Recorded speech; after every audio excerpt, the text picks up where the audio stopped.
The Dust Flower by Basil King. Chapter 1. It is not often that you see a man tear his hair, but this is exactly what Rashleigh Allerton did. He tore it first because of being under the stress of great agitation, and second because he had it to tear, a thick black shock with a tendency to part in the middle, but brushed carefully to one side. Seated on the extreme edge of one of Miss Walbrook's strong, slender armchairs, his elbows on his knees, he dug his fingers into the dark mass with every fresh taunt from his fiancée. She was standing over him, high-tempered, imperious. "So it's come to this," she said with decision. "You've got to choose between a stupid, vulgar lot of men and me." He gritted his teeth. "Do you expect me to give up all my friends?" "All your friends? That's another matter. I'm speaking of half a dozen profligates of whom you seem determined— I must say it, Rash, you forced me to— of whom you seem determined to be one." He jumped to his feet, a slim, good-looking, well-dressed figure, in spite of the tumbled effect imparted by excitement. "But good heavens, Barbara, what have I been doing?"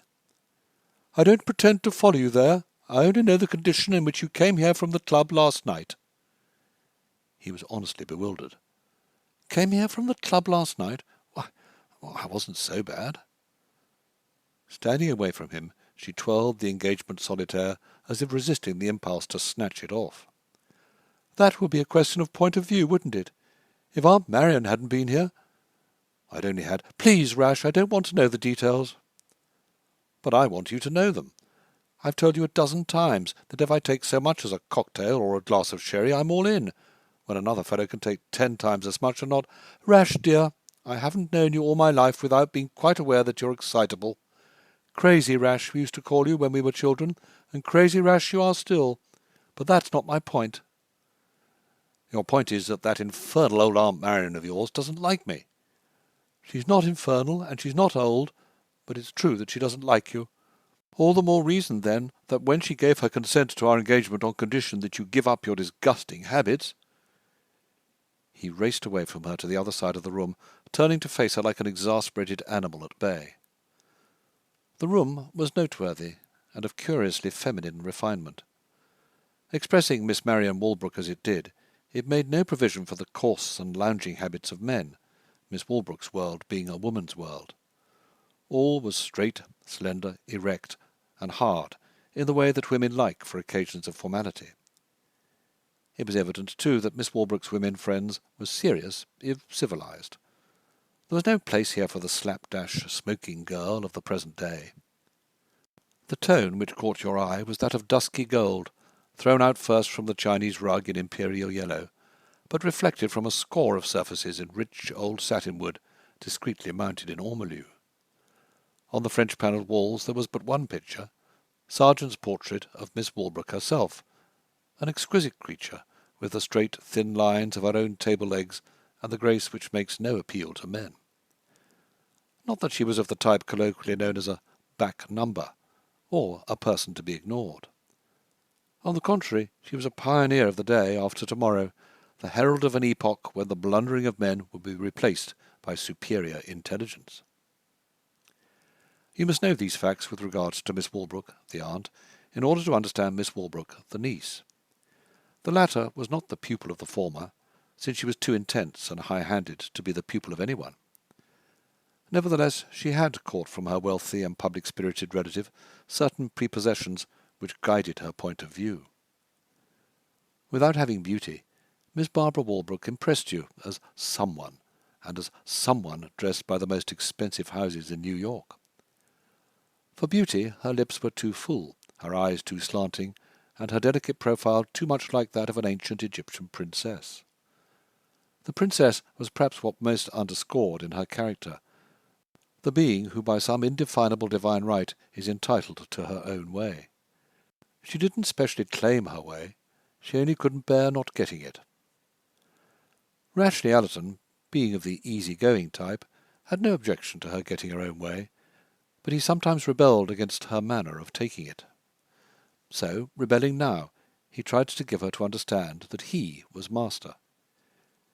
"If you marry me, Barb, you'll have to take me as I am, disgusting habits and all." It was the wrong tone, the whip to the filly that should have been steered gently.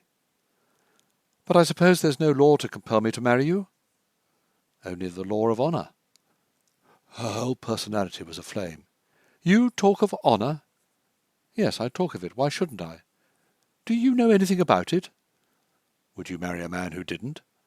"I haven't married anyone as yet." "But you're going to marry me, I presume?" "Considering the facts, that's a great deal in the way of presumption, isn't it?" They reached the place to which they came once in every few weeks, where each had the impulse to hurt the other cruelly. "If it's so much presumption as all that," he demanded, "what's the meaning of that ring?" "Oh, I don't have to go on wearing it." Crossing the room, she pulled it off and held it out toward him. "Do you want it back?" He shrank away from her. "Don't be a fool, Bob. You may go too far." "That's what I'm afraid of, that I've gone too far already." "In what way?" "In the way that's brought us face to face like this. If I'd never promised to marry you, I shouldn't now have to reconsider." "Oh, so that's it. You're reconsidering."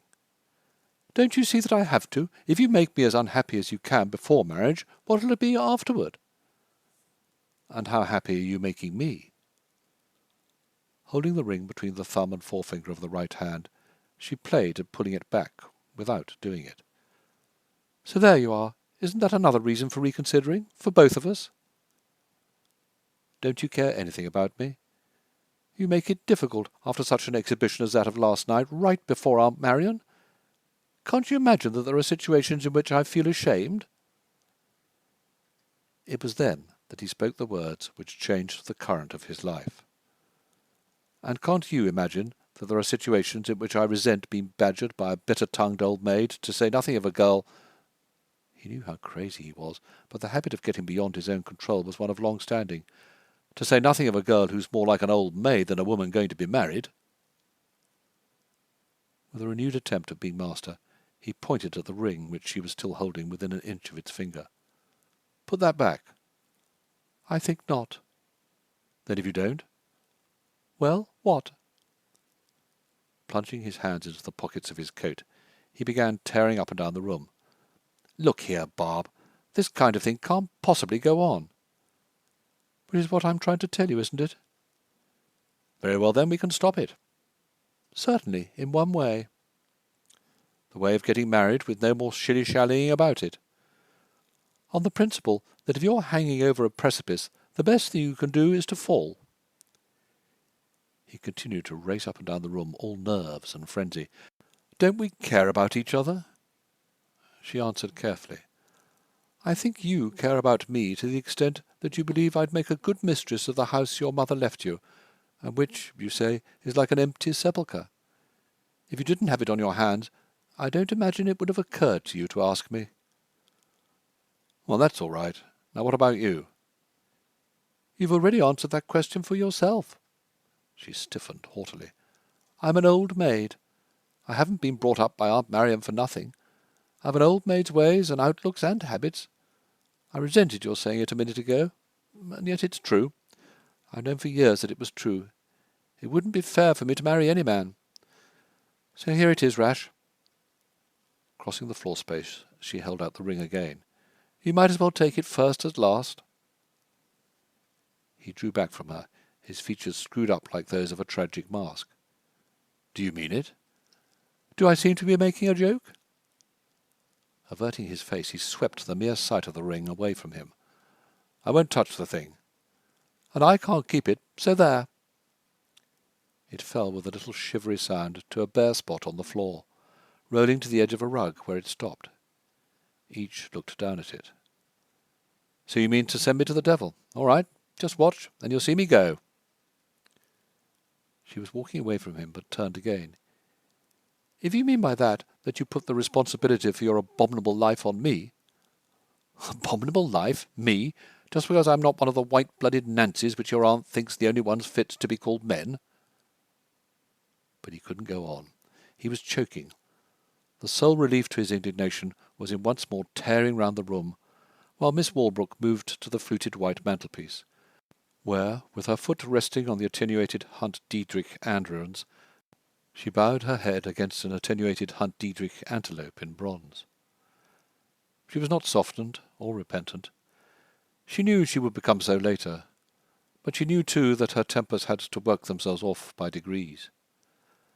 Their quarrels having hitherto been rendered worthwhile by their reconciliations, she took it for granted that the same thing would happen once more, though, as she expressed it to herself, she would have died before taking the first step. The obvious thing was for him to pick up the ring from off the floor, bring it to her humbly while her back was turned on him, and beseech her to allow him to slip it on where it belonged. Whereupon she would consider as to whether she would do so or not. In her present frame of mind, so she told herself, she would not. Nothing would induce her to do anything of the kind. He had betrayed the fact that he knew something as to which she was desperately sensitive, which other people knew, but which she had always supposed to have escaped his observation. That she was like an old maid. She was. She was only 25, but she had been like an old maid at 15. It had been a joke till she was 20, after which it had continued as a joke to her friends, but a grief to herself. She was distinguished, aristocratic, intellectual, accomplished, and Aunt Marion would probably see to it that she was left tolerably well off. Nevertheless, she had picked up from her aunt, or perhaps had inherited from the same source, the peculiar quality of the woman who would probably not marry. Because she knew it and bewailed it, it had come like a staggering blow to learn that Rash knew it, and perhaps bewailed it too. The least he could do to atone for that offence would be to beg her, to implore her on his bended knees, to wear his ring again, and she might not do it even then. The dramatic experience was worth waiting for, however, and so, with spirit churning, she leaned her hot brow against the thin, cool flank of Hunt Dietrich's antelope. She knew by the fierce grinding of his steps on the far side of the room that he hadn't yet picked up the ring, but there was no hurry as to that. Since she would never, never forgive him for knowing what she thought he didn't know, forgive him in her heart, that was to say, not if she married him 10 times over or to the longest day he lived. There was plenty of time for reaching friendly terms again. Her anger had not yet blown off, nor had she stabbed him hard enough. As with most people subject to storms of hot temper, stabs, given and received, were all in her day's work. They relieved for the moment the pressure of emotion, leaving no permanent ill will behind them. She heard him come to a halt, but did not turn to look at him. "So it's all over." As a peg on which to hang a retort, the words would serve as well as any others. "It seems so, doesn't it?" "And you don't care whether I go to the devil or not?" "What's the good of my caring when you seem determined to do it anyhow?" He allowed a good minute to pass before saying, "Well, if you don't marry me, some other woman will." "Very likely, and if you make her a promise to reform, I hope you'll keep your word." "She won't be likely to exact any such condition." "Then you'll probably be happier with her than you could have been with me." Having opened up the way for him to make some protest to which she could have remained obdurate, she waited for it to come. But nothing did come.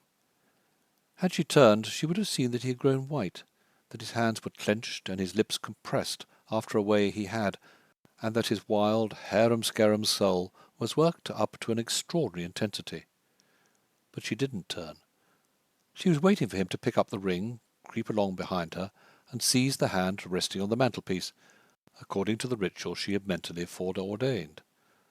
But without stooping or taking a step, he spoke again. "I picked up a book at the club the other day." Not being interested, she made no response. "It was a life of an English writing guy." Though wondering what he was working up to, she still held her peace.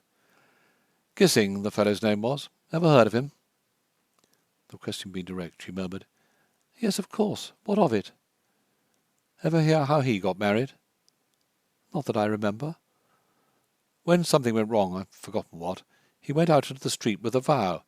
It was a vow to marry the first woman he met who'd marry him." A shiver went through her. It was just such a foolhardy thing as Rashleigh himself was likely to attempt. She was afraid. She was afraid, and yet re-angered just when her wrath was beginning to die down. "And he did it!" he cried, with a force in which it was impossible for her not to catch a note of personal implication. It was unlikely that he could be trying to trap her by any such cheap melodramatic threat as this, and yet, when several minutes had gone by in a silence which struck her soon as awesome, she turned slowly round, only to find herself alone. She ran into the hall, but there was no one there. He must have gone downstairs. Leaning over the baluster, she called to him, "Rash! Rash!" But only Wild Goose, the manservant, answered from below. "Mr. Allerton has just left the house, miss." End of Chapter 1. Chapter 2.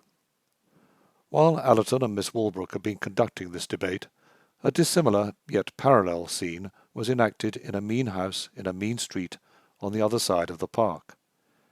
Viewed from the outside, the house was one of those survivals of more primitive times which you will still run across in the richest as well as in the poorest districts of New York.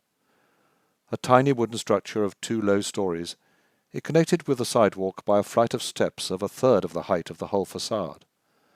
Flat-roofed and clapboarded, it had once been painted grey with white facings, but time, weather, and soot had defaced those neat colours to a hideous pepper and salt. Within, a toy entry led directly to a toy stairway, and by a door on the left into a toy living-room.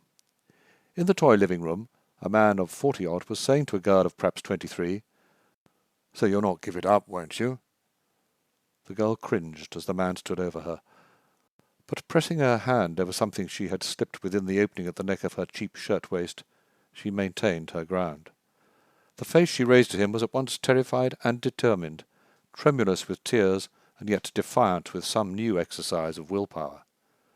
"No, I'll not give it up." "We'll see." He said it quietly enough, the menace being less in his tone than in himself. He was so plainly the cheap sport bully that there could have been nothing but a menace in his personality. Flashy male good looks got a kind of brilliancy from a set of big, strong teeth, the whiter for their contrast with a black, brigand-like moustache. He was so well dressed in his cheap sport way as to be out of keeping with the dilapidation of the room, in which there was hardly a table or a chair which stood firmly on its legs, or a curtain or a covering which didn't reek with dust and germs. A worn, thin carpet gaped in holes. What had once been a sofa stood against a wall, shockingly disembowelled. Through a door ajar, one glimpsed a toy kitchen where the stove had lost a leg and was now supported by a brick. It was plain that the master of the house was one of those for whom any lair is sufficient as a home, as long as he can cut a dash outside. Quiveringly, as if in terror of a blow, the girl explained herself breathlessly. "The casting director sent for me just as I was making tracks for home. He asked me if this was the only suit I had. When I allowed it was, he just said he couldn't use me any more till I got a new one." The man took the tone of superior masculine knowledge. "That wasn't nothing but bull. What if he does chuck you? I know every moving picture studio round New York. I'll get you in somewheres else. Come now, Letty. Fork out. I need the berries. I owe someone. I was only waiting for you to come home." She clutched her breast more tightly. "I've got to have a new suit anyhow." "Well, I'll buy you a new suit when I get the bones. Didn't I give you this one?" She continued, still breathlessly. 2 years ago. I marked down Mrs. It was even then. All right, if I was only 16.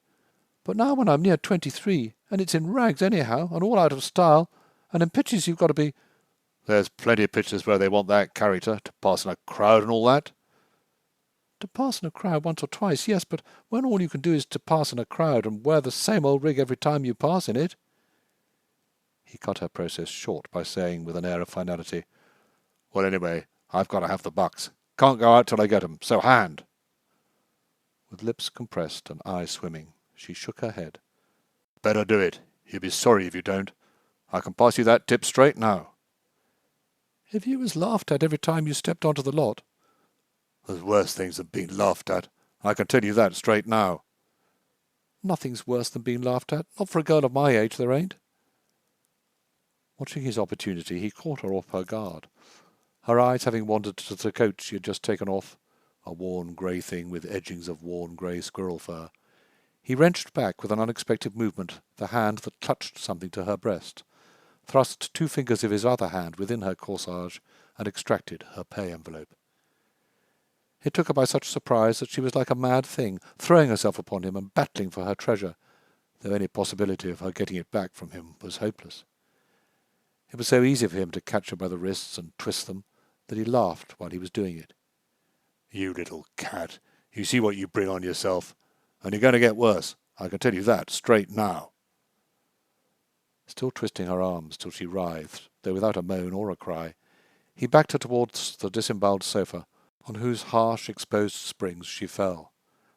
Then he sprang on her a new surprise. "How dare you wear them rings? They was your mother's rings. I bought and paid for 'em. They're mine." "Oh, don't take them off," she begged. "You can keep the money."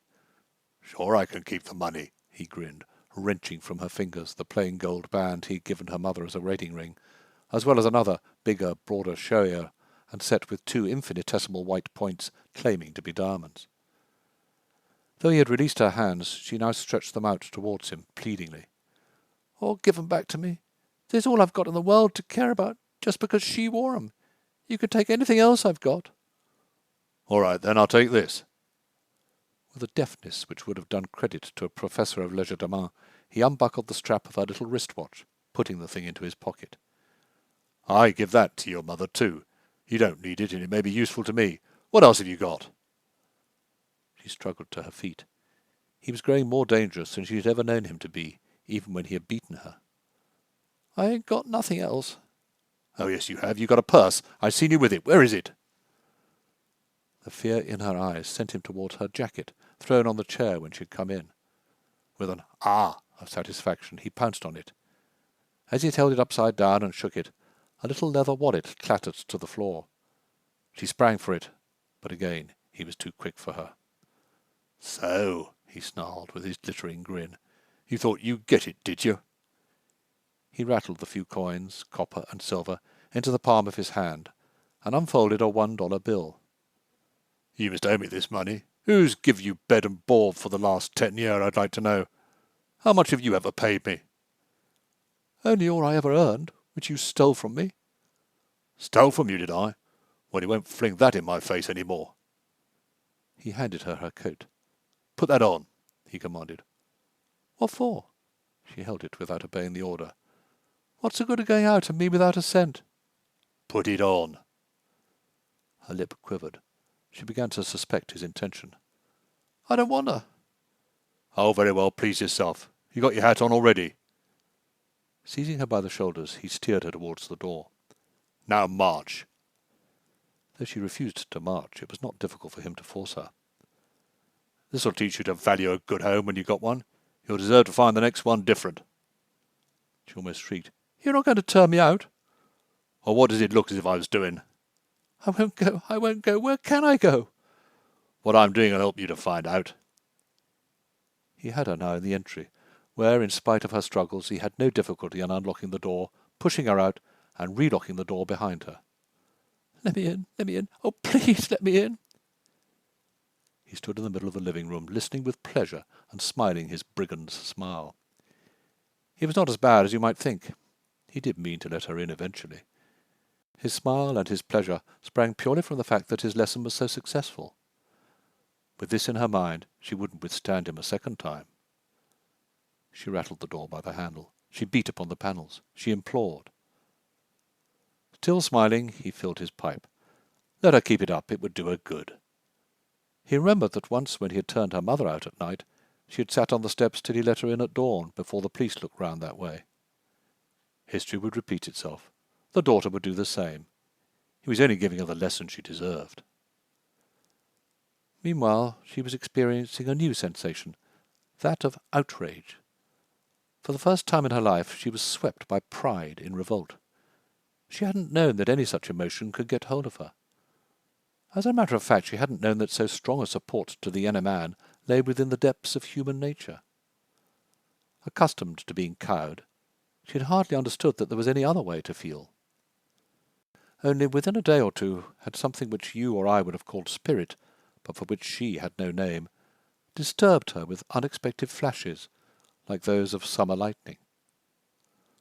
While waiting for the camera, for instance, in the street scene in the man with the emerald eye.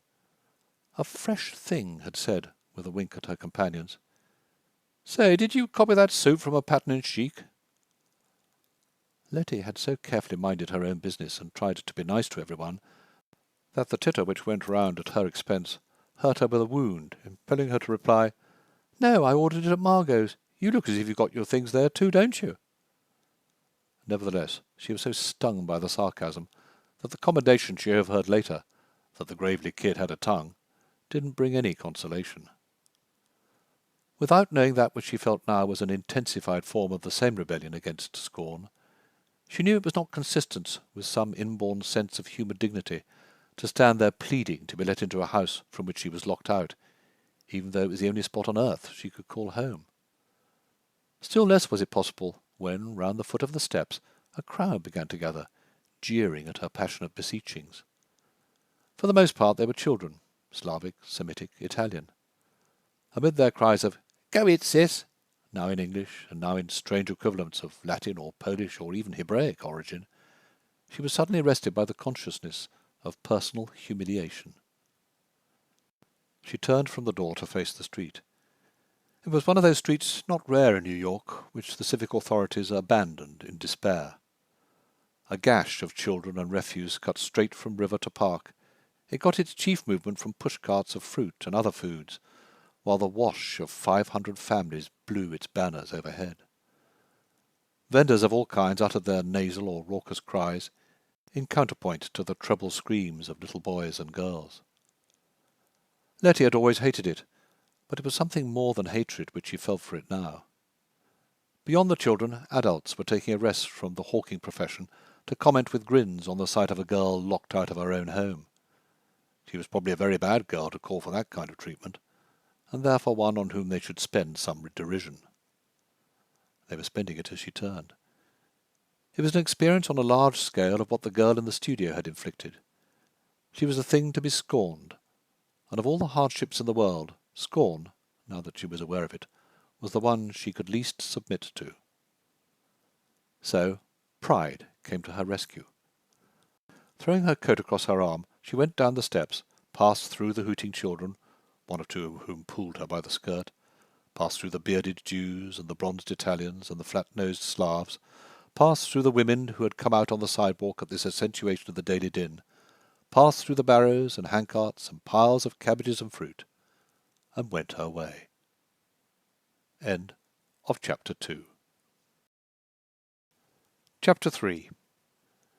Exactly at this minute, Rashleigh Allerton was standing outside Miss Walbrook's door, glancing up and down Fifth Avenue and over at the park.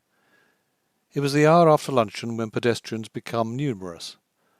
For his purpose they could not be very numerous, they must be reasonably spaced apart. And already a veritable stream of women had begun to flow down the long, gentle slope, while a few, like fish, were stemming the current by making progress against it. None of them was his affair. Young, old, short, tall, blonde, brunette, they were without exception of the class indiscriminately lumped as ladies.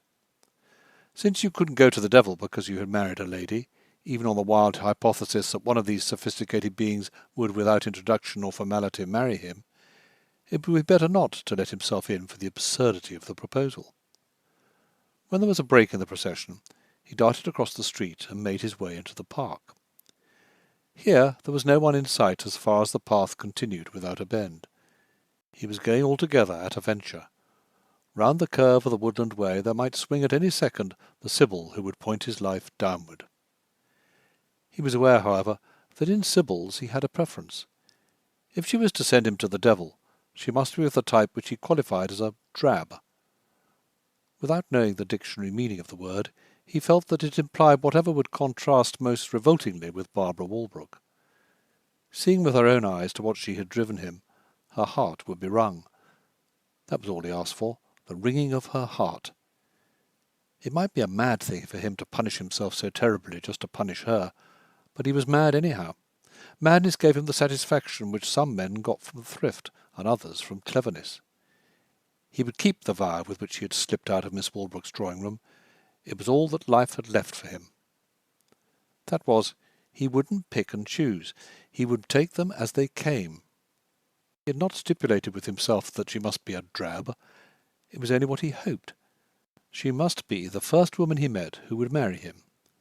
Age, appearance, refinement, vulgarity were not to be considered.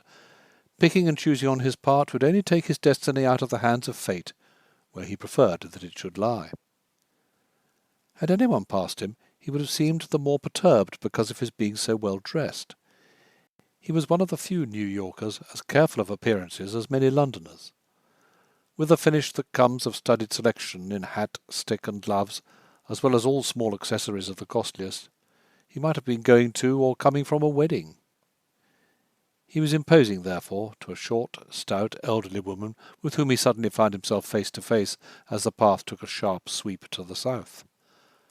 The shrubs which had kept them hidden from each other gave place here to open stretches of lawn. When Alison paused and lifted his hat, the woman naturally paused too. She was a red-faced woman, crowned with a bonnet of the style introduced by Mrs. Langtry in 1878, but worn on this occasion some degrees off-centre. On her arm she carried a flat basket, of which the contents, decently covered with a towel, might have been freshly laundered shirts. Being stopped by a gentleman of Allerton's impressiveness and plainly suffering expression, her face grew motherly and sympathetic. "Madam, I wish to ask if you'll marry me." Even a dull brain couldn't fail to catch words hammered out with this force of precision. The woman didn't wait to have them repeated. Dropping her basket as it was, she took to flight. Flight was the word. A modern Atalanta of Wellesley or Bryn Mawr might have envied the chamois leaps which took the good creature across the grass to the protection of a man with a lawn-mower. Allerton couldn't pause to watch her, for a new Sybil was advancing. To his disgust rather than not, she was young and pretty, a nursemaid pushing a baby cart into which a young man of 2 was strapped. While far more likely to take him than the stout old party still skipping the greensward like a mountain roe, she would be much less plausible as a reason for going to the evil one. But a vow was a vow, and he was in for it. His approach was the same as on the previous occasion. Lifting his hat ceremoniously, he said, with the same distinctness of utterance, "Madam, I wish to ask if you'll marry me." The girl, who had paused when he did, leaned on the pusher of her goat-cart, studying him calmly. Chewing something with a slow rotary movement of the lips and chin, she broke the action with a snap before quite completing the circle, to begin all over again. "How you do you?" was her quiet response. "If you please." She studied him again, with the same semicircular motion of the jaw. She might have been weighing his proposal. "Say, is this one of them club initiation stunts, or have you just got a knife?" "Am I to take that as a yes or a no?" "And am I to take you as one of them smart addicts, or a coily-headed nut?" He saw a way out. "I'm generally considered a curly-headed nut." "Then it's me for the exit in case of fire. So, ta-ta." She laughed back at him over her shoulder. "Wish you luck with your next." But fate was already on him in another form. A lady of 50 or thereabouts was coming up the path, refined, sedate, mistress of herself, the one type of all others most difficult to accost. All the same, he must do it. He must keep on doing it till someone yielded to his suit. The rebuffs to which he had been subjected did no more than inflame his will. Approaching the new Sybil with the same ceremoniousness, he repeated the same words in the same precise tone. The lady stood off, eyed him majestically through a lorgnette, and spoke with a force which came from quietude. "I know who you are. You're Rashleigh Allerton. You ought to be ashamed with a shame that would strike you to the ground. I'm a friend of Miss Marian Walbrook's. I'm on my way to see her, and shall not mention this encounter. We work on the same committee of the League for the Suppression of Men's Clubs. The lamentable state in which I see you convinces me once more of the need of our work, if our men are to become as we hope to see them. I bid you a good afternoon." With the dignity of a queen, she passed on and out of sight, leaving him with the sting of a whiplash on his face. But the name of Miss Walbrook, connected with that of the League, which was her pet enthusiasm for the public weal, only served as an incitement. He would go through with it now at any cost. By nightfall he would be at police headquarters for insulting women, or he would have found a bride. Walking on again, the path was clear before him as far as he could see. Having thus a few minutes to reflect, he came to the conclusion that his attacks had been too precipitate. He should feel the ground before him, leading the Sibyl a little at a time, so as to have her mentally prepared. There were methods of getting acquainted, to which he should apply himself first of all. But getting acquainted with the old Italian peasant woman, bowed beneath a bundle, who was the next he would have to confront, being out of the question, he resolved to sidestep destiny by slipping out of the main path and following a branch one. Doing so, he came into the less frequented regions, while his steps took him up a low hill burnished with the tints of mid-October. Trees and shrubs were flame-coloured, copper-coloured, wine-coloured, differing only in their diffuseness of hue from the concentrated gorgeousness of amaranth, canna, and gladiolus. The sounds of the city were deadened here to a dull rumble, while the vibrancy of the autumn afternoon excited his taut nerves. At the top of the hill he paused. There was no one in sight who could possibly respond to his quest. He wondered for a second if this were not a hint to him to abandon it. But doing that he would abandon his revenge, and by abandoning his revenge he would concede everything to this girl who had so bitterly wronged him. Ever since he could remember they had been pals, and for at least 10 years he had vaguely thought of asking her to marry him when it came to his seeking a wife.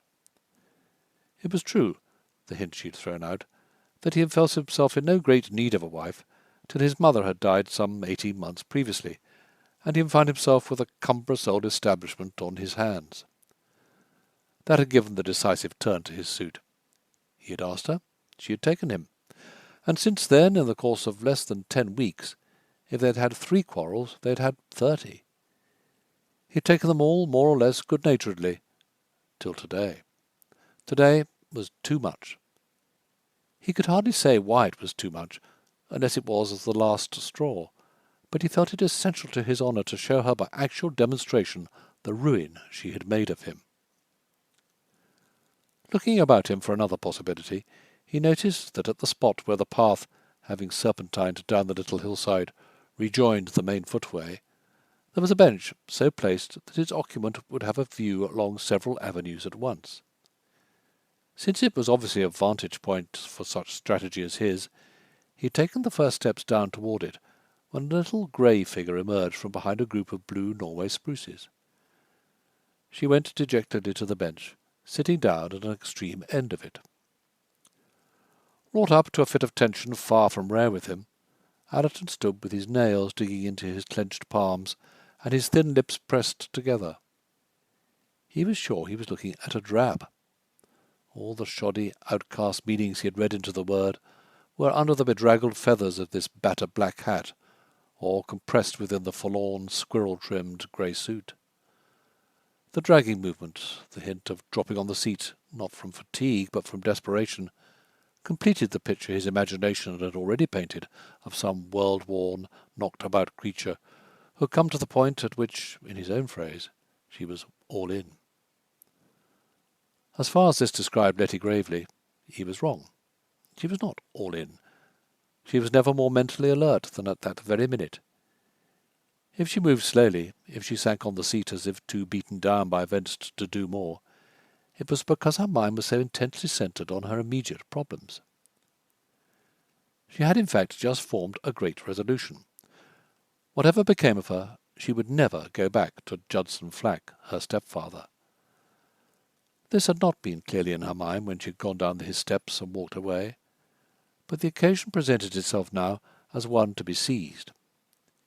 In seizing it, however, the alternatives were difficult. She was without a cent, a shelter, a job, a friend, or the prospect of a meal. It was probable there was not at that minute in New York a human being so destitute.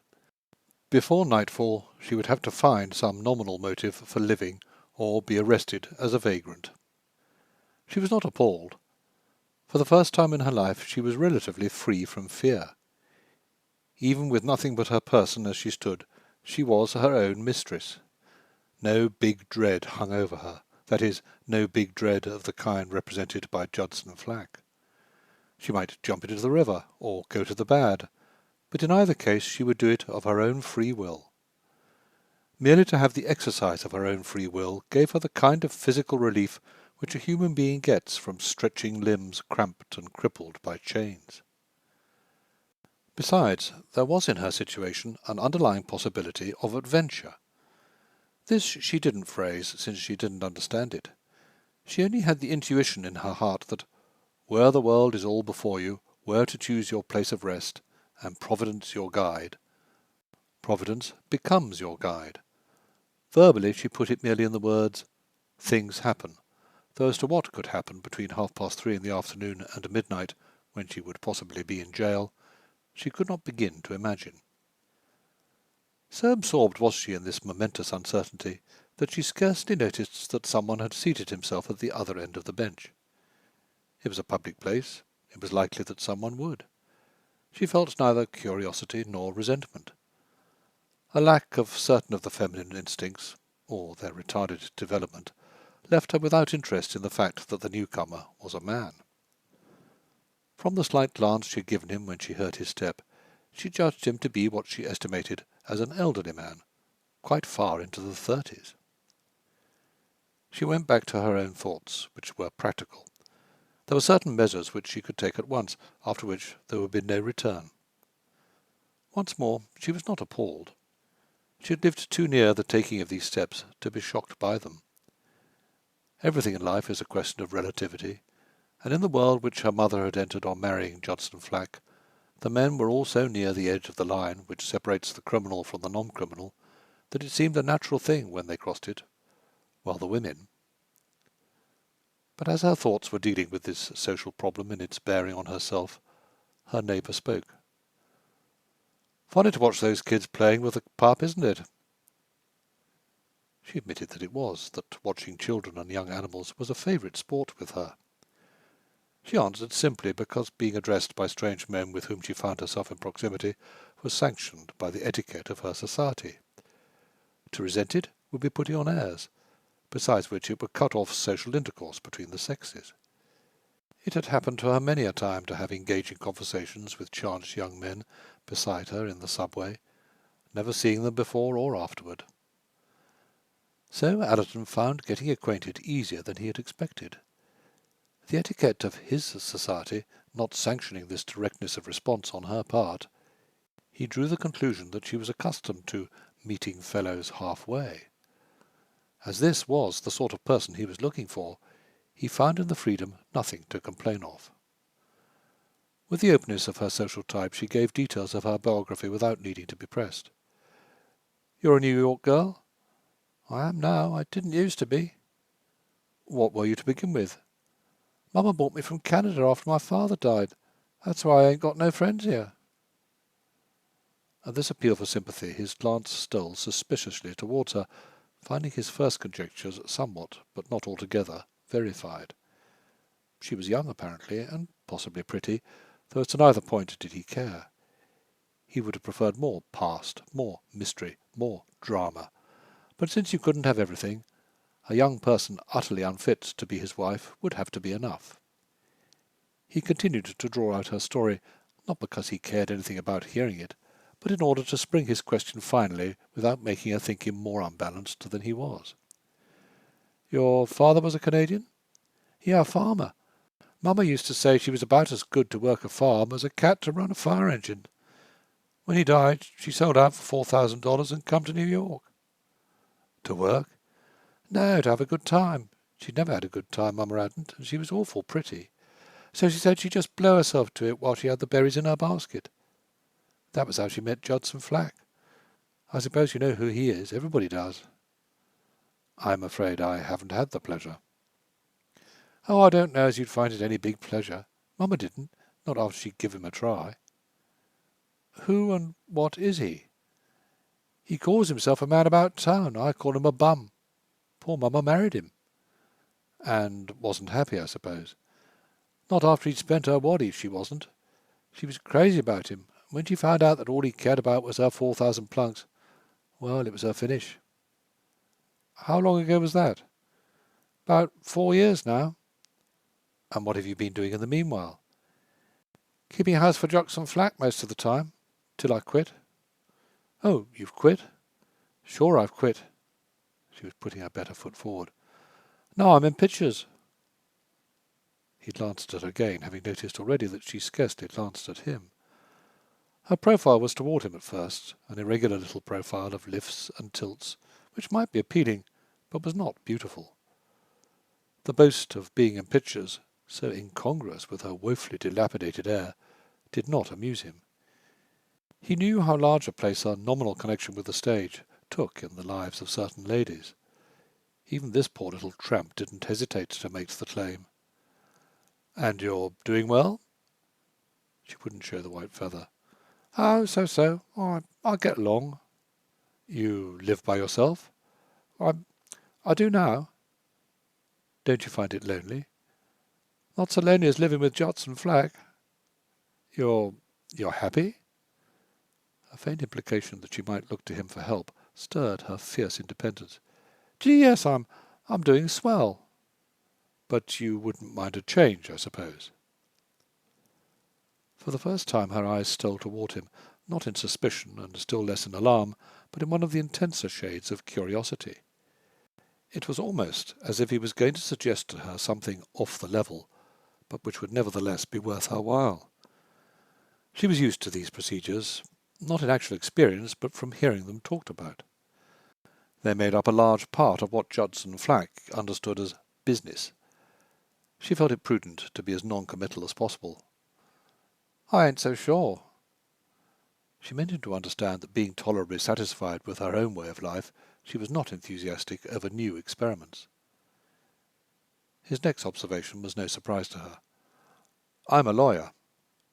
She was sure of that. There are always lawyers in these subterranean affairs. Shyster was a word she had heard applied to them, and this man looked the part.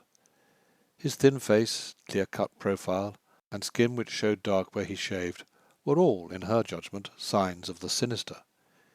Even his clothes, from his patent leather shoes with spats to his dark blue necktie with a pearl in it, were those which an actor would wear in pictures to represent a shark.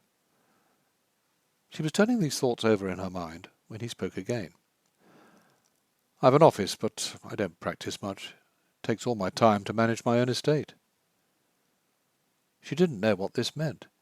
It sounded like farming, but you didn't farm in New York, or do it from an office anyhow. I guess he's one of them gold brick nuts, she commented to herself, but he won't put nothing over on me. In return for her biography he continued to give his, bringing out his facts in short, hard statements which seemed to hurt him. It was this hurting him which she found most difficult to reconcile with her gold brick theory and the suspicion that he was a shark. My father was a lawyer too, rather well known in his day. One time ambassador to Vienna. Ambassador to Vienna? She didn't know where Vienna was, or the nature of an ambassador, but she did know that it sounded grand, so she looked at him attentively. It was either more gold brick, or else... Then something struck her. Smote her would be perhaps the more accurately descriptive word, since the effect was on her heart. This man was sick. He was suffering. She had often seen women suffer, but men rarely, and this was one of the rare instances. Something in her was touched. She couldn't imagine why he talked to her or what he wanted of her, but a pity which had never yet been called upon was astir among her emotions. As for the minute he said no more, her next words came out only because she supposed them to betray the kindly interest of which he was in need. Then I suppose he left you a big fat wad. Yes, but it doesn't do me any good. I mean, it doesn't make me happy, when I'm not. I guess it'd make you a good deal less happy if you didn't have it. Perhaps so. I don't think about it either way. He added after a tense compression of the lips, I'm all alone in the world, like you. She was sure now that something was coming, though of what nature lay beyond her speculative power. She wondered if he could have fallen in love with her at first sight, realizing a favourite dream she often had in the subway. Hundreds of times she beguiled the minutes by selecting one or other of the wealthy lawyers and bankers whom she supposed to be her fellow travellers there, seeing him smitten by a glance at her, following her when she got out, and laying his heart and coronet at her feet before she had run up the steps. If this man were not a shyster lawyer or a gold brick nut, he might possibly be doing that. "It's about a girl," he burst out suddenly. "Half an hour ago she kicked me out." "Did she know you had all that dough?"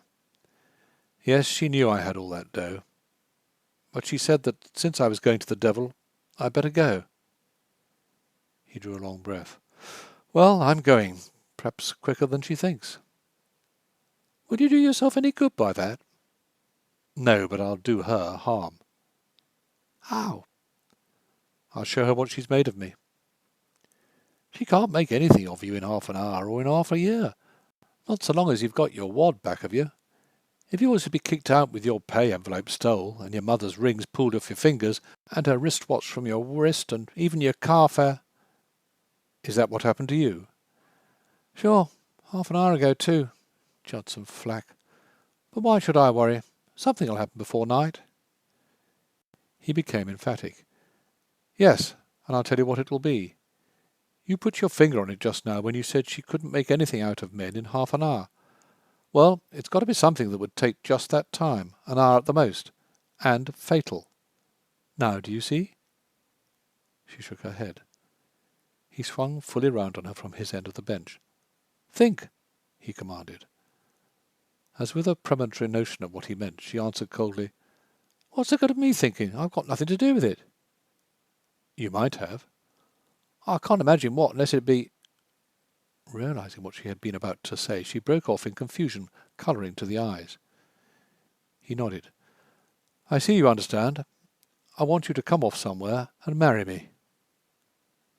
She took it more calmly than if she hadn't thought him mad. "But you said you'd be going to the devil." "Well?" His look, his tone, conveyed the idea which penetrated to her mind but slowly. When it did, the surging colour became a flush, hot and painful. So here it was again, the thing she'd been running away from. It had outwitted and outrun her, meeting her again just at that instant when she thought she was shaking it off. She was so indignant with the thing that she almost overlooked the man. She too swung round from her end of the bench, so that they confronted each other, with the length of the seat between them. It was her habit to put things plainly, though now she did it with a burning heart. "This is the way you mean it, isn't it? You go to the devil because you married me." The half-minute before he answered was occupied not merely in thinking what to say, but in noticing, now that he had her in full face, that her large brown irises seemed to be sprinkled with gold dust. Otherwise her appearance struck him simply as blurred, as if it had been brightly enough drawn as to colour and line, only rubbed over and defaced by the hand of misery. "I don't want you to get me wrong," he explained. "It's not a question of my marrying you in particular. I've said I'd marry the first girl I met who'd marry me." The gold-brown eyes scintillated with 1,000 tiny stars. "Say, and am I the first?" "No, you're the fourth," he added so that she should be under no misconception as to what he was about. "You can take me or leave me. That's up to you. But if you take me, I want you to understand that it'll be on a purely business basis." She repeated, as if to memorize the words. "A purely business basis." "Exactly. I'm not looking for a wife. I only want a woman to marry, a woman to whom I can point and say, 'See there, I've married.' That. And that 'ud be me, if you undertook the job. The job would be laughed at, jeered at." "I'd be the one who'd be laughed at and jeered at. Nobody would think anything about you.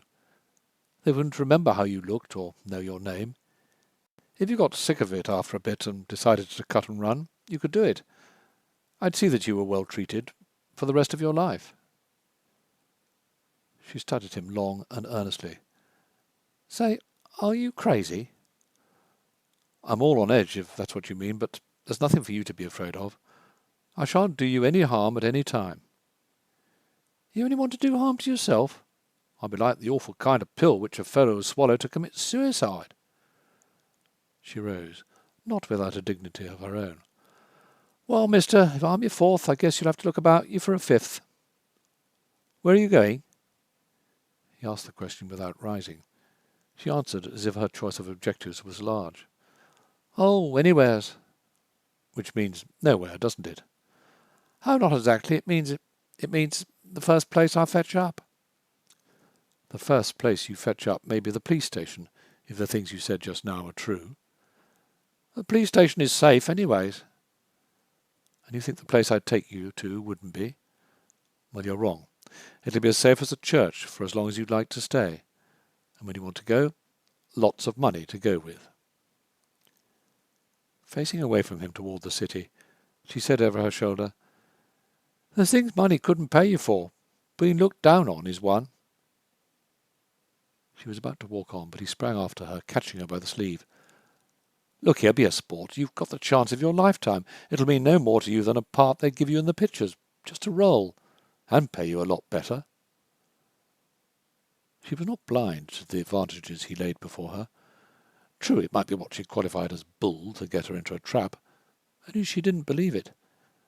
This man with the sick mind and anguished face was none of the soft-spoken fiends whose business it is to ensnare young girls.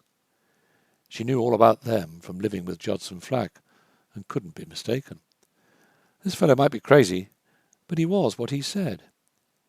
If he said he wouldn't do her any harm, he wouldn't. If he said he would pay her well, he would. The main question was as to whether or not, just for the sake of getting something to eat and a place to sleep, she could deliberately put herself in a position in which the man who had married her would have gone to the devil because he had married her.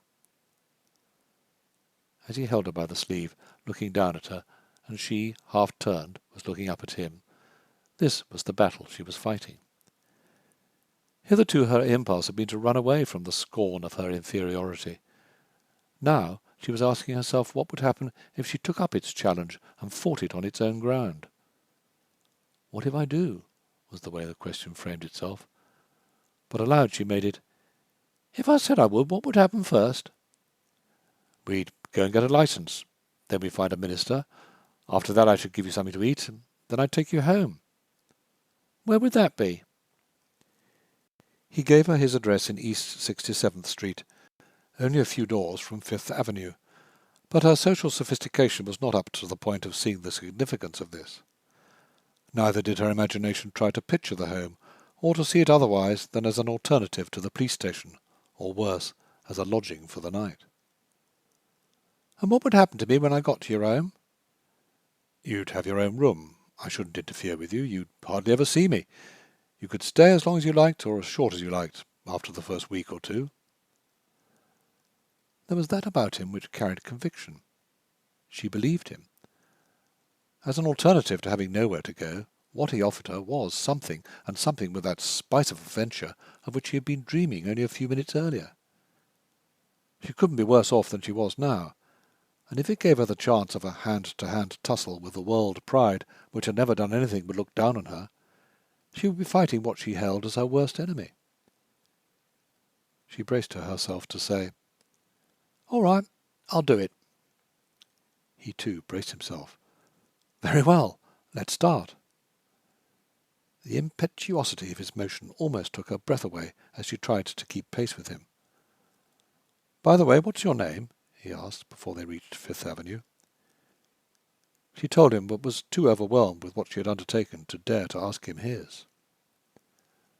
End of Chapter 3. Chapter 4. No! The strong Cockney negative was also an exclamation. It came from Mrs. Courage, the cook-housekeeper, who stood near the kitchen range making the coffee for breakfast. She was a woman who looked her name, born not merely to do battle, but to enjoy being in the midst of it. Jane, the waitress, was the next to speak. Nettie Duckett, you ought to be ashamed to say them words, you that's been taught to hope the best of everyone. Jane had fluttered in from the pantry with the covered dish for the toast. Jane still fluttered at her work, as she had done for the past 30 years. The late Mrs. Allerton had liked her about the table because she was swift, deft, and moved lightly. a thin little woman with a profile resembling that of Punch's Judy, and a smile of cheerful piety, she yielded to time only by a process of drying up. Nettie Duckett was quick in her own defence, but breathless too from girlish laughter. "I can't help saying what I see, now can I? There she was, half-dressed in the little back spare room. Oh, the commonest thing. You wouldn't have wanted to sweep her out with a broom." "Pretty goings on, I must say," Jane commented. "Hope the best of everyone, I will, but when you think that we was all on the top floor—" "Pretty goings off they'll be, I can tell you that," Mrs. Courage declared in her rich, decided bass. "Just let me have a word with Master Rashleigh. I'll tell him what his ma would have said. She left him to me, she did. Courage, she's told me many a time, that'll boy be your boy after I'm gone. As good as making a will, I call it. And now to think with us right here in the house. Where's Steptoe? Do you know anything about it?" "Do you know anything about what?" The question came from Steptoe himself, who appeared on the threshold. The three women maintained a dramatic silence, while the old butler valet looked from one to another. "Seems as if there was news," he observed dryly. "Tell him, Nettie," Mrs. Courage commanded. Nettie was the young thing of the establishment, Mrs. Courage's own niece, brought from England when the housemaid's place fell vacant on Bessie's unexpected marriage to Walter Wildgoose, Miss Walbrook's indoor man. Indeed, she had been brought from England before Bessie's marriage, of which Mrs. Courage had had advance information, so that as soon as Bessie left, Nettie was on the spot to be smuggled into the Allerton household. Steptoe had not forgiven this underhand movement on Mrs. Courage's part, seeing that long ago both she and Jane had been his own nominees, and that he considered the household posts as gifts at his disposal. "I'll have to make a clean sweep of the lot of them," he had more than once declared at those gatherings at which the English butlers and valets of Upper Fifth Avenue discussed their complex of interests.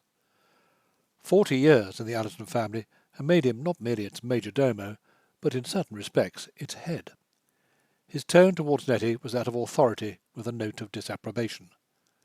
"Speak, girl, and do it without giggling. What have you to tell?" Though she couldn't do it without giggling, Nettie repeated the story she had given to her aunt and Jane. She had gone into the small single back bedroom on the floor below Mr. Allerton's, and there was a half-dressed girl a-putting up of her hair. According to her own statement, Nettie had passed away on the spot, being able, however, to articulate the question, "What are you a-doing of here?" To this the young woman had replied that Mr. Allerton had brought her in on the previous evening, telling her to sleep there, and there she had slept.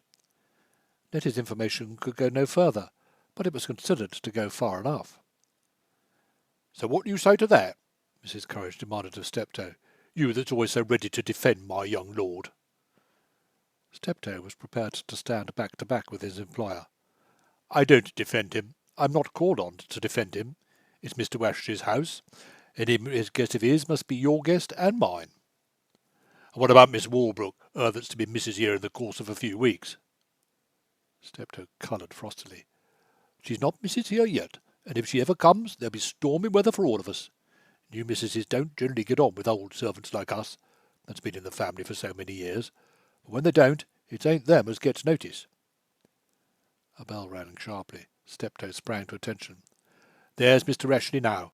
Don't you mean go to making her to do? There's lots of troubles that'd never have happened if women had been able to hold their tongues."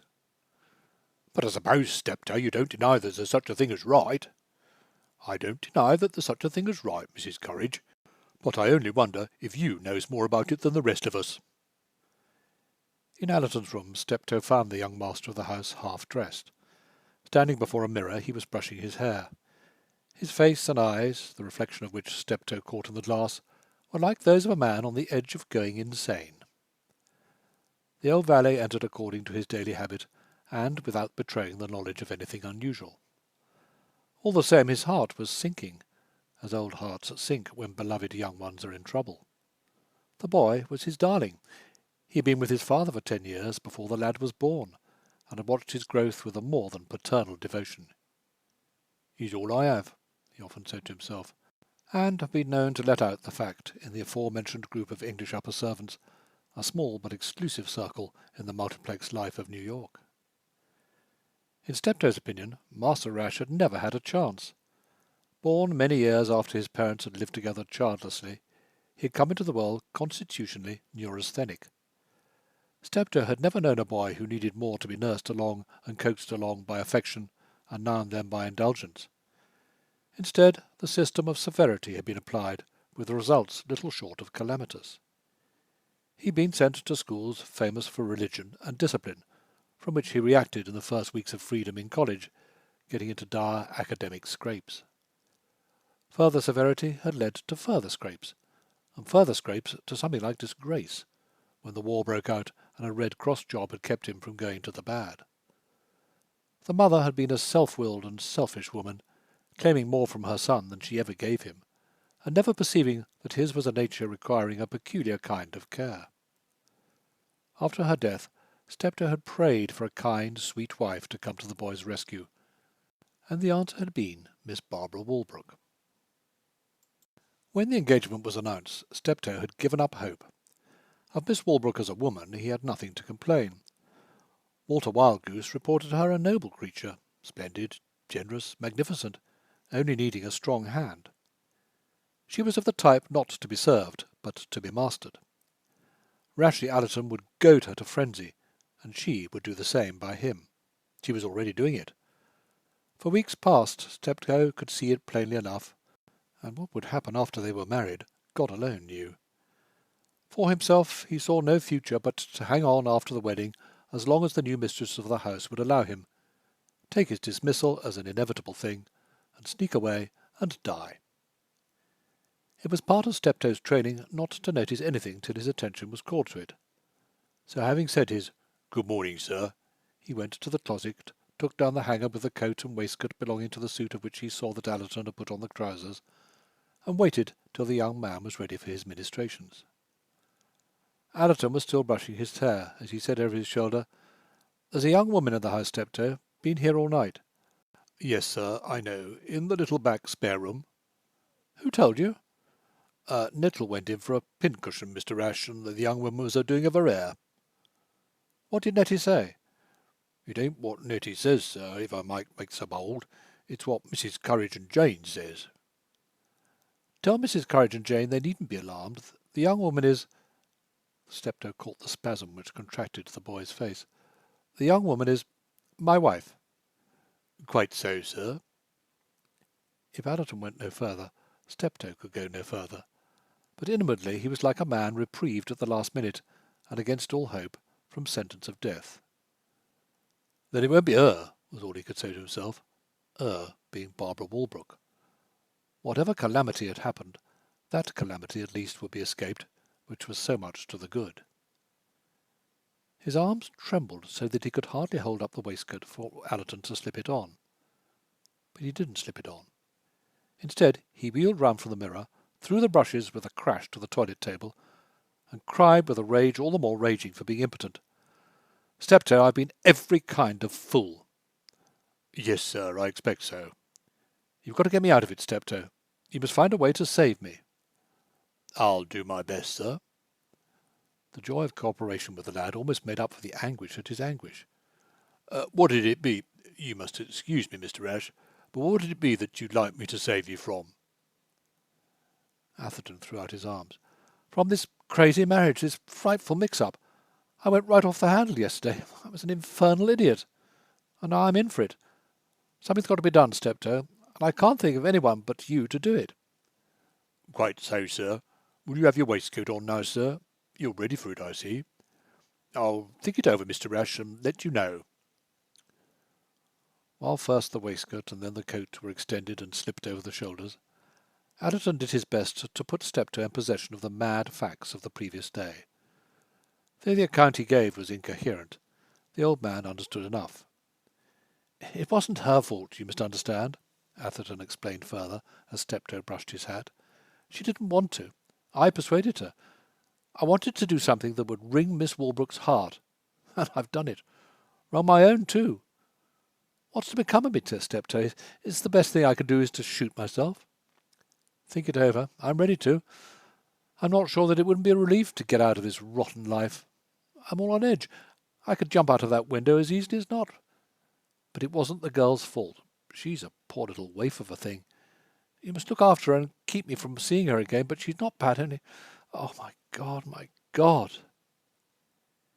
He covered his face with his hands and rocked himself about, so that Steptoe was obliged to go on brushing till his master calmed himself. "Do you think, sir," he said then, "that this is the hat to go with this here suit? I think as the brown one would be a lot chicker, tone in with the sort of fawn stripe and the blue like, and catches the note in your tie," he added, while diving into the closet in search of the brown hat and bringing it out. "There's one thing I could say right now, Mr. Esch, and I think it might help." "What is it?" "Do you remember the time when you hurt your leg hunting down in Long Island?" "Yes, what about it?" "You was all for not paying it no attention and for hopping about as if you hadn't hurt it at all. A terrible fuss you made when the doctor said as you was to keep still. Anybody'd have thought he'd ordered a amputation. Yet he was keeping still what got you out of the trouble now, wasn't it?" "Well?" "Well, now you're in a worse trouble still, it might do the same again. I'm a great believer in keeping still, I am." Allerton was off again. "How in thunder am I to keep still when—" "I'll tell you one way, sir. Don't talk. Don't do nothing. Don't beat your head against the wall. Be quiet. Take it natural. You've done this thing. Well, you haven't committed a murder. You haven't even done a wrong to the young lady in whom you was engaged. But what I understand, she jilted you, and you was free to marry anyone you took a mind to." "Nominally, perhaps, but—" "If you're nominally free, sir, you're free, by what I can understand. And if you've gone and done a foolish thing, it ain't no one's business but your own." "Yes, but I can't stand it." "Of course you can't stand it, sir, but it's because you can't stand it that I'm asking of you to keep just as quiet as you can. Mistakes in our life is often like the twists we'll give to our bodies. They'll ache most awful, but let nature alone and she'll take care of 'em. It's just so with our mistakes. Let life alone and she'll put 'em straight for us, 9 times out of 10, better than we can do by working up into a wax." Calmed to some extent, Allerton went off to the club for breakfast, being unable to face this meal at home. Steptoe tidied up the room. He was troubled and yet relieved. It was a desperate case, but he had always found that in desperate cases desperate remedies were close at hand. End of Chapter 4. Chapter 5. "See that the poor thing gets some breakfast," had been Allerton's parting command, and having finished the room, Steptoe went down the flight of stairs to carry out this injunction. He was on the 3rd step from the landing when the door of the back room opened, and a little grey figure, hatted and jacketed, crept out stealthily. She was plainly ready for the street, an intention understood by Beppo, the late Mrs. Allerton's red cocker spaniel, who was capering about her in the hope of sharing the promenade. As Steptoe came to a halt, the girl ran towards him. "Oh, mister, I've got to get out of this swell dump. Show me the way, for God's sake." To say that Steptoe was thinking rapidly would be to describe his mental processes incorrectly. He never thought, he received illuminations. Some such enlightenment came to him now, inducing him to say ceremoniously, "Madam can't go without her breakfast." "I don't want any breakfast," she protested breathlessly. "All I want is to get away. I'm frightened." "I assure madam that there's nothing to be afraid of in this house. Mr. Allerton is the most honourable," he pronounced the initial H, "young man that ever was born. I've edited his father before him, and know that he wouldn't hurt a fly. If madam will trust me. Besides, Mr. Allerton left word with thee as you was to be sure to have your breakfast, and I shouldn't know how to face him if he was to know that you'd gone away without so much as an egg." She wrung her hands. "I don't want to see him. I couldn't." "Madam won't see him. He's gone for the day. He don't so often eat at home, hardly ever." Of the course before her, Letty saw that yielding was the easiest. Besides, it would give her her breakfast, which was a consideration. Though she had nominally dined on the previous evening, she had not been able to eat. She had been too terrified. Never would she forget the things that had happened after she had given her consent in the park. Not that outwardly they had been otherwise than commonplace. It was going through them at all. The man was as nearly off his chump, the expression was hers, as a human being could be without laying himself open to arrest. After calling the taxi in Fifth Avenue, he had walked up and down, compelling her to walk by his side, for a good 15 minutes before making her get in and springing in beside her. At the house opposite he'd stared and stared, as if hoping that someone would look out. During the drive to the place where they got the licence, and later to the minister's house, he spoke not a word. In the restaurant which he took her afterward, the most glorious place she had ever been in, he ordered a feast suited to a queen, but she could hardly do more than taste it.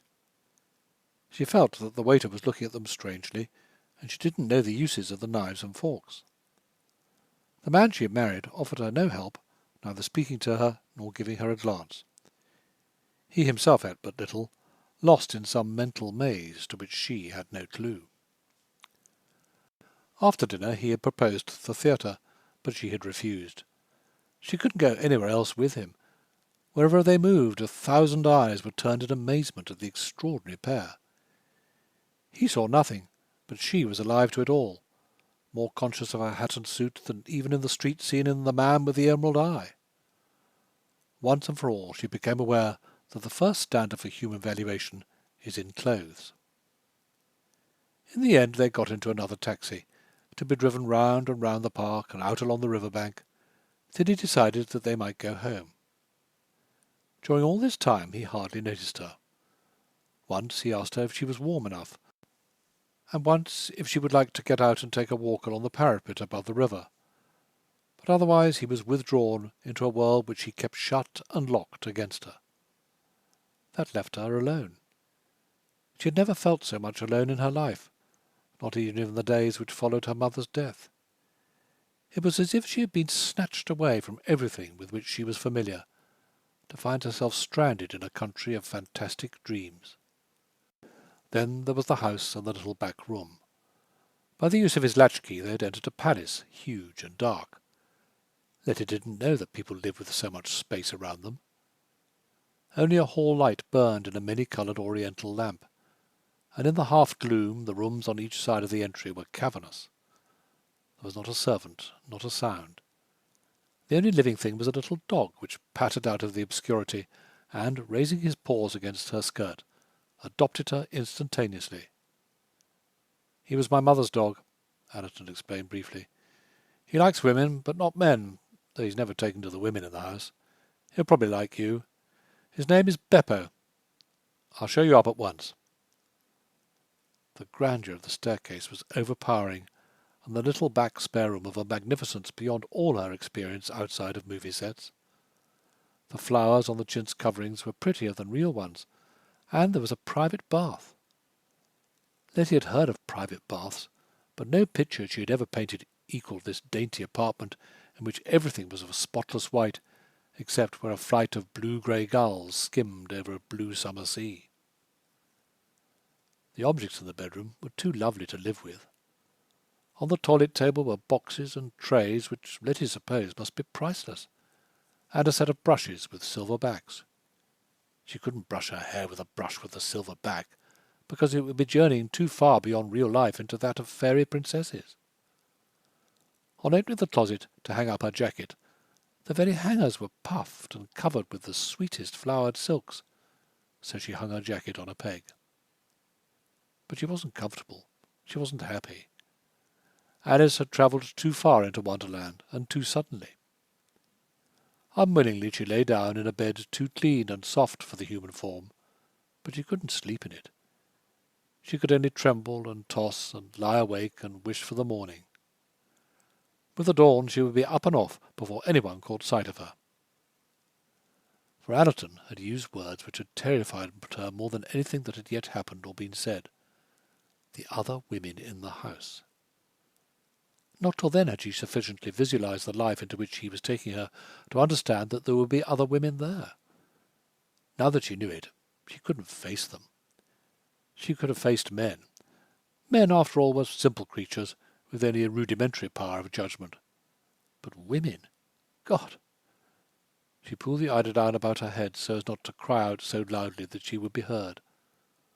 What mad thing had she done? What had she let herself in for? She didn't ask what kind of women they would be, members of his family or servants. She didn't care. All women were alike. The woman was not born who wouldn't view a girl in her unconventional situation and especially in that rig, once more the expression was her own, without a condemnation which Letty could not and would not submit herself to. So she would get up and steal away with the first gleam of light. She got up with the first gleam of light, but she couldn't steal away. Once more she was afraid. Unlocking the door, she dared not venture out. Who knew where in that palace of cavernous apartments she might meet a woman, or what the woman would say to her? When Nettie walked in later, humming a street air, Letty almost died from shame.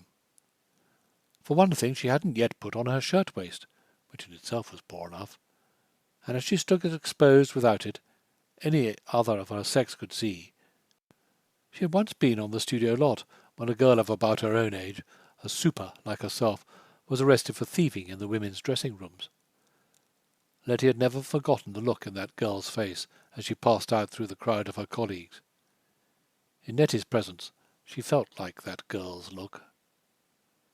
She had no means of telling the time, but when she could no longer endure the imprisonment, she decided to make a bolt for it. She hadn't been thieving, and so they couldn't do anything to her, and there was a chance at least that she might get away. Opening the door cautiously, she stole out on the landing, and there was, not a woman, but a man. Joy! A man would listen to her appeal. He would see that she was poor, common, unequal to a dump so swell, and would be human and tender. He was a nice-looking old man, too, she was able to notice that, with a long, kindly face on which there were 2 spots of bloom as if he had been rouged. So she capitulated to his plea, making only the condition that if she took the heg, she pronounced the word as he did, not being sure as to what it meant, she should be free to go. "Certainly, if Madam wishes it. I'm sure the last thing Mr. Allerton would desire would be to detain Madam against her will." She allowed herself to be ushered down the monumental stairs and into the dining-room, which awed her with the solemnity of a church. She knew at once that she wouldn't be able to eat amid this stateliness any more than in the glitter of last evening's restaurant. She had yielded, however, and there was nothing for it but to sit down at the head of the table in the chair which Steptoe drew out for her. Guessing at her most immediate embarrassment, he showed her what to do by unfolding the napkin and laying it in her lap. "Now, if Madam would excuse me, I'll slip away and tell Jane." But telling Jane was not so simple a matter as it looked. The council in the kitchen, which at first had been a council and no more, was now a council of war. As Steptoe entered, Mrs. Courage was saying, "I shall go to Mr. Rashleigh himself and tell him that under the same roof for the baggage none of us will stay." "You can save yourself the trouble, Mrs. Courage," Steptoe informed her. "Mr. Rash has just gone out. Besides, I have good news for all of you." He waited for each to take an appropriate expression. Mrs. Courage determined, Jane with face eager and alight, Nettie tittering behind her hand.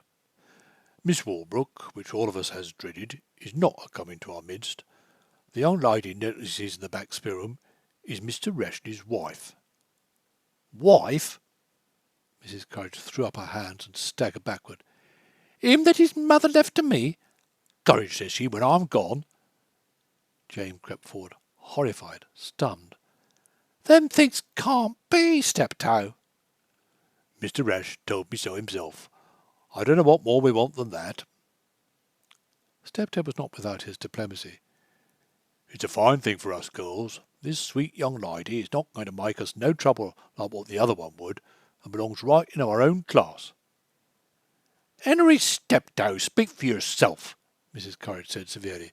"There's no baggages in my class, nor never was, nor never will be." Jane began to cry. "I'm sure I try to think the best of everyone, but when such awful things happens and homes is broken up—" "Janey," Steptoe said with authority, "the young missus is waiting for her breakfast. Have the goodness to take her in her grapefruit." "Jane, cakebread," Mrs. Courage declared, with an authority even greater than Steptoe's. "The first that takes a grapefruit into that dining-room to set before them as I shouldn't demean myself to name, comes under my displeasure." "I couldn't, Steptoe," Jane pleaded helplessly. "All my life I've waited on ladies. How can you expect me to turn over a new leaf at my time of life?" Nettie? Steptoe made the appeal magisterially. "I'll do it," Nettie giggled. "Happy to get another look at her. I say, she's a sight." But Mrs. Courage barred the way. "My niece will wait on people of doubtful conduct over my dead corpse." "Very well then, Mrs. Courage," Steptoe reasoned. "If you won't serve the new missus, Mr. Rashleigh will have to get someone else who will." "Mr. Rashleigh will have to do that very self-same thing. Not another night will none of us sleep under this paternal roof with them that their very presence is an outrage. Henry Steptoe was always a time-server, and a time-server he will be. But as for us women, we shall see the new missus in going in to give her notice. Not a month's notice it won't be. This range as I've cooked at for nearly 30 years I shall cook at no more, not so much as for lunch. Oh dear, what's the world coming to?" In spite of her strength of character, Mrs. Courage threw her apron over her head and burst into tears. Jane was weeping already. There, aunt," Nettie begged, patting her relative between the shoulders. "What's the good of going on like that just because a silly ass has married beneath him?" Mrs. Courage pulled her apron from her face to cry out with passion, "If he was going to disgrace himself like that, why couldn't he have taken you?" So Steptoe waited on Nettie himself, bringing in the grapefruit, the coffee, the egg, and the toast, and seeing that she knew how to deal with each in the proper forms. He was so brooding, so yearning, so tactful, as he bent over her, that she was never at a loss as to the fork or spoon she ought to use, or the minute at which to use it. Under his protection, Letty ate. She ate, first because she was young and hungry, and then because she felt him standing between her and all vague terrors. By the time she had finished, he moved in front of her, where he could speak as one human being to another. Taking an empty plate from the table to put it on the sideboard, he said, "I hope Madam is changing her mind about leaving us." Then he glanced up shyly in spite of being somewhat reassured. "What'd be the good of my changing my mind when I'm not fit to stay?" "Madam means not fit in the sense that—" "I'm not a lady." Resting one hand on the table, he looked down into her eyes with an expression such as Letty had never before seen in a human face. "I could make a lady of Madam." At the sound of these quiet words, so confidently spoken, something passed through Letty's frame to be described only by the hard-worked word, a thrill. It was a double current of vibration, partly of upleaping hope, partly of the desperate sense of her own limitations. 100 points of gold dust were aflame in her irises as she said, "You mean that you put me wise? Oh, but I'd never learn." "On the contrary, I think Madam would pick it up very quick." "And I'd never be able to talk the right—" "I could learn Madam to talk just as good as me." It seemed too much. She clasped her hands. It was the nearest point she had ever reached to ecstasy. "How do you think you could? You talk something beautiful, you do." He smiled modestly. "I've always lived with the best people, and I suppose I catch their whys. I know what a gentleman is, and a lady. I know all a lady's little habits, and before 2 or 3 months was over, Madam would have them as natural, if she wouldn't think me over bold." "When did you begin?" The bright stop deepened in each cheek. "I've begun already, if Madam won't think me stepping out of my place to say so, in showing Madam the spoons and forks for the different—" Letty coloured too. "Yes, I saw that. I take it as very kind, but—" She looked at him with a puzzled knitting of the brows. "But what makes you take all this trouble for me?" "I've 2 reasons, Madam, but I'll only tell you one of them just now. The other'll keep. I'll make it known to you if all goes as I hope." He straightened himself up. "I don't often speak of this," he continued, "because among us butlers and valets it wouldn't be understood. Most of us is what's known as conservative, all for the big families and the old wise. Well, so am I, to a point, but—" He moved a number of objects on the table before he could go on. "I wasn't born to the place I hold now," he explained, after getting his material at command.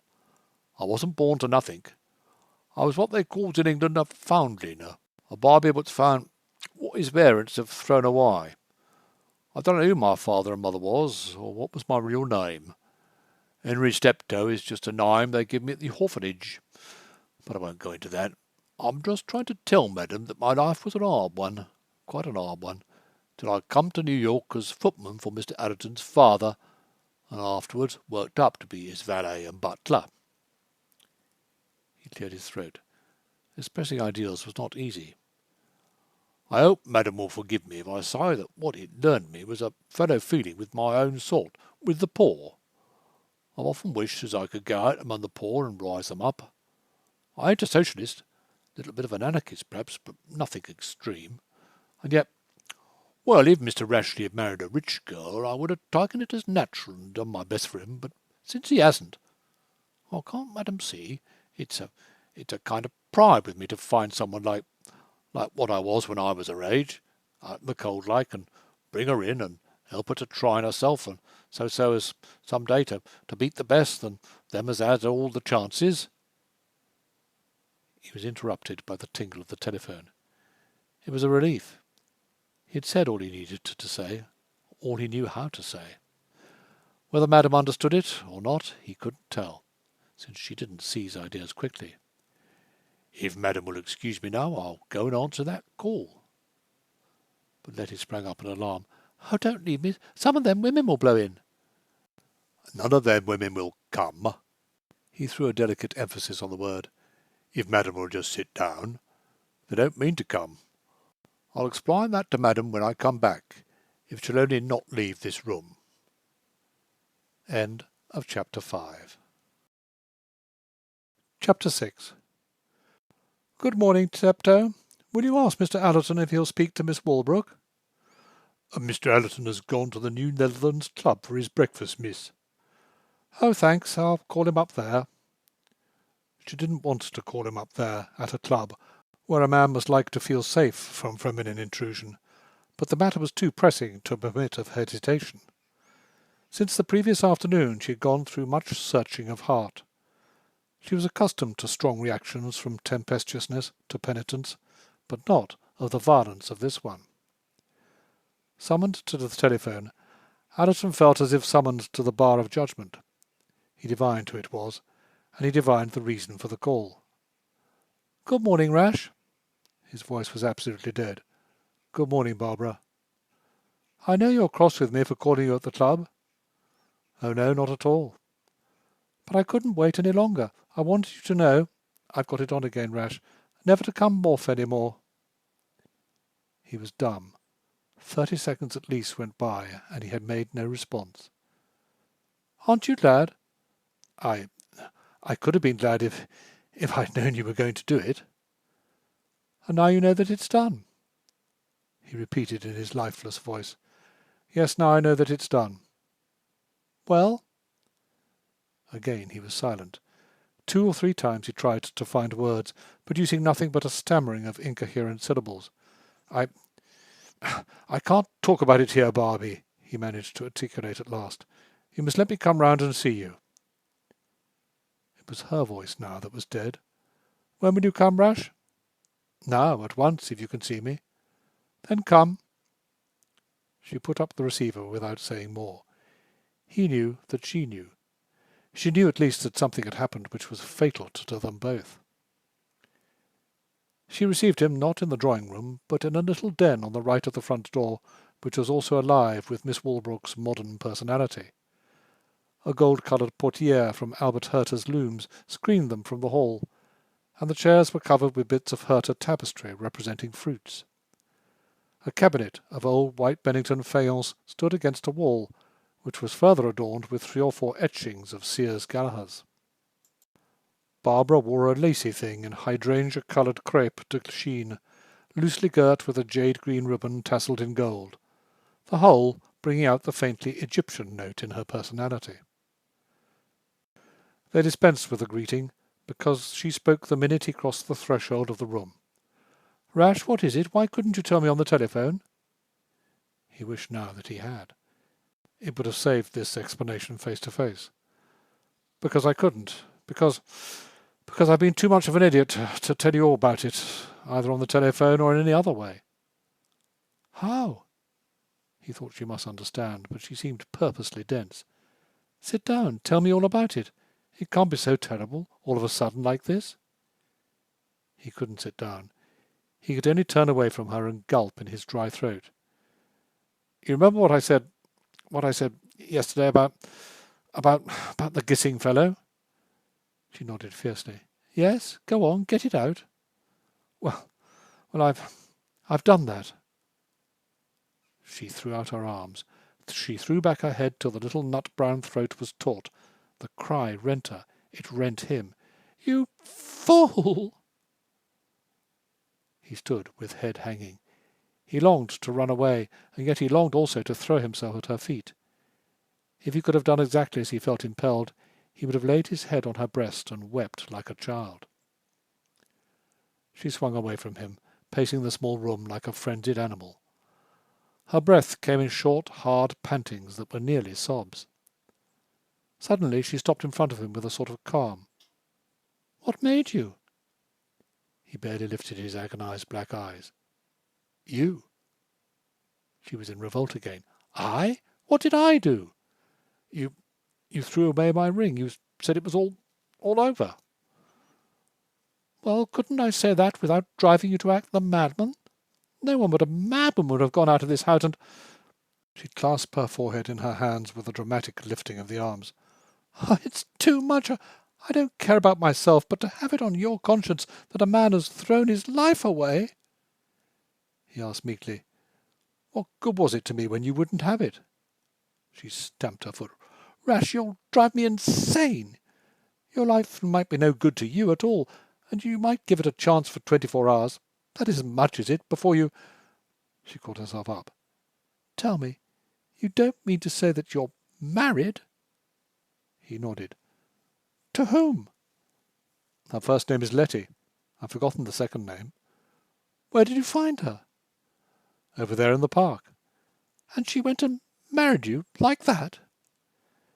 She was all alone, chucked out by her stepfather. She burst into a hard laugh. Oh, you baby, you believe that? The kind of stories that told you by 9 of the... He interrupted quickly. Don't call her anything, Bob. I mean any kind of a bad name.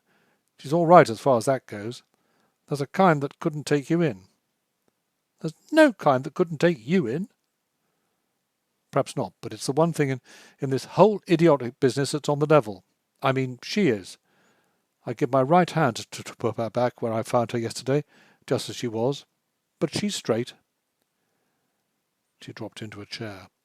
The first wild tumult of rage having more or less spent its force, she began, with a kind of heartbroken curiosity, to ask for the facts. She spoke nervously, beating a palm with the gold tassel of her girdle. Begin at the beginning. Tell me all about it.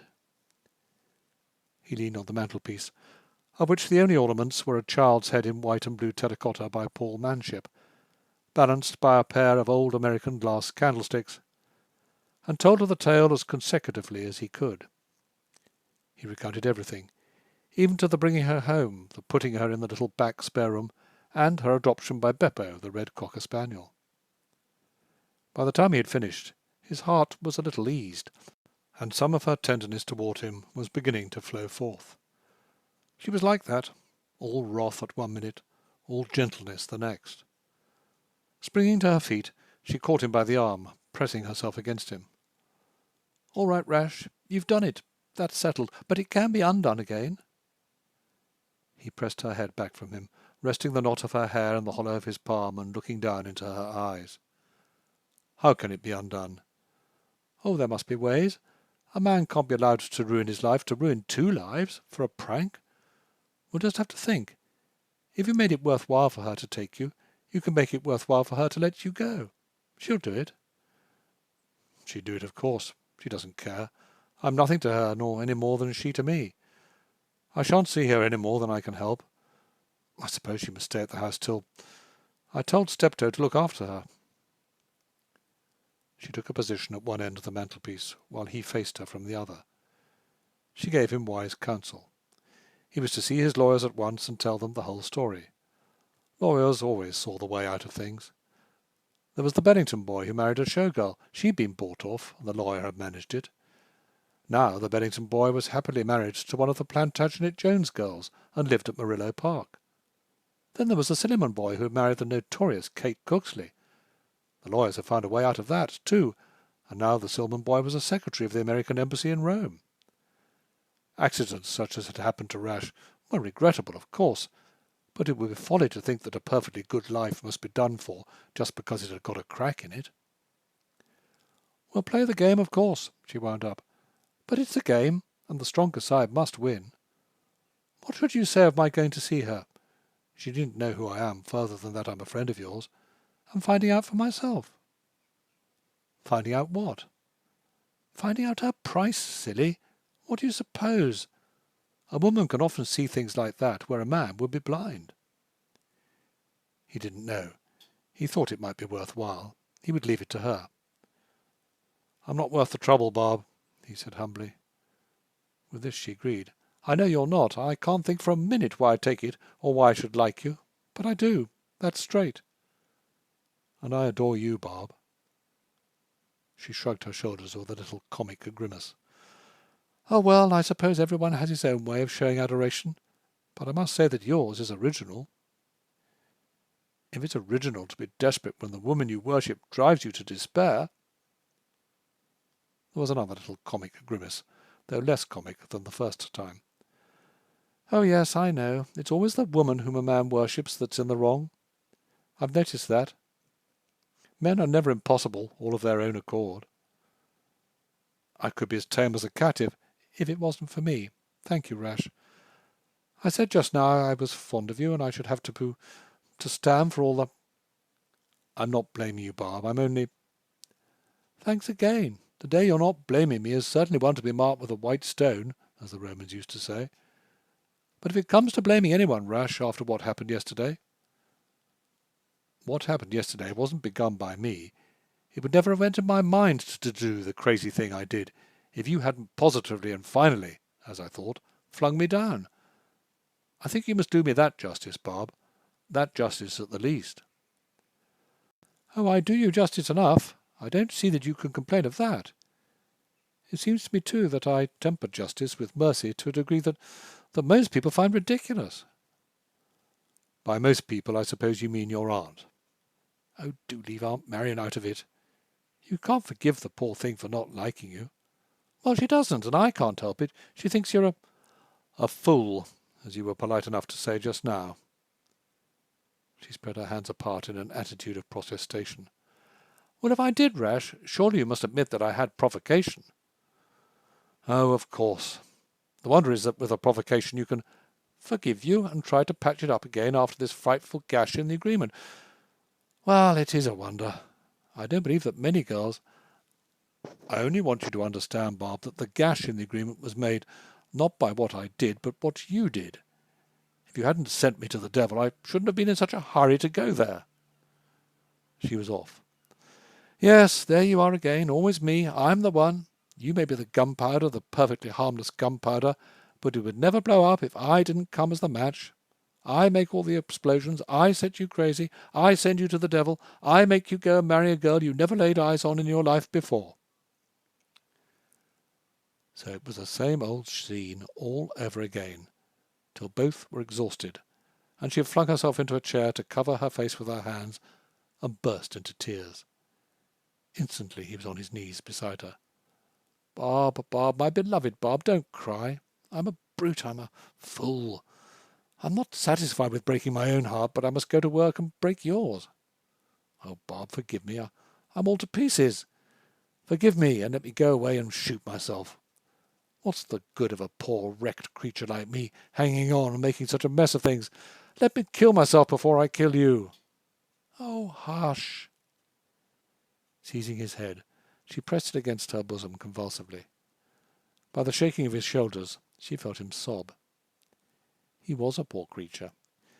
She was saying so to herself, but just because he was, something in her yearned over him. He could be different. He could be stronger and of value in the world if there was only someone to handle him rightly. She could do it if she could only learn to handle herself. She would learn to handle herself for his sake. He was worth saving. He had fine qualities, and a good heart most of all. It was his very fineness which put him out of place in a world like that of New York. He was a delicate, brittle, highly wrought thing, which should be touched only with the greatest care, and all his life he had been pushed and hurtled about as if he were a football player or a business man. With the soul of a poet or a painter or a seer, he had been treated like the typical rough-and-ready American lad, till the sensitive nature had been brutalized, maimed, and frenzied. She knew that. It was why she cared for him. Even when they were children she had seen that he wasn't getting fair treatment, either at home or in school, or among the boys and girls with whom they both grew up. He was the exception, and American life allowed only for the rule. If you couldn't conform to the rule, you were guyed and tormented and ejected. Among all his associates, she alone knew what he suffered, and because she knew it, a vast pity made her cling to him. He had forced himself into the life of clubs, into the life of society, into the life of other men as other men lived their lives, and the effect on him had been so nearly ruinous that it was no wonder if he was always on the edge of nervous explosion. His very wealth, which might have been a protection, was, under the uniform pressure of American social habit, an incitement to him to follow the wrong way. She knew it, and she alone. She could save him, and she alone. She could save him if she could first of all save herself. With his head pressed against her, she made the vow as she had made it 50 times already. She would be gentle with him, she would be patient, she would let him work off on her the agony of his suffering nerves, and smile at him through it all. She would help him out of the idiotic situation in which he found himself. The other girl was only an incident, as the show girl had been to the Bellington boy, and could be disposed of. She attached to that only a secondary importance in comparison with the whole thing, her saving him. She would save him even if it meant rooting out every instinct in her soul. But as he made his way blindly back to the club, his own conclusions were different. He must go to the devil. He must go to the devil now, whatever else he did. Going to the devil would set her free from him. It was the only thing that would. It would set him free from the other woman, set him free from life itself. Life tortured him. He was a misfit in it. He should never have been born. He had always understood that his parents hadn't wanted children, and that his coming had been resented. You couldn't be born like that and find it natural to be in the world. He had never found it natural. He couldn't remember the time when he hadn't been out of his element in life, and now he must recognize the fact courageously. It would be easy enough. He'd worked up an artificial appetite for all that went under the head of debauchery. It had meant difficult schooling at first, because his natural tastes were averse to that kind of thing. But he'd been schooled. Schooled was the word, since his training had begun under the very roof where his father had sent him to get religion and discipline. There had been no let-up in this educational course, except when he himself had stolen away, generally in solitude, for a little holiday. But, as he put it to himself, he knew all the roads and bypaths and cross-country leaps that would take him to the gutter. And to the gutter he would go. End of Chapter 6. Chapter 7. And all this while Letty was in the dining-room, learning certain lessons from her new-found friend. For some little time she had been alone. Steptoe finalized his conversation with Miss Walbrook on the telephone, but did not come back. She sat at the table feeding Beppo with bread and milk, but wondering if, after all, she hadn't better make a bolt for it. She'd had her breakfast, which was an asset to the good, and nothing worse could happen to her out in the open world than she feared in this great, dim, gloomy house. She had once crept in to look at the cathedral, and, overwhelmed by its height, immensity, and mystery, had crept out again. Its emotional suggestions had been more than she could bear. She felt now as if her bed had been made and her food laid out in that cathedral, as if, as long as she remained, she must eat and sleep in this vast, pillared solemnity. And that was only one thing. There were small practical considerations even more terrible to confront. If Nettie were to appear again... But it was as to this that Steptoe was making his appeal. "I say, girls, don't you go to making a fuss and spoiling your lives when you've got a chance that'll never come again." Mrs. Courage answered for them all. To sacrifice decency to self-interest wasn't in them, nor never would be. Some there might be, like Henry Steptoe, who would sell their birthright for a mess of pottage, but Mary Ann Courage was not of that company, nor any other woman upon whom she could use her influence. If a hussy had been put to reign over them, reigned over by a hussy, none of them would be. All they asked was to see her once, to deliver the ultimatum of giving notice. "It's a strange thing to me," Steptoe reasoned, "that when one poor person gets a lift, every other poor person comes down on 'em." "And might we ask who you mean by poor persons?" "Who should I mean, Mrs. Courage, but people like us? If we don't hang on by each other, who'll hang by us, I should like to know? Here's one of us placed in a high position, and instead of being proud of it and giving her a lift to carry her along, you're all for making it as hard for her as you can. Do you call that sensible?" "I call it sensible for everyone to stay in their proper sphere." "So that if a man's poor, you must keep him poor, no matter how he tries to better himself? That's what your proper spheres would come to." But argument being of no use, Steptoe could only make up his mind to revolution in the house. "The poor's very good to the poor when one of 'em's in trouble," was his summing up. "But let one of 'em have an extra stroke of luck, and all the rest'll jaw against him like so many magpies." As a parting shot, he declared on leaving the kitchen, "The trouble with you girls is you ain't got no class spunk, and that's why, in spirit, you'll never be nothing but menials." This lack of esprit de corps was something he couldn't understand. But what he understood less was the need of the heart to touch occasionally the high points of experience. Mrs. Courage and Jane, to say nothing of Nettie, after 30 years of domestic routine, had reached the place where something in the way of drama had become imperative. The range and the pantry produce inhibitions as surely as the desk or the drawing-room. On both natures inhibitions had been packed like feathers on a sea-bird, till the soul cried out to be released from some of them. It might mean going out from the home that had sheltered them for years and breaking with all their traditions, but now that the chance was there, neither could refuse it. To a virtuous woman, starched and stiffened in her virtue, steeped in it, dyed in it, permeated by it through and through, nothing so stirs the dramatic, so quickens the imagination, so calls the spirit to the purple emotional heights, as contact with the sister she knows to be a hussy. For Jane Cakebread and Mary Ann Courage, the opportunity was unique. "Then I'll go straight now." As Steptoe brought the information that the 3 women of the household were coming to announce the resignation of their posts, Letty sprang to her feet. "May I ask Madam to sit down again and let me explain?" Taking this as an order, she sank back into her chair again. He stood confronting her as before, one hand resting lightly on the table. "Nothing so good won't have happened in this house since old Mrs. Allerton went to work and died." Letty's eyes shone with their tiny fires, not in pleasure, but in wonder. "When old servants is good, they're good. But even when they're good, there's times when you can't help wishing as how the Lord would be pleased to take 'em to himself." He allowed this to sink in before going further. "The men's all right for the most part. Indoor work comes natural to 'em, and they'll swing it without no complaints. But with the women it's kick, kick, kick, and when they've worn themselves out with kicking, they begin to kick again. What's ply for a man, for them ain't nothing but slavery." Letty listened as one receiving revelations from another world. "I ain't what they call a woman-hater. I believe as God made woman for a purpose.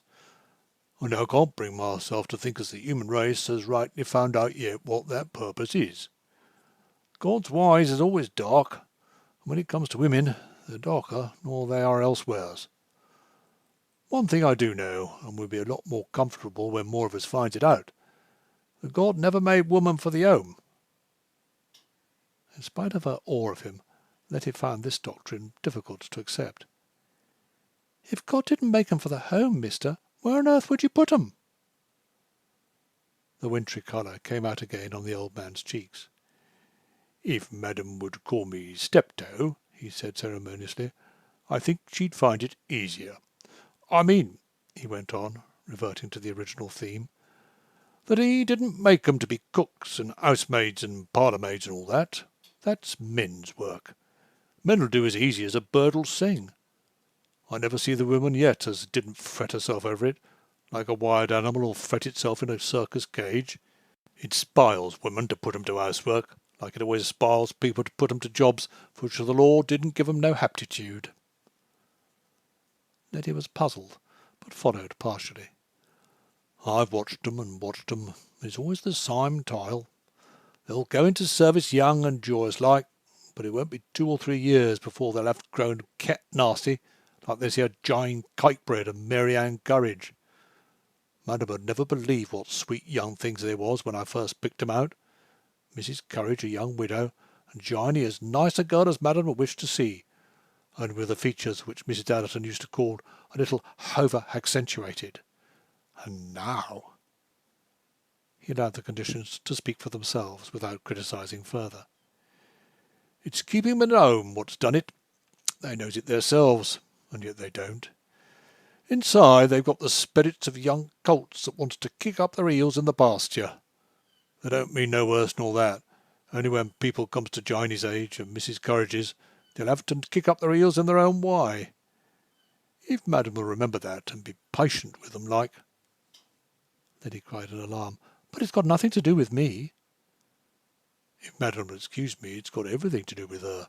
She's the missus of this house." "Oh, no, I ain't. Mr. Allerton just brung me here."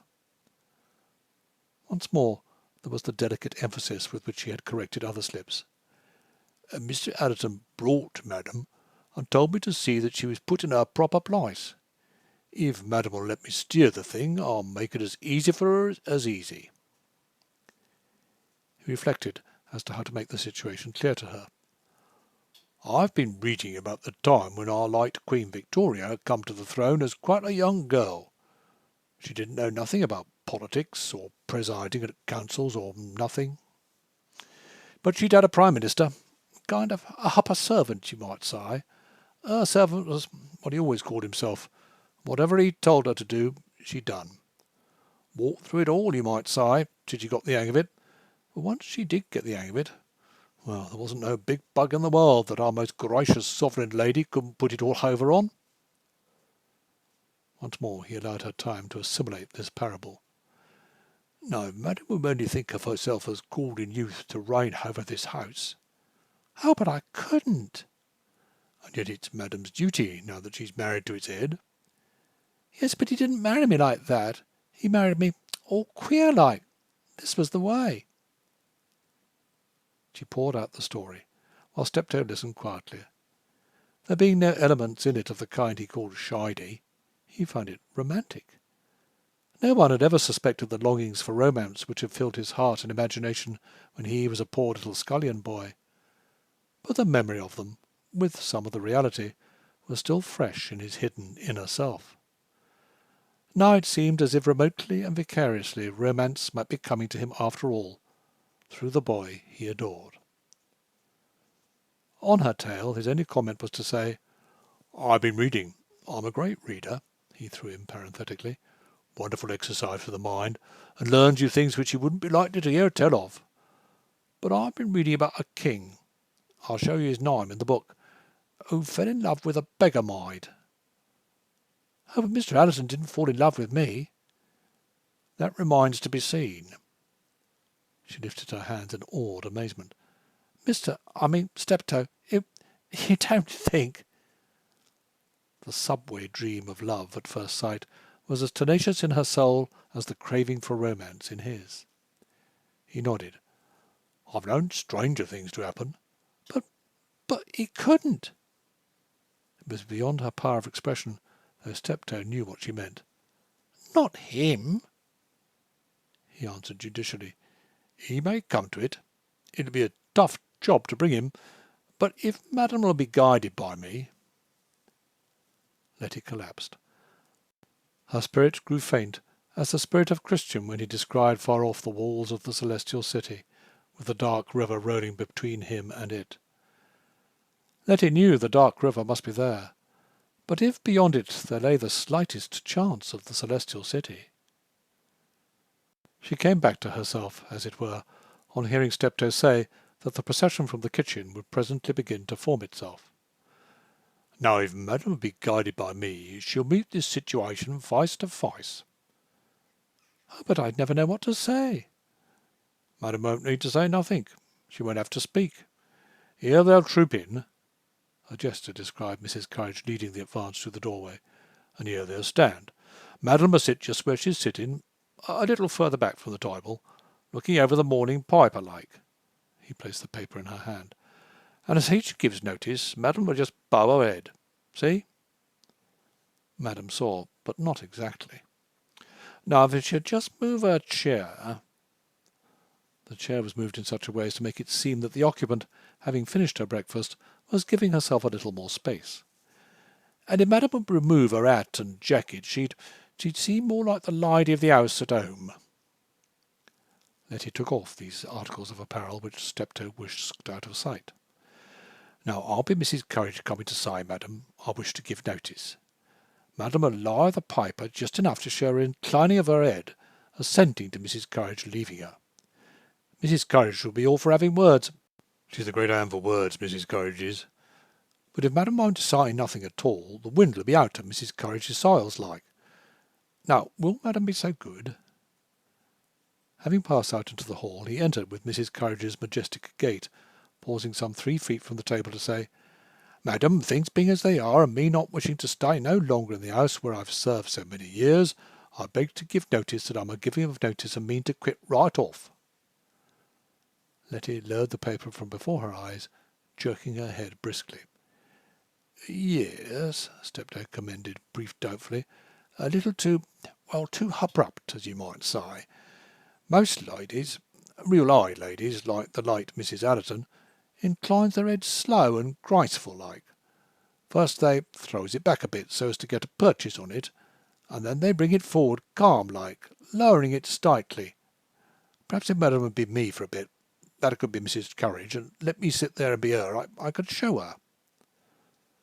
The places were reversed. It was Letty who came in as Mrs. Courage, while Steptoe, seated in the chair, lowered the paper to the degree which he thought dignified. Letty mumbled something like the words the hypothetical Mrs. Courage was presumed to use, while Steptoe slowly threw back his head for the purchase, bringing it forward in condescending grace. Language could not have given Mrs. Courage so effective a retort courteous. Letty was enchanted. "Oh, Steptoe, let me have another try. I believe I could swing the cat." Again the places were reversed. Steptoe having repeated the role of Mrs. Courage, Letty imitated him as best she could in getting the purchase of her bow and catching his air of high-bred condescension. "Better," he approved, "if Madam wouldn't lower her head quite so far backward. You see, Madam, a lady doesn't know she's throwing her back her head so as to get a grip on it. She does it unconscious-like, because, being of an haughty spirit, she holds it high natural. If Madam will only stiffer her neck like as if spirit had made her about 2 inches taller than she is—" Having seized this idea, Letty tried again, with such success that Mrs. Courage was disposed of. Jane Cakebread followed next, with Nettie last of all. Unaware of his possession of histrionic ability, Steptoe gave to each character its outstanding traits, fluttering like Jane and giggling like Nettie, not in zeal for a newly discovered interpretive art, but in order that Letty might be nowhere caught at a disadvantage. He was delighted with her quickness in imitation. "Couldn't have done that better myself," he declared, after Nettie had been dismissed for the 3rd or 4th time. "When it comes to the inclining of the head, I should say as Madam was about letter perfect, as they say on the stage. If Mr. Rash was to see it, he'd swear as his Madam had come back again." With some whispering and once or twice Nettie's stifled cackle of a laugh. "Here they are," he warned her. "Madam must be firm and control herself. There's nothing for her to be afraid of. Just to think of the light Queen Victoria, called to the throne when younger even than Madam is. Her shuffling developed into one lone step, heavy, stately, and funereal. Doing her best to emulate the historic example held up to her, Letty lengthened her neck and stiffened it. Her haughty spirit seemed to rise in her by the mere process of the elongation. She was so nervous that the paper shook in her hand, but she knew that if the celestial city was to be won, she could shrink from no tests which might lead her on to victory. Steptoe had relapsed into the major domo's office, announcing from the doorway, "Mrs. Courage to see Madam, if Madam will be pleased to receive her." Madam indicated that she was so pleased, scrambling after the standard of the maiden sovereign of Windsor Castle, giving audience to princes and ambassadors. End of Chapter 7. Chapter 8. I'm here. Letty couldn't know, of course, that this announcement, made in a menacing female bass, was due to the fact that 3 swaying bodies had been endeavouring so to get round the deployed paper wings as to see what was hidden there, and had found their efforts vain. All she could recognise was the summons to the bar of social judgment. To the bar of social judgment she would have gone obediently, had it not been for that rebelliousness against being looked down upon which had lately mastered her. As it was, she lengthened her neck by another half-inch, receiving from the exercise a new degree of self-strengthening. "Mrs. Courage is here, madam," Steptoe seconded, "and begs to say she's giving notice to quit madam's service." The explosion came as if Mrs. Courage was strangling. "When I want words took out of my mouth by Henry Steptoe or anybody else, I'll say so. If them as I've come into this room to speak to don't feel themselves able to face me—" "Madam will excuse an old servant who's outlived her time," Steptoe intervened, "and not take no notice. They always abuses the kindness that's been shown them, and taken liberties which—" But not for nothing had Mrs. Courage been born to the grand manner. "When Henry Steptoe talks of old servants outliving their time and taking liberties, he speaks of what he knows all about from personal experience. He was an old man when I was a little thing not so high." The appeal was to the curiosity of the girl behind the screen. To judge of how high Mrs. Courage had not been at a time when Steptoe was already an old man, she might be enticed from her fortifications. But the pause only offered Steptoe a new opportunity. "And so if madam can dispense with her services, which I understand madam can, Mrs. Courage will be a leaving of us this morning, with all her good wishes, I'm sure. Good-bye to you, Mary Ann, and God bless you after all the years you've been with us. Madam's given you your dismissal." Obedient to her cue, Letty lowered her guard just enough to incline her head with the grace Steptoe had already pronounced letter perfect.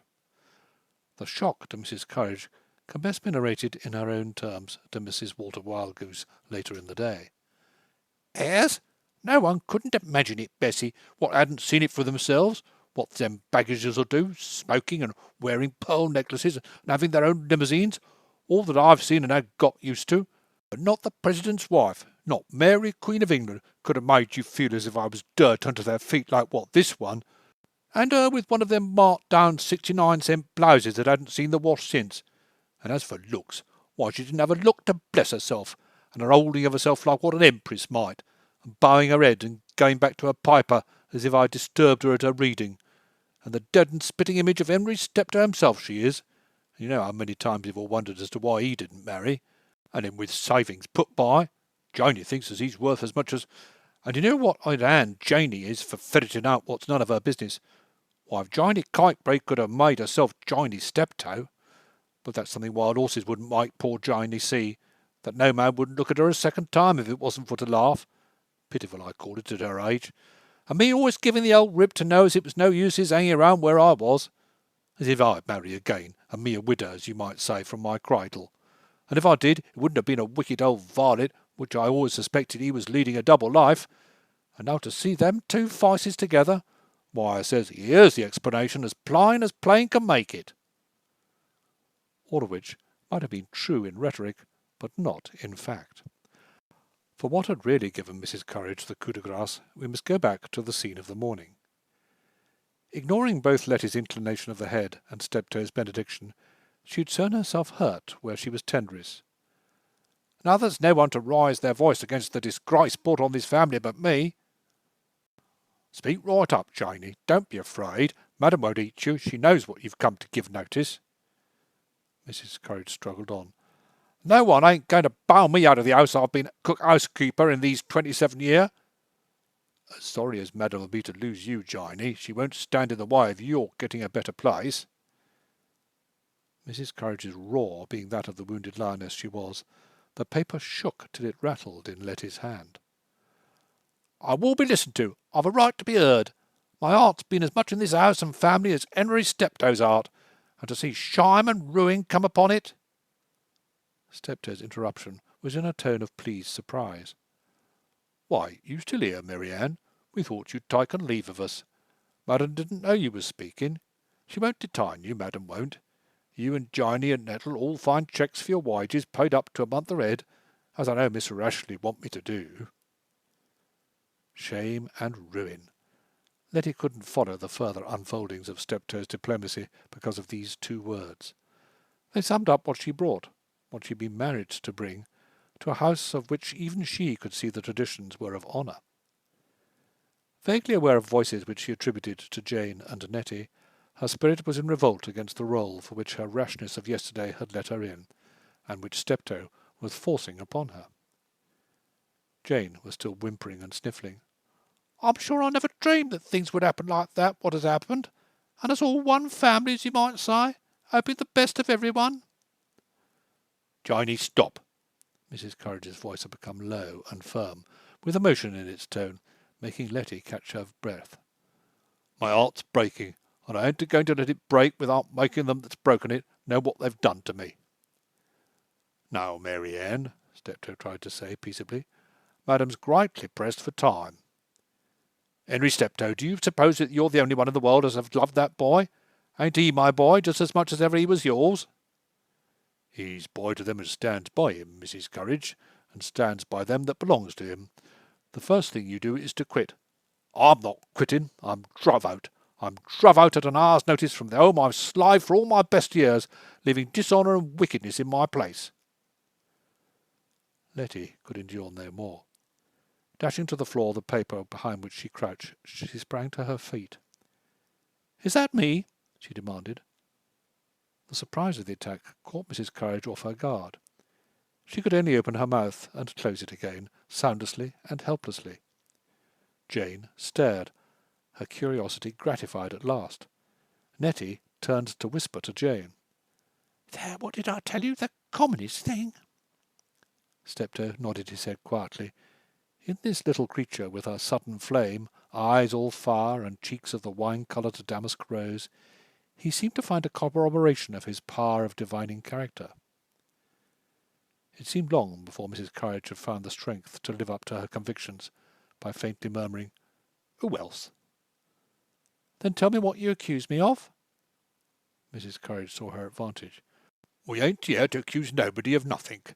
If it's hinting that I'd take away anyone's character, it's a thing I've hardly ever done, and no one can say it of me. All we want is to give our notice." "Then why don't you do it and go?" Once more Steptoe intervened diplomatically. "That's what Mrs. Courage is a-doing of, madam. She's finished, ain't she, Mary Ann? Janie and Nettie is finished too." But it was Letty now who refused this mediation. "No, they ain't finished. Let 'em go on." But no one did go on. Mrs. Courage was now dumb. She was dumb and frightened, falling back on her two supporters. All three together they huddled between the portiere. If Steptoe could have calmed his protégée, he would have done it, but she was beyond his control. "Am I the ruin and shame to this house that you were talking about just now? If I am, why don't you speak out and put it to me plain?" There was no response. The spectators looked on as if they were at the theatre. "What have you all got against me anyhow?" Letty insisted passionately. "What did I ever do to you? What's women's hearts made of that they can't let a poor girl be?" Mrs. Courage had so far recovered as to be able to turn from one to another, to say in pantomime that she had been misunderstood. Jane began to cry, Nettie to laugh. "Even if I was the bad girl you're trying to make me out, I should think other women might show me a little pity. But I'm not a bad girl, not yet. I may be. I don't know but what I will. When I see the hateful thing being good makes of women, it drives me to do the other thing." This was the speech they needed to justify themselves. To be good made women hateful. Their dumb crambo to each other showed that anyone who said so wild a thing stood already self-condemned. But Letty flung up her head with a mettle which Steptoe hadn't seen since the days of the late Mrs. Allerton. "I'm not in this house to drive no one else out of it. Them that have lived here for years has a right to it, which I ain't got. You can go and let me stay, or you can stay and let me go. I'm the wife of the owner of this house, who married me straight and legal, but I don't care anything about that. You don't have to tell me I ain't fit to be his wife, because I know it as well as you do. All I'm saying is that you've got the choice to stay or go, and whichever you do, I'll do different." Never in her life had she spoken so many words at one time. The effort drained her. With a torrent of dry sobs that racked her body, she dropped back into her chair. The hush was that of people who find the tables turned on themselves in a way they consider unwarranted. Of the general surprise, Steptoe was quick to take advantage. "There you are, girls. Madam could speak no fairer, now could she?" To this there was neither assent nor dissent, but it was plain that no one was ready to pick up the gloves so daringly thrown down. "Now what I would suggest," Steptoe went on craftily, "is that we all go back to the kitchen and talk it over quiet-like. What we decide to do we can tell Madam later." For consent or refusal, Jane and Nettie looked to Mary Ann, whose attitude was that of rejecting parley.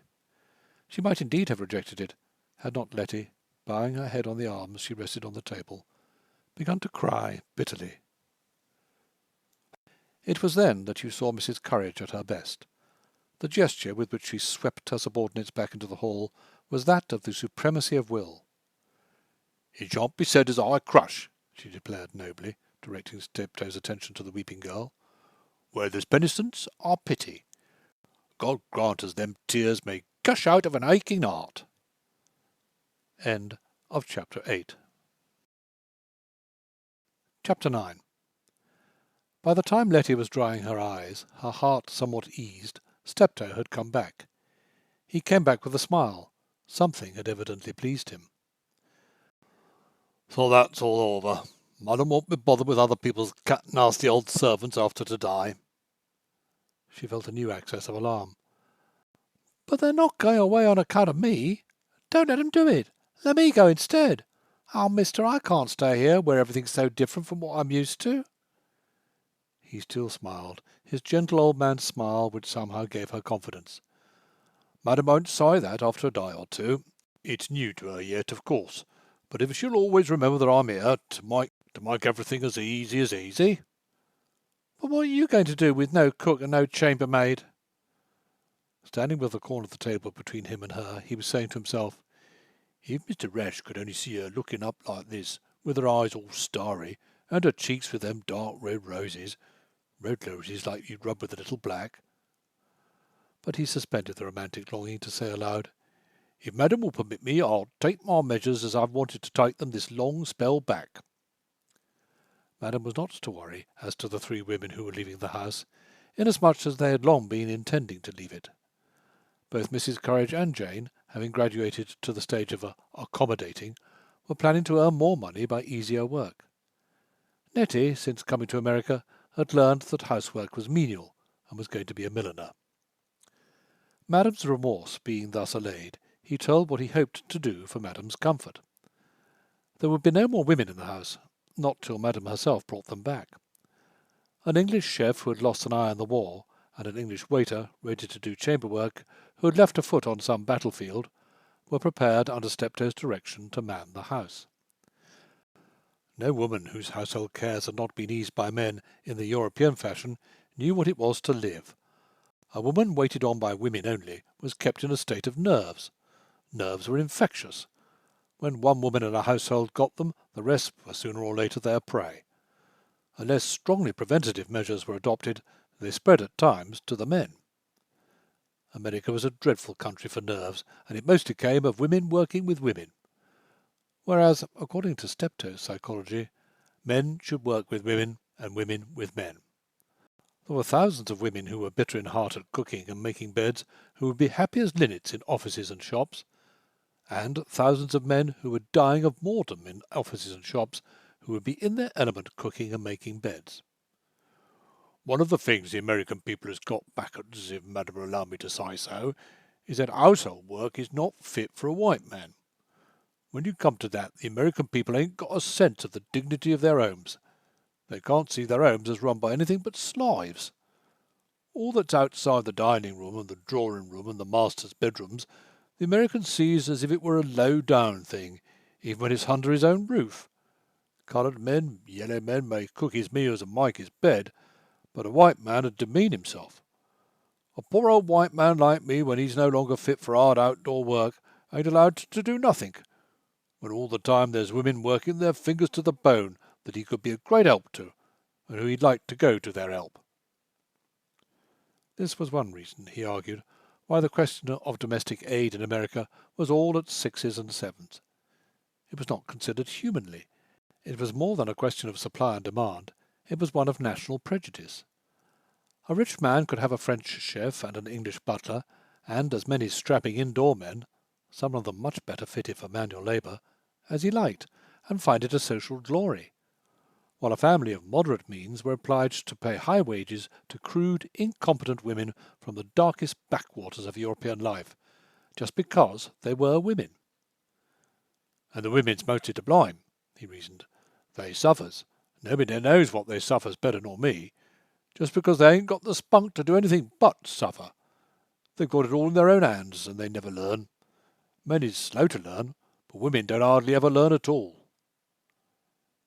Letty was thinking of herself as she glanced up at this fount of wisdom, with the question, "Don't none of 'em?" Having apparently weighed this already, he had his answer. "None that's been drilled a little bit beforehand. Once let women feel as so-and-so is the custom, and for her that custom, whether good or bad, is there to stay. They say that changing her mind is a woman's privileges, but the woman that changed her mind about a custom is one I never met yet." She took him as seriously as he took himself. "Don't you like women, Steptoe?" He pondered before replying. "I don't know as I could say. I've never had a chance to see much of women except in housework, where they're out of their element and taken at a disadvantage. I don't like none I've ever run into there, because none of them ever was no sport." The inquiry in her golden eyes led him a little further. "No one ain't a sport what sighs and groans over their job and don't do it cheerful like. No one ain't a sport what undertakes a job and ain't proud of it. If a woman will go into housework, let her do it honourable. If she chooses to be a servant, let her be a servant, and not be ashamed to say she is. So if madam asks me if I like 'em, I have to confess I don't, because as far as I see women, I mostly hear 'em complain." Her admiration was quite sincere as she said, "I shouldn't think they complain if they had you to put 'em wise." He corrected gently, "If they had me to tell 'em." "If they had you to tell 'em," she imitated meekly. "Madam mustn't pick up the bad habit of dropping her H's," he warned parentally. "I'll learn her a lot, but that's one thing I mustn't learn her. I don't it often, only once in a while, maybe, but that's something madam speaks right already, just like all Americans." Delighted that there was one thing about her that was right already, she reminded him of what he had said, that women never learned. "I said women as had been drilled a bit, but madam's different. Madam comes into this house new-born, as you might say. That'll make it easier for her and me." "You mean that I'll not be a kicker?" Once more he smiled his gentle reproof. "Oh, madam wouldn't be a kicker anyhow. Janie or Nettie or Mary Ann Courage or even me, we might be kickers. But if madam was to object to anything, she'd be displeased." She knitted her brows. The distinction was difficult. He saw he had better explain more fully. "It's only the common crowd what kicks. It's only the common crowd what uses the expression. A man might use it, I mean a real high gentleman like Mr. Ashley, and get away with it, now and then, if he didn't make a habit of it. When a woman does it, she rubber stamps herself. Now does Madam see? A lady couldn't be a lady and kick. The like Mrs. Allerton would never demean herself to kick. She'd only show displeasure. With her thumb and 2 fingers, Letty marked off on the table the 3 points as to which she had received information that morning. She must say brought and not brung. She must say tell and not put wise. She must not kick but show displeasure. Neither must she drop her H's, though to do so would have been an effort. The warning only raised a suspicion that in the matter of speech there might be a higher standard than Stepstow's. If ever she heard Rashleigh Allerton speak again, she resolved to listen to him attentively. She came back from her reverie on hearing Steptoe say, "With Madam, it's a case of beginning from the ground up, or more or less as you would with a baby. So I hope Madam will forgive me if I drop a hint as to what we must do before going any farther." Once more he read her question in the starry little flames in her eyes. "It's clothes." The damask red, which had ebbed, surged slowly back again. It surged back under the transparent white skin as red wine fills a glass. Her lips parted to stammer the confession that she had no clothes except those she wore, but she couldn't utter a syllable. "I understand Madam's position, which is why I mention it. You might say as clothes is the ABC of social life, and if we're to work from the ground up, we must begin there." She forced it out at last, but the statement seemed to tear her. "I can't get clothes. I ain't got no money." "Oh, money's no object," he smiled. "Mr. Rash has plenty of that, and I know what he'd like me to do. There never was his heckle for the open hand, if Madam will leave it to me." Allerton's office was much what you would have expected it to be, bearing to other offices the same relation as he to other business men. He had it because not to have it wouldn't have been respectable. A young American who didn't go to an office every day would hardly have been a young American. An office, then, was a concession to public sentiment, as well as some faint justification of himself. It was in the latter sense that he chiefly took it, making it a subject of frequent reference. In his conversation such expressions as "my office" or "due at my office" were introduced more often than there was occasion for. The implication that he had work to do gave him status, enabling him to sit down among his cronies and good-naturedly take their fun.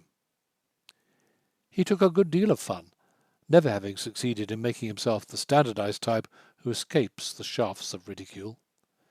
It was kindly fun, which, while viewing him as a white swan in a flock of black ones, recognized him as a swan, and this was as much as he could expect.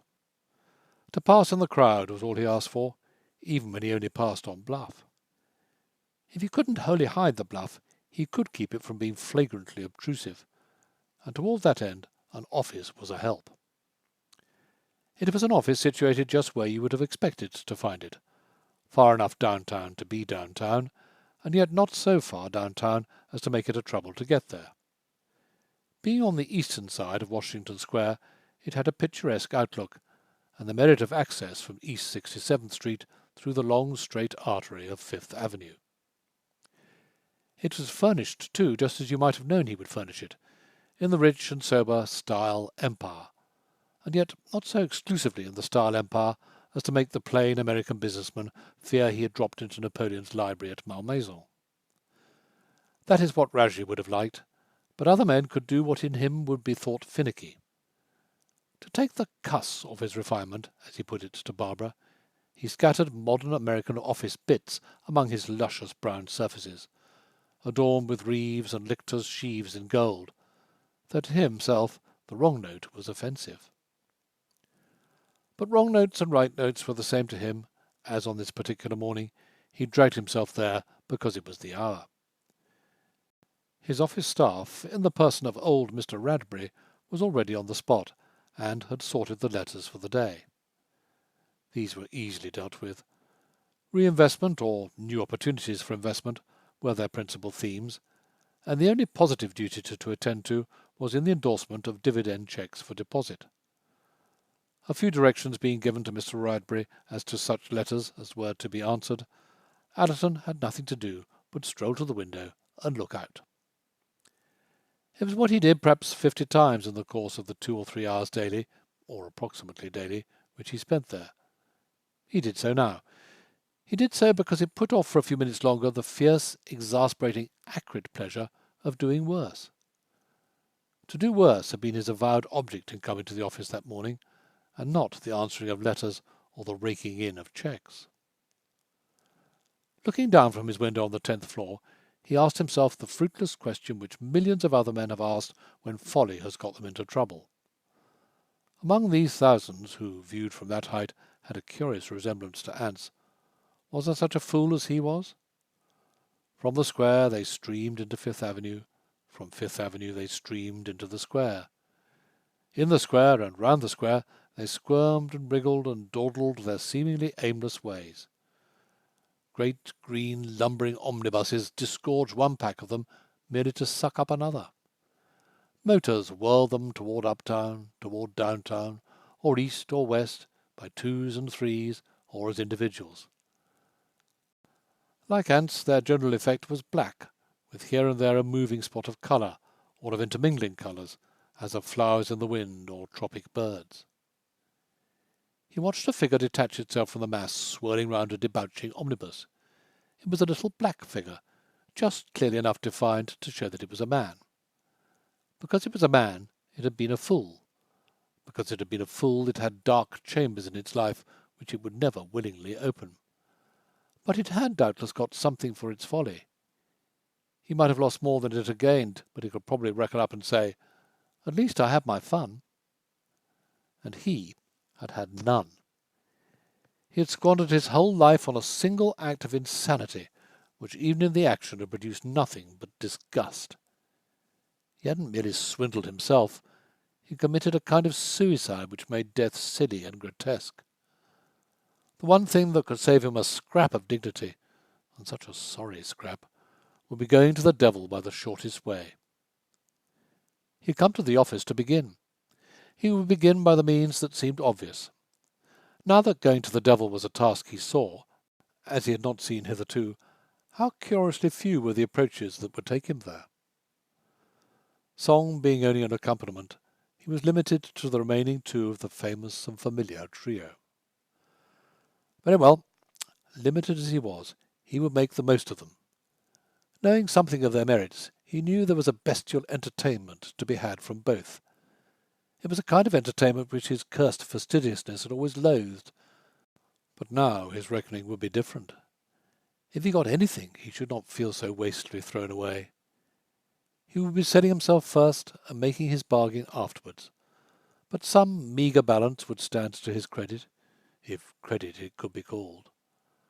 When the devil had been reached, the world, he knew, would pardon him because it was the devil, and not, what it was in truth, an idiotic state of nerves. At the minute when Letty was leaping to her feet to take her stand, he swung away from the window. First going to Mr. Bradbury's door, he closed it softly. Luckily, the old man, an inheritance of his, Allerton's father, was deaf and incurious. Like most clerks who clerk their way up to 70, he was buried in clerking's little round. He wouldn't come in till the letters were finished, certainly not for an hour, and by that time Allerton would be— He almost smiled at the old man's probable consternation on finding him so before the middle of the day. Any time would be bad enough, but in the high forenoon. He went to a cabinet which was said to have found its way via Border Town from the furnishings of Queen Caroline Murat. Having opened it, he took out a bottle and a glass. On the label of the bottle was a kilted Highlander playing on the pipes. A siphon of soda was also in the cabinet, but he left it there. What he had to do would be done more quickly without its mitigation. While Allerton was making these preparations, Judson Flack, in pyjamas and slippers, was standing in his toy kitchen, looking helplessly at a small gas stove. It was the hour in the middle of the morning at which he was accustomed to be waked with the information that his coffee and eggs were ready. The forenoon being what he called his slack time, he found the earlier part of it most profitably used for sleep. "Curse the girl!" The adjuration was called forth by the fact that he didn't know where anything was, or how anything should be done. From the simple expedient of going for his breakfast to one of the cheap restaurants with which he was familiar, he was cut off by the fact of an unlucky previous night. He simply didn't have the bones. This was not to say that he was penniless, but that in view of more public expenses later in the day, it would be well for him to economize where economy was so obvious. He never had an appetite in the morning anyway. With irregular eating and drinking all through the evening and far towards daylight, he found a cup of coffee and an egg. It was easy, he knew, to make the one and boil the other, but he was out of practice. He couldn't remember doing anything of the sort since the days before he married Letty's mother. Even then he never tried this new-fangled thing, the gas stove, so that besides being out of practice, he was at a loss. Curse the girl! The resources of the kitchen being few, exploration didn't take him long. He found bread, butter, milk that had turned sour, the usual condiments, some coffee in a canister, and a single egg. If you could only light the confounded gas stove! A small white handle offering itself for experiment, he turned it timidly, applying a match to a geometrical pattern of holes. He jumped back as from an exploding cannon. Curse the girl! Having found the way, however, the next attempt was more successful. Soon he had 2 geometrical patterns of holes burning in steady blue buttons of flame. On the one he placed the coffee pot into which he had turned a pint of water and a cupful of coffee. On the other a saucepan half full of water containing his egg. This being done, he retired to the bathroom for the elements of a toilet. Curse the girl! Washing, shaving, turning up his moustache with the little curling tongs, he observed with self-pity his increasing haggardness. He observed it also with dismay. Looks were as important to him as to an actress. His role being youth, high spirits, and the devil-may-care, the least trace of the wearing out would do for him. He noticed some time ago that he was beginning to show fatal signs, which had the more emphatically turned his thoughts to the provision Letty might prove for his old age. Curse the girl! It was cursing the girl which reminded him that he allowed more than the necessary time for his breakfast to be ready for consumption. Hurrying back to the kitchen, he found the egg dancing gracefully as the water boiled. He fished it out with a spoon and took it in his hand, but he didn't keep it there. Dashing it to the table whence it crashed upon the floor, he positively screamed, Curse the girl! He cursed her now, licking and sucking the tips of his fingers and examining them to see if they were scalded. No such calamity having occurred, he took up the coffee-pot, leaving the mashed egg where it lay. Lading a spoonful of sugar into a cup and adding the usual milk, he poured in the coffee, which became a muddy, dark brown mixture with what appeared to be a porridge of seeds floating on the top. One sip which induced a diabolical grimace, and he threw the beverage at the opposite wall as if it was a man he meant to insult. Curse the girl! The appeal to the darker powers being accompanied now by a series of up-to-date terms of objurgation, the mere act of utterance, mental or articulate, churned him to a frenzy. Seizing the coffee-pot, which he had replaced on the gas stove, he hurled it, too, against the wall. It struck, slathered the hideous liquor over a hideous calcimining which had once been blue, and fell to the floor like a living thing knocked insensible. The resemblance maddened him still more. It might have been Letty, struck down after having provoked him beyond patience. He rushed at it. He hurled it again. He hurled it again. He hurled it again. The exercise gave relief not only to his lawful resentment against Letty, but to those angers over his luck of last night, which, as a good loser, he hadn't been at liberty to show. No one knew the repressions he was obliged to put upon himself, but now his inhibitions could come off in this solitary passion of destruction. When the coffee-pot was a mere shapeless mass, he picked up the empty cup. It was a thick stone china cup with a bar meant to protect his moustache across the top, a birthday present from Letty's mother. The association of memories acted as a further stimulus. Smash! After the cup went the stone china sugar bowl. Smash! After the sugar bowl, the plate with the yellow chunk of butter. Smash! After the butter plate, the milk jar, a clumsy lumpy thing, which merely gurgled out a splash of milk and fell without breaking. Curse the girl, curse the girl, curse the girl, I'll learn her to go away and leave me. I'll find her and drag her back if she's in. End of Chapter 9. Chapter 10. While Letty was beginning a new experience, Judson Flack was doing his best to carry out his threat. That is to say, he was making the round of the studios in which his stepdaughter had occasionally found work, discreetly asking if she had been there that day. It was all he could think of doing. To the best of his knowledge, she had no friends with whom she could have taken refuge, though the suspicion crossed his mind that she might have drowned herself to spite him. As a matter of fact, Letty was asking the question if she wasn't making a mistake in not doing so, either literally or morally. Never before in her life had she been up against this problem of insufficiency. Among the hard things she had not known this, and now that she was involved in it, it seemed to her harder than everything else put together. In her humble round, bitter as it was, she had always been considered competent. It was the sense of her competence that gave her the self-respect enabling her to bear up. According to her standards, she could keep house cleverly, and could make a dollar go as far as other girls made too. When she got her first chance in a studio through an acquaintance of Judson Flack's, she didn't shrink from it, and had more than once been chosen by a director to be that member of a crowd who moves in the front and expresses the crowd psychologically. Had she only had the clothes? And now she was to have them. As far as that went, she was not merely glad. She was one sheer quiver of excitement.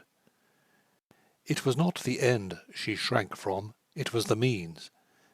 If she could only have had $50 to go poking round where she knew that bargains could be found, she might have enjoyed the prospect. But Steptoe could only take measures on the grand scale to which he was accustomed. The grand scale frightened her, chiefly because she was dressed as she was dressed. It was her first thought and her last one. When Steptoe told her the hour at which he had asked Eugene to bring round the car, the mere vision of herself stepping into it made her want to sink into the ground. Eugene didn't live in the house, she discovered that, and so would bring the stare of another pair of eyes under whose scrutiny she would have to pass. Those of the three women having already scorched her to the bone, she would have to be scorched again. She tried to say this to Steptoe as they stood in the drawing-room window waiting for the car, but she didn't know how to make him understand it. When she tried to put it into words, the right words wouldn't come. Steptoe had taken as general what she was trying to explain to him in particular. "It'll be very important to Madam to face what's hard and to do it brave-like. It'll be the making of her if she can. Humble Hill is pretty stiff to climb. Humble Hill is pretty stiff to climb, but them as gets to the top of it is tough." She thought this over silently. He meant that if she had set herself to take humiliations as they came, dragging herself up over them, she would be the stronger for it in the end. "It'd have been better for Mr. Ashley," he mused, "if he'd had something of the kind to tackle in his life. It'd have made him more of a man. But because he hadn't, didn't Madam ever notice," he broke off to ask, "how them as has everythink made easy for them begins right off to make things hard for theirselves? It's kind of law-like. It's just as if nature didn't mean to let no one escape. When a man's got no troubles you can think of, he'll go to work to create 'em." "Didn't he—" She had never yet pronounced the name of the man who had married her. "Didn't he ever have any troubles?" "He was fretted terrible, cross-like, rubbed up the wrong way, as you might say, but a real trouble like what you and me have had plenty of, never. It's my opinion that trouble is to character what a peg'll be to a creeping vine, something to which the vine'll hook on and put itself up by. Where there's nothing to catch on to, the vine'll grow, but it'll grow in a heap of flop." There was a tremor in his tone as he summed up. That's something like my poor boy." Letty found this interesting. That in these exalted circles there could be a need of refining chastisement came to her as a surprise. "The wife, as I've always hoped for him," Steptoe went on, "is one that'd know what trouble was and how to face it. He'd make a grand husband to a woman who was strong, but he'd have to be the wall what the creeping vine could cover all over and beautify." "That wouldn't be me." "If I was madam, I wouldn't be so sure of that. It don't do to undervalue your own powers. If I'd have done that, I wouldn't have been where I am to-day.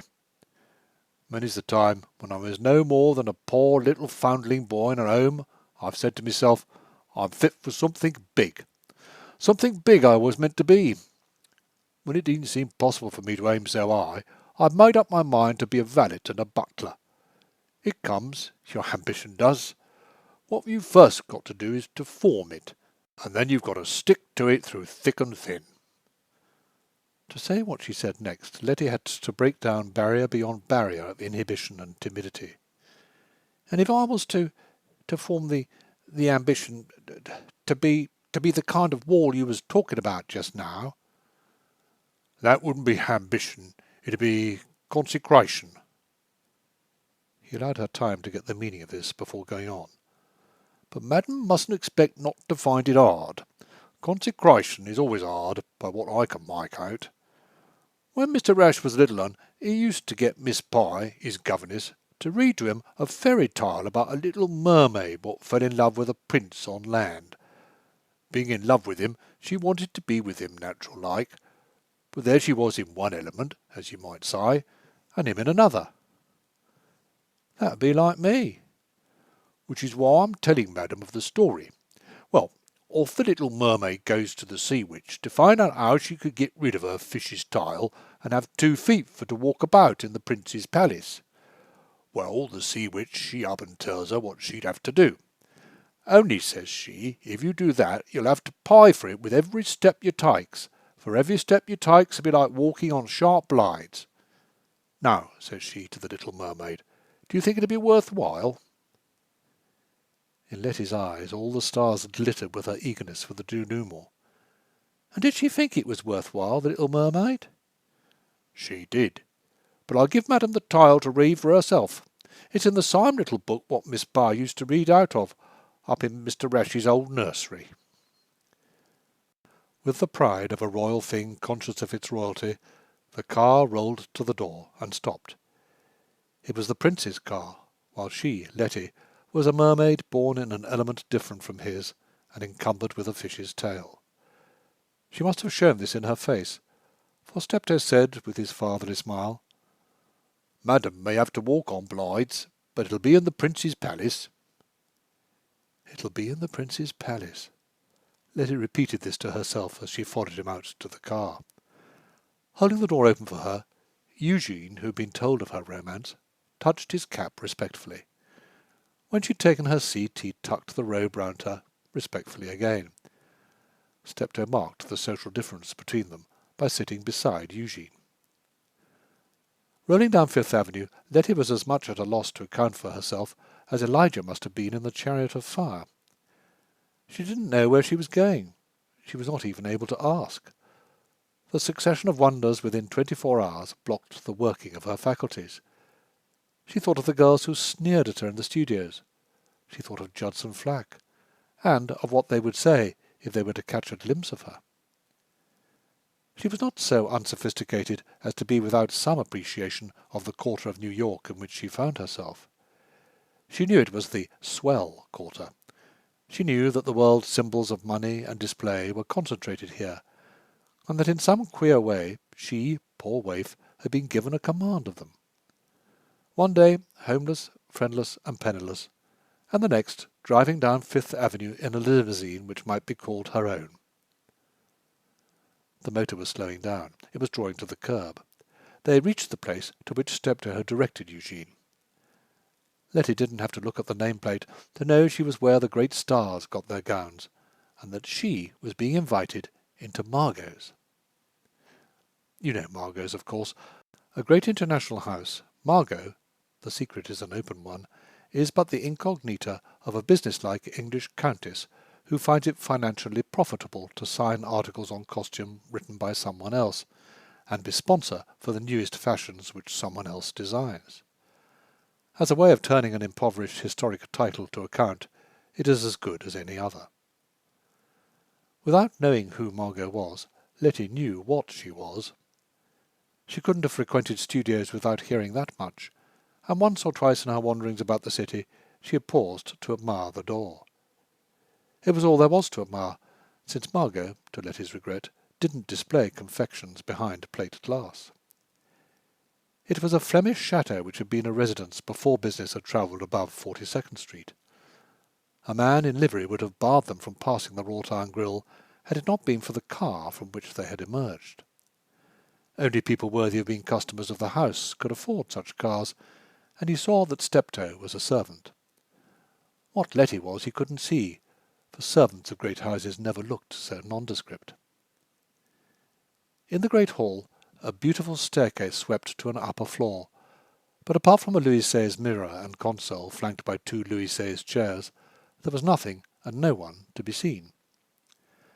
Steptoe turned to the right into a vast saloon with a cinnamon-coloured carpet and walls of cool French grey. A group of gilded chairs were the only furnishings, except for a gilded canapé between 2 French windows draped with cinnamon-coloured hangings. A French fender with French andirons filled the fireplace, and on the white marble mantelpiece stood a garniture de cheminée, a clock and 2 vases in biscuit de Sèvres. At the end of the room, opposite the windows, a woman in black with coiffure à la Marcel sat at a white enamelled desk, working with a ledger. A second woman in black, also with coiffure à la Marcel, stood holding open the doors of a white enamelled wardrobe, gazing at its multicoloured contents. 2 other women in black, still with coiffure à la Marcel, were bending over a white enamelled drawer in a series of white enamelled drawers, discussing in low tones. There were no customers. For such a house the season had not yet begun. Though in this saloon voices were pitched as low as for conversation in a church, the sharp catgut galls of French women, and of French dressmakers especially, came from a room beyond. Overawed by this vastness, simplicity, and solemnity, Steptoe and Letty stood barely within the door, waiting till someone noticed them. No one did so till the woman holding open the wardrobe doors closed them and turned round. She did not come forward at once. She only stared at them. Still keeping her eye on the newcomers, she called the attention of the ladies occupied with the drawer, who lifted themselves up. They too stared. The lady at the desk stared also. It was the lady of the wardrobe who advanced at last, slowly, with dignity, her hands genteelly clasped in front of her. She seemed to be saying, "No, we don't want any," or "I'm sorry, we've nothing to give you," by her very walk.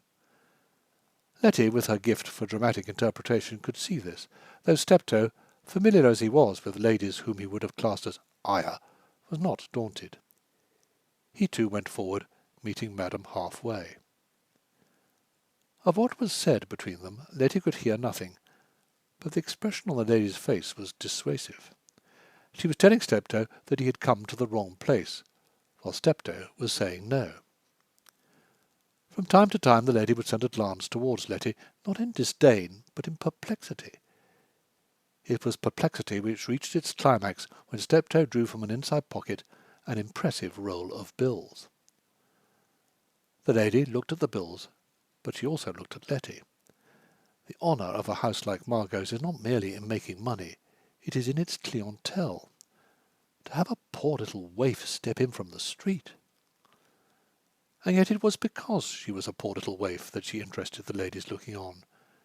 She was so striking an exception to their rule that her very coming in amazed them. One of the 2 who had remained near the open drawer came forward in conference with her colleague, adding her dissuasions to those which Steptoe had already refused to listen to.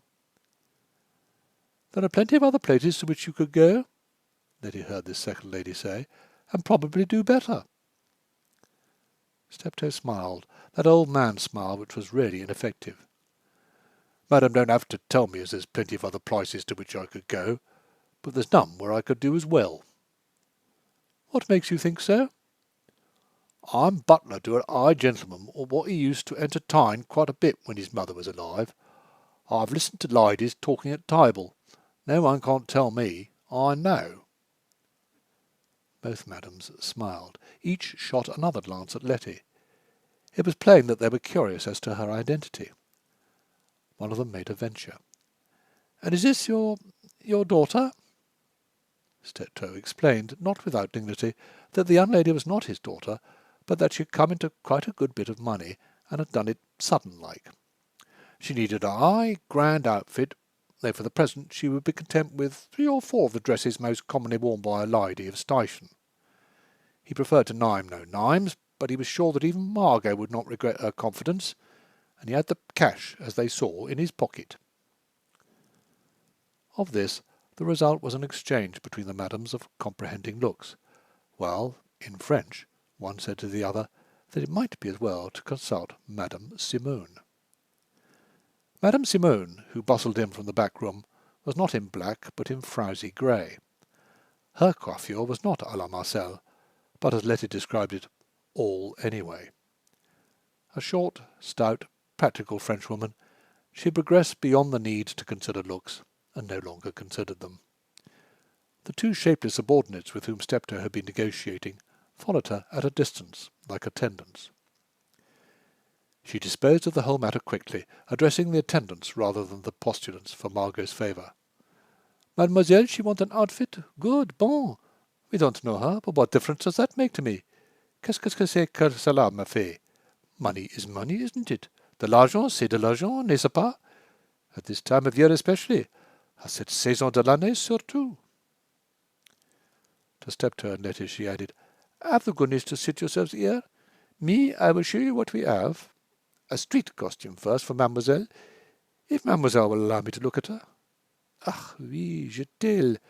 What you call in English, the figure is excellent, très chic. With the proper clothes, mademoiselle would have a style, de l'élégance naturelle, that sees itself. C'est la savoir. Oui, oui."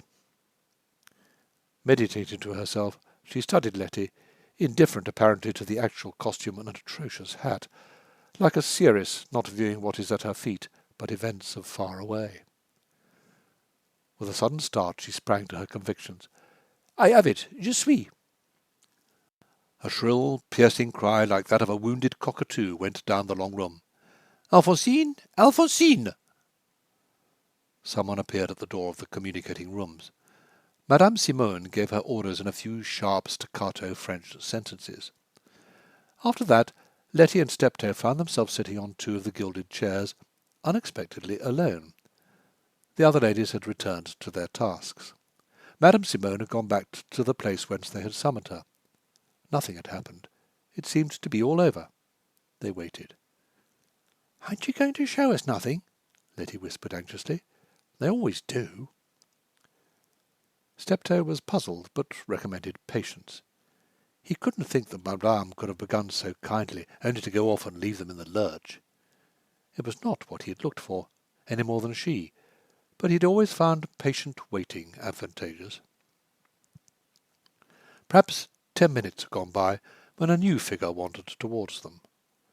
Strutted would perhaps be the better word, since she stepped like a person for whom stepping means a calculation. She was about Letty's height and about Letty's figure. Moreover, she was pretty, with that haughtiness of mien which turns prettiness to beauty. What was most disconcerting was her coming straight toward Letty and standing in front of her to stare. Letty coloured to the eyes, her deep damask flush. The insult was worse than anything offered by Mrs. Courage, for Mrs. Courage, after all, was only a servant, and this a young lady of distinction. Letty had never seen anyone dressed with so much taste, not even the stars as they came on the studio lot in their everyday costumes.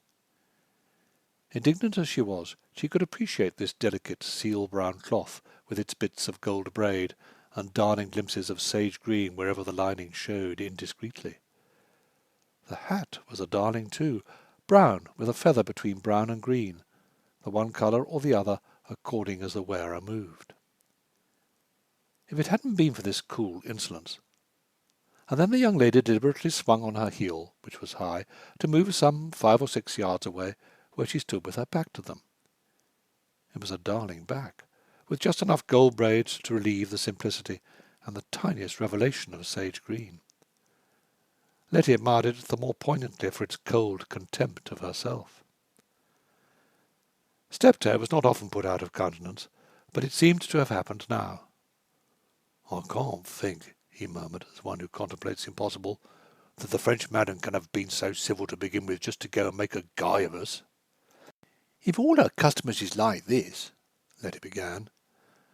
But the young lady of distinction turned again, stepping a few paces towards the back of the room, swinging on herself, stepping a few paces toward the front of the room, swinging on herself again, and all the while flinging at Letty's glances which said, "If you want to see scorn, this is it."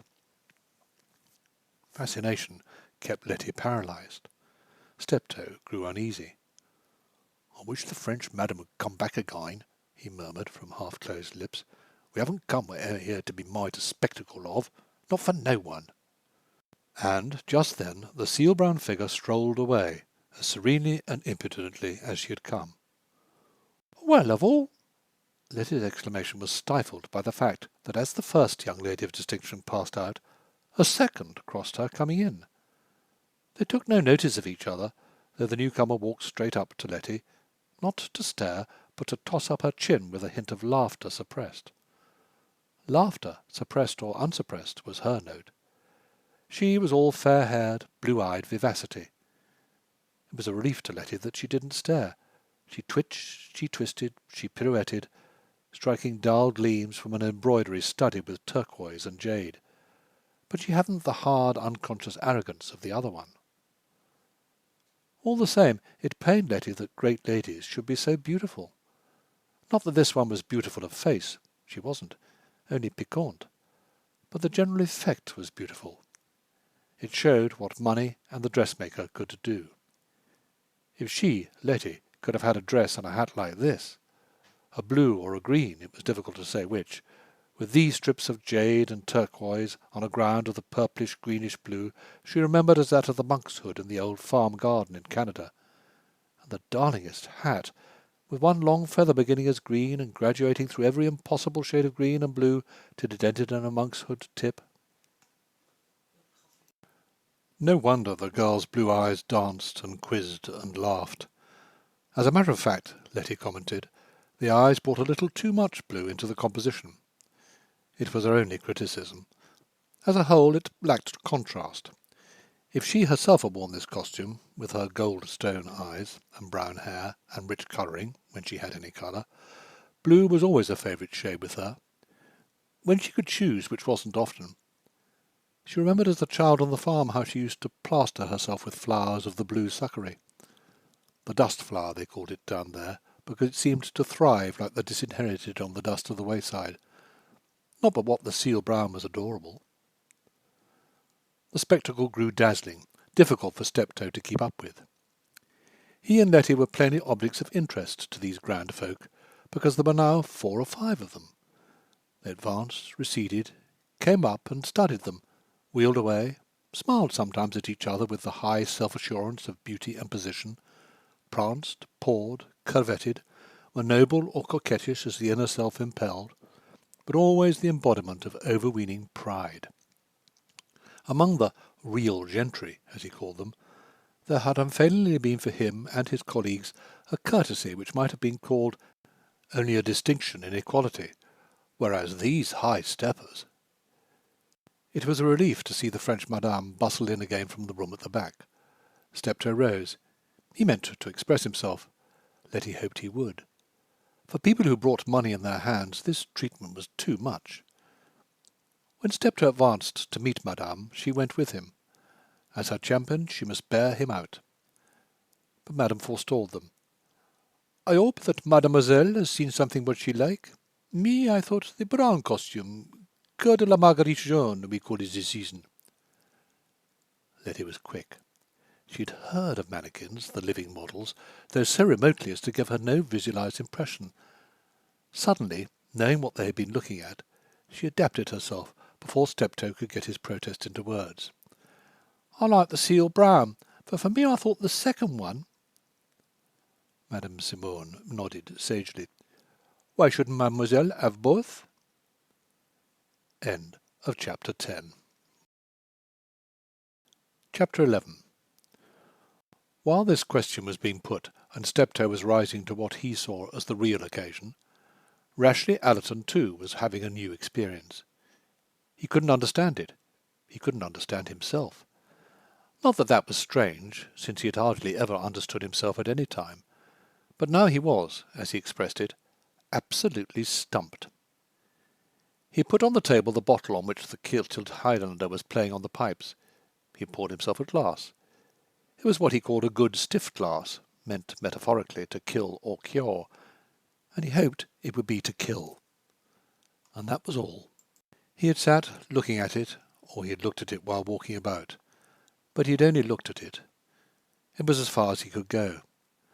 Now that to go farther had become what he called a duty, the perversity of his nerves was such that they refused.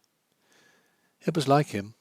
He could always do the forbidden, the daredevil, the crazily mad, but when it came to the reasonable and straightforward, something in him balked. Here he was at what should have been the beginning of the end, and the demon which at another time would have driven him on was holding him back. Temptation had worked itself round the other way. It was temptation not to do, when saving grace lay in doing. An hour or more had gone by when Mr. Radbury knocked at the door timidly. "Come in, Radbury," Allerton cried in a gaiety he didn't feel. "Have a drink." Mr. Radbury looked at the bottle and at the glass. He looked at his young employer, who with his hands in his pockets was again standing by the window. It was the first time in all the years of his service, first with the father and then with the son, that this invitation had been given him. "Thanks, Mr. Rash," he said with a thick, shaky utterance. "Liquor and I are strangers. I wish I could feel—" But the old man's trembling anxiety forced on Allerton the fact that the foolish game was up. "All right, Radbury. Was only joking. No harm done. Had only taken the thing out to look at it." Before sitting down to read and sign the letters, he put both glass and bottle back into the keeping of Queen Caroline Murat, saying to himself as he did so, "I must find some other way." He was thrown back thus on Barbara's suggestion of a few hours earlier. He must get rid of the girl. He had scarcely as yet considered this proposal, though not because he deemed it unworthy of himself. Nothing could be unworthy of himself. A man who was so little of a man as he was entitled to do anything, however base, and feel no shame. It was simply that his mind hadn't worked round to looking at the thing as feasible. And yet it was. Plainly it was. The law allowed for it, if one only took advantage of the law's allowances. It would be beastly, of course, and more beastly for him than the average of men. But because it was beastly, it were better done at once, before the girl got used to luxurious surroundings. But even this resolution, speedy as it was, came a little late. By evening Letty was already growing used to luxurious surroundings, and finding herself at home in them. First, there were no longer any women in the house, and with the three men, Steptoe's friends being already installed, she found herself safe from the prying and criticising feminine. Secondly, some of the new clothes had already come home, and she was now wearing the tea-gown she had long dreamt of but had never aspired to possess. It was of a blue so dark as to be almost black, with a flame-coloured bar across the breast, harmonizing with her hair and eyes. Of her eyes she wasn't thinking, but her hair. That, however, was another part of the day's fairy tale. When the dresses had been bought and paid for, Madame presumed to Steptoe that Mademoiselle was under some rich gentleman's protection. Taking words at their face value, as she, Letty, did herself, Steptoe admitted that she was. Madame made it plain that she understood this honour, which often came to girls of the humblest classes, and the needs there could be for supplementing wardrobes suddenly. After that it was confidence for confidence. Madame had seen that in the matter of lingerie Mademoiselle left to desire, and though Margot made no specialty in this line, they happened to have on an upper floor a consignment just arrived from Paris, and if Monsieur would allow Mademoiselle to come up and inspect it— Then it was Madame Simone's coiffure. At least it was the coiffure whom Madame Simone recommended, who came to the house after Letty had donned a peignoir from the consignment just arrived from Paris. And now, at 9:30 in the evening, it was the memory of a day of mingled agony and enchantment. Having looked her over as he summoned her to dinner, Steptoe had approved of her. He had approved of her with an inner emphasis stronger than he expressed. Letty didn't know how she knew this, but she knew. She knew that her transformation was a surprise to him. She knew that though he had hoped much from her, she was giving him more than he had hoped. Nothing that he said told her this, but something in his manner, in his yearning as he passed her the various dishes and tactfully showed her how to help herself, in the tenderness with which he repeated correctly her little slips in words. Something in this betrayed it. She knew it too when after dinner he begged her not to escape to the little back room, but to take her place in the drawing-room. "Madam will find that it'll pass the time for her. Maybe too Mr. Rashleigh'll come in. He does sometimes, early like. I've known him to come home by 9:30, and if his ma wasn't sitting in the drawing-room, he'd be quite put out. Ladies mostly waits till their husbands come in, and in case Madam'll feel lonely, I'll leave the door open to the back part of the house, and she'll hear me talking to the boys." The October evening being chilly, he lit a fire. Drawing up in front of it a small armchair, suited for a lady's use, he placed behind it a table with an electric lamp. Letty smiled up at him. He had never seen her smile before, and now that he did, he made to himself another comment of approval. "You're awful good to me." He reflected as to how he could bring home to her the grammatical mistake. "No, you're awful good to me, sorry." "Madam finds me awfully good, does she? Perhaps that's because Madam don't know that her coming to this house gratifies a taste of mine for which I ain't never had no gratification." As he put a footstool to her feet, he caught the question she so easily transmitted by her eyes. "Perhaps Madam can understand that after doing things all my life for people as is used to 'em, I've had a kind of craving to do 'em for them as haven't had nothing, and who could enjoy them more. I told Madam yesterday I was something of an anarchist, and that's how I am, wanting to give the poor a wee little bit of what the rich has to throw away." Later he brought her an old red book, opened at a page on which she read The Little Mermaid. Her heart leaped. It was from this volume that Miss Pye had read to the prince when he was a child. She let her eyes run along the opening words. "Far out in the sea the water is as blue as the petals of the cornflower and clear as the purest glass." She liked this sentence. It took her into a blue world. It was curious, she thought, how much meaning there was in colours. If you looked through red glass, the world was angry. If through yellow, it was lit with an extraordinary sun. If through blue, you had the sensation of universal happiness. She supposed that this was why blue flowers always made you feel that there was a want in life which ought to be supplied and wasn't. She remembered a woman who had a farm near them in Canada, who grew only blue flowers in her garden.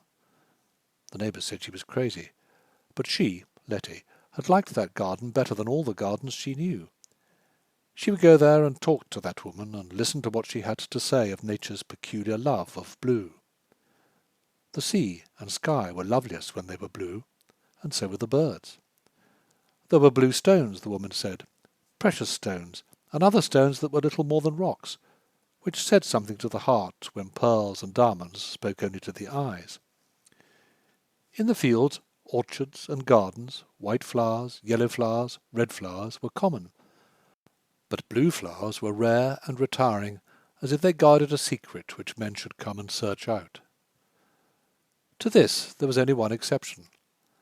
Letty would notice as she trudged back to her father's farm that along the August roadsides there was a blue flower, of a blue you would never see anywhere else, not even in the sky, which grew in the dust and lived on dust, and out of the dust drew elements of beauty such as roses and lilies couldn't boast of.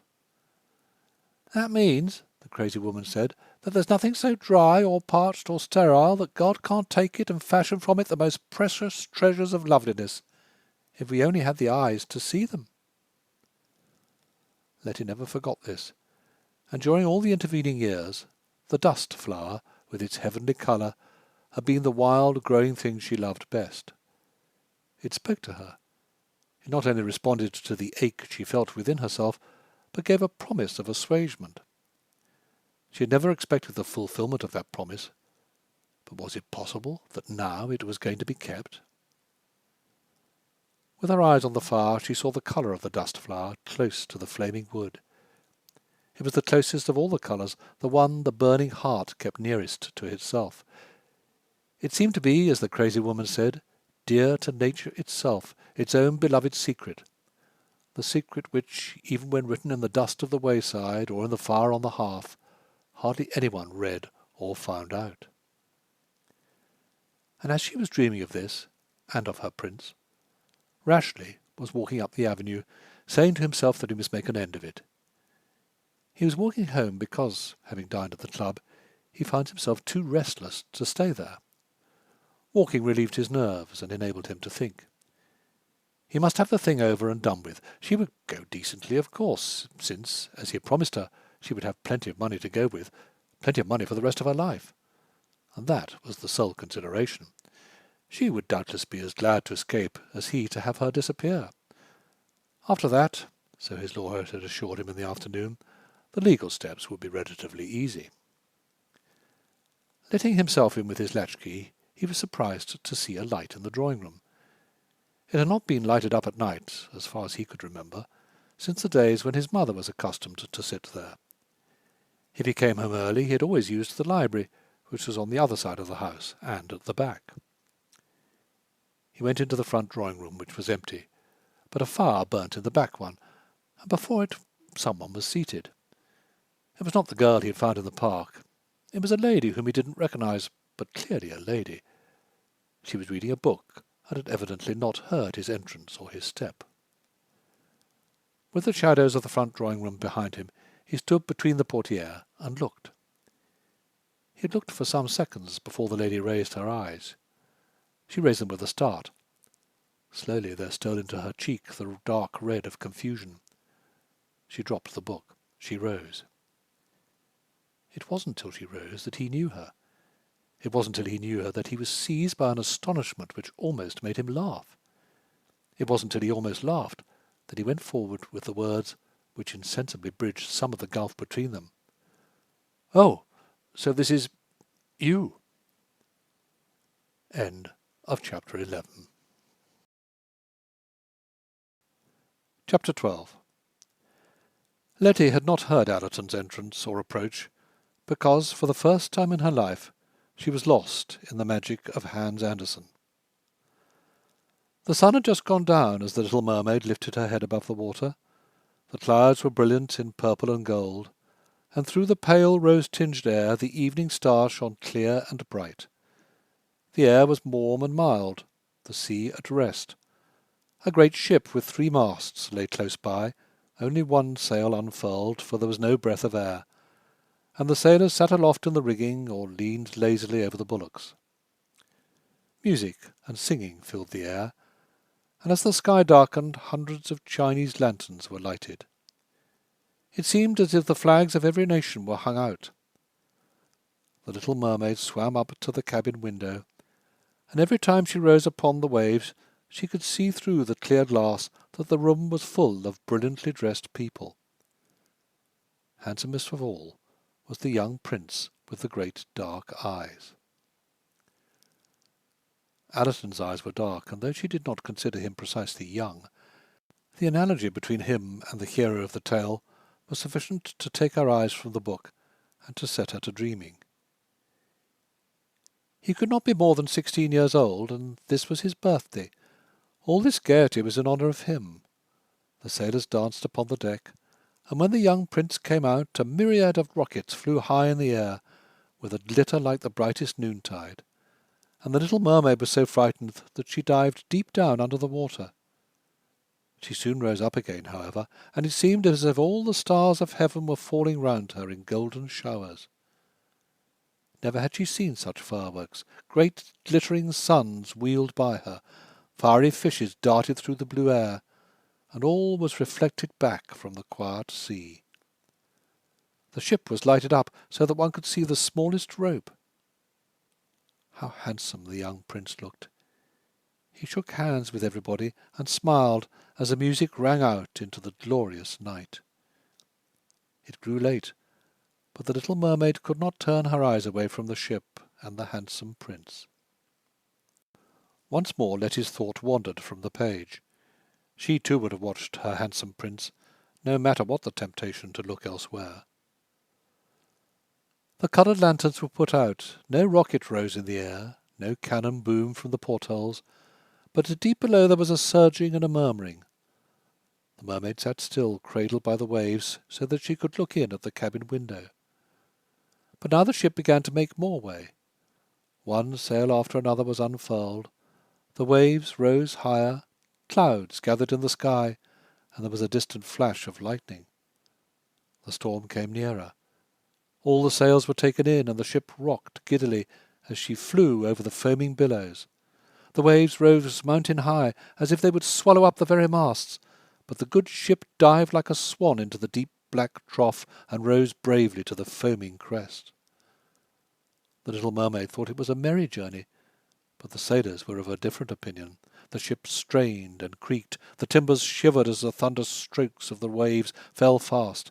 Heavy seas swept the decks, the mainmast snapped like a reed, and the ship lurched heavily while the water rushed into the hold. Then the young princess began to understand the danger, and she herself was often threatened by the falling masts, yards, and spars. One moment it was so dark that she could see nothing, but when the lightning flamed out, the ship was as bright as day. She sought for the young prince, and saw him sinking down through the water as the ship parted. The sight pleased her, for she knew he must sink down to her home. But suddenly she remembered that men cannot live in the water, and that he would only reach her father's palace a lifeless corpse. No, he must not die. She swam to and fro among the drifting spars, forgetting that they might crush her with her weight. She dived and rose again, and reached the prince just when he felt that he could swim no longer in the stormy sea. His arms were beginning to fail him. His beautiful eyes were closed. In another moment he must have sunk had not the little mermaid come to his aid. She kept his head above water, and let the waves carry them whither they would. Letty didn't want Allerton's life to be in danger, but she would have loved saving it. She fell to pondering possible conditions in which she could perform this feat, while he ran no risk whatever. The next day the storm was over. Not a spar of the ship was left in sight. The sun rose red and glowing upon the waves, and seemed to pour down new life upon the prince, though his eyes remained closed. The little mermaid kissed his fair white forehead and stroked back his wet hair. He was like the marble statue in her little garden, she thought. She kissed him again and prayed that he might live. Letty saw herself seated somewhere in a mead, Allerton lying unconscious with his head in her lap, though the circumstances that brought them so together remained vague. Suddenly the dry land came in sight before her, high blue mountains on whose peaks the snow lay white, as if a flock of swans had settled there. On the coast below were lovely green woods, and close on shore a building of some kind. The mermaid didn't know whether it was a church or cloister. Citrons and orange trees grew in the garden, and below the porch were stately palm trees. The sea ran in here and formed a quiet bay, unruffled, but very deep. The little mermaid swam with the prince to the white sandy shore, laid him on the warm sand, taking care that his head was left where the sun shone warmest. Bells began to chime and ring through all parts of the building, and several young girls entered the garden. The little mermaid swam farther out, behind a tiny cliff that rose above the waves. She showered sea foam on her hair, that no one might see its golden glory, and then waited patiently to see if anyone would come to the aid of the young prince. To Letty, that was the heart-breaking part of the story, the leaving that beloved one to others. It was what she and the little mermaid had in common, unless she too could get rid of her fish's tail at the cost of walking on blades. But for the little mermaid there the necessity was, as she, Letty, read on. Before long a young girl came by. She gave a start of terror and ran back to call for assistance. Several people came to her aid, and after a while the little mermaid saw the prince recover his consciousness and smile upon the group around him. But he had no smile for her. He did not even know that she had saved him. Her heart sank, and when she had seen him carried into the large building, she dived sorrowfully down to her father's palace. Lifting her eyes to meditate on this situation, Letty saw Allerton standing between the portiere. Her dream of being little mermaid to his prince went out like a pricked bubble. Though he neither smiled nor sneered, she knew he was amused at her, with a bitterness in his amusement. In an instant she saw her transformation as it must appear to him. She had spent his money recklessly, and made herself look ridiculous. All the many kinds of shame she had ever known focused on her now, making her a glowing brand of humiliations. She stood, helpless. Hans Andersen dropped to the floor with a soft thud. Nevertheless, it was she who spoke first. "I suppose you think it funny to see me rigged up like this?" He took time to pick up the book she had dropped and hand it back to her. "Won't you sit down again?" While she seated herself and he followed her example, she continued to stammer on. I thought I ought to look proper for the house as long as I was in it." Her phrasing gave him an opening. "You're quite right. I should like you to get whatever would help you in your profession before you leave us." Quick to seize the implications here, she took them with the submission of those whose lots have always depended on other people's wills. "I'll go whenever you want me to." Relieved as he was by this willingness, he was anxious not to seem brutal. I'd rather you consulted your own wishes about that." She put on a show of nonchalance. "Oh, I don't care. It'll be just as you say when." He would have liked to say when at that instant, but a pretence at courtesy had to be maintained. "There's no hurry, for a day or two." "You said a week or two yesterday." "Oh, did I? Well then, we'll say a week or two now." Oh, not for me," she hastened to assure him. "I'd just as soon go tonight." "Have you hated it as much as that?" "I've hated some of it." "Oh, well, you needn't be bothered with it long." Her candour was of the kind which asks questions frankly. "Haven't you got any more use for me?" "I'm afraid—" It was not easy to put it into the right words. "I'm afraid I was mistaken yesterday. I put you in a false position with no necessity for doing so." It took her a few seconds to get the force of this.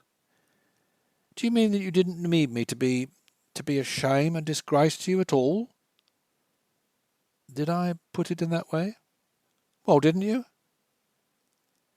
The fact that she was now dressed as she was made it more embarrassing to him to be crude than it had been when addressing the homeless and shabby little drab. I don't know what I said then. I was upset." "And you're upset very easy, ain't you?" She corrected herself quickly. "Aren't you?" "I suppose that's true. What of it?" "Oh, nothing. I just happen to know a way you can get over that, if you want to." He smiled. "I'm afraid my nervousness is too deeply seated. I may as well admit that I'm nervous. You're sorry for yourself." "Oh, I saw you were sick up here." She touched her forehead. "As soon as you begun to talk to me." Grateful for this comprehension, he tried to use it to his advantage. "So you understand how I could go off the hooks?" "Sure. My mother'll go off from the least little thing till she did, the way I told her." "Then some of these days I may ask you to.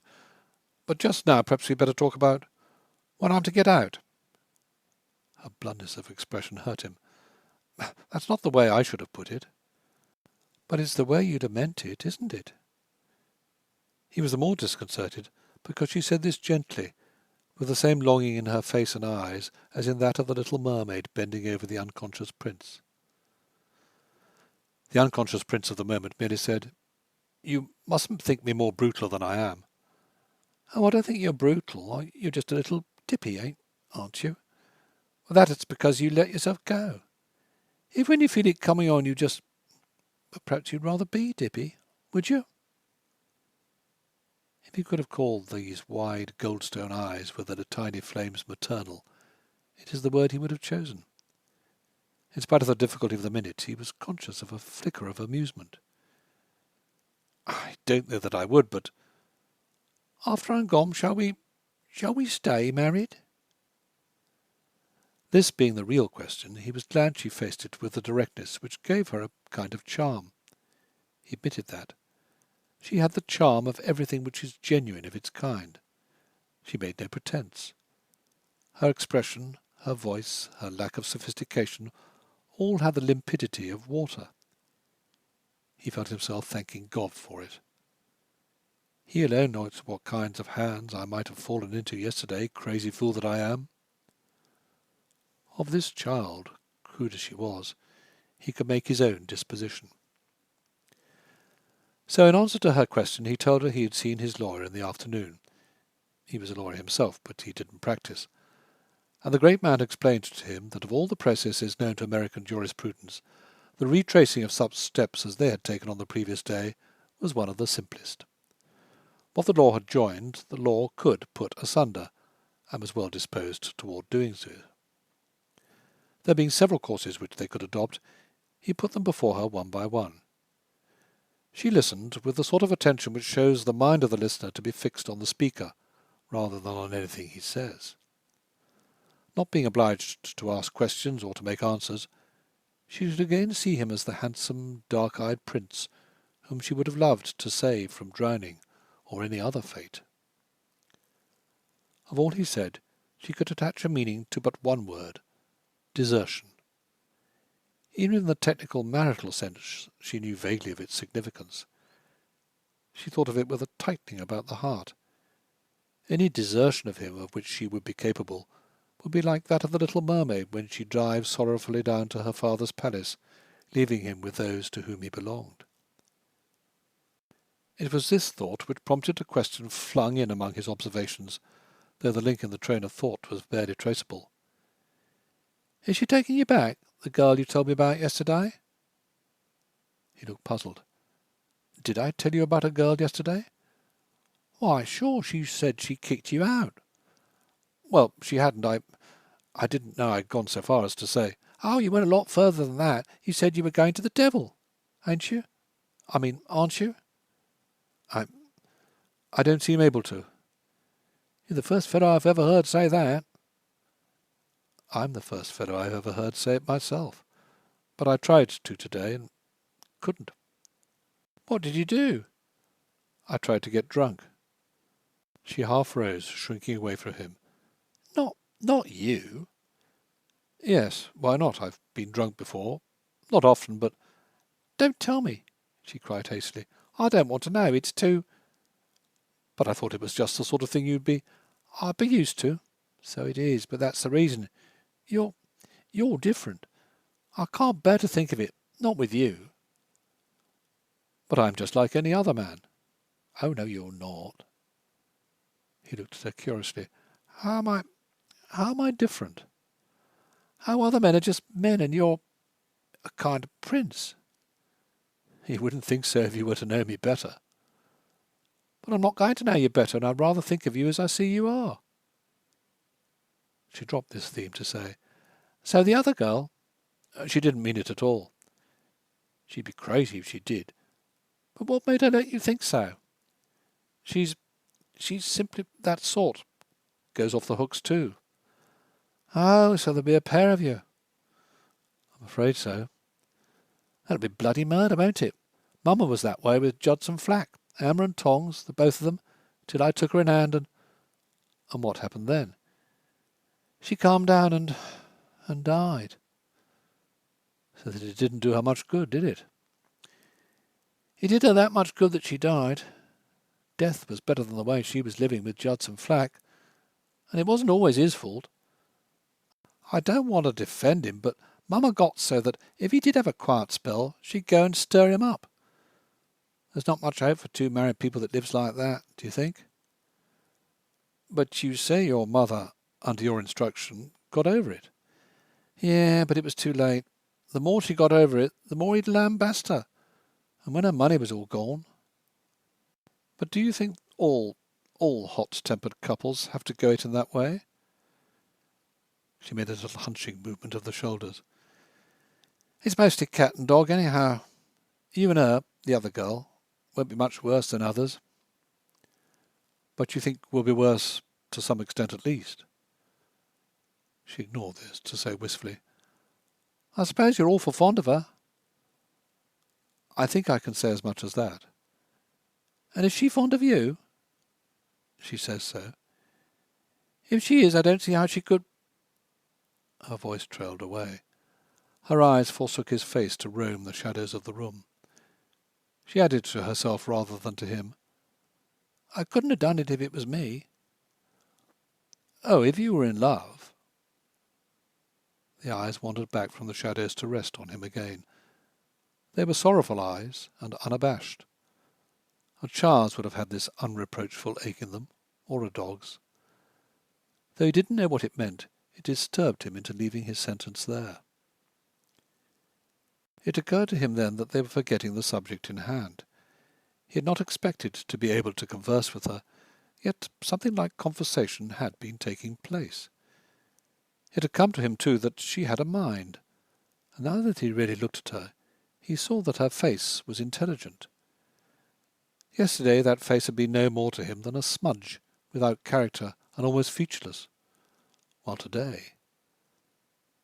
The train of his thought being twofold, he could think along one line and speak along another. So if you go to see my lawyer, he'll suggest different things that you could do. I'd rather do whatever would make it easiest for you. You're very kind, but I think I'd better not suggest. I'll leave that to him and you. He knows already that he's to supply you with whatever money you need for the present. And after everything is settled, I'll see that you have... The damask flush which Steptoe had admired stole over a face flooded with alarm. She spoke as she rose, drawing a little back from him. I don't want any money. He looked at her in protestation. Oh, but you must take it. She was still drawing back as if he was threatening her with something that would hurt. I don't want to. But it was part of our bargain. You don't understand that I couldn't... I didn't make no such... She checked herself. Her mother had rebuked her for this form of speech 1,000 times. She said the sentence over as she felt he would have said it, as the people would have said it among whom she had lived as a child. The cadence of his speech, the half-forgotten cadences of theirs, helped her ear and her intuitions. I didn't make any such bargain, she managed to bring out at last. You said you'd give me money, but I never said I'd take it. He too rose. He began to feel troubled. Perhaps she wouldn't be at his disposition after all. But I couldn't stand it if you didn't let me. And I couldn't stand it if I did. But that's not reasonable. It's part of the whole thing that I should look out for your future after what... I know what you mean, she declared tremblingly. You think that because I'm beneath you that I ain't got no sense of what a girl should do and what she shouldn't do. But you're wrong. Do you suppose I didn't know all about how crazy it was when I went with you yesterday? Of course I did. I was as much to blame as you. Oh, no, you weren't. Apart from your being what you call beneath me, and I don't admit that you are, I'm a great deal older than you. You're only older in years. In living, I'm twice your age. Besides, I'm all right here. She touched her forehead again. And I could see first thing that you was a fellow that needed to be taken care of. Oh, you did? She strengthened her statement with an affirmative nod. Yes, I did. Well, then I've always paid the people who've taken care of me. Oh, but you didn't ask me to take care of you, and I didn't take no care. You wanted me to be a disgrace to you, and I thought so little of myself that I said I'd go and be it. Now I've got to pay for that, not be paid for it. Her head was up with what Steptoe considered to be metal. Though the picture she presented was stamped on his mind as resembling the proud mien of the girl in Whistler's yellow buskin, he didn't think of that till later. "There's one thing I must ask you to remember," he said in a tone he tried to make firm, "that I couldn't possibly accept from you anything in the way of sacrifice." Her eyes were wide and earnest. "But I never thought of making anything in the way of sacrifice." "It would be sacrifice for you to help me get out of this scrape and have nothing at all to the good." "But I've had lots to the good," she reflected. "I'd have remembering." "What have you got to remember?" With her child's lack of self-consciousness, she looked him straight in the eyes. "You, for one thing." "Me?" He had hardly the words for his amazement. "For heaven's sake, what can you have to remember about me that could give you any pleasure?" "Oh, I didn't say it would give me any pleasure. I said I'd have it. It'd be mine. Something no one couldn't take away from me." "But if it doesn't do you any good?" "It does me good if it makes me richer, don't it?" "Richer to remember me?" She nodded with a little twisted smile, beginning to move toward the door. Over her shoulder she said, "And it isn't only you. There's Steptoe." End of chapter 12. Chapter 13. Making her nod suffice for a good night, Letty, with the red volume of Hans Andersen under her arm, passed out into the hall. It was not easy to carry herself with the necessary nonchalance, but she got strength by saying inwardly, "Here's where I begin to walk on blades." The knowledge that she was doing it, and that she was doing it toward an end, gave her a dignity of carriage which Allerton watched with sharpened observation. Reaching the little back spare room, she found the door open, and Steptoe sweeping up the hearth before a newly lighted fire. Beppo, whose basket had been established here, jumped from his shelter to paw up at her caressingly. With the hearth-brush in his hand, Steptoe raised himself to say, "Madam, excuse me, but I thought as the evening was chilly." "He doesn't want me to stay." She brought out the fact abruptly, lifelessly, because she couldn't keep it back. The calm she had been able to maintain downstairs was breaking up with a quivering of the lip and 2 rolling tears. Slowly and absently, Steptoe dusted his left hand with the hearth-brush held in his right. "If Madam's going to decide her life by what another person wants, she ain't never going to get nowhere." There were tears now in the voice. "Yes, but when it's him—" "Him or anybody else, we all have to fight for what we means to make of our own life. It's a poor game in which I don't ply my hand, for all I think it'll win." "Do you mean that I should act independent?" "Haven't Madam an independent life?" "Having an independent life don't make it easy to stay where you're not wanted." "Oh, if Madam are looking first for what's easy—" "I'm not. I'm looking first for what he'll like." Hanging the hearth-brush in its place, he took the tongs to adjust a smoking log. "I've been looking for what he'd like ever since he was born, and now I see that getting so much of what he liked hasn't been good for him.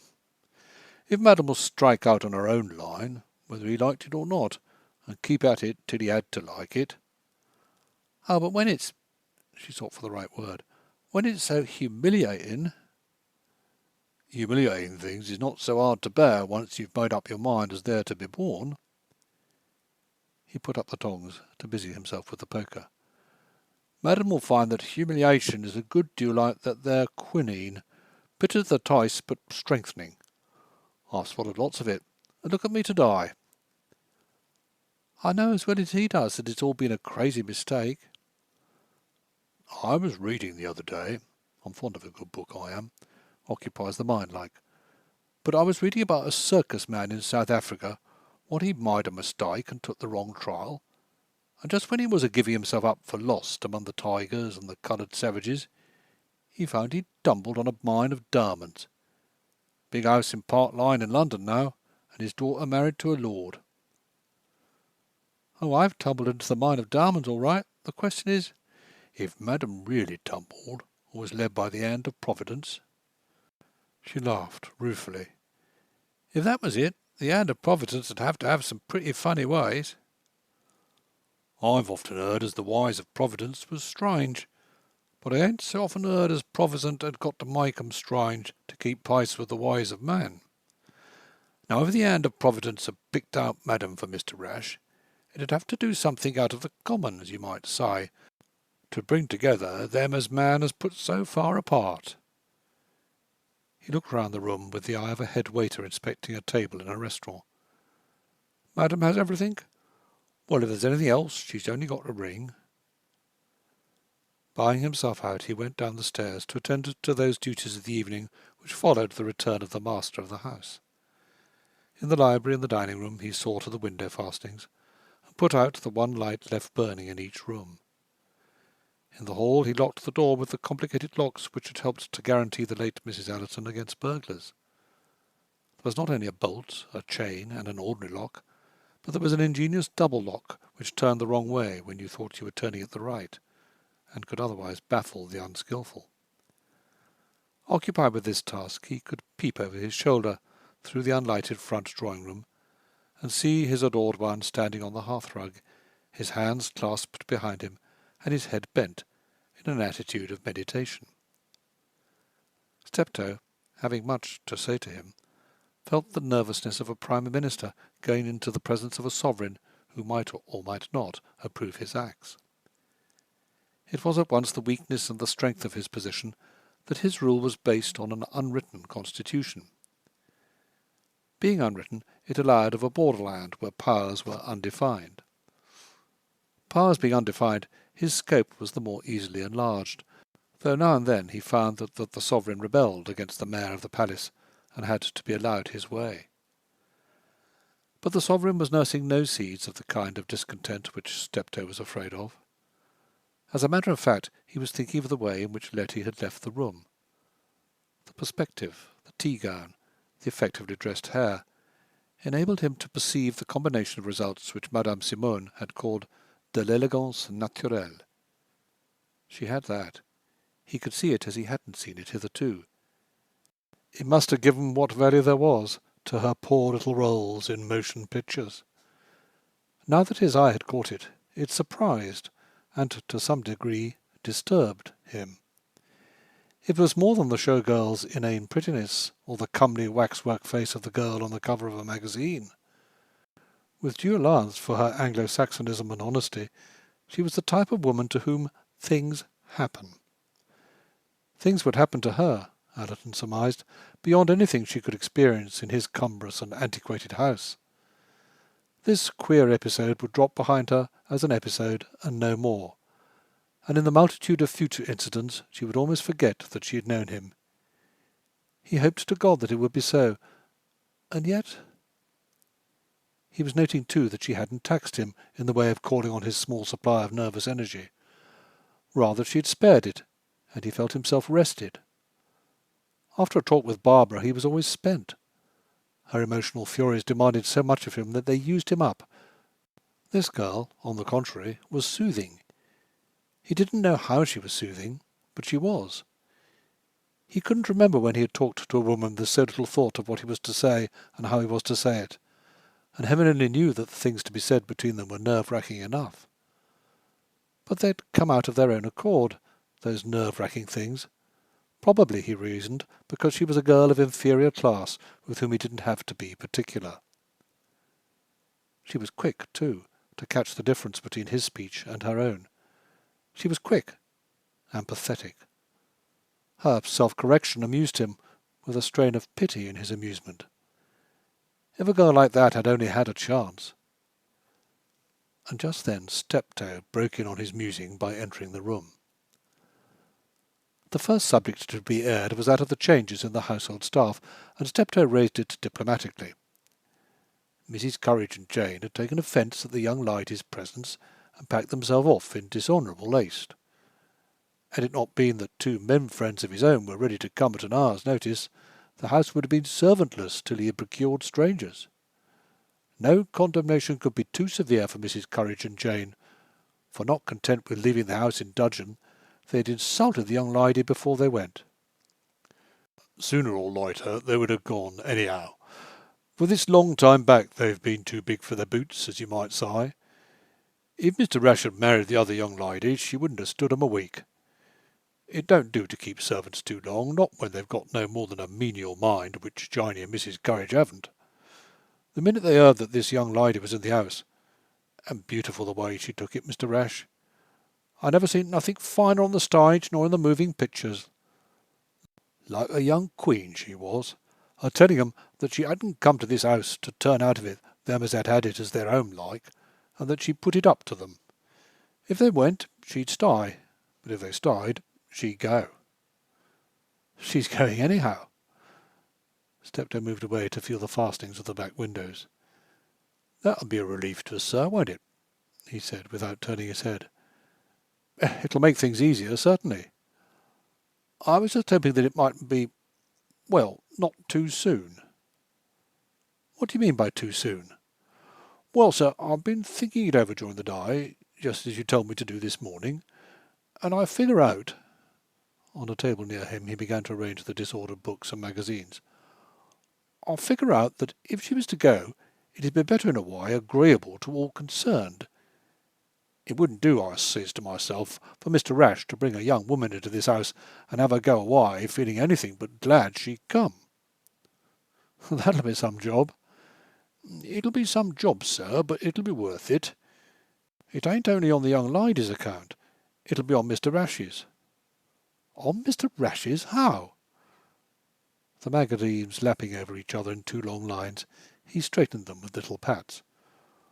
What I suppose you mean to do, sir, is to get out of this matrimony and enter into the other as you thought as you wasn't going to enter into. Well? And when you'd enter into the other, you wouldn't want it on your mind, on your conscience, as you might say, that there was a young lady in the world as you'd done a kind of wrong to.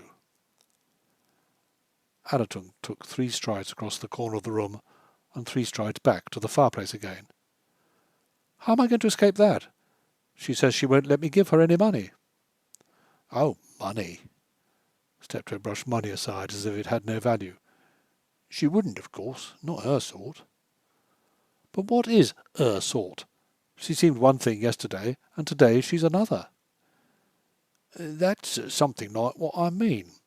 That young lady has growed more in 24 hours than lots have grown in 24 years. He considered how best to express himself further. Did Mr. Rash ever notice that it isn't being born of a certain kind of family as'll make a man a gentleman? Of course he did. But did he ever notice that a man will often not be born of a certain kind of family, and yet be a gentleman all the same? I know what you're driving at, but it depends on what you mean by a gentleman. And I couldn't hardly say. Not no more than I could tell you what the smell of a flower was, not even while you was a-smelling of it. You know a gentleman's a gentleman, and you may think it's this or that what makes him so, but there ain't no why to put it into words. Now you, Mr. Rash, anybody'd know you was a gentleman what merely looked at you through a telescope. But you couldn't explain it, not if you was took all to pieces like the works of a clock. It ain't nothing you do and nothing you say, because if it was to go by that— Good Lord, stop. We're not talking about me. No, Mr. Rash, we're talking about the queer thing it is what makes a gentleman, and I say that I can't say. But I know. Now take Eugene. He's just a chauffeur. But no one couldn't be 10 minutes with Eugene and not know he's a gentleman through and through. Obliging, good-mannered, modest, polite, to the very cat he is, and always with that nice smile. Wouldn't you say as Eugene was a gentleman, if anybody was to ask you, Mr. Rash? If they asked me from that point of view, yes, probably. But what has that got to do with it?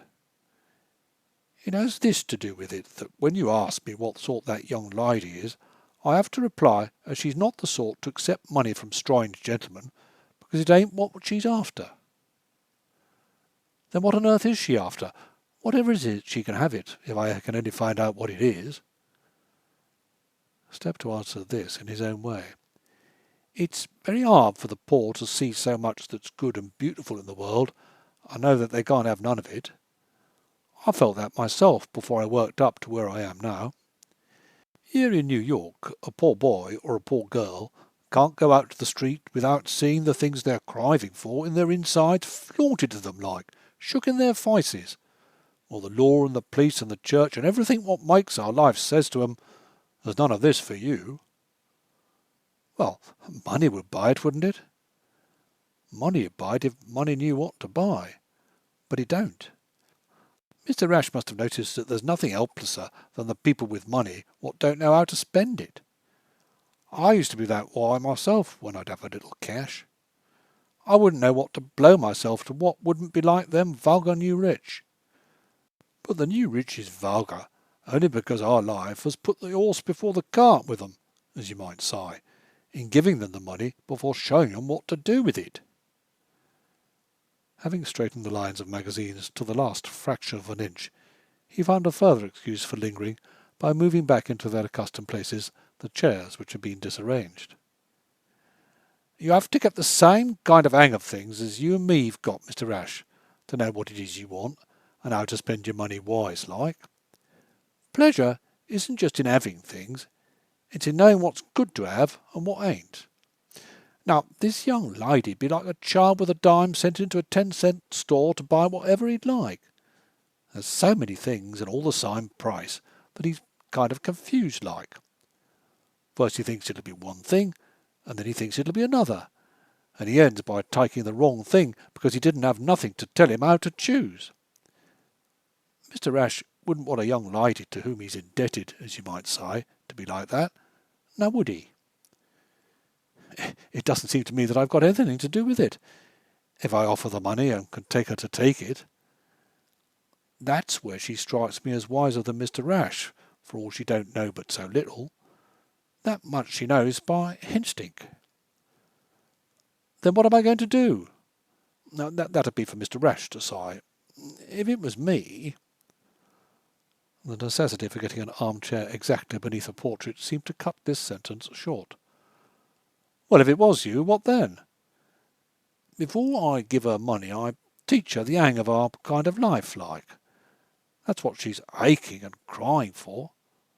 A born lady she is, and hankering after a lady's ways, and with no one to learn 'em to her. But good heavens, I can't do that. No, Mr. Rash, but I could, if you was to leave her here for a bit. I could learn her to be a lady in the course of a few weeks, and her so quick to pick up. Then if you was to settle a little income on her, she wouldn't... Allerton took the bull by the horns. She wouldn't be so likely to go to the bad. That's what you mean, isn't it? Moving behind Allerton, who continued to stand on the hearthrug, Steptoe began poking the embers, making them safe for the night. Did Mr. Rash ever notice that going to the bad, as he calls it, ain't the sign for them as have nothing as it looks to them as have everything? When you're hungry for food, you hates the first thing you can lie your hands on. When you're hungry for life, you do the first thing as'll promise you the good you're looking for. What people like you and me is happy to call going to the bad ain't mostly no more than an hankering for good which nothing don't seem to feed. Allerton smiled. That sounds to me as if it might be dangerous doctrine. What excuses the poor will often seem dangerous doctrine to the rich, Mr. Rash. Our kind is awful afraid of their kind getting a little bit of what they're looking for, and especially here in America. When we've took them for most of the means of having a little pleasure lawful, we call it dangerous if they take it unlawful like, and we go to work and pass laws against them. Protecting it against themselves, we say it is, and we go at it with a gun.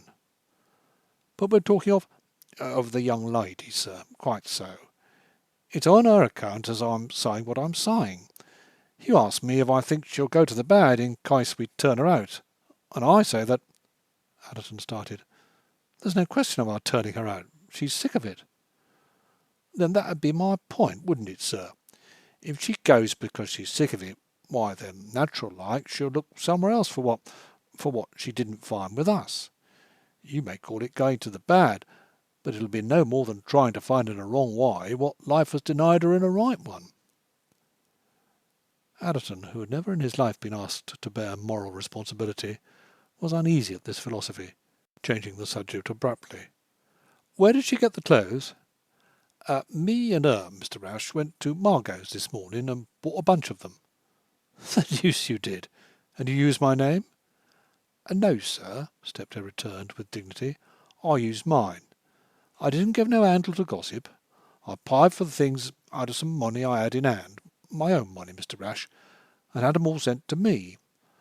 I thought as we was making a mistake, the young lady better be looked proper while we was making it, and I knew Mr. Rash would feel the same." The situation was that in which the fainéant king accepts the act of the mayor of the palace because it is Hobson's choice. Moreover, he was willing that she should have the clothes. If she wouldn't take money, she would at least apparently take them, which in a measure would amount to the same thing. He was dwelling on this bit of satisfaction when Steptoe continued. "And as long as the young lady remains with us, Mr. Rash, I thought it'd be discreeter like not to have no more women poking about and trying to find out what had better not be known. It makes it simpler as she herself has to be called Miss Gravely." "Oh, she does?" "Yes, sir, and that's what I've told William and Golightly, the waiter and the chef, is her name. It makes it all plain to them." "Plain? Why, they'll think—" "No, sir, they won't think. When it comes to what's no one's business but your own women thinks, men just accepts. They takes things for granted and don't feel it none of their affair. Mr. Rash will have noticed that there's a different kind of honour among women from what there is among men. I don't say but what the women's is all right, only the men's is easier to get on with." There being no response to these observations, Steptoe made ready to withdraw. "And shall you stay home for breakfast, sir?" "I'll see you in the morning." "Very good, sir. I've locked up the house and seen to everything, if you'll switch off the lights as you come up. And good night, Mr. Rash." "Good night." End of chapter 13. Chapter 14. While this conversation was taking place, Letty, in the back spare room, was conducting a ceremonial too poignant for tears.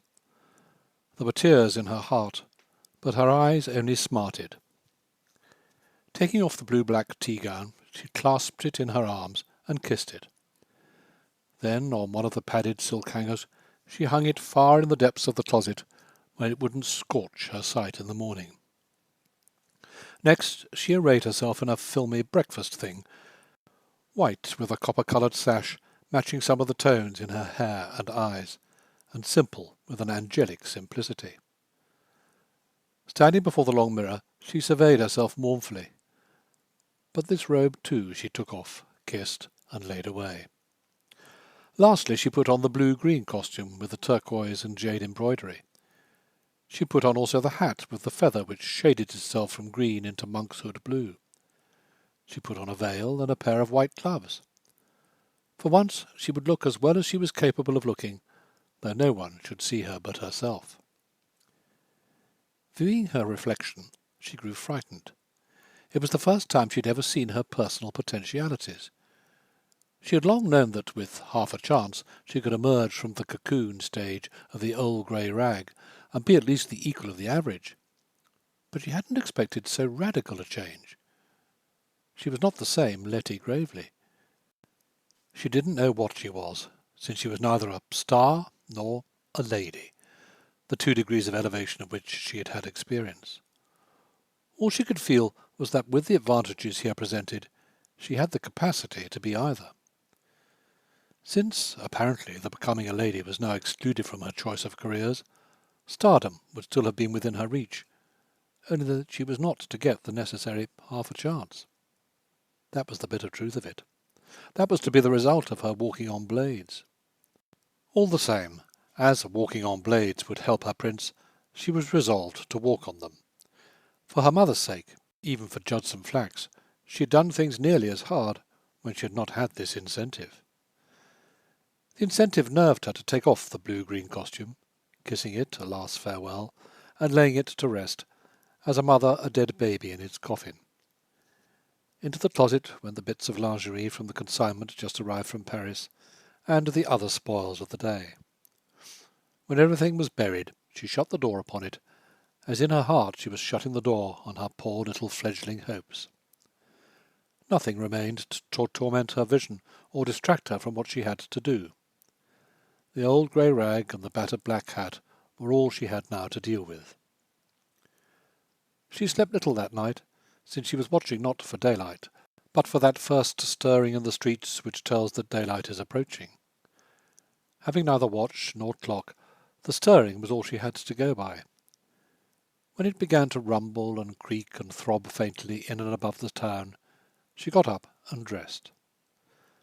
So far had she travelled in less than 48 hours that the old grey rag, and not the blue-green costume, was now the disguise. In other words, once having tasted the prosperous, she had found it the natural. To go back to poverty was not merely hard, it was contrary to all spontaneous dictates. Dimly she had supposed that in reverting to the harness she had worn, she would find herself again, but she only discovered that she was more than ever lost. Very softly she unlocked her door to peep out at the landing. The house was ghostly and still, but it was another sign of her development that she was no longer afraid of it. Space, too, had become natural, while dignity of setting had seemed to belong to her ever since she was born. Turning her back on these conditions was far more like turning her back on home than it had been when she walked away from Judson Flax. She crept out. It was so dark that she was obliged to wait till objects defined themselves black against black before she could see the stairs. She listened, too. There were sounds, but only such sounds as all houses make when everyone is sleeping. She guessed, it was pure guessing, that it must be about 5 o'clock. She stole down the stairs. The necessity for keeping her mind on moving noiselessly deadened her thought to anything else. She neither looked back to what she was leaving behind, nor forward to what she was going to. Once she had reached the street it would be time enough to think of both. She had the fact in the back of her consciousness, but she kept it there. Out in the street she would feel grief for the prince and his palace, and terror at the void before her, but she couldn't feel them yet. Her one impulse was to escape. At the great street door she could see nothing, but she could feel. She found the key and turned it easily. As the door did not then yield to the knob, she fumbled till she touched the chain. Slipping that out of its socket, she tried the door again, but it still refused to open. There must be something else. Rich houses were naturally fortresses. She discovered the bolt and pulled it back. Still the door was fixed like a rock. She couldn't make it out. A lock, a chain, a bolt. Surely that must be everything. Perhaps she had turned the key the wrong way. She turned it again, but only with the same result. She found she could turn the key either way, and still leave the door immovable. Perhaps she didn't pull it hard enough. Doors sometimes stuck. She pulled harder. She pulled with her whole might and main. She could shake the door. She could make it rattle. The hanging chain dangled against the woodwork with a terrifying clank. If anyone was lying awake, she would sound like a burglar. And yet she must get out. Now that she was balked, to get out became an obsession. It became more of an obsession the more she was balked. It made her first impatient, and then frantic. She turned the key this way and that way. She pulled and tugged. The perspiration came out on her forehead. She panted for breath. She almost sobbed. She knew there was a trick to it. She knew it was a simple trick because she had seen Steptoe perform it on the previous day. But she couldn't find out what it was. The effort made her only the more desperate. She was not crying. She was only gasping in raucous, exhausted, nervous sobs. They came shorter and harder as she pitted her impotence against this unyielding passivity. She knew it was impotence, and yet she couldn't desist. And she couldn't desist because she grew more and more frenzied. It was the kind of frenzy in which she would have dashed herself wildly, vainly, against the force that blocked her with its pitiless resistance, only that the whole hall was suddenly flooded with a blaze of light. It was light that came so unexpectedly that her efforts were cut short. Even her hard gasps were silenced, not in relief, but in amazement. She remained so motionless that she could practically see herself thrown against this brutal door, her arms spread out on it imploringly. Seconds that seemed like minutes went by before she found strength to detach herself and turn. Amazement became terror. On the halfway landing of the stairs stood a figure robed in scarlet from head to foot, with flying indigo lapels. He was girt with an indigo girdle, while the mass of his hair stood up as in tongues of forked black flame. The countenance was terrible in mingled perplexity and wrath. She saw it was the prince, but a prince transformed by condemnation. What on earth did this mean? He came down the rest of the stairs till he stood on the lowest step. She advanced toward him pleadingly. I was trying to get out. What for? I must get away. Well, even so, is this the way to do it? I thought somebody was tearing the house down. It woke me up. I was going this way because I didn't want you to know what had become of me. Yes, and have you on my mind? I hoped I'd be taking myself off your mind. If you want to take yourself off my mind, there's a perfectly simple means of doing it. I'll do anything but take money. And taking money is the only thing I ask of you. I can't. It'd shame me. Shame you? What nonsense! She reflected fast. There's two ways a woman can take money from a man. The man may love her and marry her, or perhaps he don't marry her but loves her just the same. Then she can take it. But when she only renders him a great service. Ah, but that's just what I didn't do. You said you wanted me to send you to the devil. Now you ain't going to go. He grew excited. But good Lord, girl, you don't expect me to go to the devil just to keep my word to you. I don't want you to do anything just to keep your word to me, she returned fiercely. I only want you to let me get away. He came down the remaining step, beginning to pace back and forth as he always did when approaching the condition he called going off the hooks. Letty found him a marvellous figure in his scarlet robe and with his mass of diabolic black hair. Yes, and if I let you get away, where would you get away to? Oh, I'll find a place. A place in jail as a vagrant, as I said the other day. I'd rather be in jail, she flung back at him, than stay where I'm not wanted. That's not the question. It's the biggest question of all for me. It'd be the biggest for you too if you were in my place. She stretched out her hands to him. Oh, please show me how to work the door and let me go. He flared as he was in the habit of flaring whenever he was opposed. You can go when we've settled the question of what you'll have to live on. I'll have myself to live on, just as I had before I met you in the park. Nothing is the same for you or for me as before I met you in the park. No, but we want to make it the same, don't we? You can't marry the other girl till it is. I can't marry the other girl till I know you're taken care of. Money wouldn't take care of me. That's where you're making a mistake. You rich people think that money will do anything. So it will for you. But it don't mean so awful much to me. Her eyes, her lips, her hands besought him together. Think now, what would I do with money if I had it? It ain't as if I was a lady. A lady has ways of doing nothing and living all the same. But a girl like me don't know anything about them. I'd go crazy if I didn't work, or I'd die, or I'd do something worse. It was because his nerves were on edge that he cried out, I don't care a button what you do. I'm thinking of myself. She betrayed the sharpness of the wound only by a deepening of the damask flush. I'm thinking of you too. Wouldn't you rather have everything come right again, so that you could marry the other girl, and know that I'd done it for you free, and not that you just bought me off? You mean, wouldn't I rather that all the generosity should be on your side? I don't care anything about generosity. I wouldn't be doing it for that. It'd be because... He flung out his arms. Well, why? Because I'd like to do something for you. Do something for me by making me a cad. He was beside himself.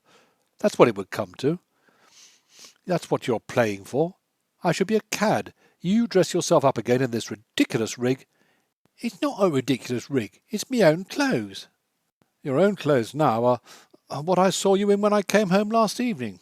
You can't go back to that thing. We can't go back in any way. He seemed to make a discovery. It's no use trying to be what we were in the park, because we can't be. Whatever we do must be in the way of going on to something else. Well, that'd be something else if you'd just let me go and do the desertion stunt you talked to me about. I'll not let you do it unless I pay you for it. But you'd be paying me for it if you just let me do it. Don't you see I want to? I can see that you want to keep me in your debt. I can see that I'd never have another easy moment in my life. Whatever I did, and whoever I married, I should have to owe it to you. Well, couldn't you, when I owe so much to you? There you go. What do you owe to me? Nothing but getting you into an infernal scrape. Oh, no, it's not been that at all.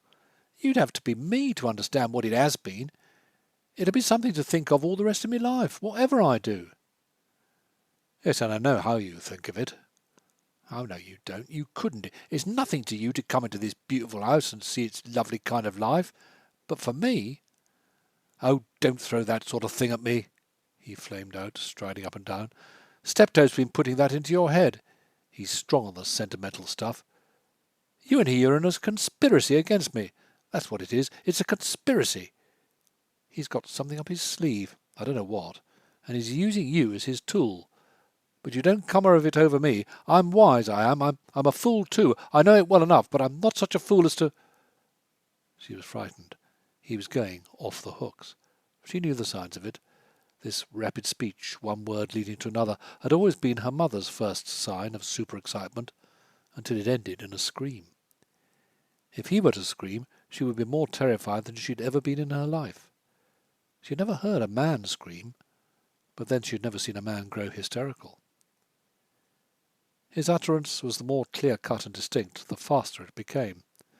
I know what it is. Steptoe thinks I'm going insane, and he's made you think so too. That's why you want to get away. You're afraid of me. Well, I don't wonder at it, but you're not going. See? You're not going.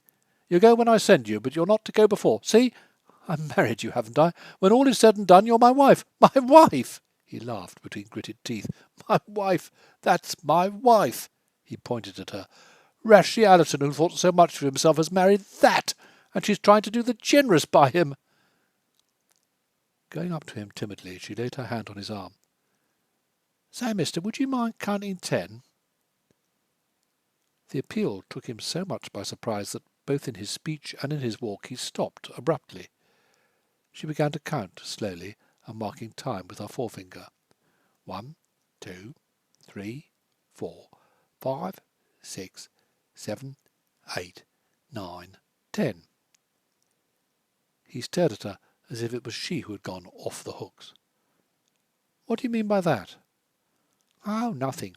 Now you can begin again. Begin what? What you were saying.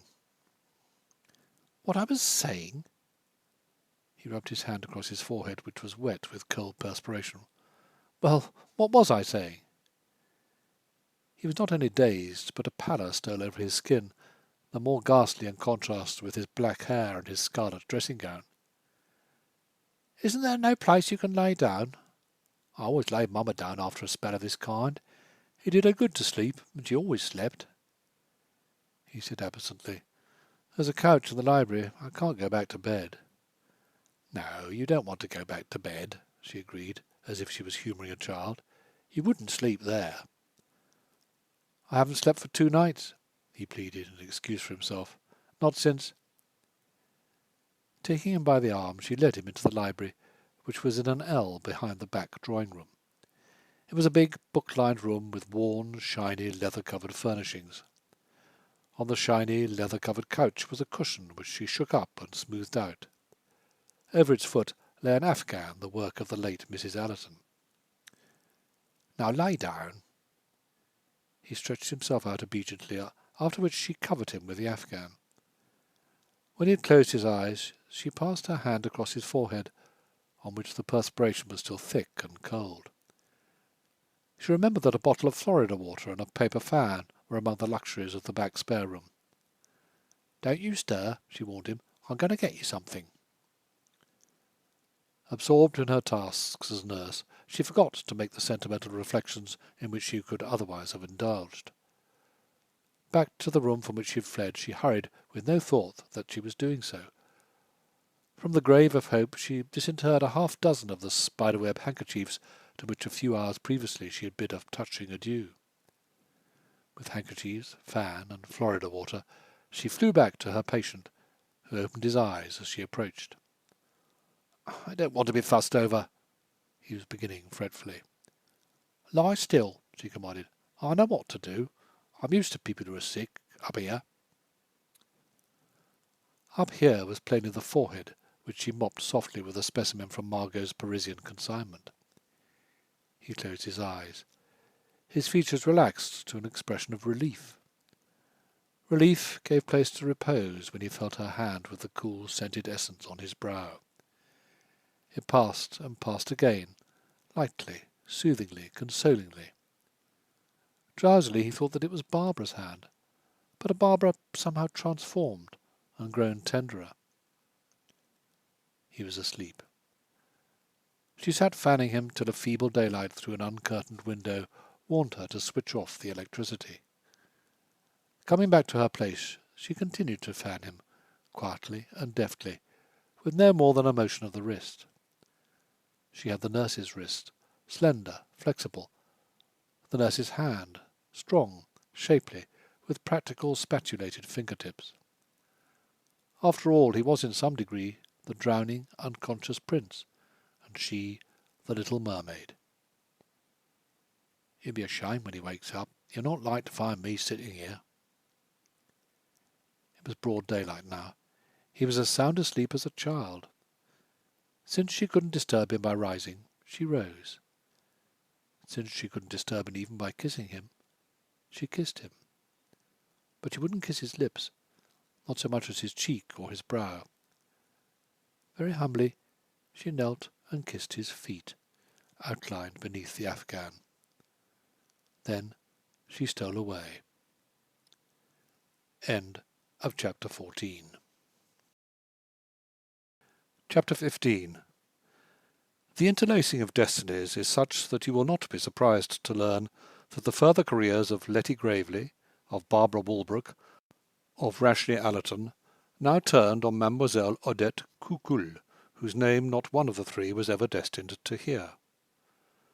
On his couch in the library, Allerton slept till after 9, waking in a confusion which did not preclude a sense of refreshment. At the same minute, Madame Simone was finishing her explanations to Mademoiselle Coucul as to what was to be done to the seal-brown costume which Steptoe had added to Letty's wardrobe, in order to conceal the fact that it was a model of a season old, and not the new creation its purchasers supposed. Taking in her instructions with Gallic precision, Mademoiselle was already at work when Miss Tina Vanzetti paused at her door. The door was that of a small French-panelled room, once the boudoir of the owner of the Flemish chateau, but set apart now by Madame Simone for jobs requiring deftness. Miss Vanzetti, whose Neapolitan grandfather had begun his American career as a bootblack in Brooklyn, was of the Americanized type of her race. She could not, of course, eliminate her Latinidity of eye and tress, nor her wild luxuriance of bust, but English was her mother tongue, and the chewing of gum her national pastime. She chewed it now, slowly, thoughtfully, as she stood looking in on Mademoiselle Odette, who was turning the skirt this way and that, searching out the almost invisible traces of use which were to be removed. "So she's give you that to do, has she? Some stunt, I'll say. Gee, she's got some gall with her old Simone, putting that off on the public as something new. If I had $1 for every time Mammy Gunn has walked in and out to show it to customers, I'd buy a set of silver fox." Mademoiselle's smile was radiant, not because she had radiance to shed, but because her lips and teeth framed themselves that way. She too was of her race, alert, vivacious, and as neat as a trivet, as became a former midinette of the Rue de la Paix and a daughter of Batignolles. "Madame, she think it all in the business," she contented herself with saying. With her left hand, Miss Vanzetti put soft touches to the big black coils of her back hair. "See that kid that all these things is going to? Gee, but she's beginning to step out. I know her. Spotted her the minute she come in to try on. Me and she went to the same school, lived in the same street. Name of Letty Gravely." Seeing that she was expected to make a response, Mademoiselle could think of nothing better than to repeat in her pretty staccato English, "Name of Letty Gravely." Stepfather's name was Judson Flack. Company promoter, he called himself. Mother croaked up 3 or 4 years ago, just before we moved to Harlem. Never saw no more of her till she walked in here with the old white slaver what's paying for the outfit. Gee, you needn't tell me. Suppose she'll hit the pace till some fella chucks her. Gee, I'm sorry. Awful slim chance a girl'll get when some guy with a wob blows along and wants her. The theme exhausted, Miss Vanzetti asked suddenly, "Why don't you never come to the Lantern?" In her broken English, Mademoiselle explained that she didn't know the American dances, but that a fella had promised to teach her the steps. She met him at the house of a cousin who was married to a waiter chez Bouquin. Very beautiful fellow he was, and had invited her to a chop suey dinner that evening, with the dance of the Lantern to wind up with.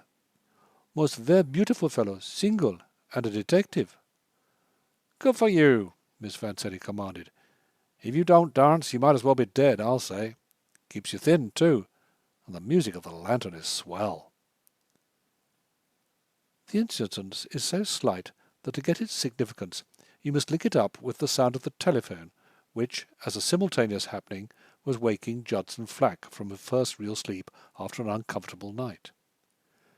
Nothing but the fear lest by ignoring the call the great North Dakota Oil Company, whose shares would soon be on the market, would be definitely launched without his assistance, dragged him from his bed.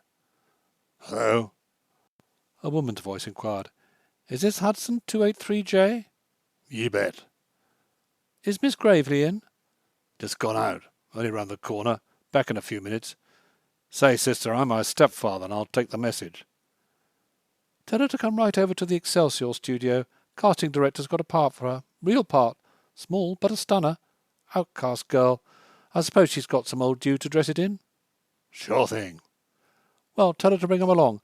And say, listen, I don't mind passing you the tip that the casting director has his eye on that girl for doing the pathetic stunt. So see she ain't late." "You betcha." That an ambitious man, growing anxious about his future, was thus placed in a trying situation will be seen at once. The chance of a lifetime was there, and he was unable to seize it. Everyone knew that by these small condensations of nebular promise stars were eventually evolved, and to have at his disposal the earnings of a star. It seemed providential, then, that on dropping into the basement eating place at which he had begun to take his breakfasts, he should fall in with Gorry Larrabin. They were not friends, or rather they were better than friends. They were enemies who found each other useful. Mutually antipathetic, they quarrelled, but could not afford to quarrel long. A few days or a few weeks having gone by, they met with a nod, as if no hot words had been passed. It was such an occasion now. 10 days earlier, Judson had called Gorry to his teeth. "No detective, but a hired sneak." Gorry had retorted that, hard sneak as he was, he would have Judson Flack in the jug as a promoter of faked companies before the year was out. One word had led to another, and only the intervention of friends to both parties had kept the high-spirited fellows from exchanging blows. But the moment had come round again when each had an axe to grind, so that as Judson hung up his hat near the table at which Gorry, having finished his breakfast, was smoking and picking his teeth, the nod of reconciliation was given and returned. "Say, why don't you sit down here?" Politely, Gorry indicated the unoccupied side of his own table. It was a small table covered with a white oilcloth, and tolerably clean. "Don't mind if I do," was the other's return of courtesy, friendly relations being thus re-established. Having given his order to a stunted Hebrew maid of Polish culture, Judson Flack launched at once into the subject of Letty. He did this for a twofold reason. First, his grievance made the expression of itself imperative, and next, Gorry, being a hanger-on of that profession which lives by knowing what other people don't, might be in a position to throw light on Letty's disappearance. If he was, he gave no sign of it. As a matter of fact, he was not, but he meant to be. He remembered the girl, had admired her, had pointed her out to several of his friends that she had only to doll herself up in order to knock spots out of a lot of good-lookers of recognized supremacy. Odette Coucoule's description of him as "most ver beautiful fellow" was not without some justification. Regular, clean-cut features, long and thin, with the complement of a slight, well-knit figure, of which the only criticism one could make was that it looked slippery. Slipperiness was perhaps his ruling characteristic, a softness of movement suggesting a cat, and a habit of putting out and drawing back a long, supple, snake-like hand which made you think of a pickpocket. Eyes that looked at you steadily enough impressed you as untrustworthy, chiefly because of a dropping of the pupil of the left through muscular inability. "Awful sorry, Judson," was his summing up of sympathy with his companion's narrative. "Any dope I get I'll pass along to you." Between gentlemen, however, there are understandings which need not be put into words, the principle of nothing for nothing being one of them. The conversation had not progressed much further before Gorry felt at liberty to say, "Now about this North Dakota oil, Judson. I'd like awful well to get in on the ground floor of that. I've got a little something to blow in, and there's a lot of suckers ready to snap up that stock before you print the certificates." Diplomacy being necessary here, Judson practised it. Gorry might indeed be seeking a way of turning an honest penny, but then again he might mean to sell out the whole show. On the one hand you couldn't trust him, and on the other it wouldn't do to offend him, so long as there was a chance of his getting news of the girl. Judson could only temporize, pleading his lack of influence with the bunch who were getting up the company. At the same time he would do his utmost to work Gorry in, on the tacit understanding that nothing would be done for nothing. Allerton too had breakfasted late at the New Netherlands Club, and was now with Miss Barbara Walbrook, who received him in the same room and wearing the same hydrangea-coloured robe as on the previous morning. He called her up from the club, asking to be allowed to come once more at this unconventional hour in order to communicate good news. "She's willing to do anything," he stated at once, making the announcement with the glee of evident relief. "In fact, it was by pure main force that I kept her from running away from the house this morning." He was dashed that she did not take these tidings with his own buoyancy. "What made you stop her?" she asked in some wonder. "Sit down, Rash. Tell me the whole thing." Though she took a chair, he was unable to do so. His excitement now was over the ease with which the difficulty was going to be met. He could only talk about it in a standing position, leaning on the mantelpiece, or stroking the head of the Manship terracotta child, while she gazed up at him, nervously beating her left palm with the black and gold fringe of her girdle. "I stopped her because it wouldn't have done." "Why wouldn't it have done? I should think that it's just what would have done." "Let her slip away penniless and without friends?" "She'd be no more penniless and without friends than she was when you—" She sought for the right word. "When you picked her up." "No, of course not, only now the situation is different." "I don't see that it is, much. Besides, if you were to let her run away first, so that you could get whatever the law wants you to get, you could see that she wasn't penniless and without friends afterwards. Most likely that's what she was expecting." His countenance fell. I don't think so." "Oh, you wouldn't think so as long as she could bamboozle you. I was simply thinking of you getting what she probably wants to give you, for a price." "I don't think you do her justice, Bob. If you'd seen her—" "Very well, I shall see her, but seeing her won't make any difference in my opinion. She'll not strike you as anything wonderful, of course, but I know she's as straight as they make 'em. And so long as she is— Well, what then?" "Why, then, it seems to me we must be straight on our side." "We'll be straight enough if we pay her her price." "There's more to it than that." "Oh, there is? Then how much more?" "I don't know that I can explain it." He lifted one of the Stiegel candlesticks and put it back in its place. "I simply feel that we can't let all the magnanimity be on her side. If she plays high, we've got to play higher." "I see.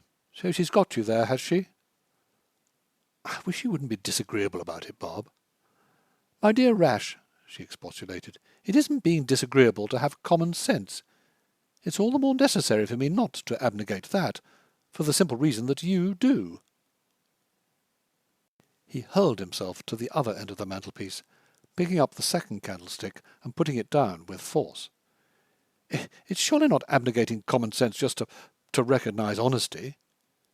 Please don't fiddle with those candlesticks. They're the rarest American workmanship, and if you were to break one of them, Aunt Marion would kill me. I'll feel safer about it if you sit down. All right, I'll sit down. He drew to him a small, frail chair, sitting astride on it. Only please don't fidget me. Would you mind taking that chair? She pointed to something solid and masculine by Fife. That little thing is one of Aunt Marion's pet pieces of old Dutch colonial. If anything were to happen to it— But you were talking about recognising honesty, she continued, as he moved obediently. That's exactly what I should like you to do, Rash dear, with your eyes open. If I'm not looking, anyone can pull the wool over them, whether it's this girl or someone else. In other words, I'm a fool, as you were good enough to say. Oh, do forget that. I couldn't help saying it, as I think you ought to admit. But don't keep bringing it up every time I do my best to meet you pleasantly. I'm not going to quarrel with you any more, Rash. I made a vow to that effect, and I'm going to keep it. But if I'm to keep it on my side, you mustn't badger me on yours. It doesn't do me any good, and it does yourself a lot of harm. Having delivered this homily, she took a tone of brisk cheerfulness. Now, you said over the phone that you were coming to tell me good news. Well, that was it. What was it? That she was ready to do anything, even to disappear. And you wouldn't let her. That I couldn't let her, without nothing to show for it. But she will have something to show for it in the end. She knows that as well as I do. Do you suppose for a minute that she doesn't understand the kind of man she's dealing with? You mean that— Rash, dear, no girl who knows as much as this girl knows could help seeing at a glance that she's got a pigeon to pluck, as the French say, and of course she means to pluck it. You can't blame her for that, being what she is. But for heaven's sake let her pluck it in her own way. Don't be a simpleton. Angels shouldn't rush in where fools would fear to tread, and you are an angel, Rash, though I suppose I'm the only one in the world who sees it. Thank you, Bob. I know you feel kindly toward me, and that, as you say, you're the only one in the world who does. That's all right, I acknowledge it, and I'm grateful. What I don't like is to see you taking it for granted that this girl is merely playing a game. Rash, do you remember those 2 winters I worked in the Bleary Street settlement? And do you remember that the 3rd winter I said that I'd rather enlist in the Navy than go back to it again? You all thought that I was cynical and hard-hearted. But I'll tell you now what the trouble was. I went down there thinking I could teach those girls, that I could do them good, and raise them up, and have them call me blessed and all that. Well, there wasn't one of them who hadn't forgotten more than I ever knew, who wasn't working me when I supposed she was hanging on my wisdom, who wasn't laughing at me behind my back, when I was under the delusion that she was following my good example. And if you've got one of them on your hands, she'll fool the eyes out of your head. You think so, he said dryly. Then I don't. In that case, there's no use discussing it any further. There may be after you've seen her. How can I see her? You can go to the house. And tell her I know everything. If you like. You could say I told you in confidence that you're an old friend of mine. And nothing else. Since you only want to size her up, I should think that will be enough. She nodded slowly. Yes, I think you're right. Better not give anything away we can keep to ourselves. Now tell me what happened this morning. You haven't done it yet.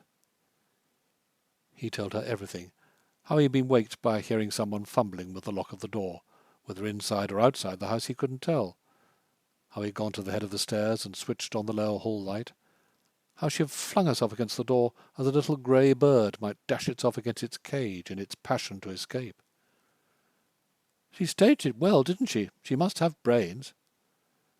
She has brains, all right, but I don't think— She knew, of course, that if she made enough noise someone would come, and she'd get the credit for good intentions. I really don't think, Bob.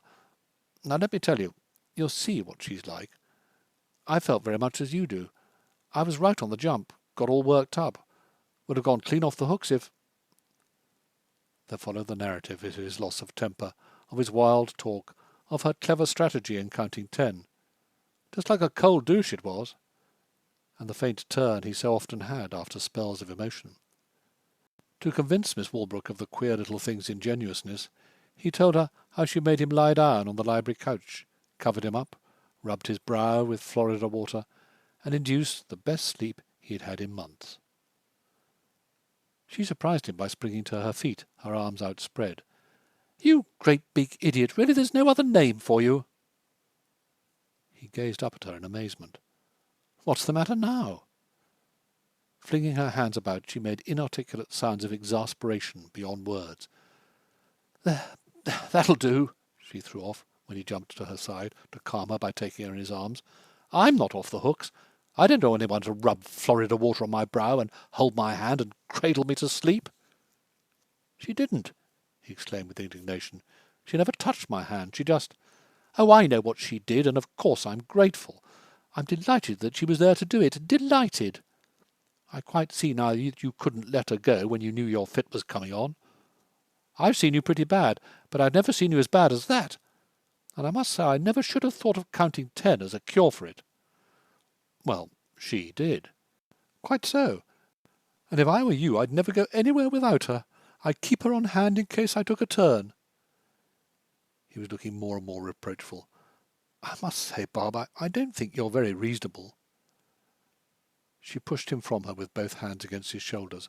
"Go away, for heaven's sake. You'll drive me crazy. I'm not going to lose my temper with you. I'll never do it again. I've got you to bear with, and I'm going to bear with you. But go. No, go now. Don't stop to make explanations. You can do that later. I'll lay in a supply of Florida water and an Afghan." He went, with that look on his face which a well-meaning dog will wear when his good intentions are being misinterpreted. On his way to the office he kept saying to himself, "Well, I don't know what to do. Whatever I say, she takes me up the wrong way. All I wanted was for her to understand that the little thing is a good little thing." End of chapter 15. Chapter 16. While Allerton was making these reflections, Steptoe was summoned to the telephone. "Is this you, Steptoe? I'm Miss Barbara Walbrook." Steptoe braced himself. In conversing with Miss Barbara Walbrook, he always felt the need of inner strengthening. "Yes, Miss Walbrook." "Mr. Addison tells me you've a young woman at the house." "We have a young lady, certainly, miss." "And Mr. Addison has asked me to call on her." Steptoe's training as a servant permitted him no lapse of surprise. Quite so, miss. And when was it you'd be likely to call?" "This afternoon about 4:30. Perhaps you could arrange to have me see her alone." "Oh, there ain't likely to be no one here, miss." "And another thing, Steptoe. Mr. Addison asked me just to call as an old friend of his, so you'll please not say to her that— well, anything about me. I'm sure you understand." Steptoe replied that he did understand, and having put up the receiver, he pondered. What could it mean? What could be back of it? How would this unsophisticated girl meet so skilful an antagonist? That Miss Walbrook was coming as an antagonist he had no doubt. In his own occasional meetings with her, she had always been a superior, a commander, to whom even he, Henry Steptoe, had been a servitor requiring no further consideration. With so gentle an opponent as Madam, she would order and be obeyed. At the same time he could not alarm Madam, or allow her to shirk the encounter. She had that in her, he was sure, which couldn't but win out, however much she might be at a disadvantage. His part would be to reduce her disadvantages to a minimum, allowing her strong points to tell. Her strong points, he reckoned, were innocence, an absence of self-consciousness, and, to the worldly wise, a disconcerting candour. Steptoe analysed in the spirit and not verbally, but he analysed. For Letty the morning had been feverish, chiefly because of her uncertainty. Was it the wish of the prince that she should go, or was it not? If it was his wish, why had he not let her? If on the other hand he desired her to stay, what did he mean to do with her? He had passed her on the way out to breakfast at the club, she had been standing in the hall, and he had smiled. What was the significance of that smile? She sat down in the library to think. She sat down in the chair she had occupied while he lay on the couch, and reconstructed that scene which now, for all her life, would thrill her with emotional memories. There he had lain, his head on the very indentation which the cushion still bore, his feet here, where she pressed her lips to them. She had actually had her hand on his brow. She had smoothed back his hair, and had hardly noted at the time that such was her extraordinary privilege. She came back to the fact that he had smiled at her. It would have been an enchanting smile from anyone, but coming from a prince, it had all the romantic effulgence with which princes' smiles are infused. How much of that romantic effulgence came automatically from the prince because he was a prince, and how much of it was inspired by herself? Was any of it inspired by herself? When all was said and done, this last was the great question. It brought her where so many things brought her, to the dream of love at first sight. Could it have happened to him as it had happened to herself? It was so much in her mental order of things that she was far from considering it impossible. Improbable, yes, she would admit as much as that. But impossible? No. To be sure, she had been in the old grey rag, but Steptoe had informed her that there were kings who went about falling in love with beggar-maids. She would have loved being one of those beggar-maids, and after all, was she not? True, there was the other girl, but Letty found it hard to see her as a reality. Besides, she had, in appearance at least, treated him badly. Might it not easily have come about that she, Letty, had caught his heart in the rebound? She quite understood that if the prince had fallen in love with her at first sight, there might be convulsion in his inner self, without as yet a comprehension on his part of the nature of his passion. She had reached this point when Steptoe entered the library on one of his endless tasks of rearranging that which seemed to be in sufficiently good order. Putting the big desk to rights, he said over his shoulder, "Perhaps I'd better tell Madam as she's to have a caller this afternoon." Letty sprang up in alarm. "A what?" "A lady what'll make a call. Oh, Madam don't need to be afraid. She's an old friend of Mr. Ash's, and want, no doubt, to be a friend of Madam too." "But what does she know about me?" "Mr. Ash must have told her. She spoke to me just now on the telephone, and seemed to know everything. She said be here this afternoon about 4:30, if Madam be so good as to give her a cup of tea." "Me?" Having invented the cup of tea for his own purpose, Steptoe went on to explain further. "It's what the High ladies mostly give each other about 4:30 or 5 o'clock, and Madam couldn't omit it without seeming as if she didn't know what's what. It'd be very important for Madam to take her position from the start. If the lady is coming friendly-like, she'd be hurt if Madam wasn't friendly too." Letty had seen the giving and taking of tea in more than one scene in the movies, and had also, from a discreet corner, witnessed the enacting of it right in the set on the studio lot. She remembered one time in particular when Lucille Lynch, the star in Our Crimson Sins, had driven Frank Redgar, the director, almost out of his senses by her inability to get the right turn of the wrist. Letty, too, had been driven almost out of her senses with the longing to be in Lucille Lynch's place, to do the thing in what was obviously the way. But now that she was confronted with the opportunity in real life, she saw the situation otherwise. "And I won't be able to talk right," was the difficulty she raised next.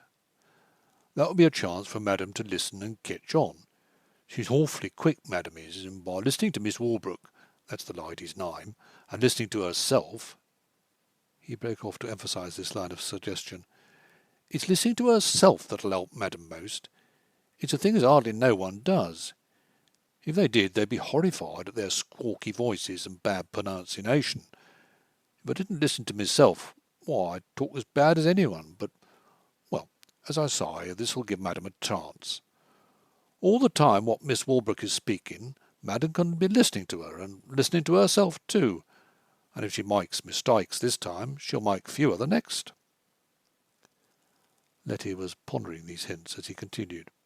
"Now, if Madam wouldn't think me stepping out of my place, I'd suggest that me and her has a little tea of her own, like, right now, in the drawing-room, and I'll be Miss Walbrook, and William will be William, and Madam will be Madam, and we'll get it letter perfect beforehand, just as with Mary Ann Courage and Jane."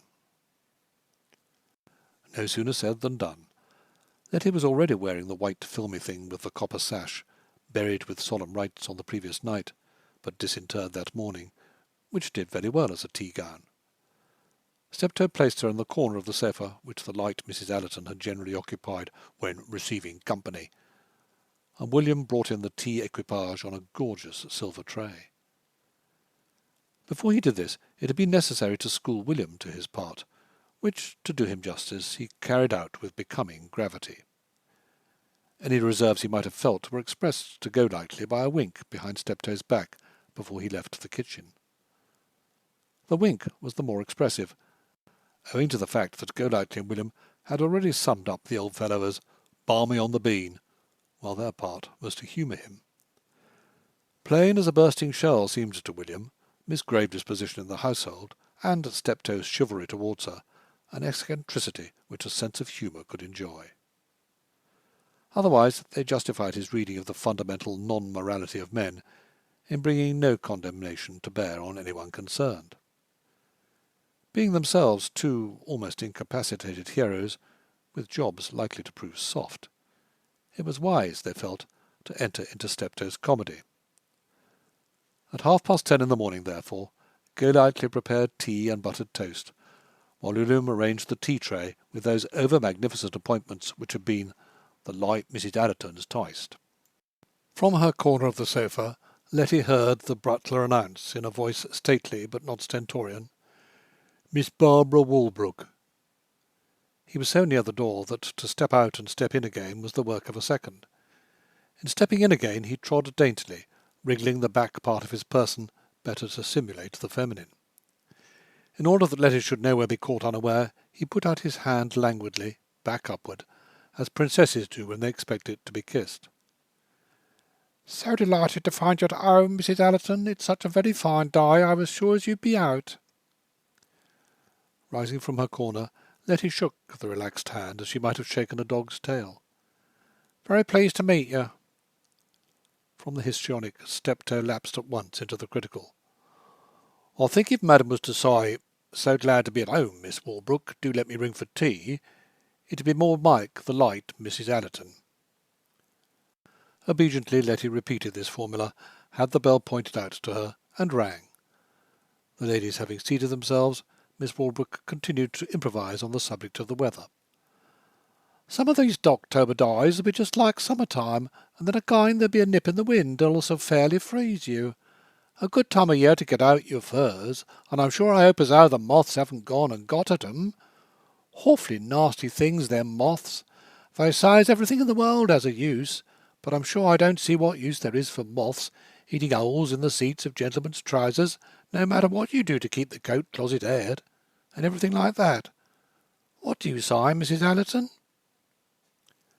Letty was relieved of the necessity of answering by the entrance of William with the tray, after which her task became easier.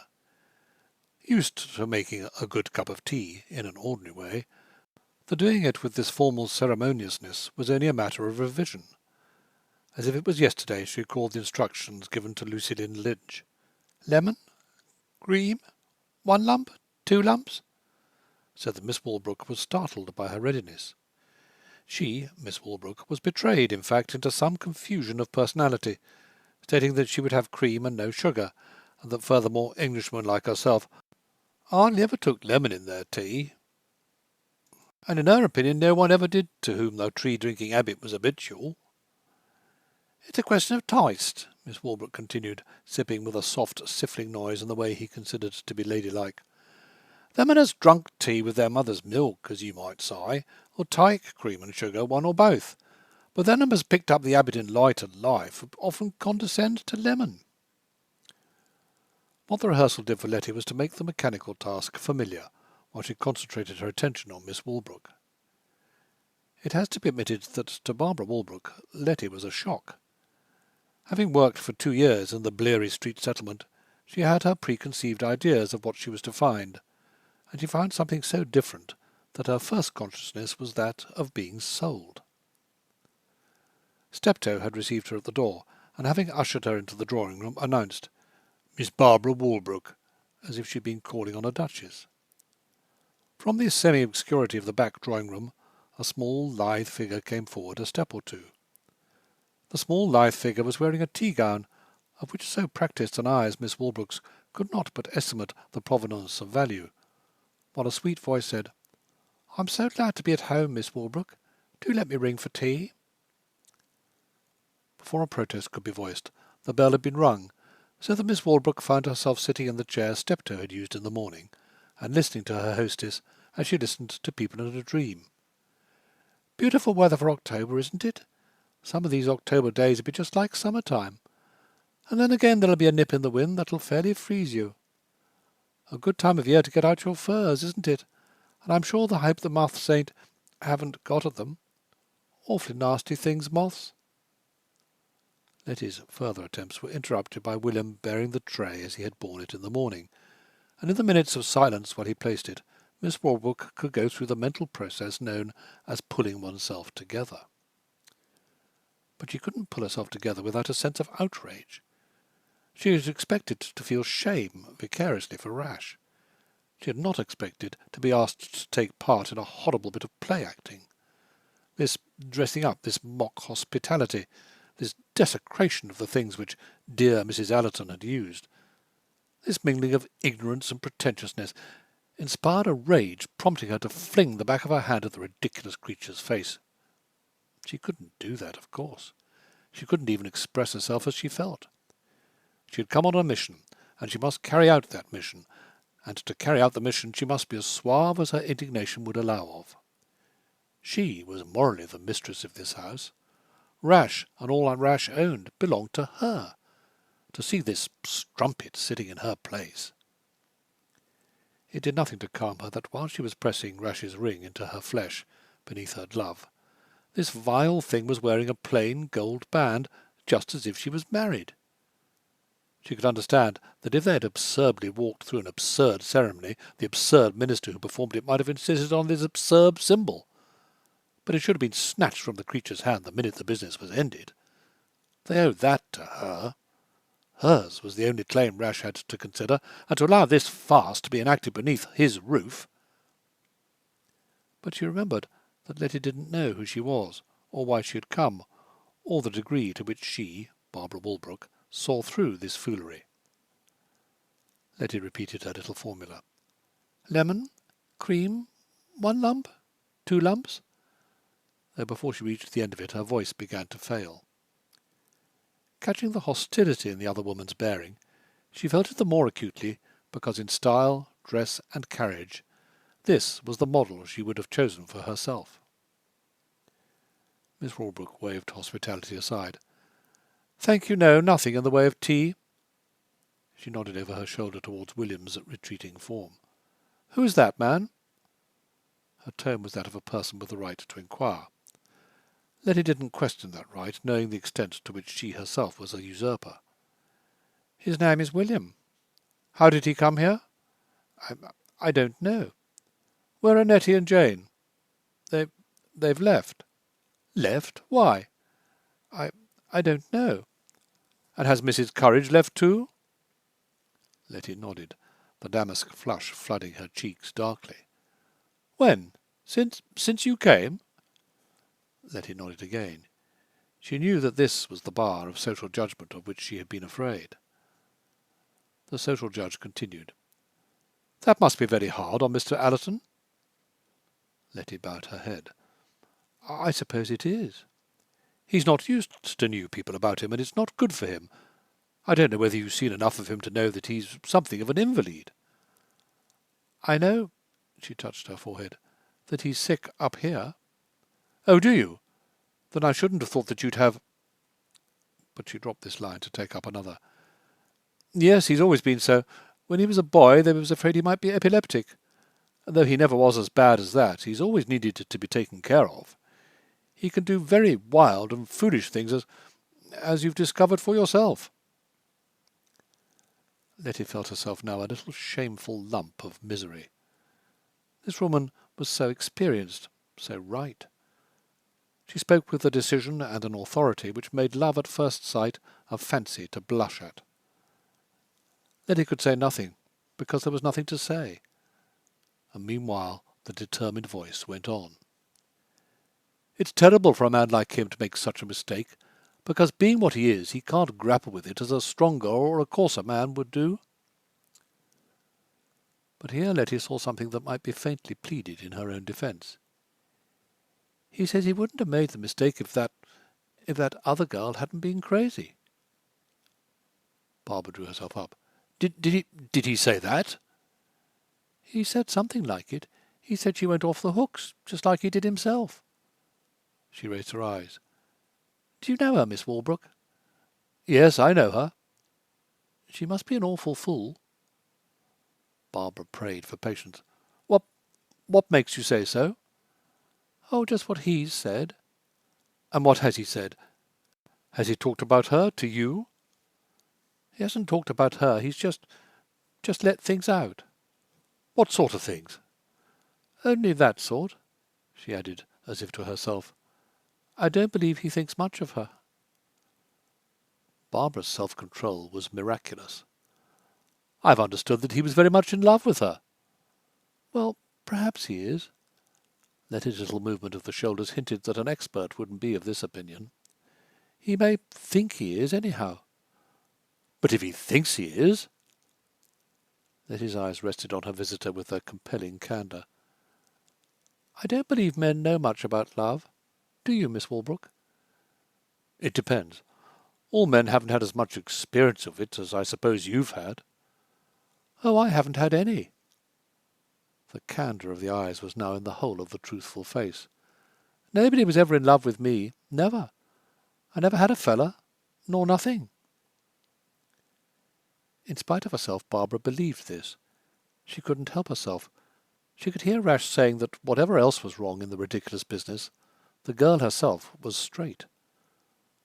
All the same, the discussion was beneath her. It was beneath her to listen to opinions of herself coming from such a source. If Rash didn't think much of her, there was something to have out with him, not with this little street waif dressed up with this ludicrous mummery. The sooner she ended the business on which she had come, the sooner she would get a legitimate outlet for the passion of jealousy and rage consuming her. But we're wandering away from my errand. I won't pretend that I've come of my own accord. I'm a very old friend of Mr. Allerton's, and he's asked me, or practically asked me, to come and find out... For what she was to come and find out, she lacked for a minute the right word, and so held up the sentence. What I'd take to let him off? The form of expression was so crude that once more Barbara was startled. Well, that's what it would come to. But I've told him already that I want to let him off anyhow. Yes, and on what terms? I don't want any terms. Oh, but there must be terms. He couldn't let you do it. He could let me do it for him, couldn't he? I'd go through fire if it would make him a bit more comfortable than he is. Barbara could not believe her ears. Do you want me to understand that I'll do whatever will make him happy just to make him happy? Yes, that's it.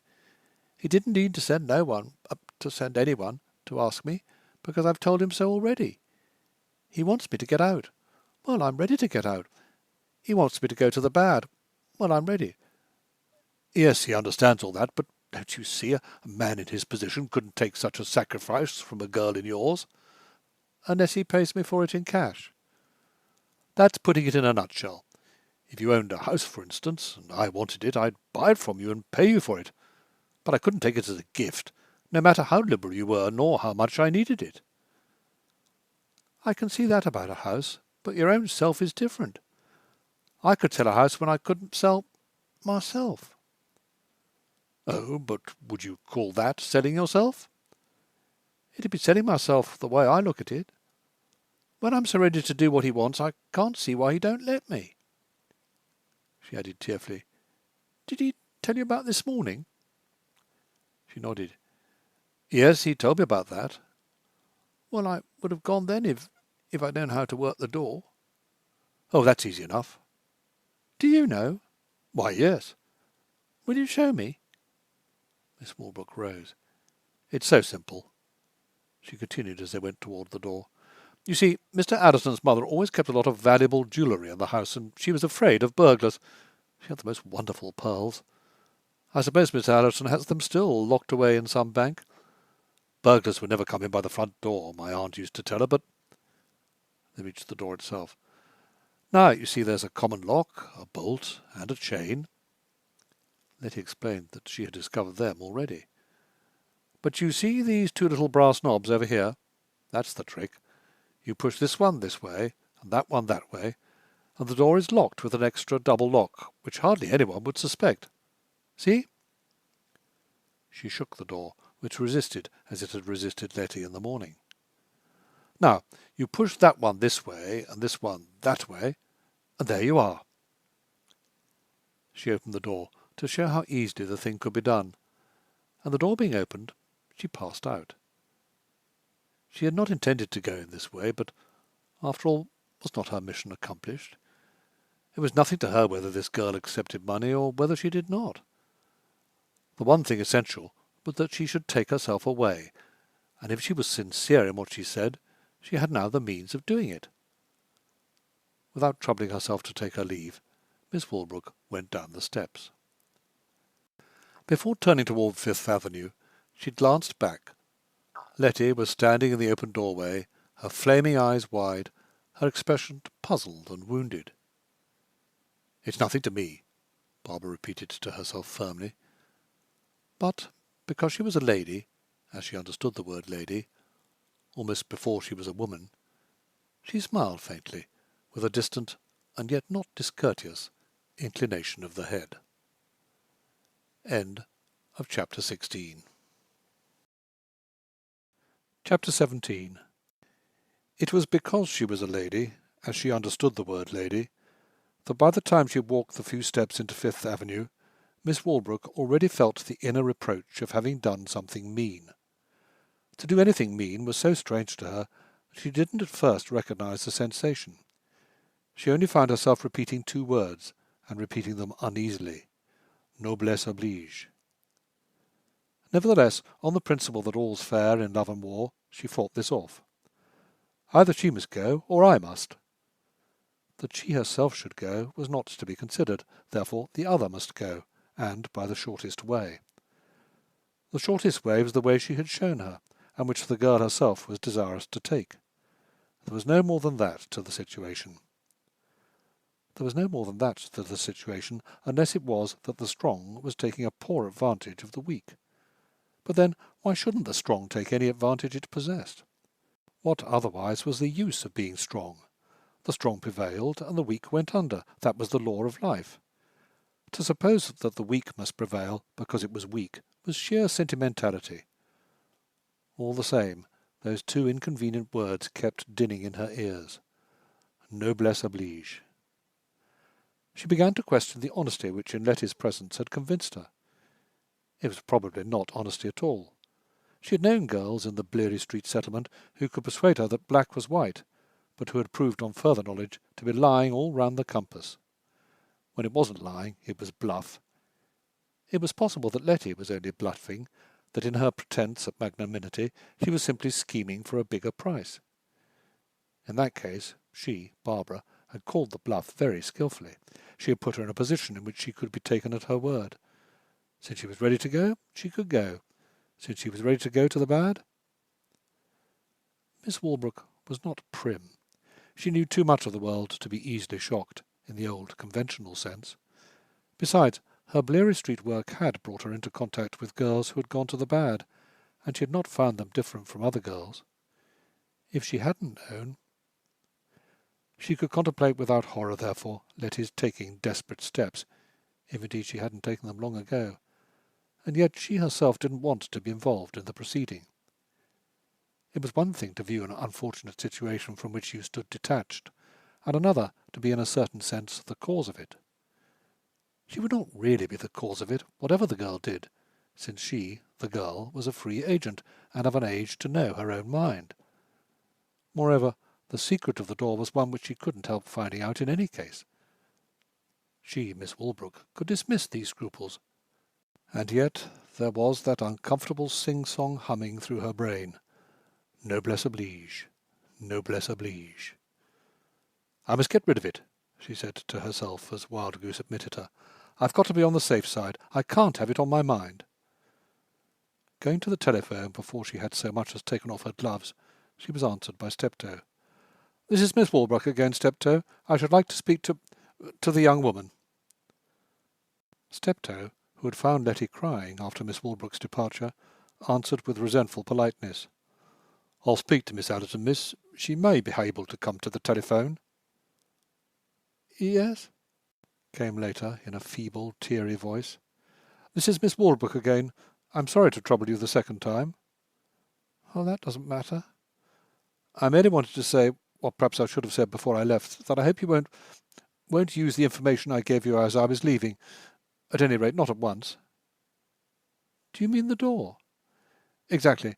I was afraid after I came away that you might do something in a hurry." "It'll have to be in a hurry if I do it at all." "Oh, I don't see that. In any case, I'd think it over. Perhaps we could have another talk about it, and then—" Something was said which sounded like a faint "very well," so that Barbara put up the receiver. Her conscience relieved, she could open the dams, keeping back the fiercer tides of her anger. Rash had talked about her to this girl. He had given her to understand that she was a fool. He had allowed it to appear that he didn't think much of her.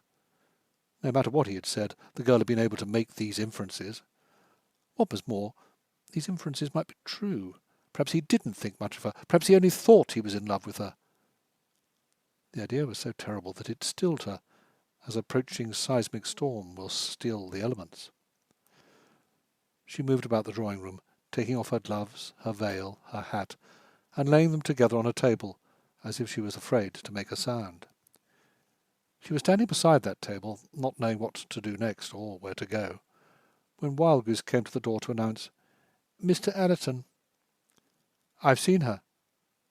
Without other form of greeting or moving from beside the table, she picked up her gloves, threw them down again, picked them up again, threw them down again, with the nervous action of the hands which betray suppressed excitement. "I didn't believe her, quite." "But you didn't disbelieve her wholly?" "It's a difficult case." "I've got you into an awful scrape, Barb." She threw down the gloves with special vigour. "Oh, don't begin on that. The scrape's there. What we have to do is to find the way out." "Well, do you see it any more clearly?" "Do you?" He came near to her. "I see this, that I can't let her throw herself away for me. I've been thinking it over, and I want to ask your opinion of this plan. Let's sit down." She thought his plan the maddest that was ever proposed, and yet she accepted it. She accepted it because she was suspicious, jealous, and unhappy. "It'll give me the chance to watch and see," she said to herself as he talked. In his opinion, Letty couldn't take their point of view because she was so inexperienced. It seemed to her a simple thing to go away, leaving them with the responsibilities of her future on their consciences, and it would not seem other than a simple thing till she saw life more as they did. To bring her to this degree of culture, they must be subtle with her, and patient. They mustn't rush things. They mustn't let her rush them. To end the situation in such a way as to make for happiness, they must end it at a point where all would be best for all concerned. For Barbara and himself, nothing would be best which was not also best for the girl. What would be best for the girl would be some degree of education, of knowledge of the world, so that she might go back to the life whence they had plucked her, less likely to be a prey to the vicious. In that case, if they supplied her with a little income, she would know what to do with it, and would perhaps marry some man in her own class able to take care of her. Barbara's impulse was to cry out, "That's the most preposterous suggestion I ever heard of in my life." But she controlled this quite reasonable prompting, because another voice said to her, "This will give you the opportunity to keep an eye on them. If he's not true in his love for you, if there is an infatuation on his part for this common and vulgar creature, you'll be able to detect it." Jealousy loving to suffer, she was willing to inflict torture on herself for the sake of catching him in disloyalty. Expecting a storm and bringing out what he considered his wise proposals with great embarrassment, Allerton was surprised and pleased at the sympathetic calm in which she received them. "So that you suggest our keeping her on a while longer and making friends with her?" I'd like it tremendously if you'd be a friend to her, because you could do more for her than anyone. More than you? Oh, I'd do my bit too, he assured her innocently. I could put her up to a lot of things, seeing her every day as I should, but you're the one I should really count on. Because the words hurt her more than any she could utter, she said quietly, I suppose you remember sometimes that after all she's your wife. He sprang to his feet. Knowing that he did at times remember it, he tried to deny it. No, I don't. She's not. I don't admit it. I don't acknowledge it. If you care anything about me, Barb, you'll never say that again. He came and knelt beside her, taking her hands and kissing them. Laying his head in her lap, he begged to be caressed, as if he had been a dog. Nevertheless, by 9:30 that evening, he was at home, sitting by the fireside with Letty, and beginning his special part in the great experiment. She's not my wife, he kept repeating to himself poignantly, as he walked up the avenue from the club. She's not. But she is a poor child toward whom I've undertaken grave responsibilities. Because the responsibilities were grave, and she was a poor child, his attitude toward her began to be paternal. It was the more freely paternal because Barb approved of what he was undertaking. Had she disapproved, he might have undertaken it all the same, but he couldn't have done it with this whole-heartedness. He would have been haunted by the fear of her displeasure, whereas now he could let himself go. "We don't want to keep you a prisoner or detain you against your will," he said, with regard to the incident of the morning. "But if you'll stay with us a little longer, I think we can convince you of our good intentions." "Who's we?" She shot the question at him as she lay back in her chair, the red book in her lap. He smiled inwardly at the ready pertinence with which she went to the point he didn't care to discuss. "Well, then, suppose I said I. That'll do, won't it?" She shot another question, her flaming eyes half veiled. "How long would you want me to stay?" "Suppose we don't fix a time. Suppose we just left it like that." The question rose to her lips. "But in the end I'm to go?" Only on second thoughts she repressed it. She preferred that the situation should be left like that, since it meant that she was not at once to be separated from the prince. The fact that she was legally the prince's wife had as little reality to her as to him. Could she have had what she yearned for, law or no law would have been the same to her. But since she couldn't have that, it was much that he should come like this and sit with her by the fire in the evening. He leaned forward and took the book from her lap. "What are you reading?" "Oh, this. I haven't looked at it for years." He glanced at the title. "The Little Mermaid. That used to be my favourite. Still is. When I was in Copenhagen I went to see the little bronze mermaid sitting on a rock on the shore. It's a memorial to Hans Andersen. She's quite startling for a minute, till you know what it is. Where are you at?" Pointing out the line at which she had stopped, her hand touched his, but all the consciousness of the accident was on her side. He seemed to notice nothing, beginning to read aloud to her, with no suspicion that sentiment existed. Many an evening and morning she rose to the place where she had left the prince. She watched the fruits in the garden ripen and fall. She saw the snow melt from the high mountains, but the prince she never saw, and she came home sadder than ever. Her one consolation was to sit in her little garden with her arms clasped round the marble statue which was like the prince. "That'd be me," Letty whispered to herself. "My arms clasped round a marble statue, like my prince, but only a marble statue." "Her flowers were neglected," Allerton read on, "and grew wild in a luxuriant tangle of stem and blossom, reaching the branches of the willow tree, and making the whole place dark and dim. At last she could bear it no longer, and she told one of her sisters—" "I wouldn't tell my sister, if I had one," Letty assured herself. "I'd never tell no one. It's more like my own secret when I keep it to myself. Nobody'll ever know. Not even him." The other sisters learned the story then, but they told it to no one but a few other mermaids, who told it to their intimate friends. One of these friends knew who the prince was, and told the princess where he came from and where his kingdom lay. Now she knew where he lived, and many a night she spent there floating on the water. She ventured nearer to the land than any of her sisters had done. She swam up the narrow lagoon, under the carved marble balcony, and there she sat and watched the prince when he thought himself alone in the moonlight. She remembered how his head had rested on her breast, and how she had kissed his brow, but he would never know, and could not even dream of her.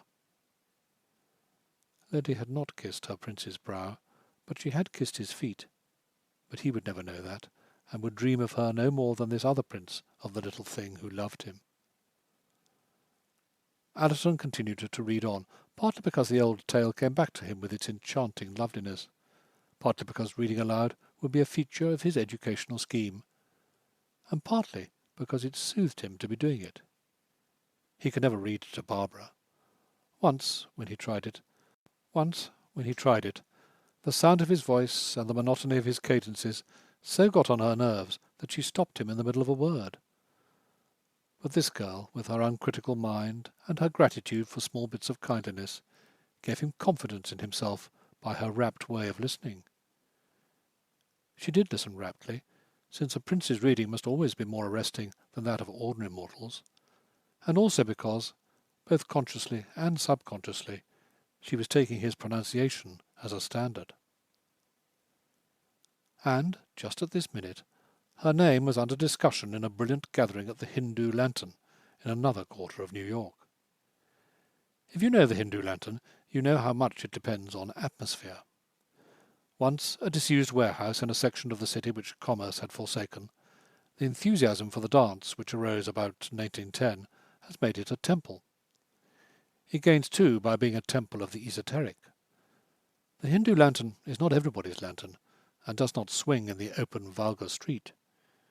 You might live in New York 100 years, and unless you were one of the initiated and privileged, you might never know of its existence. You could not so much as approach it were it not first explained to you what you ought to do. You must pass through a tobacconist's, which from the street looked like any other tobacconist's, after which you traverse a yard, which looks like any other yard, except that it is bounded by a wall in which there is a small and unobtrusive door. Beside the small and unobtrusive door there hangs a bell-rope, of the ancient kind, suggesting the convent or the Orient. The bell-rope pulls a bell. The bell clangs overhead. The door is opened cautiously by a Hindu lad, or as some would say, a mulatto boy dressed as a Hindu. If you are with a friend of the institution, you will be admitted without more inspection. But should you be a stranger, there will be a scrutiny of your passports. Assuming, however, that you go in, you will find a small courtyard in which at last the Hindu lantern hangs, mystic, suggestive, in oriental armwork and panels of coloured glass. Having passed beneath this symbol, you will enter an antechamber rich in the magic of the East. In a reverent obscurity you will find Buddha on the right, Vishnu on the left, with flowers set before the one, while incense burns before the other. Somewhere in the darkness an Oriental woman will be seated on the ground, twanging on a sarabar, and now and then crooning a chant of invitation to come and share in darksome rites. You will thus be worked up to a sense of the mysterious before you pass the third gate of privilege into the shrine itself. Here you will discover the large empty oval of floor, surrounded by little tables for segregation and refreshment, with which the past 10 years have made us familiar. The place will be buzzing with the hum of voices, merry with duologues of laughter, and steaming with tobacco smoke.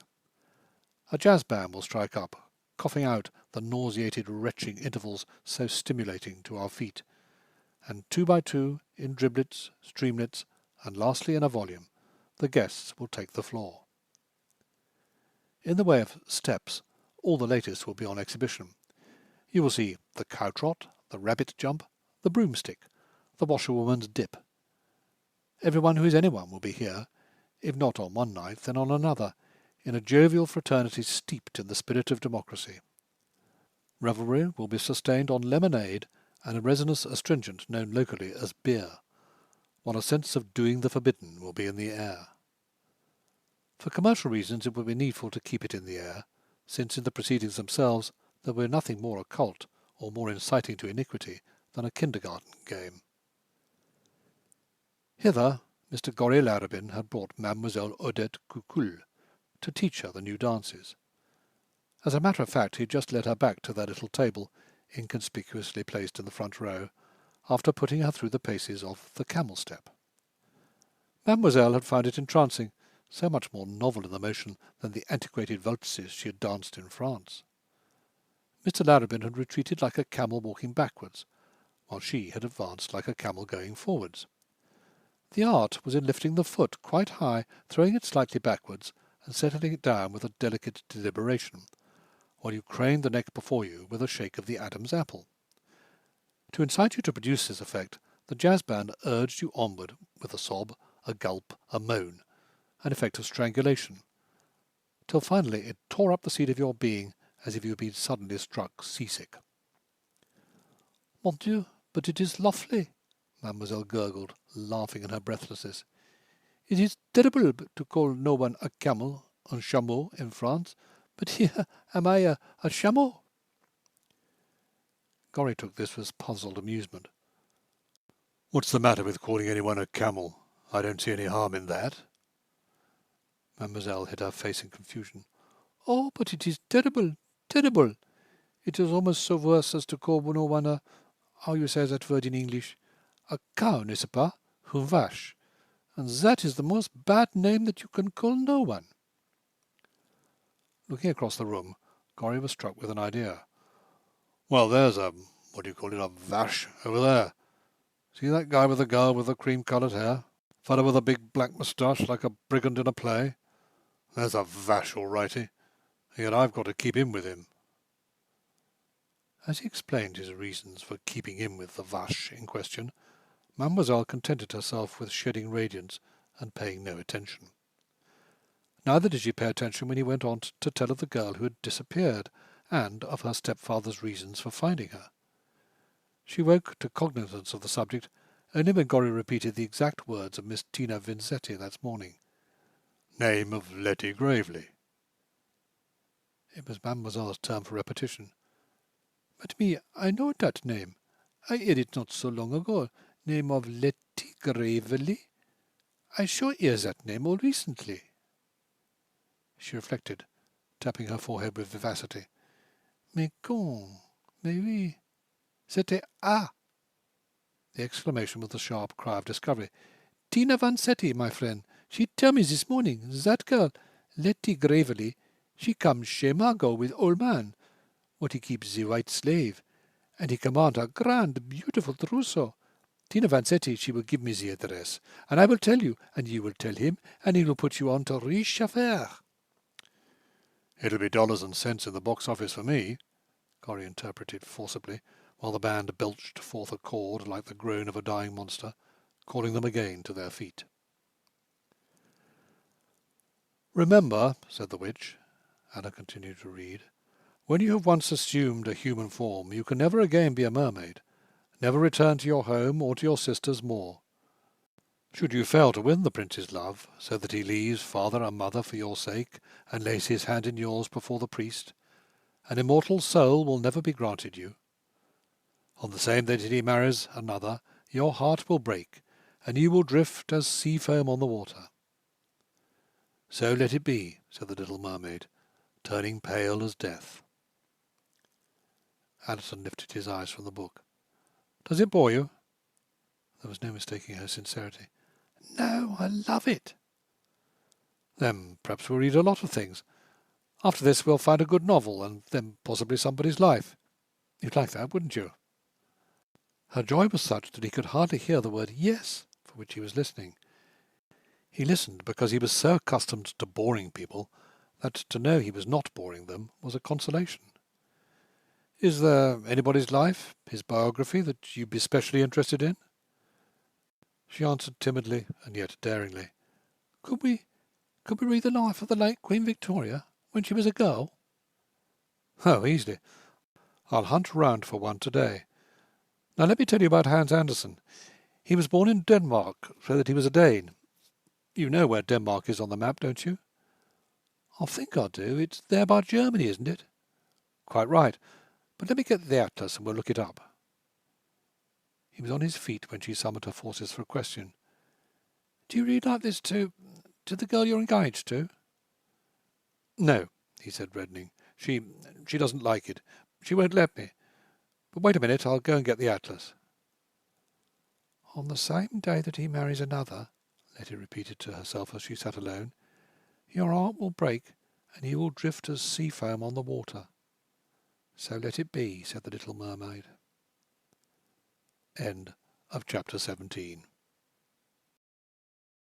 Chapter 18.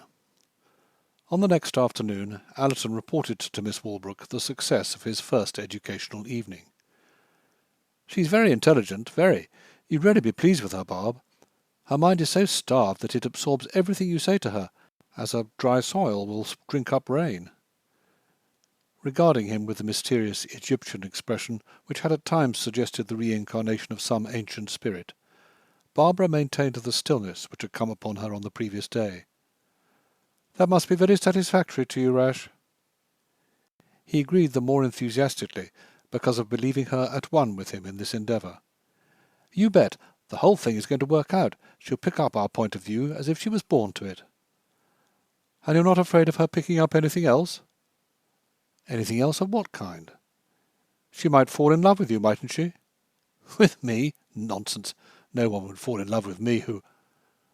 Her mysterious Egyptian smile came and went. You can stop there, Rash. It's no use being more uncomplimentary than you need to be. And then, too, you might fall in love with her. Barb! He cried out as if wounded. You're really too absurd. She's a good little thing, and she's had the devil's own luck. They always do have. That was one thing I learnt in Bleary Street. It was never a girl's own fault. It was always the devil's own luck. Well, isn't it now, when you come to think of it? You can't take everything away from people and expect them to have the same standards as you and me. Think of the mess that people of our sort make of things, even with every advantage. We've our own temptations, of course. And they've got theirs, without our pull in the way of carrying them off. You should hear Steptoe. I don't want to hear Steptoe. I've heard him too much already. What do you mean by that? What can I mean by it but just what I say? I should think you'd get rid of him. Having first looked puzzled with a suggestion of pain, he ended with a laugh. You might as well expect me to get rid of an old grandfather. Steptoe wouldn't let me if I wanted to. He doesn't like me. Oh, that's just your imagination, Bob. I'll answer for him when it comes to... You needn't take the trouble to do that, because I don't like him. Oh, but you will when you come to understand him. Possibly, but I don't mean to come to understand him. Old servants can be an awful nuisance, Rash. But Steptoe isn't exactly an old servant. He's more like... Oh, I know what he's like. He's a habit, and habits are always dangerous, even when they're good. But we're not going to quarrel about Steptoe yet. I just thought I'd put you on your guard. Against him? He's a horrid old schemer, if that's what you want me to say. But then it may be what you like. Well, I do, he laughed, when it comes to him. He's been a horrid old schemer as long as I remember him, but always for my good. For your good as he sees it? For my good as a kind old nurse might see it. He's limited, of course, but then kind old nurses generally are. To be true to her vow of keeping the peace, she forced back her irritations and smiled. You're an awful goose, Rash, but then you're a lovable goose, aren't you? She beckoned imperiously. Come here. When he was on his knees beside her chair, she pressed back his face framed by her two hands. Now tell me, which do you love most, Steptoe or me? He cast about him for two of her special preferences. And you tell me, which do you love most, a saddle horse or an opera? If I told you, which should I be, the opera or the saddle horse? If I told you, what would you give up? So they talked foolishly, as lovers do in the chafing stage, she trying to charm him into promising to get rid of Steptoe, he charmed by her willingness to charm him. Neither remembered that technically he was a married man, but that neither had ever taken his marriage to Letty as a serious breach in their relations. While he was thus on his knees, the kindly old nurse was giving to Letty a kindly old nurse's advice. If Madam would go out and take a walk, I think it'd do Madam good. To Madam, the suggestion had elements of mingled terror and attraction. But Steptoe, I couldn't go out and take a walk unless I dressed up in the new outdoor suit. And what did Madam buy it for, with the hat and the vial and everything, just like the late Mrs. Allerton? It was the argument she was hoping for. In the first place, she was used to the freedom of the streets, and in the second, the outdoor suit was calling her. Letty's love of dress was more than a love of appearing at her best, though that love was part of it.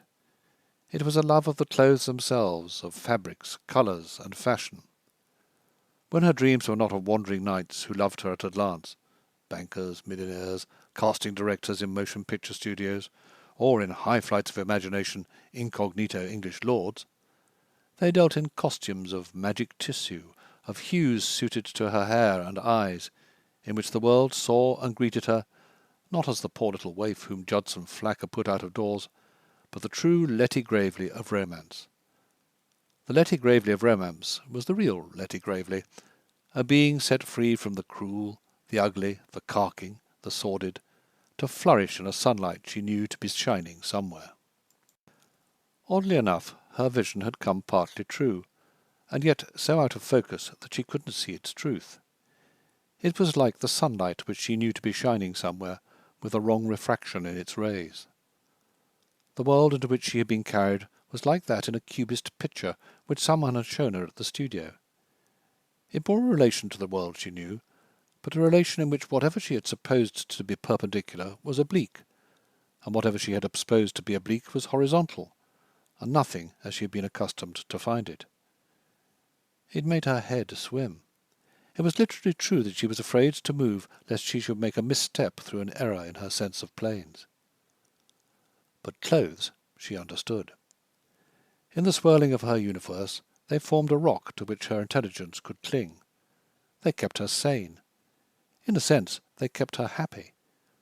When all outside was confusion and topsy-turviness, she could retire among Margot's curtains and find herself on solid ground. I should be sorry to record the hours she spent before the long mirror in the little back spare room.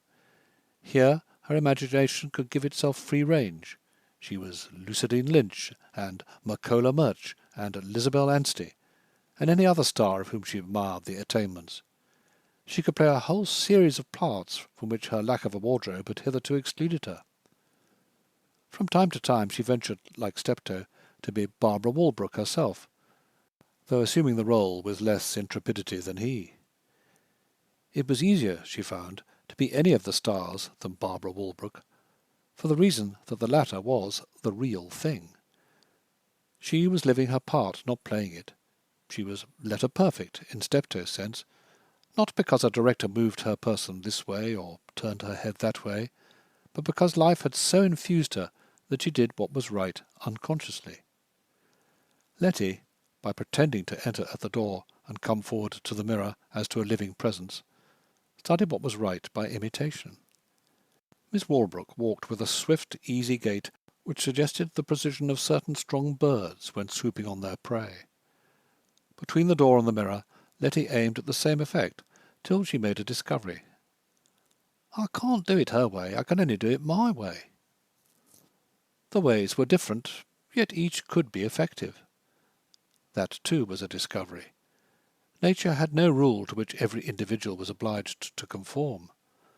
The individual was, in a measure, his own rule, and got his attractiveness from being so. The minute you abandoned your own gifts to cultivate those with which nature had blessed someone else, you lost not only your identity, but your charm. Letty worked this out as something like a principle. However many the hints she took, it would be folly to try to be anything but herself.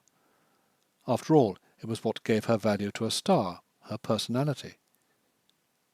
If Lucille Lynch, whom nature had endowed with a grand manner, had tried to be a Merkler Murch, who was all vivacious wickedness, well, anyone could see. So if Barbara Walbrook suggested an eagle on the wing, and she, Letty Gravely, was only a sparrow in the street, the sparrow would be more successful as a sparrow than in trying to emulate the eagle. And yet there was a value to good models which at first she found difficult to reconcile with this truth of personal independence. This too she thought out. "It's like a way to do your hair," was her method of expressing it. "You do what's in fashion, but you twist it so that it suits your own style. It isn't the fashion that makes you look right, it's in being true to what suits you." There was, however, in Barbara Walbrook a something deeper than this which at first eluded her. It was in Rashleigh Allerton too. It was in Isabel Anstey, and in a few other stars, but not in Michaela March, nor in Lucille Lynch. "It's the old business," Letty summed up to herself. "I don't know what it is, unless I can put my finger on it."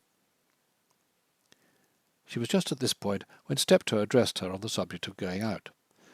That she do so was part of his programme. Madam would not be Madam till she felt herself free to come and go. Until Madam was Madam, Mr. Rash would not understand who it was they had in the house. That he didn't understand it yet was partly due to Madam herself, who didn't understand it on her side. To cultivate this understanding in Madam was Steptoe's immediate aim, in which Beppo, the little cocker spaniel, unexpectedly came to his assistance. As the two stood conversing at the foot of the stairs, Beppo lilted down, with that air of having no one to love which he had worn during all the 18 months since his mistress had died. The cocker spaniel's heart, as everyone knows, is imbued with the principle of one life, one love. It has no room for two loves. It has still less room for that general amiability to which most dogs are born. Among the human race it singles out one, and to that one it is faithful. In separation it seeks no substitute. In bereavement it rarely forms a second tie. To everyone but Beppo, the removal of Mrs. Allerton had made the world brighter. He alone had mourned that presence with a grief which sought neither comfort nor mitigation. He had followed his routine. He had eaten and slept. He had gone out when he was taken out, and come in when he was brought in. But he had lived shut up within himself, aloof in his sorrow. For the first time in all those 18 months he had come out of this proud gloom, when Rashleigh's key had turned into the door that night, and Letty had entered the house. The secret call which Beppo had heard can never be understood by men till men have developed more of their latent faculties. As he lay in his basket, something reached him which he recognized as a summons to a new phase of usefulness. Out of the lethargy of morning he had jumped with an obedient leap that took him through the obscurity of the house to where a frightened girl had need of a little dog's sympathy. Of that sympathy he had been lavish, and now that there was new discussion in the air, he came with his contribution. In words, Steptoe had to be his interpreter. "That poor little dog as has growed so fond of Madam don't get half the exercise he ought to be give. Even Madam was to take him out for a little stroll up the avenue." Thus it happened that in less than half an hour Letty found herself out in the October sunlight, dressed in her blue-green costume, with all the details to correspond, and leading Beppo on the leash. To lead Beppo on the leash, as Steptoe had perceived, gave a reason for an excursion which would otherwise have seemed motiveless. But she was out. She was out in conditions in which even Judson Flack, had he met her, could hardly have detected her. Gorgeously arrayed, as she seemed to herself, she was dressed with the simplicity which stamps the French taste. There was nothing to make her remarked, especially in a double procession of women so many of whom were remarkable. Had you looked at her twice, you would have noted that while skill counted for much in her gentle, well-bred appearance, a subtle, unobtrusive native distinction counted for most. But you would have been obliged to look at her twice before noting anything about her. She was a neatly dressed girl with an air, but on that bright afternoon in Fifth Avenue, neatly dressed girls with an air were as buttercups in June. Seizing this fact, Letty felt more at her ease. No one was thinking her conspicuous. She was passing in the crowd. She was not being spotted as the girl who a short time before had had nothing but the old grey rag to appear in. She could enjoy the walk and forget herself. Then it came to her suddenly that this was the secret of which she was in search, the power to forget herself. She must learn to do things so easily that she would have no self-consciousness in doing them. In big things, Barbara Walbrook might think of herself, but in all little things, in the way she spoke and walked and bore herself towards others, She acted as she breathed. It seemed wonderful to Letty, this assurance that you were right in all the fundamentals. It was precisely in the fundamentals that she was so likely to be wrong. It was where girls of her sort suffered most, in the lack of the elementary. One could bluff the advanced or make a shot at it, but the elementary couldn't be bluffed, and no shot at it would tell. It betrayed you at once. You must have it. You must have it as you had the circulation of your blood, as something so basic that you didn't need to consider it. That was her next discovery, as, with Beppo tugging at the end of his leash, she walked onward. She was used to walking. She walked strongly and with a trudging sturdiness, not without its grace. She came to the part of Fifth Avenue where the great houses begin to thin out, and vacant lots, as if ashamed of their vacancy, shrink behind boardings vivid with the news of picture plays. It was the year when they were advertising the screen masterpiece, Passions Aflame, and here was depicted Lucille Lynch, a torch in her hand, her hair in Maenadic dishevelment, leading on a mob to set fire to a town.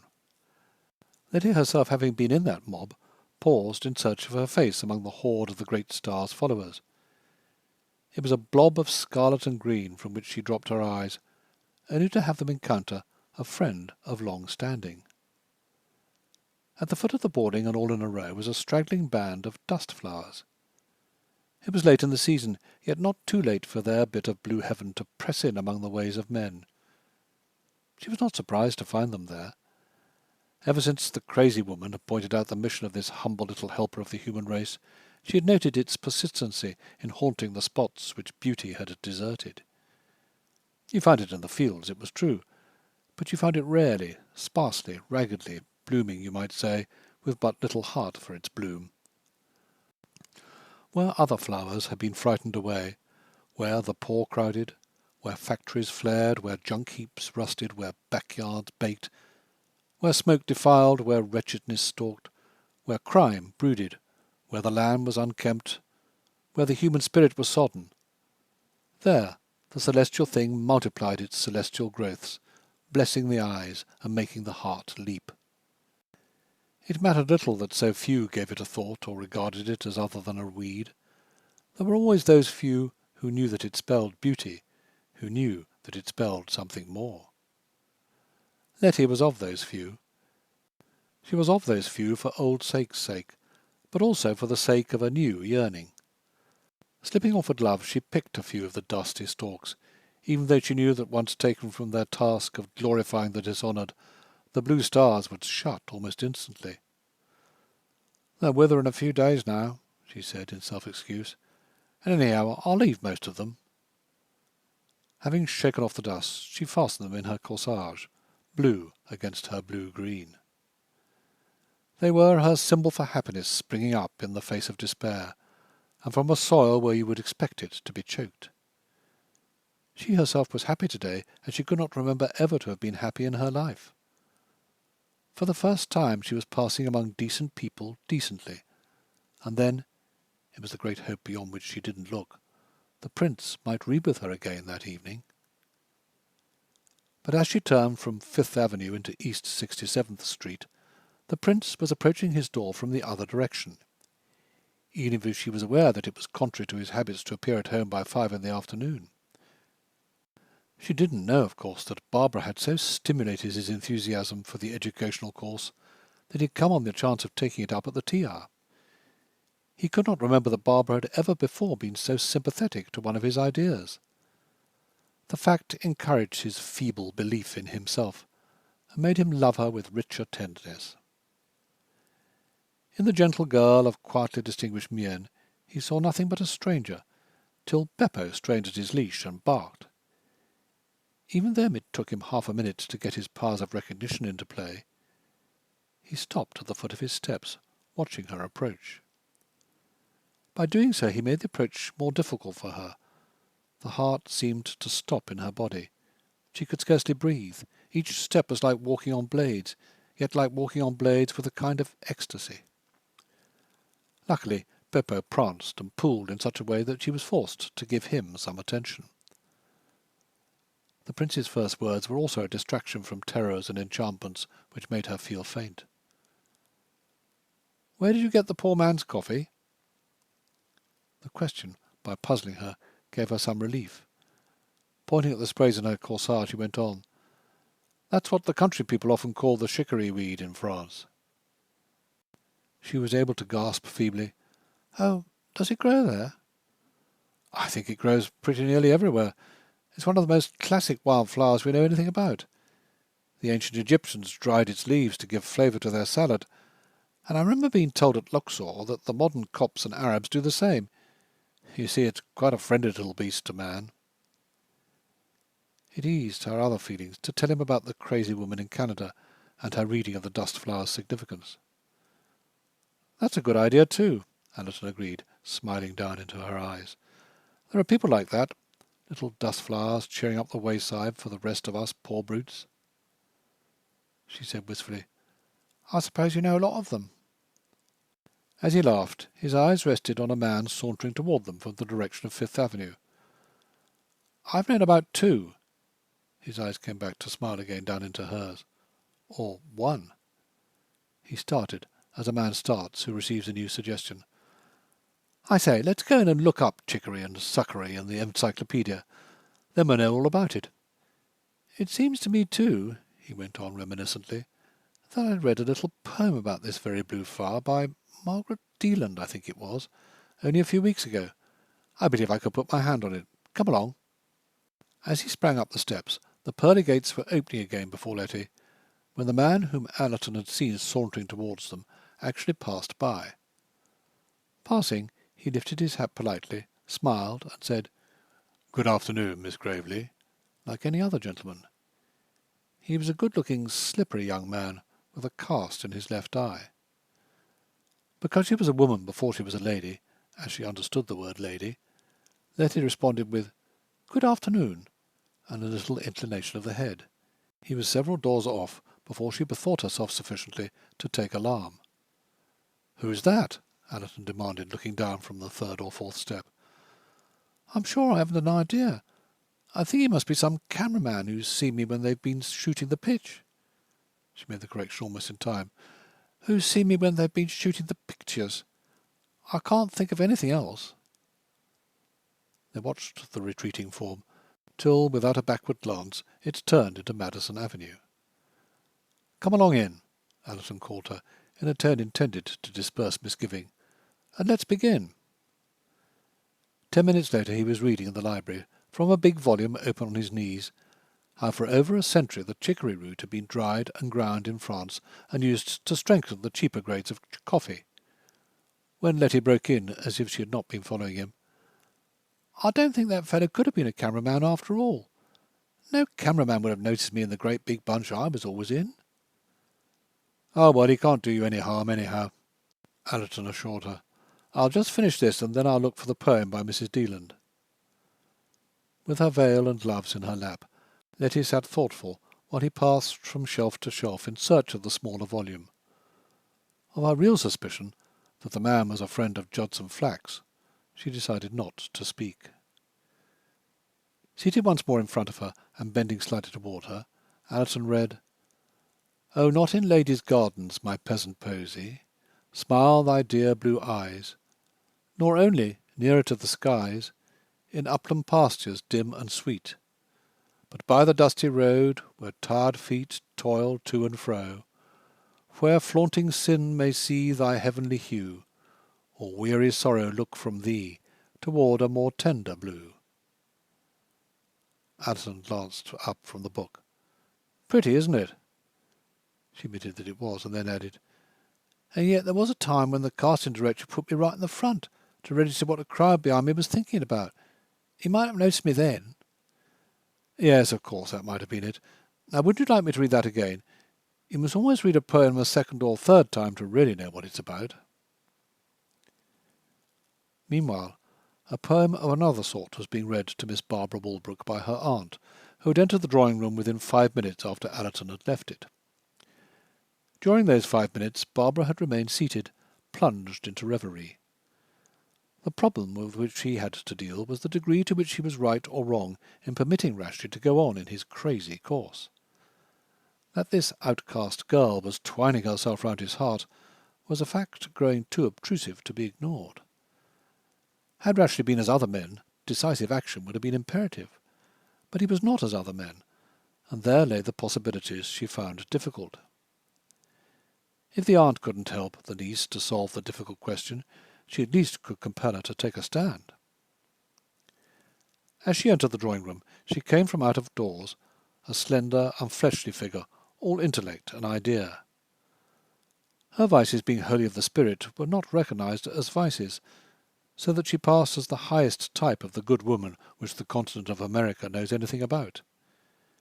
Being the highest type of the good woman, she had, moreover, the privilege which American usage accords to all good women of being good aggressively. No other good woman in the world enjoys this right to the same degree, a fact to which we can point with pride.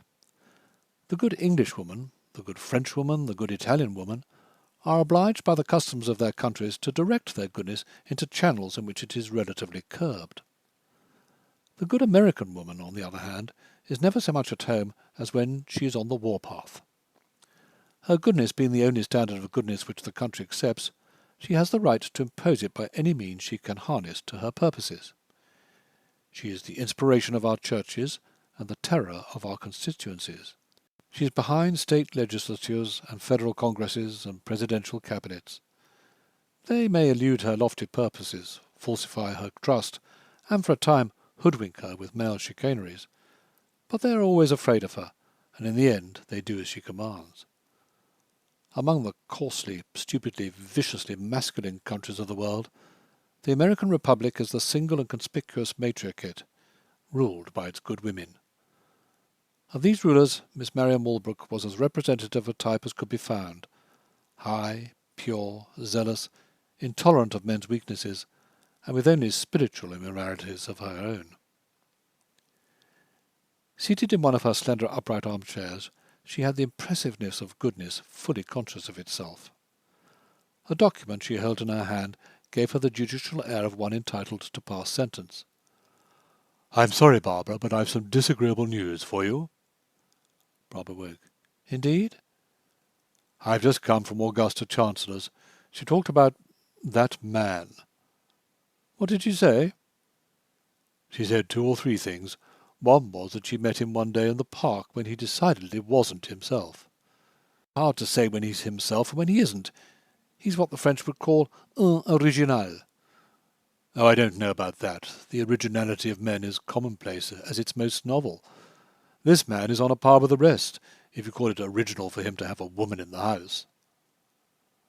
Barbara feigned languidness. "Well, it is the way he has her there." "The way he has her there? What do you mean by that?" "I mean what I say. There's no one else in the world who would take a girl under his roof in the way Rash has taken this girl." "How, may I ask, did he take her?" Having foreseen that one day she should be in this position, Barbara had made up her mind as to how much she should say. "He found her." "Oh, they all do that. They generally find them in the park." "Exactly, it's just what he did." "I guessed, it was only guessing, mind you, that he also tried to find Augusta Chancellor." "Oh, possibly he'd go as far as that if he saw her, doing anything he thought not respectable." "Barbara, please. You're talking about a friend of mine, one of my colleagues. Let's return to, I hope you won't find the French phrase invidious, to our mutton." "Oh, very well. Rash found the girl homeless, penniless, with no friends. Her stepfather had turned her out. Another man would have left her there or turned her over to the police. Rash took her to his own house, and since then we've both been helping her to get on her feet." "Helping her to get on her feet in a way that's driven from the house the good old women who've been there for nearly 30 years. "Oh, you know that too, do you?" "Why, certainly. Jane, that was the parlour-maid, is very intimate with Augusta's Chancellor's cook, and she says, Jane does, that he's actually married the creature." Barbara shrugged her shoulders. "I can't help what the servants say, Aunt Marion. I'm trying to be a friend to the girl and help her to pull herself together. Of course I recognise the fact that Rash has been foolish, quixotic, or whatever you like to call it, but he hasn't kept anything from me." "And you're still engaged to him?" "Of course I'm still engaged to him."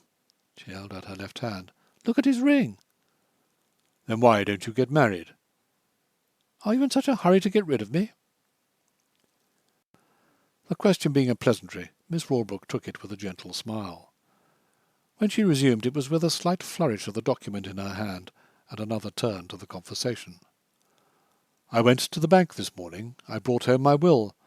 I'm thinking of making some changes in it. Barbara looked non-committal, as if the subject had nothing to do with herself. The question I have to decide, Miss Walbrook pursued, is whether to leave everything to you in the hope that you'll carry on my work. I shouldn't know how. Or whether to establish a trust. I should do that, decidedly, and let it fall into the hands of a pack of men. It will fall into the hands of a pack of men, whatever you do with it. And yet if you had it in charge, some man would get hold of it, Aunt Marion, which is what I'm debating. I'm not so very sure. That I shall marry in the end? Well, you're not married yet, and if you were to change your mind, the world has such a need of consecrated women with men so unscrupulous and irresponsible. We must break their power some day, and now that we've got the opportunity, all I want you to understand is that if you shouldn't marry, there'd be a great career in store for you. End of Chapter 18. Chapter 19. By the end of 24 hours, the possibility of this great career quickened Barbara's zeal for taking a hand in Letty's education. Not only did that impulse of furious jealousy, by which she meant at first to leave it wholly to Rash, begin to seem dangerous, but there was a world to consider and throw off the scent. Now that Augusta Chancellor knew that the girl was beneath Rash's roof, all their acquaintances would sooner or later be in possession of the fact. It was Barbara's part, therefore, to play the game in such a way that a bit of quixotism would be the most foolish thing of which Rash would be suspected. That she would be playing a game, she knew in advance. She must hide her suspicions, she must control her sufferings, she must pretend to have confidence in Rash, when at heart she cried against him as an infant and a fool. Never was woman in such a ridiculous situation as that into which she had been thrust. Never was heart so wild to ease itself by invective and denunciation, and never was the padlock fixed so firmly on the lips. Hour by hour, the man she loved was being weaned and won away from her, and she must stand by with grimacing smiles, instead of throwing up her arms in dramatic gestures and calling on her gods to smite and smash and annihilate. Since, however, she had a game to play, a game she would play, though she did it quivering with protest and repulsion. "Do you mind if I take the car this afternoon, Aunt Marion, since you're not going to use it?" "Take it, of course, but where are you going?" "I thought I would ask that protégé of Rash Allerton's, of whom we were speaking yesterday, to come for a drive with me. But if you'd rather I didn't." "I've nothing to do with it. It's entirely for you to say. The car is yours, of course." The invitation being transmitted by telephone, Steptoe urged Letty to accept it. "It'll be all in the way of Madam's getting used to things, a bit at a time, like." "But I don't think she likes me." "If Madam won't stop to think whether people likes her or not, I think Madam will get for'ard her. Besides, Madam will pretty generally always find as love call wakes love echo, as the saying goes." Which, as a matter of fact, was what Letty did find. She found it from the minute of entering the car and taking her seat, when Miss Walbrook exclaimed heartily, "What a lovely dress! And the hat's too sweet! Suits you exactly, doesn't it? My dear, I've the greatest bother ever to find a hat that doesn't make me look like a scarecrow." From the naturalness of the tone, there was no suspecting the cost of these words to the speaker, and the subject was one in which Letty was at home. In turn, she could compliment Miss Walbrook's appearance, duly admiring the toque of prune-coloured velvet, with a little bunch of roses artfully disposed, and the coat of prune-coloured Harris tweed. In further discussing the length of the new skirts and the chances of the tight corset coming back, they found topics of common interest. The fact that they were the topics which came readiest to the lips of both made it possible to maintain the conversation at its normal give and take, while each could pursue the line of her own summing up of the other. To Letty, Miss Walbrook seemed friendlier than she had expected, only spasmodically so. Her kindly moods came in spurts, of which the inspiration soon gave out. "I think she's sad," was Letty's comment to herself, Sadness, in Letty's use of words, covered all the emotions not distinctly cheerful or hilarious. She knew nothing about Miss Walbrook, except that it appeared from this conversation that she lived with an aunt whose car they were using. That she was a friend of the Prince's had been several times repeated, but all information ended there. To Letty she seemed old, between 30 and 40. Had she known her actual age, she would still have seemed old from her knowledge of the world and general sophistication. Letty's own lack of sophistication kept her a child when she was nearly 23. That Miss Walbrook was the girl to whom the Prince was engaged had not yet crossed her thought. At the same time, since she knew that girl, she brought her to the forefront of Letty's consciousness. She was never far from the forefront of her consciousness, and of late speculation concerning her had become more active. If she approached the subject with the Prince, he reddened and grew ill at ease. The present seemed, therefore, an opportunity to be utilized. They were deep in the northerly avenues of the park when, apropos of the dress topic, Letty said suddenly, "I suppose she's awfully stylish, the girl he's engaged to?" The response was laconic. "She's said to be." "Is she pretty?" "I don't think you could say that." "Then what does he see in her?" "Whatever people do see in those they're in love with, I'm afraid I'm not able to define it." Dropping back into her corner, Letty sighed. She knew this mystery existed, the mystery of falling in love for reasons no one was able to explain. It was the ground on which she hoped that at first sight someone would fall in love with her. If he didn't do it for reasons beyond explanation, he would, of course, not do it at all. It was some minutes before another question trembled to her lips. Does she know about me?" "Oh, naturally." "And did she feel very bad?" Barbara's long eyes slid round in Letty's direction, though the head was not turned. "How should you feel yourself if it had happened to you?" "It'd kill me." "Well, then," she let Letty draw her own conclusions before adding, "it nearly killed her." Letty cowered. She had never thought of this. That she herself suffered she knew. That the Prince suffered she also knew. But that this unknown girl, whatever her folly, lay smitten to the heart, brought a new complication into her ideas. "Even if he ever did come to—" She held up her unspoken sentence there. "I'd have stolen him from her." There was little more conversation after that. Each had their motives for reflections and silences. They were nearing the end of the drive when Letty said again, "What would you do if you were me?" "I'd do whatever I felt to be highest." To Letty this was a beautiful reply, and proof of a beautiful nature. Moreover, it was indirectly a compliment to herself, in that she could be credited with doing what she felt to be highest as well as anyone else. In her life hitherto, she had been figuratively kicked and beaten into doing what she couldn't resist. Now she was considered capable of acting worthily of her own accord. It inspired a new sentiment toward Miss Walbrook. She thought, too, that Miss Walbrook liked her a little better. Perhaps it was the fulfilment of Steptoe's adage, "Love call wakes love echo." She was sure that somehow this call had gone out from her to Miss Walbrook, and that it hadn't gone out in vain. It hadn't gone out in vain, in that Miss Walbrook was able to say to herself with some conviction, "That's the way it'll have to be done." It was a way of which her experiences in Bleary Street had made her sceptical. Among those whom she called the lower orders, innocence, ingenuousness, and integrity were qualities for which she had ceased to look. She didn't look for them anywhere with much confidence, but she had long ago come to the conclusion that the poor were schemers, and were obliged to be schemers because they were poor. Something in Letty impressed her otherwise. "That's the way," she continued to nod to herself. "It's no use trusting to Rash. I'll get her, and she'll get him, and so we shall work it." Arriving in East 67th Street, she went in with Letty and had tea. But it was she who sat in dear Mrs. Adderton's corner of the sofa, and when William brought in the tray she said, "Put it here, William," as one who speaks with authority.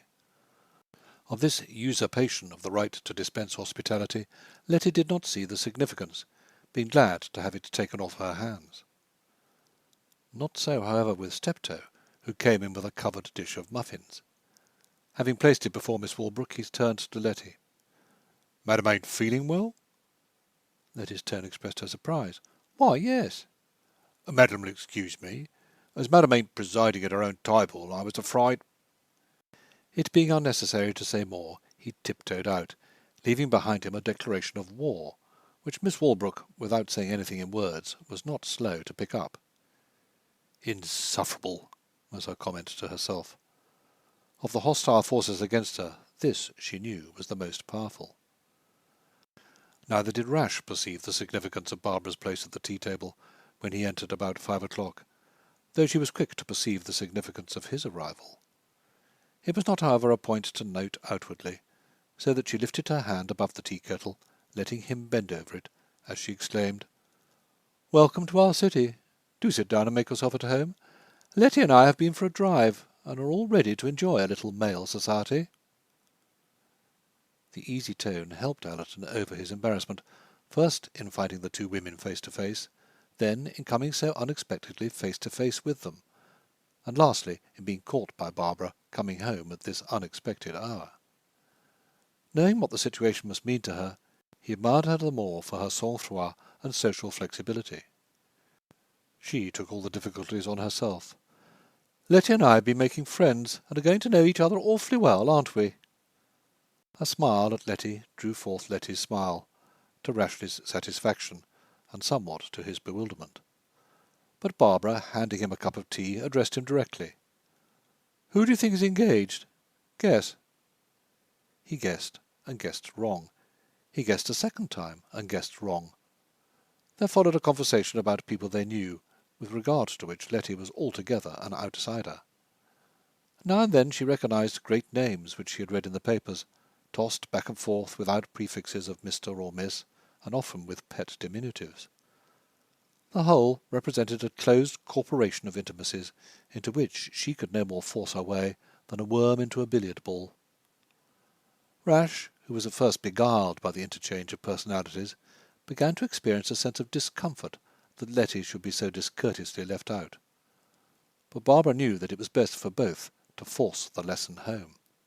Rash must be given to understand how lost he would be with any outsider as his companion, and Letty must be made to realize how hopelessly an outsider she would always be.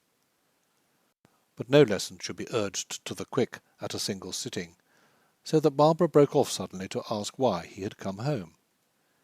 In the same way she had given the order to William, she spoke with the authority of one at liberty to ask the question. Not to give the real reason, he said that it was to write a letter and change his clothes.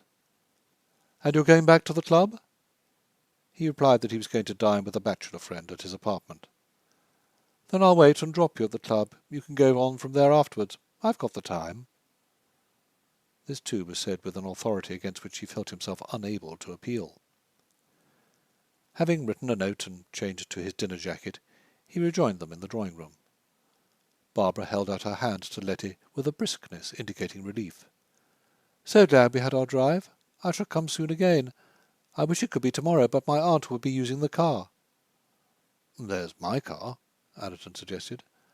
"Oh, so there is." Barbara took this proposal as a matter of course. "Then we'll say tomorrow. I'll call up Eugene and tell him when to come for me." With Allerton beside her, and driving down Fifth Avenue, she said, "I see how to do it, Rash. You must leave it to me." He replied in the tone of a child threatened with the loss of his role in a game, "I can't leave it to you altogether." "Then leave it to me as much as you can. I see what to do, and you don't. Furthermore, I know just how to do it." "You're wonderful, Barb," he said humbly. "I'm wonderful so long as you don't interfere with me." "Oh, well, I shan't do that." She turned to him sharply. "Is that a promise?" "Why do you want a promise?" he asked in some wonder. "Because I do." "That is, you can't trust me."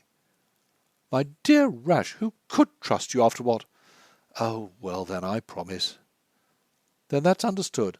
And if anything happens, you won't go hedging and saying you didn't mean it in that way?" "Seems to me you're very suspicious."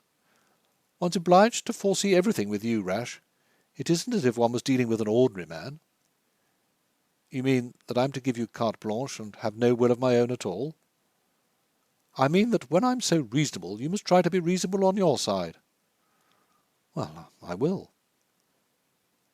As they drew up in front of the New Netherlands Club, he escaped without committing himself further.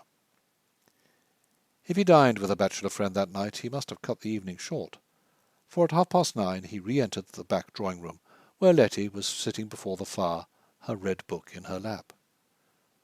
She sat as a lover stands at a tryst as to which there is no positive engagement. To fortify herself against disappointment, she had been trying to persuade herself that he wouldn't come, and that she didn't expect him. He came. But he came as a man who has something on his mind.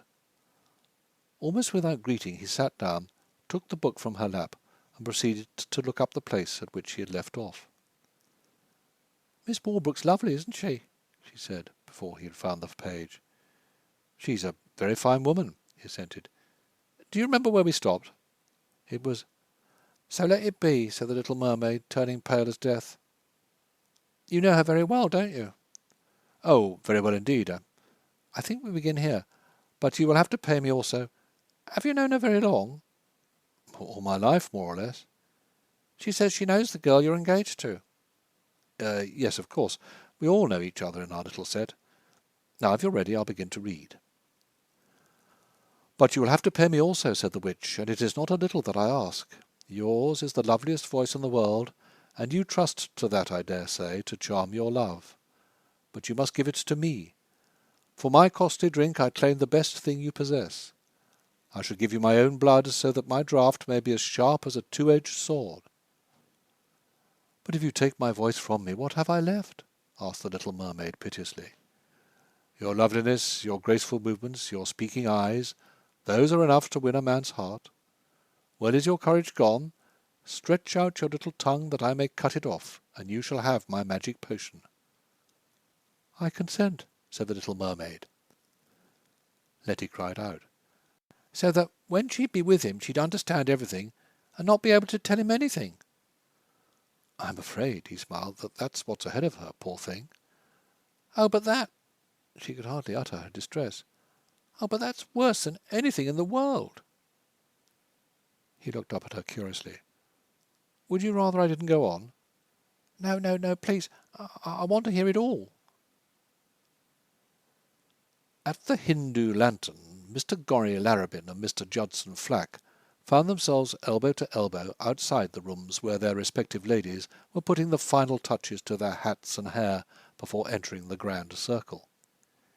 It was an opportunity, especially on Gorry's part, to seal the peace which had been signed so recently. "Hello, Judson. What's the prospects in oil?" Judson's tone was pessimistic. "Not a thing doing, Gorry. Awful slow bunch, that lump of nuts I'm in with on this. Mentioned your name to one or two of 'em, but no enterprise. Boneheads that wouldn't know a white man from a crane." That he understood what Gorry understood became clear as he continued. "Friend of mine in the Excelsior passes me the tip that they've held up that play they were going to put my girl into. Can't get anyone else that would swing the part.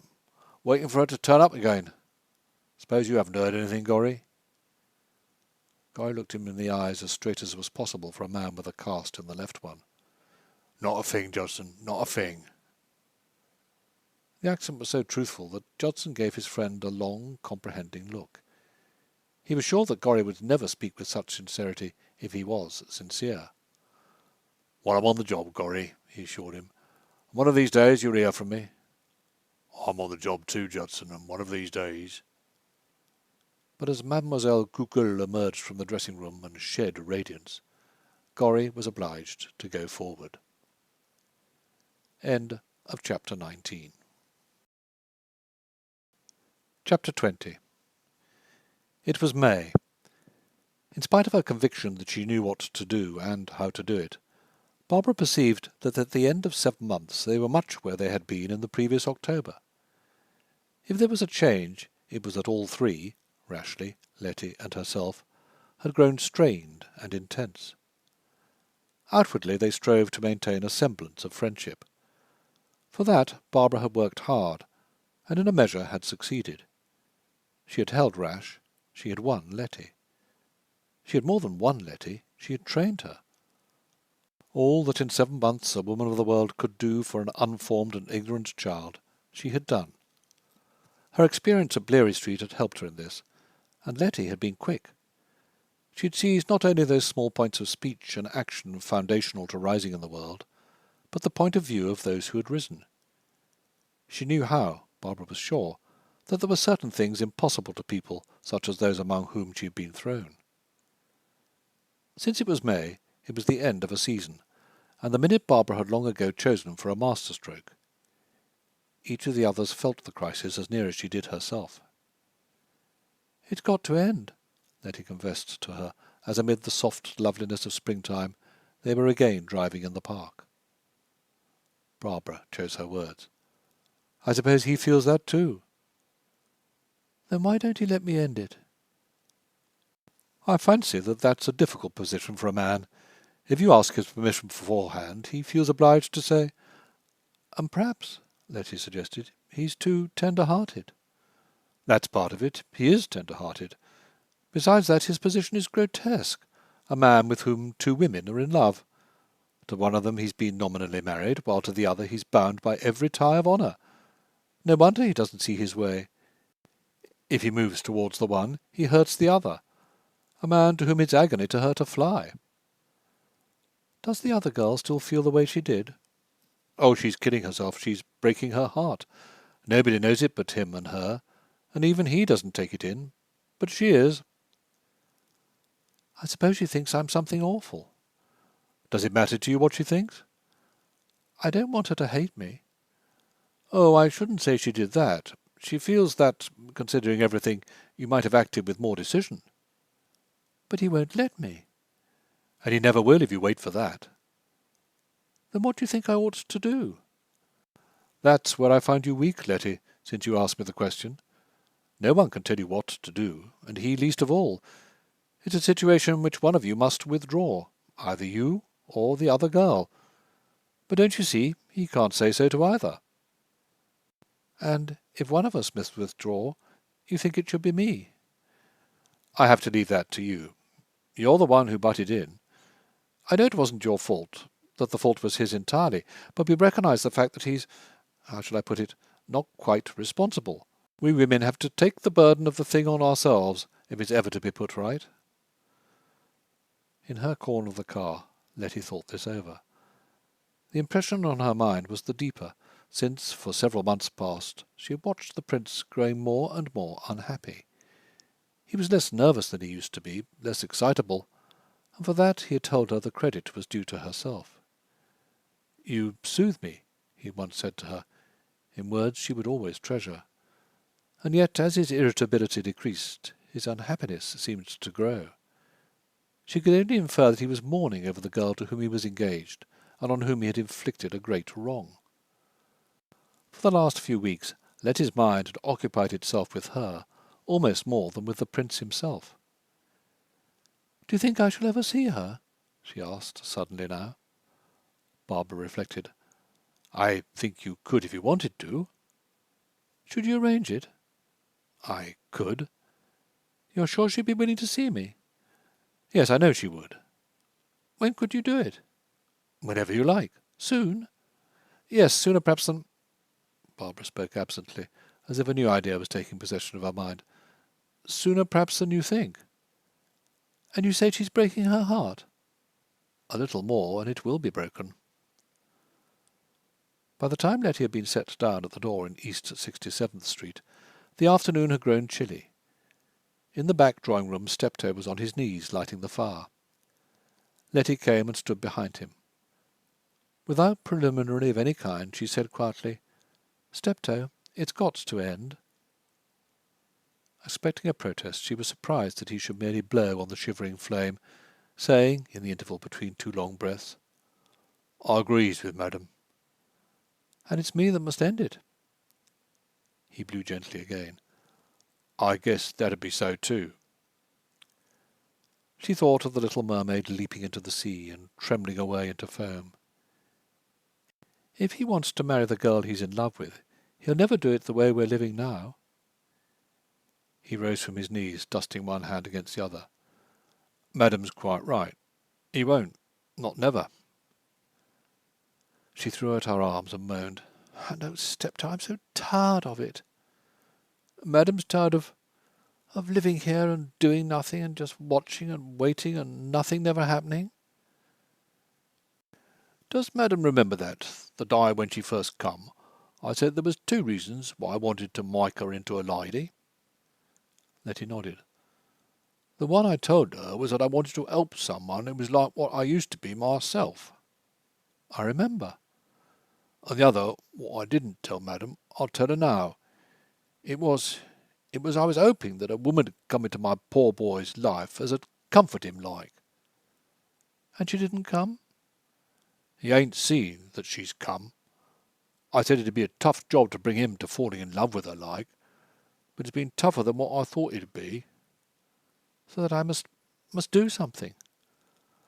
"Looks as if Madam would have to." "I suppose you know that there's an easy way for me to do it?" "Nothing ain't so very easy, but if Madam has a big enough reason." She felt the necessity of being plain.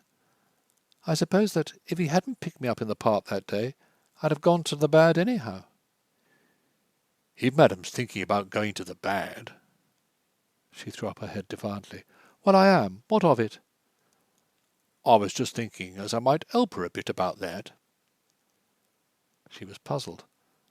"I don't think you know what I said. I said I was—" "Going to the bad, Madam. That's what I understood. But Madam won't find it so easy, not having had no experience like, as you might say."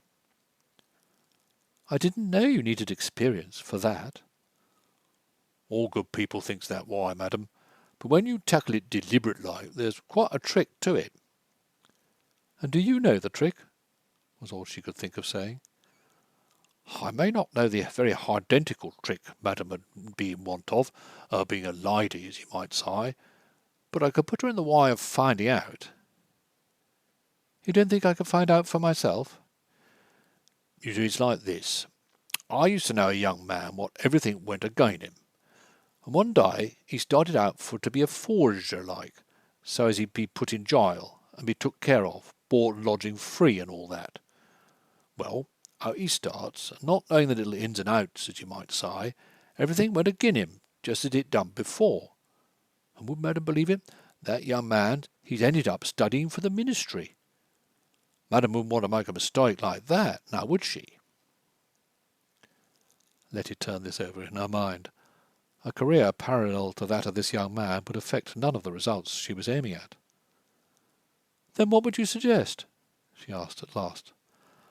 "I could give Madam the address of a lady, an awful wicked lady that she is, what'll put Madam up to all the ropes. If Madam was to go out into the cold world like, this lady'd give her a home. Besides, the address I'd give Madam a sign like, so as the lady'd know it was something special." "A sign? I don't know what you mean." "It'd be this, Madam." He drew from his pocket a small silver thimble. "This'd be a password to the lady. The minute she'd see it, she'd know that the time had come." "What time?" "That's something a Madam would find out. I couldn't explain it beforehand." "Sounds very queer." "It'd be very queer. Going to the bad is always queer. Madam wouldn't look for it to be like having a gentleman lead her into dinner." "What's she like, the lady?" "And that's something Madam have to wait and see. She wouldn't seem so wicked, not at first sight, as you might say, but time 'ud tell. If Madam would be patient, well, I wouldn't like to say." He eyed the fire. "I think that'll fire'll burn now, Madam. If it don't, Madam'll only have to ring."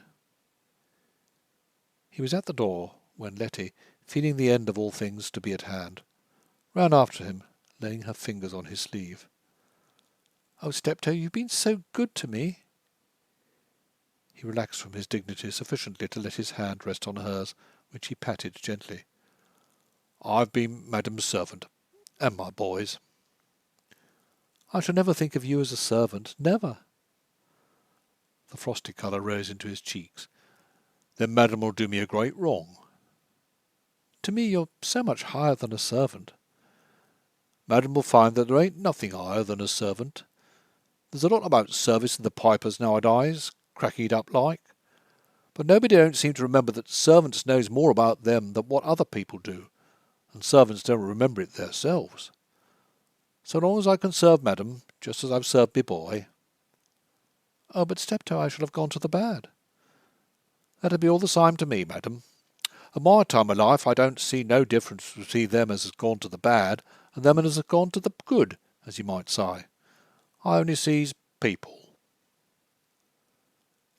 Let alone, Letty went back to the fire and stood gazing down at it, her foot on the fender. So it was the end. Even Steptoe said so. In a sense she was relieved. She was relieved at the prospect of being freed from her daily torture. The little mermaid walking on blades in the palace of the prince, and forever dumb, had known bliss, but bliss so akin to anguish that her heart was consumed by it. The very fact that the prince himself suffered from the indefinable misery which her presence seems to bring made escape the more enticing. She was so buried in this reflection as to have heard no sound in the house when Steptoe announced in his stately voice, "Miss Barbara Walbrook." Having parted from this lady half an hour earlier, Letty turned in some surprise. "I've come back again," was the explanation sent down the long room. "Don't let William bring in tea," the imperious voice commanded Steptoe. "We wish to be alone." There was the same abruptness as she halted within 2 or 3 of where Letty stood, supporting herself with a hand on the edge of the mantelpiece. "I've come back to tell you something. I made up my mind to do it all at once, after I left you a few minutes ago. Now that I've done it, I feel easier." Letty didn't know what was uppermost in her mind, curiosity or fear. What is it?" she asked, trembling. "I've given up the fight. I'm out of it."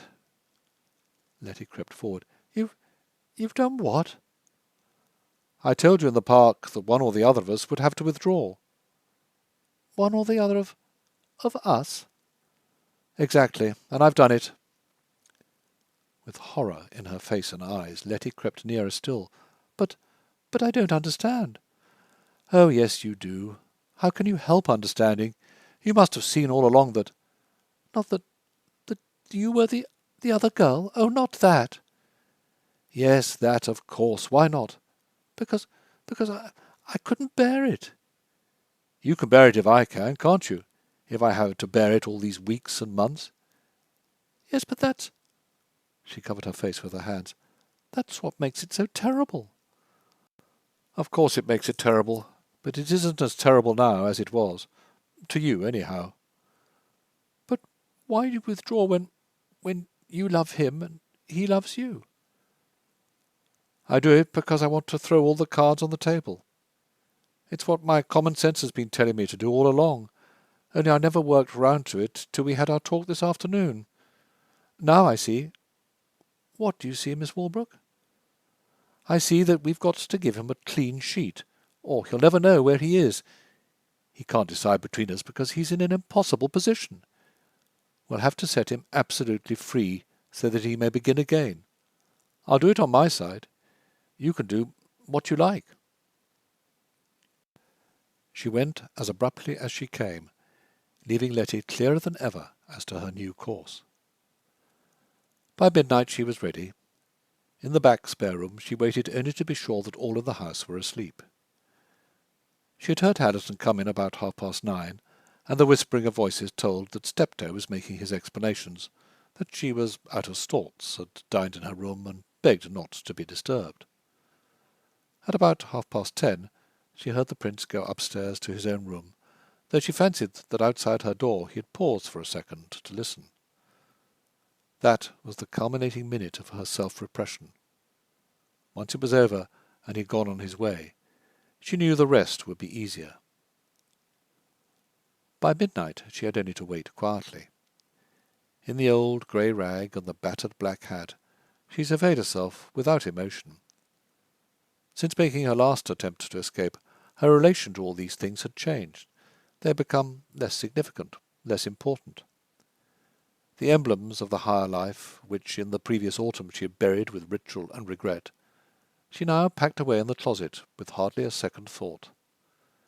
The old grey rag which had then seemed the livery of a degraded life was now no more than the resumption of her reality.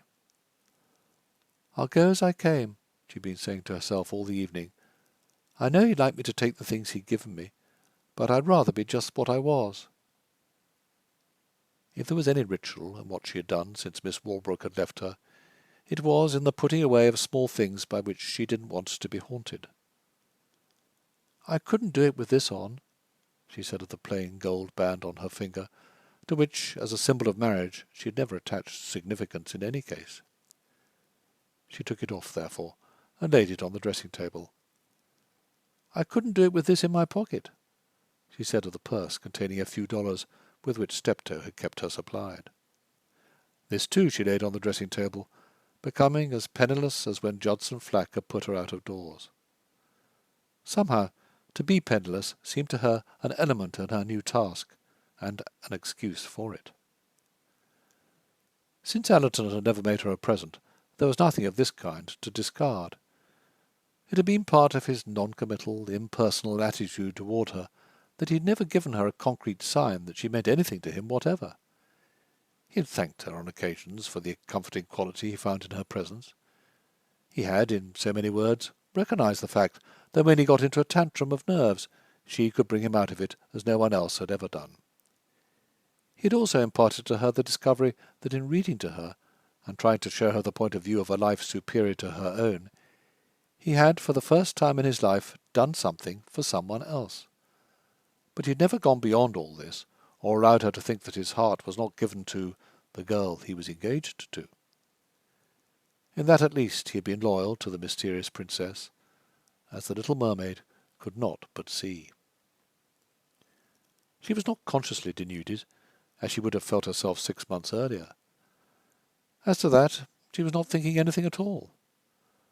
Her motive in setting free the prince from the drag on him which she now recognized herself to be filled all her mental horizons.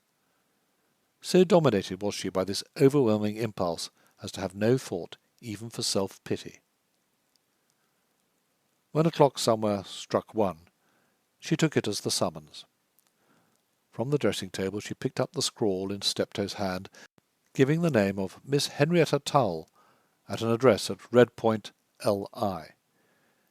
She knew Red Point, on the tip of Long Island, as a distant, partially developed suburb of Brooklyn. In the previous year she had gone with half a dozen other girl supes from the Excelsior studio to blow in a quarter looking at the ocean steamers passing in and out. She had no intention of intruding on Miss Towle, but she couldn't hurt Steptoe's feelings by leaving the address behind her. For the same reason she took the silver thimble which stood on the scrap of paper. On its rim she read the inscription, H.T. from H.S. But she made no attempt to unravel the romance behind it. She merely slipped the scrawl and the thimble into the pocket of her jacket and stood up. She took no farewells. To do so would have unnerved her. On the landing outside her door she listened for a possible sound of the prince's breathing, but the house was still. In the lower hall she resisted the impulse to slip into the library and kiss the place where she had kissed his feet on the memorable morning when her hand had been on his brow. "That won't help me any," were the prosaic words with which she put the suggestion away from her. If the little mermaid was to leap over the ship's side and dissolve into foam, the best thing she could do was to leap. The door no longer held secrets. She had locked it and unlocked it 1,000 times. Feeling for the chain in the darkness, she slipped it out of its socket. She drew back the bolt. She turned the key. Her fingers found the 2 little brass knobs, pressing this one that way, and that one this way. The door rolled softly as she turned the handle. Over the threshold she passed into a world of silence, darkness, electricity, and stars. She closed the door noiselessly. She went down the steps. End of Chapter 20. Chapter 21.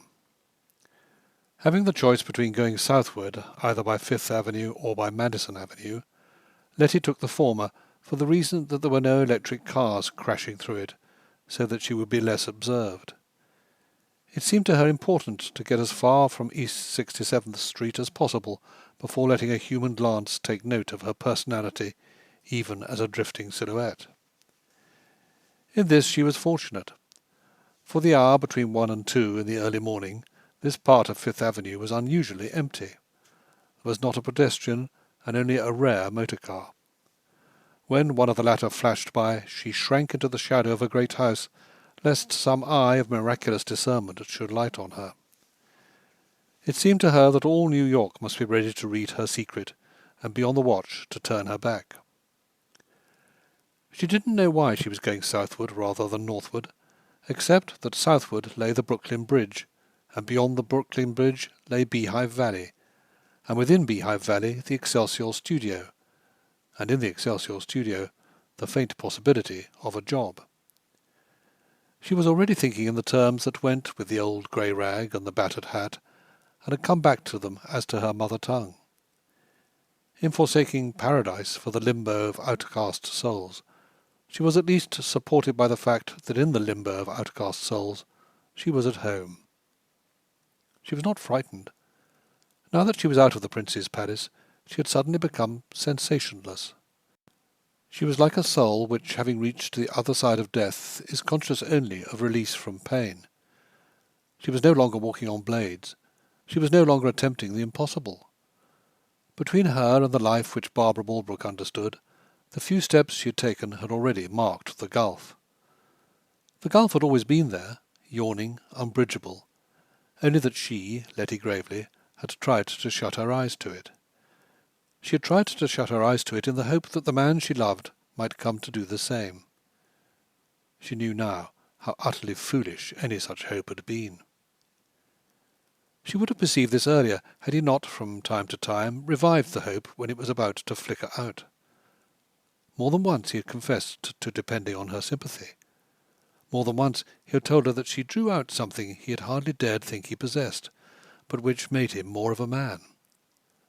Once he harked back to the dust flower, saying that as its humble and heavenly bloom brightened the spots bereft of beauty, so she cheered the lonely and comfortless places in his heart.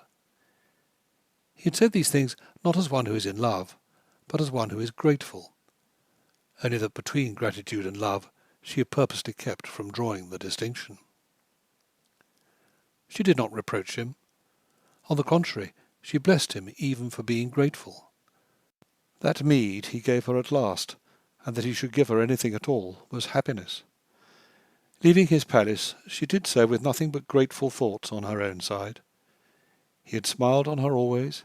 He had been considerate, kindly, and very nearly tender.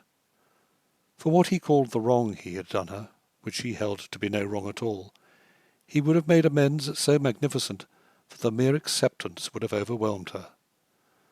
Since he couldn't give her the one thing she craved, her best course was, like the little mermaid, to tremble into foam and become a spirit of the wind. It was what she was doing. She was going without leaving a trace. A girl more important than she couldn't have done it so easily. A Barbara Walbrook, had she attempted a freak so mad, would be discovered within 24 hours. It was one of the advantages of extreme obscurity that you came and went without notice. No matter how conspicuously a Letty Gravely passed, it would not be remembered that she had gone by. With regard to this, however, she made one reserve. She couldn't disappear forever, not any more than Judith of Bethulia when she went to the tent of Holofernes. The history of Judith was not in Letty's mind because she had never heard of it. There was only the impulse to the same sort of sacrifice. Since Israel could be delivered only in one way, that way Judith had been ready to take. To Letty, her prince was her Israel. One day she would have to inform him that the Holofernes of his captivity was slain, that at last he was free. There were lines along which Letty was not imaginative, and one of those lines ran parallel to Judith's experience. When it came to love at first sight, she could invent as many situations as there were millionaires in the subway. In interpreting a part, she had views of her own beyond any held by Lucidine Lynch. As to matters of dress, her fancy was boundless. Her limitations were in the practical. Among practical things, going to the bad was now her chief preoccupation. She had always understood that when you made up your mind to do it, you had only to present yourself. The way was broad, the gate wide open. There were wicked people on every side eager to pull you through. You had only to go out into the street, after dark especially, and there you were. Having walked some 3 or 4 blocks, she made out the figure of a man coming up the hill toward her. Her heart stopped beating, her knees quaked. This was doom. She would meet it, of course, since her doom would be the prince's salvation, but she couldn't help trembling as she watched it coming on. By the light of an arc lamp she saw that he was in evening dress. The wicked millionaires who in motion pictures were the peril of young girls were always so attired. Iphigenia could not have trodden to the altar with a more consuming mental anguish than Letty as she dragged herself toward this approaching fate. But she did so drag herself without mercy. For a minute, as he drew near, she was on the point of begging him to spare her. But she saved herself in time from this frustration of her task. The man, a young stockbroker in a bad financial plight, scarcely noticed that a female figure was passing him. Had the morrow's market been less a matter of life and death to him, he might have thrown her a glance. But as it was, she did not come within the range of his consciousness. To her amazement, and even to her consternation, Letty saw him go onward up the hill, his eyes straight before him, and his profile sharply cut in the electric light. She explained the situation by the fact that he hadn't seen her at all. That a man could actually see a girl in such unusual conditions and still go by inoffensively was as contrary to all she had heard of life as it would have been to the principles of a Turkish woman to suppose that one of this sex could behold her face and not fall fiercely in love with her.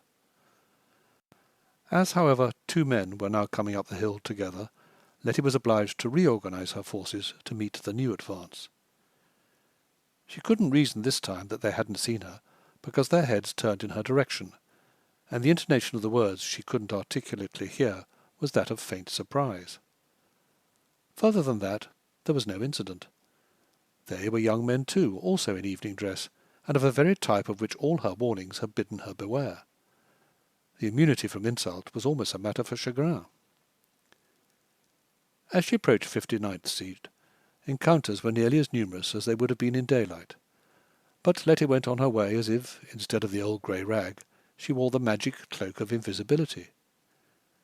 So it was during the whole of the long half-mile between 59th Street and 42nd Street. In spite of the fact that she was the only unescorted woman she saw, no invitation to go to the bad was proffered her. "There's quite a trick to it," Steptoe had said in the afternoon, and she began to think that there was. At 42nd Street, for no reason that she could explain, she turned into the lower and quieter spur of Madison Avenue, climbing and descending Murray Hill. Here she was almost alone. Motor-car traffic had practically ceased. Foot passengers there were none. On each side of the street the houses were sombre and somnolent. The electric lamps flared as elsewhere, but with little to light up. Her sense of being lost became awesome. It began to urge itself in on her that she was going nowhere, and had nowhere to go. She was back in the days when she had walked away from Judson Flax, without the same heart in the adventure. She recalled now that on that day she had felt young, daring, equal to anything that fate might send. Now she felt curiously old and experienced. All her illusions had been dished up to her at once, and been blown away as by a hurricane. The little mermaid who had loved the prince and failed to win his love in return could have nothing more to look forward to. She was drifting, when suddenly from the shadow of a flight of broad steps a man stalked out and confronted her. He confronted her with such evident intention that she stopped. Not till she stopped could she see that he was a policeman in his summer uniform. "Where are you going, sister?" "I ain't going nowheres." She fell back on the old form of speech as on another tongue. "Where you come from, then?" Feeling now that she had gone to the bad, or was at the beginning of that process, she made a reply that would seem probable. "I come from a fellow I've been living with." "Gee." The tone was of deepest pity. Darn sorry to hear you're in that box, a nice girl like you. I ain't such a nice girl as you might think. See, anyone can see you're a nice girl just from the way you walk. Letty was astounded. Was the way you walked part of Steptoe's trick to it? In the hope of getting information, she said, still in the secondary tongue, "What's the matter with the way I walk?" "There's nothing the matter with it. That's the trouble. Anyone can see that you're not a girl that's used to being on the street at this hour of the night. Ain't you going anywheres?" Fear of the police station suddenly made her faint. If she wasn't going anywheres, he might arrest her. She bethought her of Steptoe's scrawled address. "Yes, I'm going there." As he stepped under the arc light to read it, she saw that he was a fatherly man, on the distant outskirts of youth, who might well have a family of growing boys and girls. "That's a long way from here," he said, handing the scrap of paper back to her. "Why don't you take the subway? This time of night there's a train every quarter of an hour." "I ain't got no bones. I'm footing it." "Footing it all the way to Red Point? You? Gee." Once more Letty felt that about her there was something which put her out of the key of her adventure. "Well, what's there against me footing it?" "There's nothing against you footing it, only you don't seem that sort. Haven't you got as much as 2 bits? It wouldn't come to that if you took the subway over there." "Well, I haven't got 2 bits, not 1 bit, nor nothing at all, so I guess I'll be lighting out." She had nodded and passed, when a stride of his long legs brought him up to her. "Well, see here, sister, if you haven't got 2 bits, take this. I can't have you tramping all the way over to Red Point, not you." Before knowing what had happened, Letty found her hand closing over a silver $half, while her benefactor, as if ashamed of his act, was off again on his beat. She ran after him. Her excitement was such that she forgot the secondary language. "Oh, I couldn't accept this from you. Please, don't make me take it. She felt it the moment for making confession and possibly getting hints.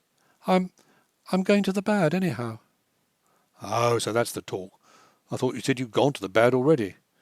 Oh, no, sister, you don't put that over on me. Not a nice looker like you." She was almost sobbing.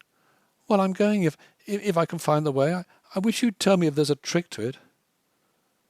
"There's one trick, I'll tell you, and that's the way to Red Point." "I know that already." "Then if you know that already, you've got my 4 bits, which is more than enough to take you there decent." He lifted his hand with a warning forefinger. "Remember now, little sister, as long as you spend that $half, it'll bind you to keep good." He tramped off into the darkness, leaving Letty perplexed at the ways of wickedness, as she began once more to drift southward. But she drifted southward with a new sense of misgiving. Danger was mysteriously coy, and she didn't know how to court it. True, there was still time enough, but the debut was not encouraging. When she had gone forth from Judson Flax, she had felt sure that adventure lay in wait for her, and Rashleigh Allerton had responded almost instantaneously. Now she had no such confidence. On the contrary, all her premonitions worked the other way. Perhaps it was the old grey rag. Perhaps it was her lack of feminine appeal. Men had never flocked about her as they flocked about some girls, like bees about flowers. If she was a flower, she was a dust flower, a humble thing, at home in the humblest places, and never regarded as other than a weed. She wandered into 4th Avenue, reaching Astor Place. From Astor Place she descended the city by the long artery of Lafayette Street, in which teams rumbled heavily, and all-night workers shouted raucously to each other in foreign languages.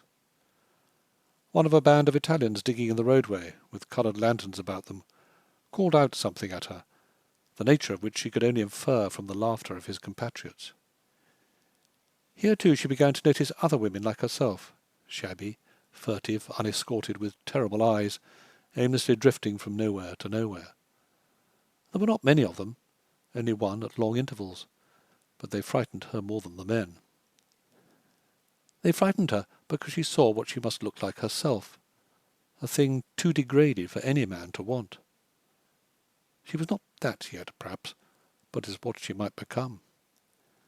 They were not wholly new to her, these women, and they all had begun at some such point as that from which she was starting out. Very well. She was ready to go this road, if only by this road her prince could be freed from her. Since she couldn't give up everything for him in one way, she would do it in another. The way itself was more or less a matter of indifference. Not entirely, perhaps, but more or less. If she could set him free in any way, she would be content. The rumble and stir of Lafayette Street alarmed her because it was so foreign. The upper part of the town had been empty and eerie. This quarter was eerie, alien, and occupied. It was difficult for her to tell what so many people were doing abroad, because their aims seemed different from those of daylight. What she couldn't understand struck her as nefarious, and what struck her as nefarious filled her with a kind of terror that comes in dreams. By these Italians, Slavs, and Semites she was more closely scrutinized than she had been elsewhere. She was scrutinized too with a hint of hostility in the scrutiny. In their jabber of tongues they said things about her as she passed. Wild-eyed women, working by the flare of torches with their men, resented her presence in the street. They insulted her in terms she couldn't understand, while the men laughed in frightful, significant jocosity. The unescorted women alone looked at her with a hint of friendliness. One of them, painted, haggard, desperate, awful, stopped as if to speak to her, but let it sped away like a snowbird from a shrike. At a corner where the cross-street was empty, she turned out of this haunted highway, presently finding herself lost in a congeries of old-time streets of which she had never heard. Her only knowledge of New York was of streets crossing each other at right angles, numbered, prosaic, leaving no more play to the fancy than a sum in arithmetic. Here the ways were narrow, the buildings tall, the night effects fantastic. In the lamplight she could read signs bearing names as unpronounceable as the gibbering monkey speech in Lafayette Street. Warehouses, offices, big wholesale premises, lairs of highly specialized businesses which only the few knew anything about, offered no place for human beings to sleep, and little invitation to the prowler. Now and then a marauding cat darted from shadow to shadow, but otherwise she was as nearly alone as she could imagine herself being in the heart of a great city. Still she went on and on. In the effort to escape this overpowering solitude, she turned one corner and then another, now coming out beneath the elevated trains, now on the outskirts of docks where she was afraid of sailors. She was afraid of being alone, and afraid of the thoroughfares where there were people. On the whole she was more afraid of the thoroughfares where there were people, though her fear soon entered the unreasoning phase, in which it is fear and nothing else. Still heading vaguely southward, she zigzagged from street to street, helpless, terrified, longing for day.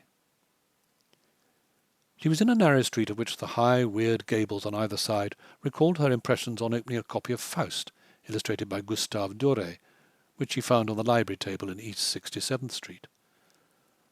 On her right the elevated and the docks were not far away. On the left she could catch, through an occasional side street, the distant gleam of Broadway. Being afraid of both, she kept to the deep canyon of unreality and solitude, though she was afraid of that. At least she was alone, and yet to be alone chilled her marrow and curdled her blood. Suddenly she heard the clank of footsteps. She stopped to listen, making them out as being on the other side of the street and advancing. Before she had dared to move on again, a man emerged from the half-light and came abreast of her. As he stopped to look across at her, Letty hurried on. The man also went on, but on glancing over her shoulder to make sure that she was safe, she saw him pause, cross to her side of the street, and begin to follow her. That he followed her was plain from his whole plan of action. The ring of his footsteps told her that he was walking faster than she, though in no precise hurry to overtake her. Rather, he seemed to be keeping her in sight and watching for some opportunity. It was exactly what men did when they robbed and murdered unprotected women. She had read of scores of such cases, and had often imagined herself as being stalked by this kind of ghoul. Now, the thing which she had greatly feared having come upon her, she was nearly hysterical. If she ran, he would run after her. If she only walked on, he would overtake her. Before she could reach the docks on one side, or Broadway on the other, where she might find possible defenders, he could easily have strangled her and rifled her 50 cents. It was still unreasoning fear, but fear in which there was another kind of prompting which made her wheel suddenly and walk back towards him. She noticed that as she did so, he stopped, wavered, but came on again. Before the obscurity allowed of her seeing what type of man he was, she cried out with a half-sob, "Oh, mister, I'm so afraid. I wish you'd help me." "Sure." The tone had the cheery, fraternal ring of commonplace sincerity. "That's what I turned round for. I says, that girl's lost, I says. There's places down here that's dangerous, and she don't know where she is." Hysterical fear became hysterical relief. "Are you not going to murder me?" "Gee, me? What did I murder you for? I'm a plumber." His tone making it seem impossible for a plumber to murder anyone, she panted now from a sense of reassurance and security. She could see, too, that he was a decent-looking young fellow in overalls, off on an early job. "Where are you going, anyhow?" he asked in kindly interest. "The minute I see you on the other side of the street, I says, 'Gosh,' I says, 'that girl's got to be watched,' I says. 'She don't know that these streets down by the docks is dangerous.'" She explained that she was on her way to Red Point, Long Island, and that having only 50 cents she was sparing of her money. "Gee, I wouldn't be so economical if it was me. That ain't the only 50 cents in the world. Look here, I've got $1. You must take that." "Oh, I couldn't." "Shucks, what $1? You can pay me back sometime. I'll give you my address." "It's all right. I'm married, 3 kids. And say, if you send me back the $1, which you needn't do, you know, but if you must, sign a man's name to the letter, because my wife, well, she's all right, but if—" Letty escaped the necessity of accepting the $1 by assuring him that if he should tell her the way to the nearest subway station, she would use a portion of her 50 cents. "I'll go with you," he declared with breezy fraternity. "No distance. They're expecting me on a job up there in Waddle Street, but they'll wait. Pipe burst, flooding a loft where they've stored a lot of jute. But why worry?" As they threaded the broken series of streets towards the subway, he aired the matrimonial question. "Some think as 2 can live on the same wages as 1. All bunk, I'll say. My wife used to be in the hairline. Some little earner, too. Had an electric machine that made her hair grow like hay on a marsh. $2 a visit she got. When we was married she had 900 saved. I had over 500 myself. We took a wedding tour, Atlantic City. Getting married's a cinch. But staying married, she's all right, my wife is, only she's kind of nervous like if I look sideways at any other woman, which I hardly ever do intentional. Only my wife's got it into her head that—"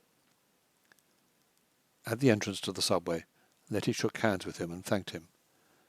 "Say," he responded, "I wish I could do something more for you. But I've got to hike it back to Waddle Street. Look here, you stick to the subway and the stations, and don't you be in a hurry to get to your address in Red Point till after daylight. They can't be kidding nobody over there that you need to be in such a rush. And in the stations you'd be safe." To a degree that was disconcerting, Letty found this so. Having descended the stairs, purchased a ticket, and cast it into the receptacle appointed for that purpose, she saw herself examined by the coloured man guarding the entry to the platform. He sat with his chair tilted back, his feet resting on the chain which protected part of the entrance, picking a set of brilliant teeth. Letty, trembling, nervous, and only partly comforted by the cavalier, who was now on his way to Waddle Street, shrank from the coloured man's gaze, and was going down the platform where she could be away from it. Her progress was arrested by the sight of 2 men also waiting for the train, who, on perceiving her, started in her direction. The coloured man lifted his feet lazily from the chain, brought his chair down to 4 legs, put his toothpick in his waistcoat pocket, and dragged himself up. "Say, lady," he drawled on approaching her, "I think them 2 fellows is tough. You stay here by me. I'll not let no one get fresh with you." Languidly he went back to his former position and occupation, but when, after long waiting, the train drew in, he unhooked his feet again from the chain, rose lazily, and accompanied Letty across the otherwise empty platform. "Say, brother," he said to the conductor, "don't let any fresh guy get busy with this lady. She's alone and timid-like." "Sure thing," the conductor replied, closing the door as Letty stepped within. "Sit in this corner, lady, next to me. The first mutt that wags his jaw at you, get it on the bean. Letty dropped as she was bidden into the corner, dazed by the brilliant lighting and the greasy, unoccupied seats. She was alone in the car, and the kindly conductor having closed his door, she felt a certain sense of privacy. The train clattered off into the darkness. Where was she going? Why was she there? How was she ever to accomplish the purpose with which 2 hours earlier she had stolen away from East 67th Street? Was it only 2 hours earlier? It seemed like 2 years. It seemed like a space of time not to be reckoned. She was tired as she'd never been tired in her life. Her head sank back into the support made by the corner. There's quite a trick to it, she found herself repeating, though in what connection she scarcely knew. An awful wicked lady she is, what put Madam up to all the ropes. These words too drifted through her mind, foolishly, drowsily, without obvious connection. She began to wish that she was home again in the little back spare room, or anywhere, so long as she could lie down and shut her eyes and go to sleep. End of Chapter 21. Chapter 22. It was Steptoe who discovered that the little back spare room was empty, though William had informed him that he thought it strange that Madam didn't appear for breakfast. Steptoe knew then that what he had expected had come to pass, and, if earlier than he had looked for it, perhaps it was just as well. Having tapped at Madam's door and received no answer, he ventured within. Everything there confirming his belief, he went to inform Mr. Rash. As Mr. Rash was shaving in the bathroom, Steptoe plodded round the bedroom, picking up scattered articles of clothing, putting outside the door the shoes which had been taken off on the previous night, digging another pair of shoes from the shoe cupboard, and otherwise busying himself as usual. Even when Mr. Rash had re-entered the bedroom, the valet made no immediate reference to what had happened in the house. He approached the subject indirectly by saying, as he laid out an old velvet house jacket on the bed, "I suppose if Mr. Rash ain't going out for his breakfast, you put this on for home." Mr. Rash, who was buttoning his collar before the mirror, said over his shoulder, "But I am going out for my breakfast. Why shouldn't I? I always do." Steptoe carried the house jacket back to the closet. "I thought as Rash only did that so as Madam could have the dining room to herself, private-like." As a way of expressing the fact that Allen had never eaten a meal with Letty, the choice of words was neat. "Well, what then?" "Oh, nothing, sir. I was only thinking that as Madam was no longer here." Allerton wheeled round, his fingers clawing at the collar stud, his face growing bloodless. "Madam seems to have left us. I suppose that after I'd gone upstairs last night, Mr. Rash and her must have had some sort of understanding, and she went." "Went?" Allerton's tone was almost a scream. Leaping on the old man, he took him by the shoulders, shaking him. "Damn you! Get it out! What are you trying to tell me?" Steptoe quaked and cowered. "Why, nothing, sir. Only when William said as Madam hadn't come down to her breakfast, I went to her door and tapped, and there wasn't no one in the room. Mr. Rash had better go and see for himself." The young man not only released the older one, but pushed him aside with a force which sent him staggering backwards. Over the stairs he scrambled, he plunged. Though he had never entered the back spare room since allotting it to Letty as her own, he threw the door open now as if the place was on fire. But by the time Steptoe had followed and reached the threshold, Allerton had calmed suddenly. He stood in front of the open closet, vaguely examining its contents. He picked up the little gold band, chucked it a few inches into the air, caught it and put it down. He looked into the little leather purse, poured out its notes and pennies into his hand, replaced them, and put that also down again. He opened the old red volume lying on the table by the bed, finding The Little Mermaid marked by 2 stiff dried sprays of dust flower, which more than ever merited its name. When he turned round to where Steptoe, white and scared by this time, was standing in the open doorway, his, Allerton's, face was drawn in mingled convulsion and bewilderment. With 2 strides he was across the room. "Tell me what you know about this, you confounded old schemer, before I kick you out." Shivering and shaking, Steptoe nevertheless held himself with dignity. I'll tell you what I know, Mr. Rash. It ain't very much. I know that Madam has had it in her mind for some time past that unless she took steps, Mr. Rash would never be free to marry the young lady what he was in love with. What does she mean by taking steps? I don't know exactly, but I think it was the kind of steps that would give Mr. Rash his release quicker nor any other. Allerton's arm was raised as if to strike a blow. And you let her? The old face was set steadily. I didn't do nothing but what Mr. Rash himself told me to do. Told you to do? Yes, Mr. Rash. 6 months ago, the morning after you brought Madam into the house. I was to get you out of the marriage, you said. But I think Madam has done it all of her own accord. But why? Why should she? Steptoe smiled dimly. Oh, don't Mr. Rash see? Madam would give herself to him heart and spirit and soul. If she couldn't go to the good for him, she'd go to the bad. So long as she served him, it didn't matter to Madam what she'd done. And if I was Mr. Rash... Allerton's spring was like that of a tiger. Before Steptoe felt that he'd been seized, he was on his back on the floor with Allerton kneeling on his chest. You old reptile, I'm going to kill you. You may kill me, Mr. Rash, but it won't make no difference to Madam having loved you. Two strong hands at his throat choked back more words, till the sound of his strangling startled Allerton into a measure of self-control. He scrambled to his feet again. Get up. Steptoe dragged himself up, and after dusting himself with his fingers, stood once more passive and respectful, as if nothing violent had occurred. If I was Mr. Rash, he went on imperturbably, I'd let well enough alone.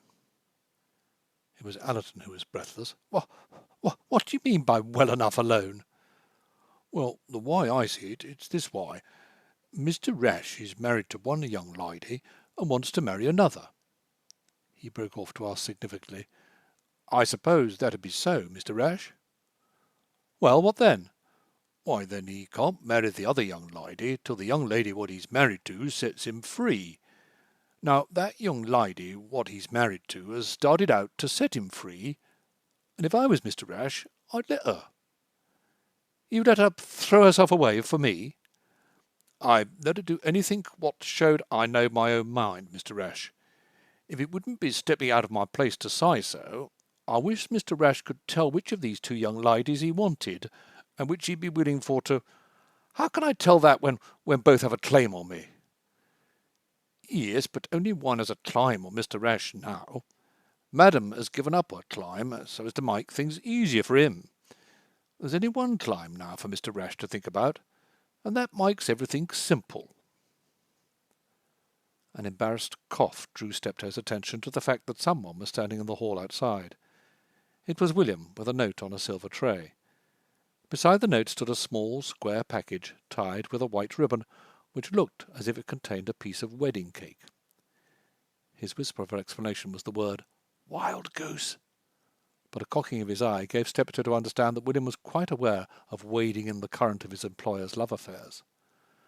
Moreover, the fact that Steptoe and his master should be making so free with the little back spare room was, in William's judgment, evidence of drama.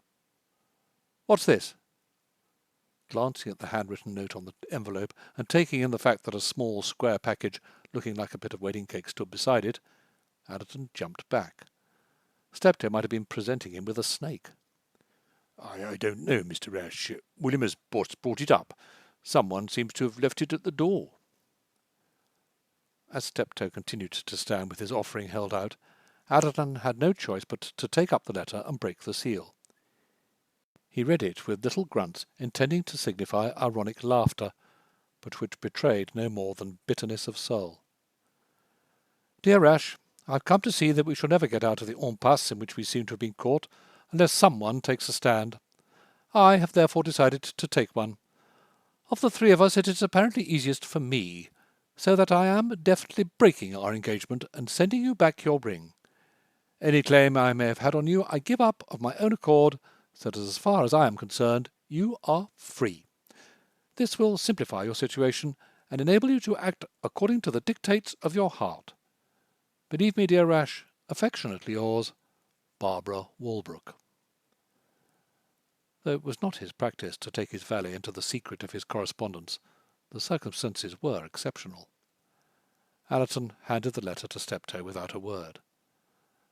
As the old man was feeling for his glasses and adjusting them to his nose, Mr. Rash turned absently away, picking up the volume of Hans Andersen, from which the sprays of dust flower tumbled out. On putting them back, his eyes fell upon the words which someone had marked with a pencil.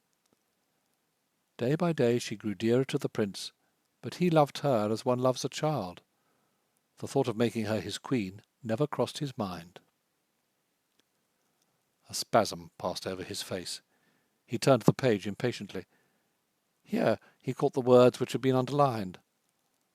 I am with him every day. I will watch over him, love him, and sacrifice my life for him. Shutting the book with a bang and throwing it on the table, he wheeled round to where Steptoe, having folded the letter, was taking off his spectacles. Well, what do you say to that? What I'd say to that, Mr. Rash, it's as good as a legal document. If any young lady who wrote that letter was to bring an action for breach, this here pipe'd nail her. So where am I now? Free as a lark, Mr. Rash. One young lady has turned you down, and the other has gone to the bad for you. So if you was to begin again with a third, you'd have a clean sheet. He groaned aloud. Oh, go to the... But without stating the place to which Steptoe was to go, he marched out of the room and back to his dressing upstairs. More dispassionate was the early morning scene in the little basement eating-house, in which the stunted Hebrew maid of Polish culture was serving breakfast to two gentlemen who had plainly met by appointment. Beside the one was an oblong packet, of which some of the contents, half displayed, had the opulent engraved decorations of stock certificates. The other gentleman, resembling an operatic brigand, a little the worse for wear, was saying with conviction, Oil? Don't talk to me. No, sir, there's enough oil in Milligan Centre alone to run every car in Europe and America at this present time. Well, if you include North Milligan, where it's beginning to shoot like the old faithful geezer. Awfully obliged to you, Judson, the other took up humbly. I thought that bunch of nuts hadn't ever... Oh, so did I, Gorry. I've sweated blood over this job all winter. Queer the way men are made. Now, you'd hardly believe the work I've had to show that lot of boneheads, that because a guy's a detective in one line, he ain't a detective in every line. Homicide, I said, was Gorry Larrabin's speciality, and where there's no homicide, he's no more a detective than a busted rubber tyre. You said it, Gorry corroborated earnestly. One of the cussed things about detecting is that fellows get afraid of you. Think because you're keeping up your end you might be down on every little thing, and that you ain't a sport. That must be hard, Judson said sympathetically. I'll tell you it's hard. Lots of fun I'd like to be in on, but you're kept outside. The drawbacks of the detective profession not being what Judson chiefly had on his mind, he allowed the subject to drop. An interval of silence for the consumption of a plateful of golden toasties permitted Gorry to begin again reminiscently. By the way, Judson, do you remember that about 6 months ago you was chewing over that girl of yours and what had become of her? To himself Judson said, That's the talk, now we're coming to business. Aloud he said, Why, yes, seems to me I do. She's been gone so long I'd almost forgotten her. Well, what do you know? Last night, let me see, was it last night? No, night before last, I kind of got wind of her. Heaven's sake. Guy I know was coming through East 67th Street, and there was my lady, dressed to beat the band, leading one of them little toy dogs, and talking to a swell toff that lives in one of them houses. Got the number here in my pocket-book. While he was searching his pocket-book, Judson asked breathlessly, Couldn't be no mistake. It's nix on mistakes. That guy don't make 'em. Surest thing on the force. He said, Good afternoon, Miss Gravely, and she said, Good afternoon back to him, just like that. The guy walked on and turned a corner, but when he peeped back, there was the couple going to the house just like husband and wife. What do you know? What do I know? I know I'll spill his claret for him before the week is out. Here it is. Knew I had that address on me somewheres. He handed the scrap of paper across the table. That's his name and number. Seems to me you may have a good thing there, Judson, if you know how to work it. In another early morning scene, the ermine was cleaning her nest, and you know how fastidious she is supposed to be as to personal spotlessness. The ermine in question did not belie her reputation, as you would have seen by a glance at the 3 or 4 rooms which made up what she called her flat. Nothing was ever whiter than the woodwork of the flat and its furnishings. Nothing was ever whiter than the little lady's dress. The hair was white, and even the complexion, the one like silver, the other like the camellia. Having breakfasted from white dishes placed on a white napkin, she was busy with a carpet sweeper, sweeping up possible crumbs. In an interval of the carpet sweeper's buzz, she heard the telephone. "Hello?" The male voice was commanding. "Yes?" The response was sweetly precise. "Is this Red Point 3284W?" "It is." "Can I speak to Miss Henrietta Towle?" "This is Miss Henrietta Towle." "This is the Brooklyn Bridge Emergency Hospital. Do you know a girl named Letitia Rashleigh?" There was a second's hesitation. "I was once a lady's maid to a lady whose maiden name was Rashleigh. I think there may be a connection somewhere." "She was found unconscious on a car in the subway last night and brought in here." "And has she mentioned me?" "She hasn't mentioned anyone since she came to, but we find your address on a paper in her pocket." "That seems singular, but I expect there's a purpose behind it. Is that everything she had?" "No, she had 45 cents and a thimble." "A thimble? Just an ordinary thimble?" "Yes, an ordinary thimble, except that it has initials on the edge. H.T. from H.S. Does that mean anything to you?" "Yes, that means something to me. May I ask how to reach the hospital?" This being explained, Miss Towle promised to appear without delay, begging that in the meantime everything be done for Miss Rashleigh's comfort. She was not perturbed. She was not surprised. She did not wonder who Letitia Rashleigh could be, or why her address should be found in the girl's pocket. She was as quiet and serene as if such incidents belonged to every day's work. Dressed for the street, she was all in black. A mantua covered with bugles and braid dropped from her shoulders, while a bonnet which rose to a pointed arch above her brow and allowed the silver knob of her hair to escape behind, gave her a late 19th century dignity. Before leaving the house she took 2 volumes from her shelves, read first in one, then in the other, sat pensive for a while, with head bent and eyes shaded, after which she replaced her books, turned the key in her door, and set forth for Brooklyn Bridge. End of Chapter 22. Chapter 23. "Why you should hold me responsible," Barbara was saying, "I can't begin to imagine. Surely I've done everything I could to simplify matters, to straighten them out, and to give you a chance to rectify your folly. I've effaced myself, I've broken my heart, I've promised Aunt Marion to go in for a job for which I'm not fitted and don't care a rap. And yet you come here accusing me. But, Barb, I'm not accusing you. If I'm accusing anyone, it's myself. Only I can't speak without you taking me up. There you go. Oh, Rash, dear, if you've only been able to control yourself, nothing of this would have happened, not from the first." She was pacing up and down the little reception-room and rubbing her hands together, while the twisting of the fish-tail of her hydrangea-coloured robe, like an eel in agony, emphasized her agitation. Rashleigh was seated, his elbows on his knees, his head bowed between his hands, of which the fingers clutched and tore at the masses of his hair. Only when he spoke did he lift his woebegone black eyes.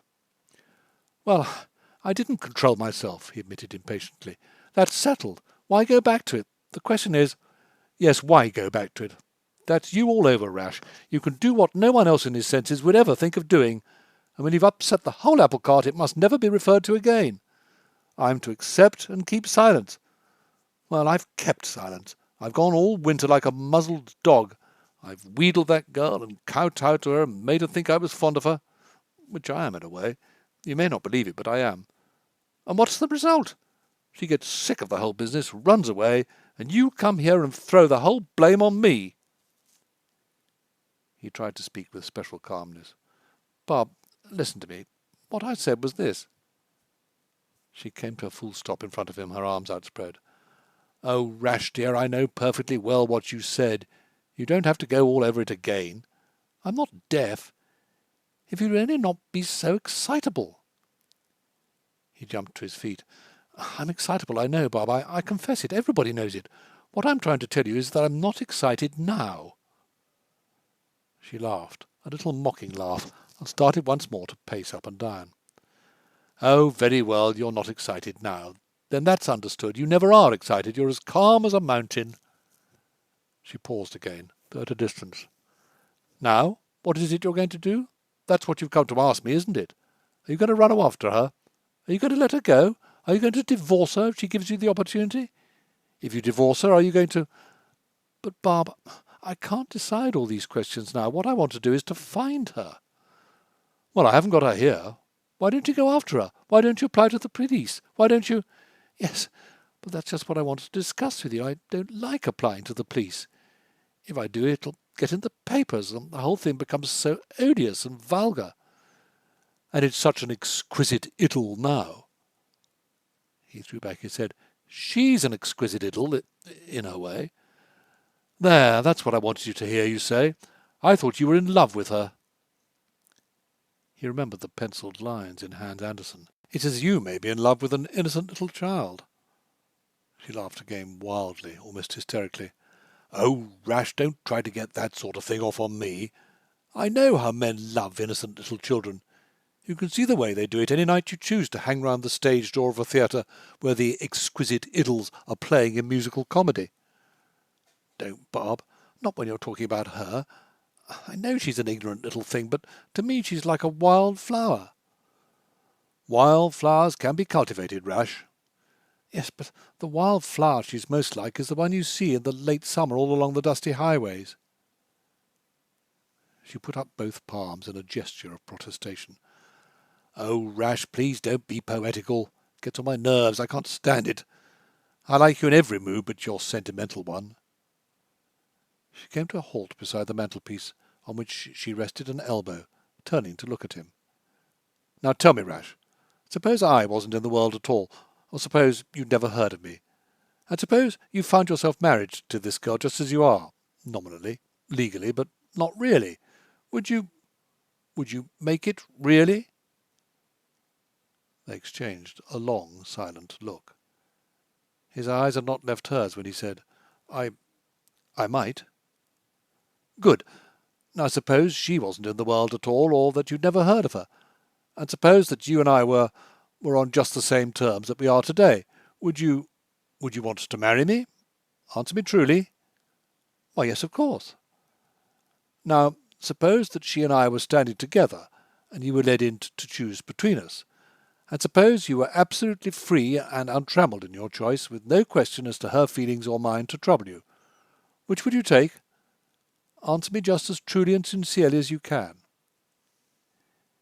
He took time to think, wheeling away from her and walking up and down the little room with his hands behind his back. It occurred to neither that Barbara, having broken the engagement and returned the ring, the choice before him was purely hypothetical. Their relations were no more affected by the note she had written him that morning than by the ceremony through which she and Letty had walked in the previous year. To Barbara, the suspense was almost unbearable. In a minute or two, and with a word or two, she would know how life for the future was to be cast. She would have before her the possibility of some day becoming a happy wife, or a great career like her aunt's. Pausing in his walk, he confronted her just as he stood, his hands still clasped behind his back. Her own attitude, with elbow resting on the mantelpiece, was that of a woman equal to anything. He spoke slowly. "Just as truly and sincerely as I can answer you, I don't know." She stirred slightly, but otherwise gave no sign of her impatience. "And is there anything that would help you to find out?" He shook his head. "Nothing that I can think of, unless—" "Yes, unless what?" "Unless it's something that would unlock what's locked in my subconsciousness." "And what would that be?" "I haven't the faintest idea." She moved from the mantelpiece with a gesture of despair. "Rash, you're absolutely and hopelessly impossible." "I know that," he admitted humbly. With both fists clenched, she stood in front of him. "I could kill you." He hung his head. "Not half so easily as I could kill myself." Letty's judgment on Miss Henrietta Tull was different from yours and mine. She found her just what she had expected to see from the warnings long ago issued by Mrs. Judson Flack in putting her daughter on her guard. In going about the city, she, Letty, was always to be suspicious of elderly ladies, respectably dressed, enticingly mannered, and with what seemed like maternal intentions. The more any one of these traits was developed, the more suspicious Letty was to be. With these instructions carefully at heart, she would have been suspicious of Henrietta Tull in any case, but with Steptoe's description to fall back upon, she couldn't but feel sure. By the time Miss Tull had arrived at the hospital, Letitia Rastley had sufficiently recovered to be dressed and seated in the armchair placed beside the bed in the small white ward. On one low bedpost the jacket had been hung, and on the other the battered black hat. "There's nothing the matter with her," the nurse explained to Miss Tull before entering the ward. "She'd fainted in the subway, but I think it was only from fatigue and perhaps from lack of food. She's quite well nourished, and she didn't seem to have eaten any supper, and was evidently tired from a long and frightening walk. She gives us no explanation of herself, and is disinclined to talk, and if it hadn't been that she had your address in her pocket—" "I think I know how that she got that.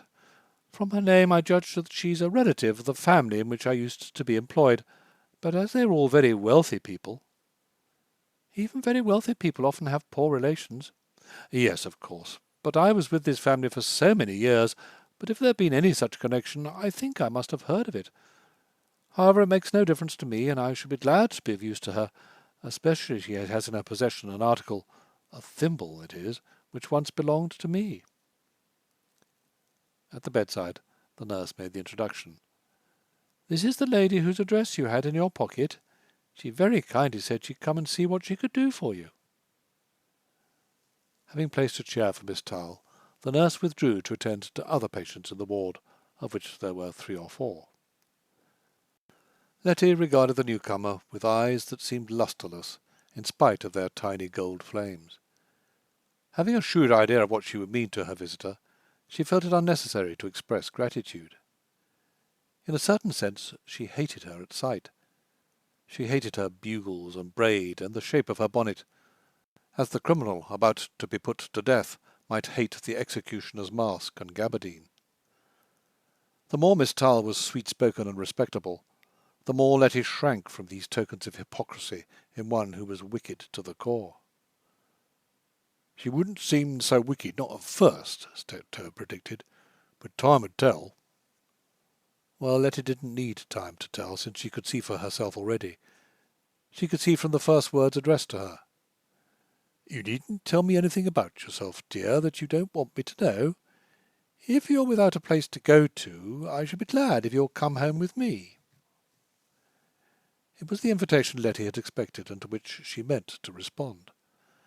Knowing, however, what was behind it, she replied more ungraciously than she would otherwise have done. "I don't mind talking about myself. I'm a picture actress, only I've been out of a job. I haven't worked for over 6 months. I've been visiting." Miss Tull lowered her eyes and spoke with modesty. "I suppose you were visiting people who knew the person who gave you my address and the thimble?" The question being more direct than she cared for, Letty was careful to answer no more than "Yes." Miss Tull continued to sit with eyes downcast, as if musing. 2 or 3 minutes went by before she said softly, "How is he?" Letty replied that he was very well, and in the same place where he had been so long. Another interval of musing was followed by the simple statement, "We differed about religion." This remark had no modifying effect on Letty's estimate of Miss Tull's character, since religion was little more to her than a word. Neither was she interested in dead romance between Steptoe and Miss Tull, all romance being summed up in her prince. That flame burned with a pure and single purpose to wed him to the princess with whom he was in love, while the little mermaid became first foam and then a spirit of the air. It took little from the poetry of this dissolution that it could be achieved only by trundling over Brooklyn Bridge and through a nexus of dreary streets. In Letty's outlook on her mission, the end glorified the means, however shady or degraded. It It was precisely this spirit, mistaken if you choose to call it so, which animated Judith of Bethulia, Monavenna, and Boule de Suif. Letty didn't class herself with these heroines. She only felt, as they did, that there was something to be done. On that something a man's happiness depended. On it another woman's happiness depended too. On it her own happiness depended. Since it wasn't done, she would feel herself a clog to be cursed. To be cursed by the prince would mean anguish far more terrible than any punishment society could mete out to her. "If you feel equal to it, we might go now, dear," Miss Towle suggested, on waking from her dreams of what might have been. "I wish I could take you in a taxi, but I dare say you won't mind the tram." Letty rose briskly. "No, I shan't mind at all." She looked Miss Towle significantly in the eyes, hoping that her words would carry all the meaning she was putting into them. "I shan't mind. Anything you want me to do, no matter what." Miss Towle smiled sweetly. "Thank you, dear. That'll be very nice. I shan't ask you to do much, because it's your problem, you know, and you must work it out. I'll stand by, but standing by is all about what we can do for each other when problems have to be faced. Don't you think it is?" As this language meant nothing to Letty, she thanked the nurse, smiled at the other patients, and, trudging at Miss Towle's side with her quaintly sturdy grace, went forth to her great sacrifice. Allerton had drawn from his conversation with Barbara this one practical suggestion. As he had months before consulted his lawyer, Mr. Nails, as to ways of losing Letty after she had been found, he might consult him as to ways of finding her now that she had been lost. Mr. Nails would not go to the police. He would apply to some discreet house of detectives who would do the work discreetly. "Then I presume you've changed your mind about this marriage," was Mr. Nails' not unnatural inference. "I mean to go on with it." Not exactly." Allerton was still unable to define his intentions. "I only don't want her to disappear like this." Mr. Nails pondered. He was a tall, raw-boned man of raw-boned countenance, to whom the law represented no system of divine justice, but a means by which Eugene Nails could make money, as his father had made it before him. Having inherited his father's practice, he had inherited Rashleigh Allerton. The two fathers having had a long-standing business connection. Mr. Nails had no high opinion of Rashleigh Allerton, in which he was not peculiar, but a client with so much money was entitled to his way. At the same time, he couldn't have been human without urging a point of common sense. "If you don't want to continue your relation with this lady, doesn't it strike you that now might be a happy opportunity?" Allerton did what he did rarely. He struck the table with his fist. "I want to find her." The words were spoken with so much force that to Mr. Nails they were conclusive. It was far from his intention to compel anyone to common sense, and least of all a man whose folly might bring increased fees to the firm of Nails, Nails, and Nails. It was agreed that steps should be taken at once, and that Mr. Nails would report in the evening. Gravely was the name that Allerton was sure she would use, and the only one that needed to be mentioned. It needed only to be mentioned, too, that Mr. Nails was acting for a client who preferred to remain anonymous. It was further agreed that Mr. Nails should report at Allerton's office at 10 that evening, in person if there was anything to discuss, by telephone if there was nothing. This was convenient for Mr. Nails, who lived in the neighbourhood of Washington Square, while it protected Rash from household curiosity. At 10 that night he was therefore in the unusual position of pacing the rooms he had hardly ever seen except by daylight. Not Letty's disappearance was uppermost in his mind for the moment, but his own inhibitions. "My God, what's the matter with me?" he was muttering to himself. "Am I going insane? Have I been insane all along? Why can't I say which of these two women I want, when I can have either?"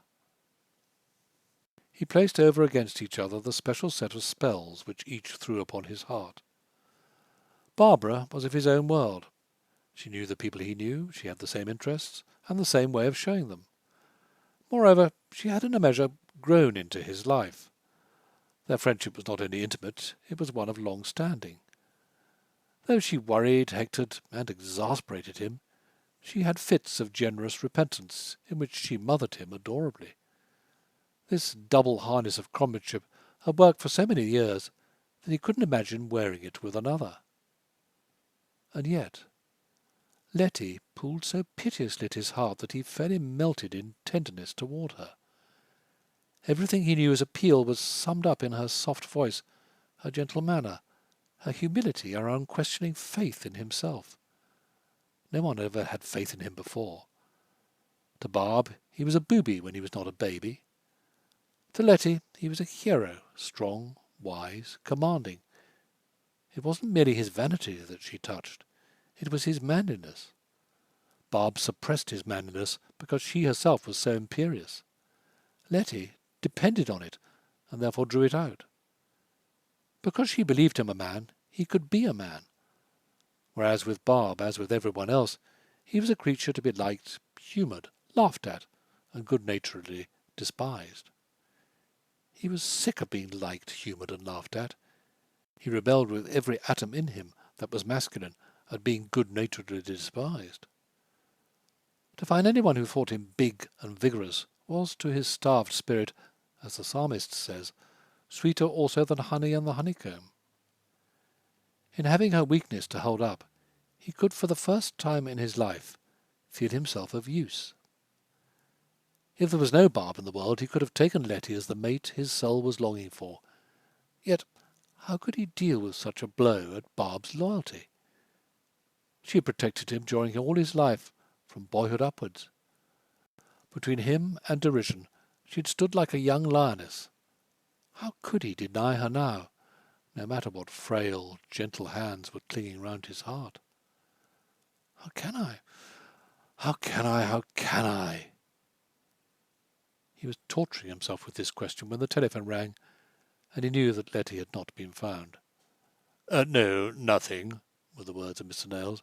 "No one of the name has been reported at any of the hospitals, or police stations, or any other public institution.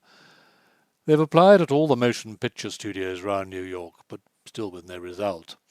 This, of course, is only the preliminary search, as much as they've been able to accomplish in one afternoon and evening. You mustn't be disappointed. Tomorrow is likely to be more successful." Rash was, therefore, thrown back on another phase of his situation. Letty was lost. She was not only lost, but she had run away from him. She had not only run away from him, but she had done it so that he might be rid of her. She had not only done it so that he might be rid of her, but... His spirit balked. His imagination could work no further. Horror staggered him. A mother who knows that her child is in the hands of kidnappers who will have no mercy might feel something like the despair and helplessness which sent him chafing and champing up and down the suite of rooms, cursing himself uselessly. Suddenly he paused. He was in front of the cabinet which had come via Bordentown from Queen Caroline Murat. Behind its closed door there was still the bottle, on the label of which a kilted Highlander was dancing. He must have a refuge from his thoughts, or else he would go mad.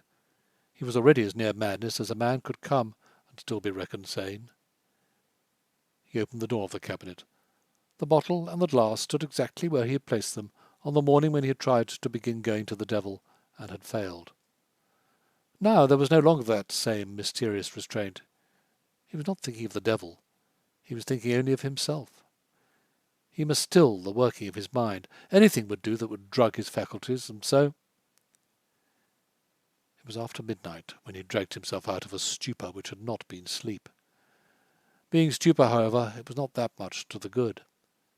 He had stopped thinking. He couldn't think. His head didn't ache, it was merely sore. As figuratively he had done. His body was sore too, stiff from long sitting in the same posture, and bruised as if from beating. All that was nothing, however, since misery only stunned him. To be stunned was what he had been working for. Out in the air the wind of the May night was comforting. It soothed his nerves without waking the dormant brain. Instead of looking for a taxi, he began walking up the avenue. Walking, too, was a relief. It allowed him to remain as stupefied as at first, and yet stirred the circulation in his limbs.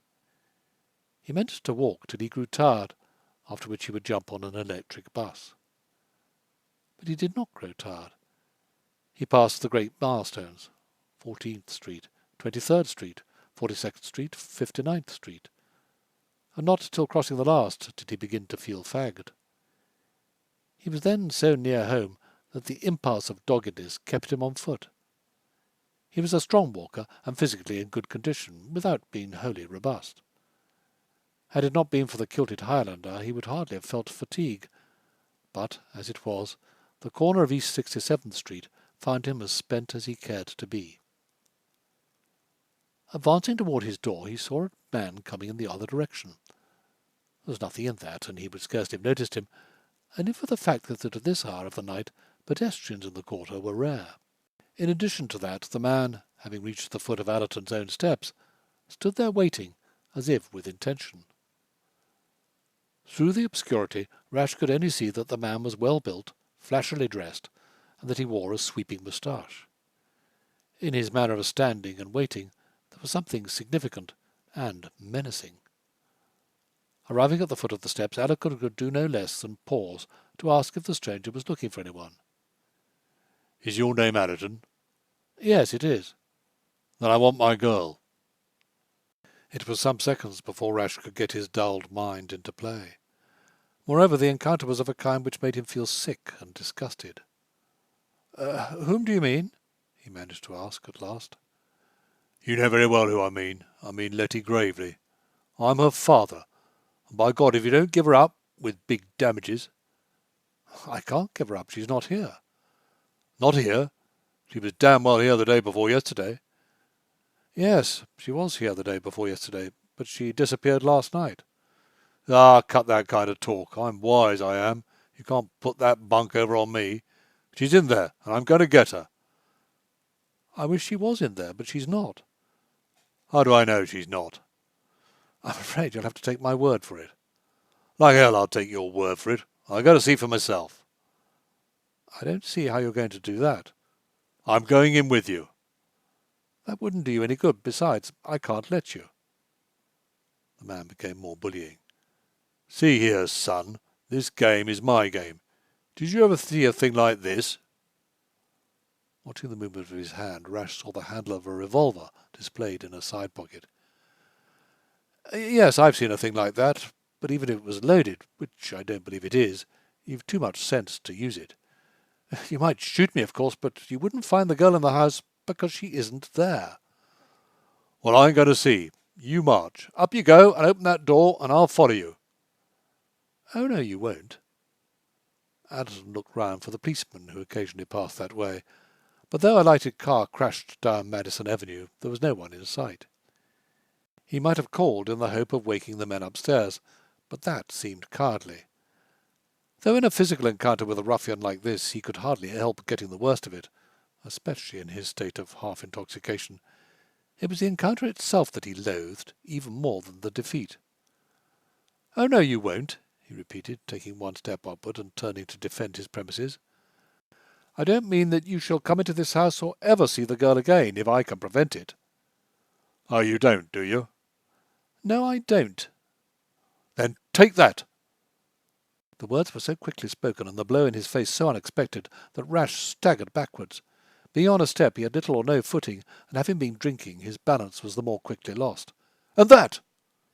A second blow in the face sent him down like a stone without a struggle or a cry. He fell limply on his back, his feet slipping to the sidewalk, his body sagging on the steps like a bit of string accidentally dropped there. The hat, which fell off, remained on the step beside the head it had been covering. The man leaped backward as if surprised at his own deed. He looked this way and that to see if he had been observed. A lighted car crashed up Madison Avenue, but otherwise the street remained empty. Creeping near the steps, he bent over his victim, whose left hand lay helpless and outstretched. Timidly, gingerly, he put his fingers to the pulse, starting back from it with a shock. He spoke but 2 words, but he spoke them half aloud. "Dead! God!" Then he walked swiftly away into Madison Avenue, where he soon found a car going southward. End of Chapter 23. Chapter 24. Barbara was late for breakfast. Miss Walbrook, the aunt, was scanning the morning paper, her refined, austere Americanism being as noticeable in the dining-room as elsewhere in the house. Everything was slender and strong. Everything was American, unless it was the Persian rug. On the panelled walls there were but 3 portraits: a Boston ancestress in lace cap and satins, painted by Copley; a Philadelphia ancestor in the Continental uniform, painted by Gilbert Stuart; and her New York grandmother, painted by Thomas Sully, looking over her shoulder with the wild backward glance that an artist gives to the girl Victoria in the Metropolitan Museum. In a flat cabinet along a wall was the largest collection of old American glass to be found in the country. Barbara rushed in with apologies for being late. "I didn't sleep a wink. It doesn't seem to me as if I should ever sleep again. Where's my cup?" "Wild Goose will bring it. As the coffee had grown cold, he took that and the cup to keep warm. What's the matter?" Wild Goose stepped in with the missing essentials. A full-fed, round-faced, rubicund man of 50-odd, he looked a perennial 25. Barbara began to minister to herself. "Oh, everything's the matter. I told you yesterday that girl had run away. Well, I begin to wish she'd run back again." Miss Walbrook, the elder, had this in common with Miss Henrietta Tull, that she believed it best for everyone to work out his own salvation. Barbara had her personal life to live, and while her aunt would help her to live it, she wouldn't guide her choice. She continued, therefore, to scan the paper till her niece should say something more. She said it, not because she wanted to give information, but because she was temperamentally outspoken. "I begin to wish there were no men in the world. If women are men in a higher stage of development, why didn't men die out so that we could be rid of them? Isn't that what we generally get from the survival of the fittest?" Miss Walbrook's thin, clear smile suggested the edge of a keenly tempered blade. "I've never said that women were men in a higher stage of development. I've said that in their parallel states of development women have advanced a stage beyond men. You may say of every generation born that women begin where men leave off. I suppose that's what's meant by the myth of Eve springing from Adam's side. It was to be noticed even then, in the prehistoric, in the age that formed the great legends. Adam was asleep when Eve as a vital force leaped away from him. If it wasn't for Eve's vitality, the human race would still be in the Stone Age." Barbara harked back to what for her was the practical. "Some of us are in the Stone Age as it is. I'm sure rash Allerton is as nearly an elemental as one can be, and still belongs to clubs and drives in motor cars." Miss Walbrook risked her principles of non-interference so far as to say, "It's part of our feminine lack of development that we're always inclined to look back on the elemental with pity and even with regret. The woman was never born who didn't have in her something of Lot's wife." "Thank you, Aunt Marion. In a way that lets me out. If I'm no weaker than the rest of my sex—" "Than many of the rest of your sex." "Very well, then, than many of the rest of my sex. If I'm no weaker than that, I don't have to lose my self-respect." "You don't have to lose your self-respect. You only risk your reason." Barbara stared at her. "That's the very thing I'm afraid of. I'd give anything for peace of mind. How did you know?" "Oh, it doesn't call for much astuteness. I don't suppose there's a married woman in the world in full command of her wits. You've noticed how foolish most of them are. That's why. It isn't that they were born foolish. They've simply been addled by enforced adaptation to mates of lower intelligence. Oh, I'm not scolding. I'm merely stating a natural, observed psychological fact. The woman who marries says goodbye to the orderly working of her faculties. For that she may get compensations with which I don't intend to find fault. But compensations or no, to a clear-thinking woman like yourself, Aunt Marion. Very well, like myself, if you will. But to a clear-thinking woman it's as obvious as daylight that her married sisters are partially demented. They may not know it. The partially demented never do. And it's no good telling them, because they don't believe you. I'm only saying it to you to warn you in advance. If you part with your reason, it's something to know that you do it of your own free will." Once more Barbara confined herself to the case in hand. "Still, I don't believe every man is as trying as rash Allerton." Not in his particular way, perhaps, but if it's not in one way, then it's in another. Even he wouldn't be so bad if he could control himself. At the minute when he's tearing down the house, he wants you to tell him that he's calm. If he didn't want you to tell him that, it would be something equally preposterous. There's little to choose between men. Barbara grew thoughtful. Still, if people didn't marry, the human race would die out. And would there be any harm in that? Not a danger, of course, but if it was, would anyone in his senses want to stop it? Looking round on the human race today, one can hardly help saying that the sooner it dies out, the better. Since we can't kill it off, it's well to remember... To remember what, Aunt Marion? Miss Walbrook reflected as to how to express herself cautiously. To remember that in marrying and having children who will have to face the highly probable miseries of the next generation, well, I'm glad there'll be no one to reproach me with his being in the world, either as his mother or his ancestresses. They say Mrash's father and mother didn't want him in the world, and I sometimes wish they'd had their way. If he wasn't here, or if he was dead, I believe I could be happier. I shouldn't be forever worrying about him. I shouldn't have him on my mind. I often wonder if it's love I feel for him, or only an agonizing sense of responsibility. The door being open, Walter Wildgoose waddled to the threshold, where he stood with his right hand clasped in his left. Mr. Steptoe, Mr. Allerton's to speak to Miss Barbara on the telephone, please. Barbara gasped. Oh, Lord, I wonder what it is now. Left to herself, Miss Walbrook resumed her scanning of the paper, but she resumed it with the faintest quiver of a smile on her thin and cleanly cut lips. It was the kind of smile which indicates patient hope, or the anticipation of something satisfactory. Oh! The exclamation was so loud as to be heard all the way from the telephone, which was in another part of the house. Miss Walbrook let the paper fall, sat bolt upright, and listened. Oh! Oh! It was like a second and repeated explosion. Miss Walbrook rose to her feet. The paper rustled to the floor. Oh! Oh! The sound was that which human beings make when the things told them is more than they can bear. Barbara cried out as if someone was beating her with clubs, and she was coming to her knees. She was not coming to her knees. When her aunt reached her, she was still standing by the little table in the hall which held the telephone, on which she had hung up the receiver. She supported herself with one hand on the table, as a woman does when all she can do is not to fall senseless. It's rash, she panted, as she saw her aunt appear. Somebody has killed him. Miss Walbrook stood with hands clasped like one transfixed. He's dead, after all? Barbara nodded tearlessly. She could stammer out the words, but no more. Yes, all but... In the flat at Red Point, there was another and dissimilar breakfast scene. For the first time in her life, Letty was having coffee and toast in bed. The window was open, and between the muslin curtains, which puffed in the soft May wind, she could see the ocean with steamers and ships on it. The room was tiny, but it was spotless. Everything was white, except where here and there it was tied up with a baby blue ribbon. Anything that could be tied with a baby blue ribbon was so tied.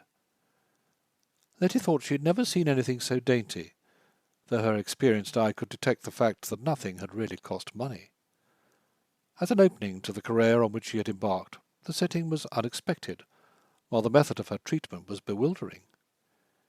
In the black recesses of her heart, Miss Henrietta Tull might be hiding all those feline machinations which Mrs. Judson Flack had led Letty to believe a part of the great world's stock in trade. But it couldn't be denied that she hid them well. Letty didn't know what to make of it. There's quite a trick to it, Steptoe had warned her, but the explanation seemed inadequate to the phenomena. Sipping her coffee and crunching her toast, she was driven to ponder on the ways of wickedness.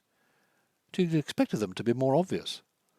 All her information was to the effect that an unprotected girl in a world of males was a lamb among lions, a victim with no way of escape.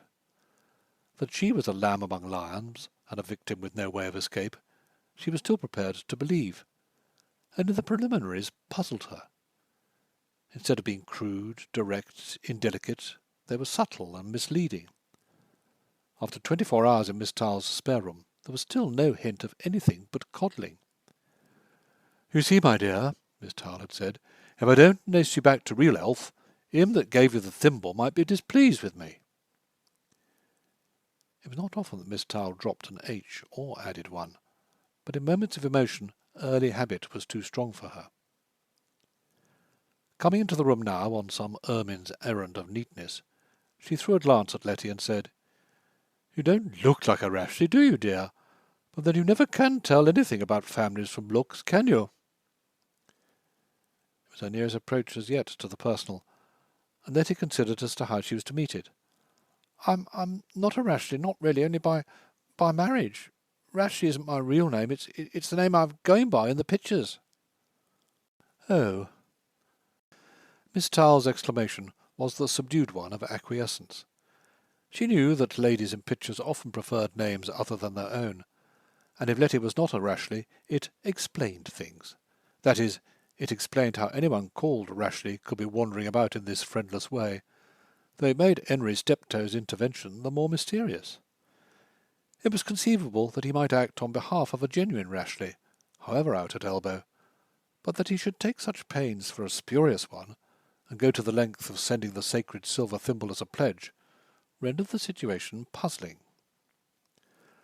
Schooled by her religious precepts to taking her duties as those of a minute at a time, Miss Tarle made no effort to force the girl's confidence, and especially since Letty, like most young people in trouble, was on her guard against giving it. So long as she preferred to be shut up within herself she should remain. Miss Tarle felt that, for the moment at least, her own responsibility was limited to making the child feel that someone cared for her. At the same time, she couldn't have been a lonely woman with a love story behind her without the impulse to dwell a little longingly on the one romantic incident in her experience. Though it had never come to anything, the fact that it had once opened its shy little flower made a sweet, bright place to which her thoughts could retire. The references came spasmodically and without context, as the little white lady busied herself in waiting on Letty or in the care of her room. "I haven't seen him since a short time after the mistress went away." Letty felt herself colouring. Though not prudish, there were words she couldn't get used to. Besides which she had never thought that Steptoe. But Miss Tarle pursued her memories. "It's always worried him that I should hold views different from his, but I couldn't submit to dictation, now could I, dear?" Once more Letty felt herself awkwardly placed. The only interpretation she could put on Miss Tarle's words referring to moral reformation on her hostess's part, she said, as non-committally as might be, "He's a good deal of a stickler. He's been so long in a high position that he's become, well, I won't be harsh, but he's become a little arbitrary. That's where it was. He was a little arbitrary. With a mistress who's allowed him a great deal of his own way, well, you can hardly blame him, can you, dear?" Letty forced herself to accept the linguistic standard of the world.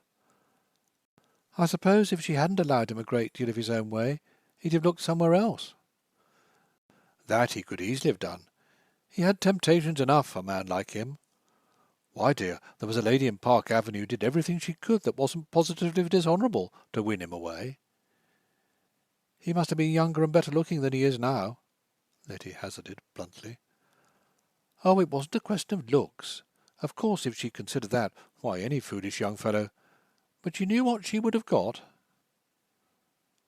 Not being at her ease in this kind of conversation, and finding the effort to see Steptoe as Lothario difficult, Letty became blunt again.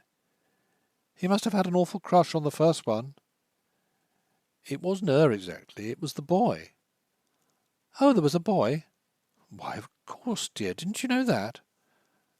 "Whose boy was it?" "Why, the mistress's boy, but I don't think he—" Letty understood the pronoun as applying to Steptoe. "I don't think he ever realized that he wasn't his very own." Straightening the white cover on the chest of drawers, Miss Tarle shook her head. "It was a sad case." "What made it sad?" "Lovely boy he was. Had a kind word for everyone, even for the cat. But somehow his father and mother, well, they were people of the world, and they hadn't wanted a child, and when he came, And he's so delicate always. I could have cried over him. Letty's heart began to swell. Her lip trembled. I know someone like that myself. Do you, dear? Then I'm sure you understand. Partly because the minute was emotional, and partly from a sense that she needed to explain herself, Letty murmured more or less indistinctly, It's on his account that I'm here.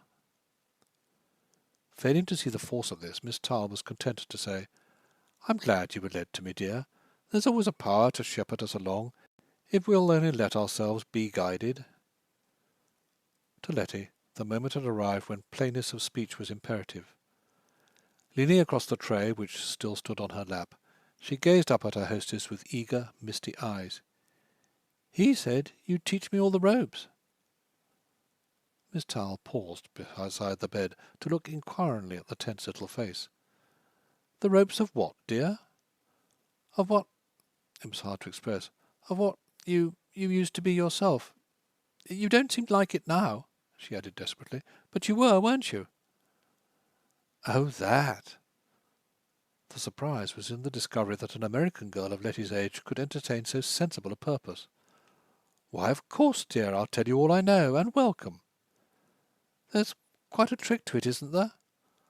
Well, it's more than a trick. There are 2 or 3 things which you simply have to be. Oh, I know that. That's what frightens me. You needn't be afraid once you've made up your mind to it. She leaned above the bed to relieve Letty of the tray. For instance, you don't mind my asking questions, do you? Oh, no, you can ask me anything. Then the first thing is this. Are you pretty good as a needlewoman? Letty was astounded. Why, you don't have to sew, do you? Certainly, dear, that's one of the most important things you'd be called on to do. You'd never get anywhere if you weren't quick with your needle and thread. And then there'll be hairdressing. You have to know something about that. I don't say that you must be a professional, but for the simpler occasions. After that, there's packing. That's something we often overlook, and where French girls have us at a disadvantage. They pack so beautifully. Letty was entirely at sea. Pack what? Pack trunks, dear. What for? For travel, from moving from town to country, or from country to town, or making visits. You see, you're always on the go. Oh, it's more than a trick, it's quite an art, only— She smiled at Letty as she stood holding the tray before carrying it out. Only I shouldn't have supposed you'd be thinking of that when you act in moving pictures. I thought I might do both. Now, I should say that that's one thing you couldn't do, dear. If you took up this at all, you'd find it so absorbing. And you're very unhappy too, aren't you? I've always heard you were. Well, that would depend a good deal on yourself. There's nothing in the thing itself to make you unhappy, but sometimes there are other women. Letty's eyes were flaming. They say they're awful. Oh, not always. It's a good deal as you carry yourself. I made it a point to keep my position and respect the position of others. It wasn't always easy, especially with Mary Ann Courage and Janey Cakebread, but— Letty's head fell back on the pillow. Her eyes closed. A merry-go-round was spinning in her head. Where was she? How had she come here? What was she there for? Where was the wickedness she'd been told to look for everywhere? Having gone in search of it and expected to find it lying in wait from the first minute of passing the protected door, she'd been shuffled along from one to another with exasperating kindness, and it had been brought face to face with Jane Cakebread and Mary Ann Courage at the end. Miss Tarl having borne away the tray, Letty struggled out of bed and put on the woollen dressing-gown thrown over her chair by the bedside. This was no place for her. Beehive Valley was not far off, and her 45 cents would more than suffice to take her there. She would see the casting director. She would get a job. With food to eat and a place to sleep as a starting point, she would find her own way to wickedness, releasing the prince in spite of all the mishaps which kept her as she was. But she trembled, so that having wrapped the dressing-gown about her, she was obliged to sit down again. She would have to be crafty. She must get this woman to help her with her dressing, without suspecting what she meant to do. How could she manage that? She must try to think. She was trying to think when she heard the ring of the telephone. It suggested an idea. Sometime, not this time of course, when the telephone rang and the woman was answering it, she, Letty, would be able to slip away. The important thing was to do her hair and get her clothes on. Yes? Yes? There was a little catch to the breath, a smothered laugh, a smothered sigh. Oh, so this is you. Yes, I got it. Seeing it again gave me quite a turn. I never expected that you'd keep it all this time, but... Yes, she's here. No, she didn't come exactly of her own accord, but I found her. I could tell you about it easier if you were... It's so hard on the telephone when there's so much to say, but perhaps you don't care to... Yes, she's quite well, only a little tired, been worked up somehow. But a day or so in bed.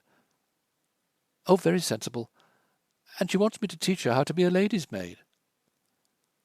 So that was it. Steptoe had been treacherous. Letty would never believe in anyone again. She could make these reflections hurriedly because the voice at the telephone was silent. Oh! It was the same exclamation as that of Barbara Walbrook, but in another tone, a tone of distress, sharp, sympathetic.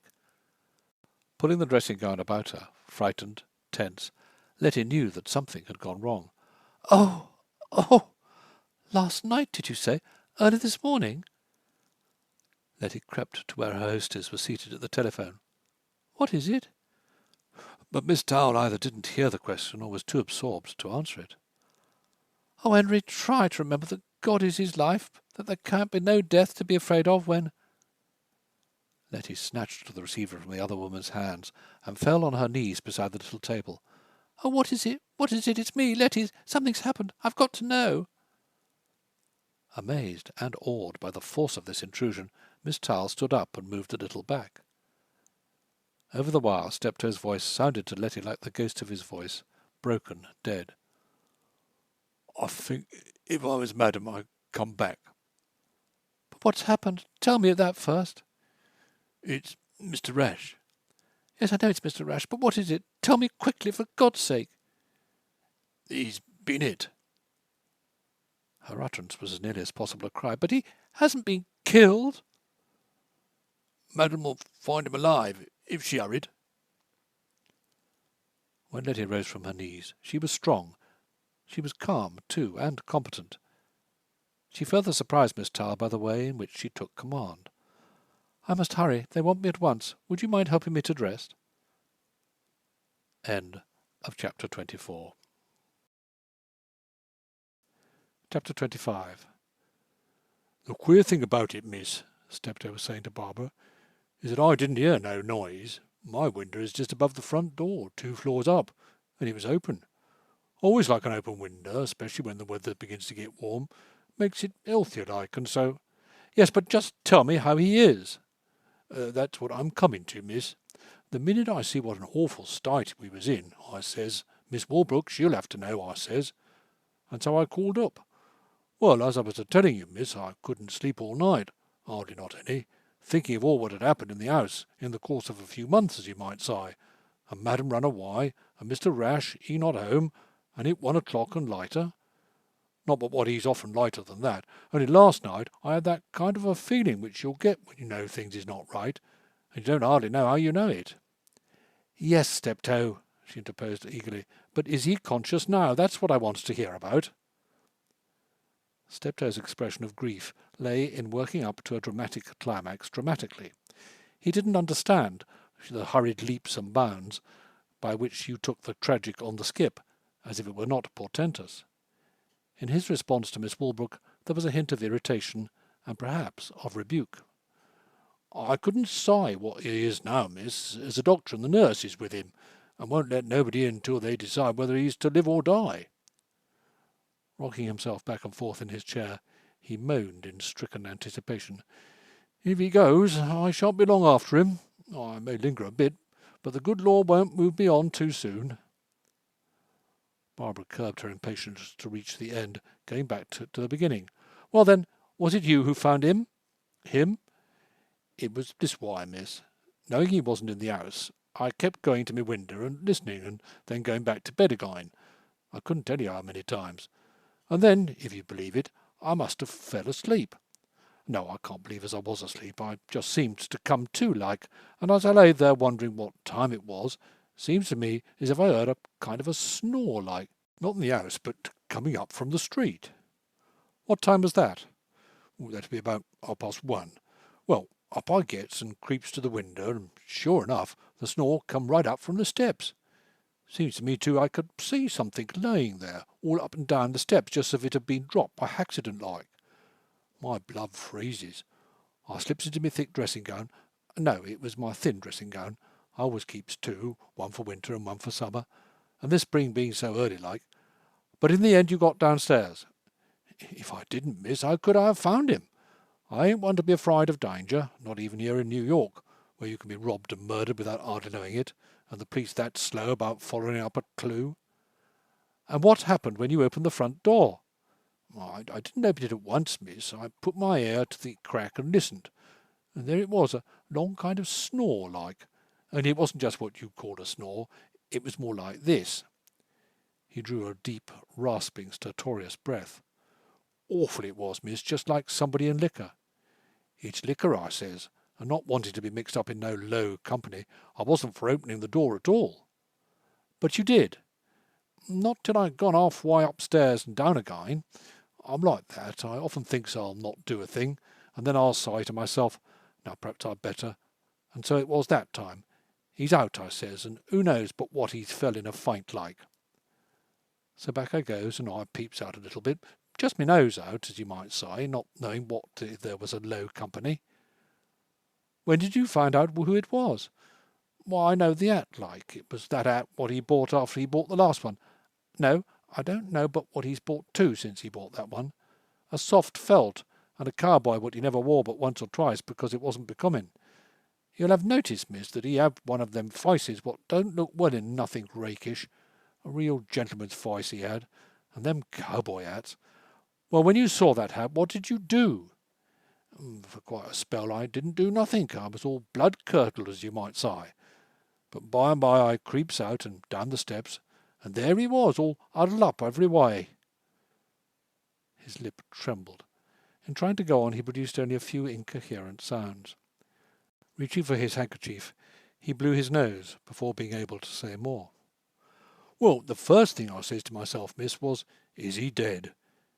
It was a terrible thing to say of one that's everything in the world to me, but seeing him there all crumpled up with one leg one way and the other leg another way, and an arm thrown out helpless like, well, what was I to think, miss? And him not able to say a word, and me shaking like a leaf, and out of doors in my thin dressing gown. If I'd had my thick one, I wouldn't have felt so kind of shameful like. You might have known he wasn't dead when you heard him breathing. I didn't think of that. I thought as he was. When I see his poor arm stretched out so wild like, I creeps nearer and nearer, and me hardly able to move. I felt so bad. And I puts my finger on his pulse. Might as well have put it on that there fender. Then I looks at his face, and I see blood on his lip and his cheek. Something struck him, I said, and then I just loses consciousness, and puts back me head, as you'll say a dog do when he howls, and I yells, "Police!" Oh, you did that, did you? I'm ashamed to say it, miss, but I did. And who should come running along but the policeman what in the night goes up and down our beat. By that time I've got my hand on his heart, and the policeman, he calls out from a distance, "Hi there, what are you doing to that man?"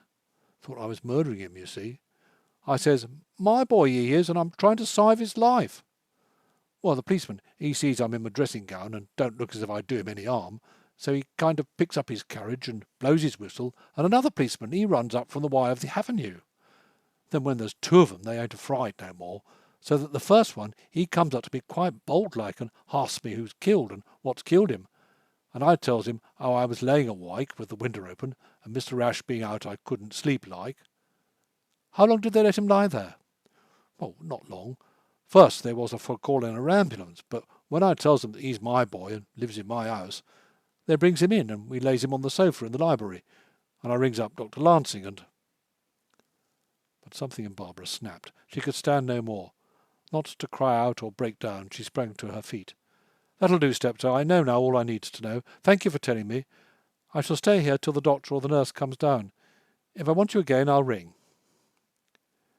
Lashing up and down the drawing-room, Wringing her hands and moaning awkwardly, Barbara reflected on the speed with which Nemesis had overtaken her.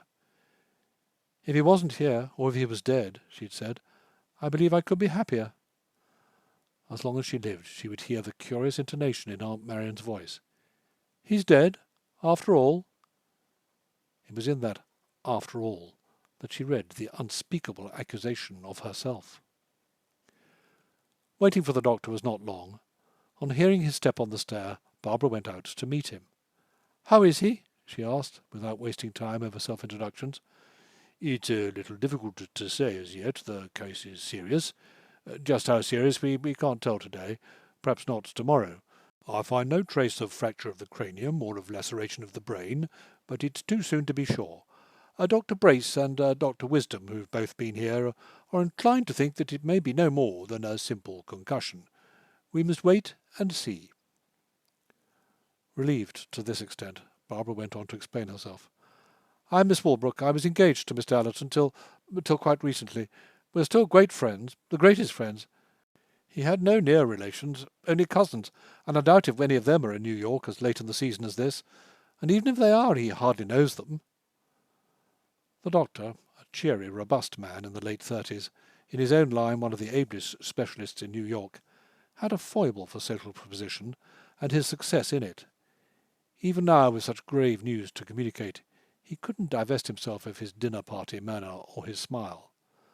"I've had the pleasure of meeting Miss Walbrook at the Eastons' dinner, the big one for Isabel, and afterwards at the dance." "Oh, of course," Barbara corroborated, though with no recollection of the encounter. "I knew it was somewhere, but I couldn't quite recall. So I felt when the butler called me up that I should be here." "Quite so, quite so. You'll find Miss Galliffer, who is with him now, a most competent nurse, and I shall bring a good night nurse before evening." The professional side of the situation disposed of, he touched tactfully on the romantic.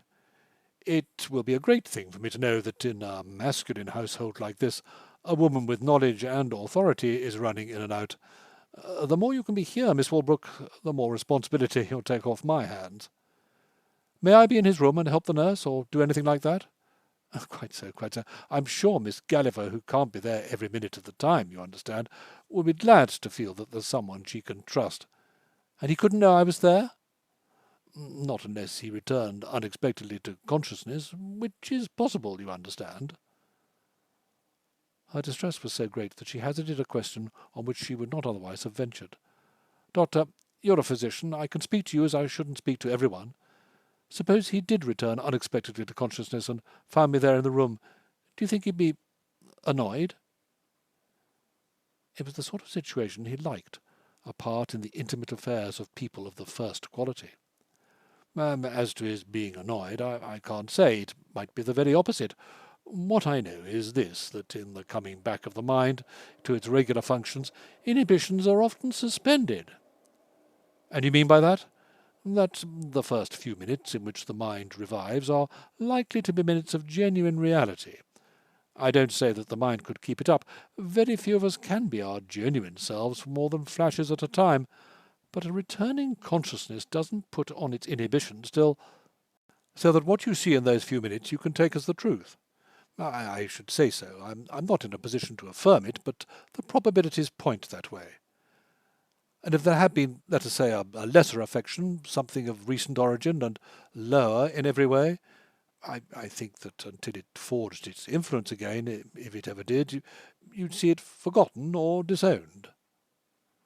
She tried to be even more explicit. "He's perfectly free in every way.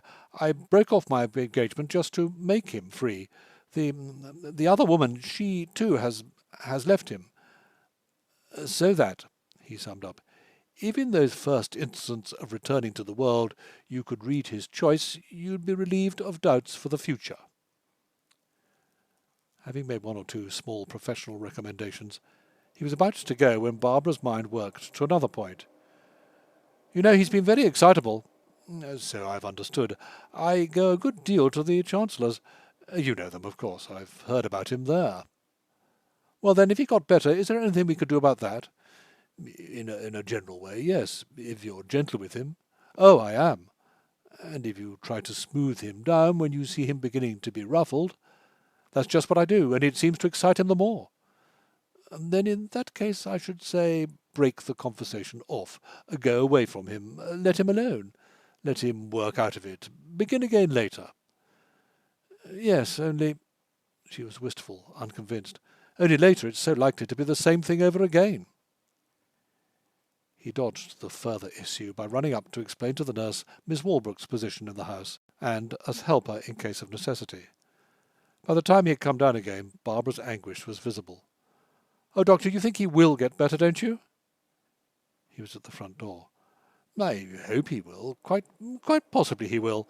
His pulse isn't very strong as yet, but, well, Dr. Brace and Dr. Wisdom are coming for another consultation this afternoon. Only his condition, you understand, is, well, serious." Barbara divined the malice beneath Steptoe's indications as he conducted her upstairs. "That was the light Mrs. Ellerton's room. That's the front spare room, and that's our present madam's room when she's here, each with its bath. I'm sure if Miss Walbrook was inclined to use the front spare room, I'd be entirely welcome and have put in clean towels and everything a purpose." When Rash's door was pointed out to her, she tapped. Miss Galliffer opened it, receiving her colleague with a great, big, hearty smile. Great, big, and hearty were the traits by which Miss Galliffer was known among the doctors. Healthy, skilful, jolly, and off-hand, she carried the issues of life and death, in which she was at home, with a lightness which made her easy to work with. Some nurses would have resented the intrusion of an outsider, professionally speaking, like Miss Walbrook, but to Miss Galliffer it was the more the merrier, even in the sick-room. The very fact of coming to close quarters with the type she knew as a society girl added spice to the association. For the first few seconds Barbara found her breeziness a shock. She had expected something subdued, hushed, funereal. Miss Galliffer hardly lowered her voice, which was naturally loud, or quieted her manner, which, when off duty, could be boisterous. It was not boisterous now, of course, only quick, free, spontaneous. Then Barbara saw the reason. There was no need to lower the voice or quiet the manner or soften the swish of rustling to and fro, in presence of that still, white form composed in the very attitude of death. If Barbara hadn't known he was alive, she wouldn't have supposed it. She'd seen dead men before, her father, 2 brothers, other relatives. They looked like this looked like them. She said this to herself and not he, because it seemed the word. But by the time she had moved forward and was standing by the bed, Miss Galliffer's businesslike tone became a comfort. You couldn't take such a tone if you thought there was danger, and in spite of the hemming and hawing of the doctors, Miss Galliffer didn't think there was. "Oh, I've seen lots of such cases, and I say it's a simple concussion. Old Wisdom, he doesn't know anything. I wouldn't consult him about an accident to a cat. Laceration of the brain is always his first diagnosis, and if the patient didn't have it, he'd get it to him before he'd admit that he was wrong." Barbara put the question in which all her other questions were enfolded. "Then you think you'll get better?" "Oh, I shouldn't be surprised." "Would you be surprised the other way?" "I think I should, on the whole. Pulse is poor. That's the worst sign." She picked up the hand lying outside the coverlet and put her fingertips to the wrist, doing it with the easy, nonchalant carelessness with which she might have seized an inanimate object, yet knowing exactly what she was about.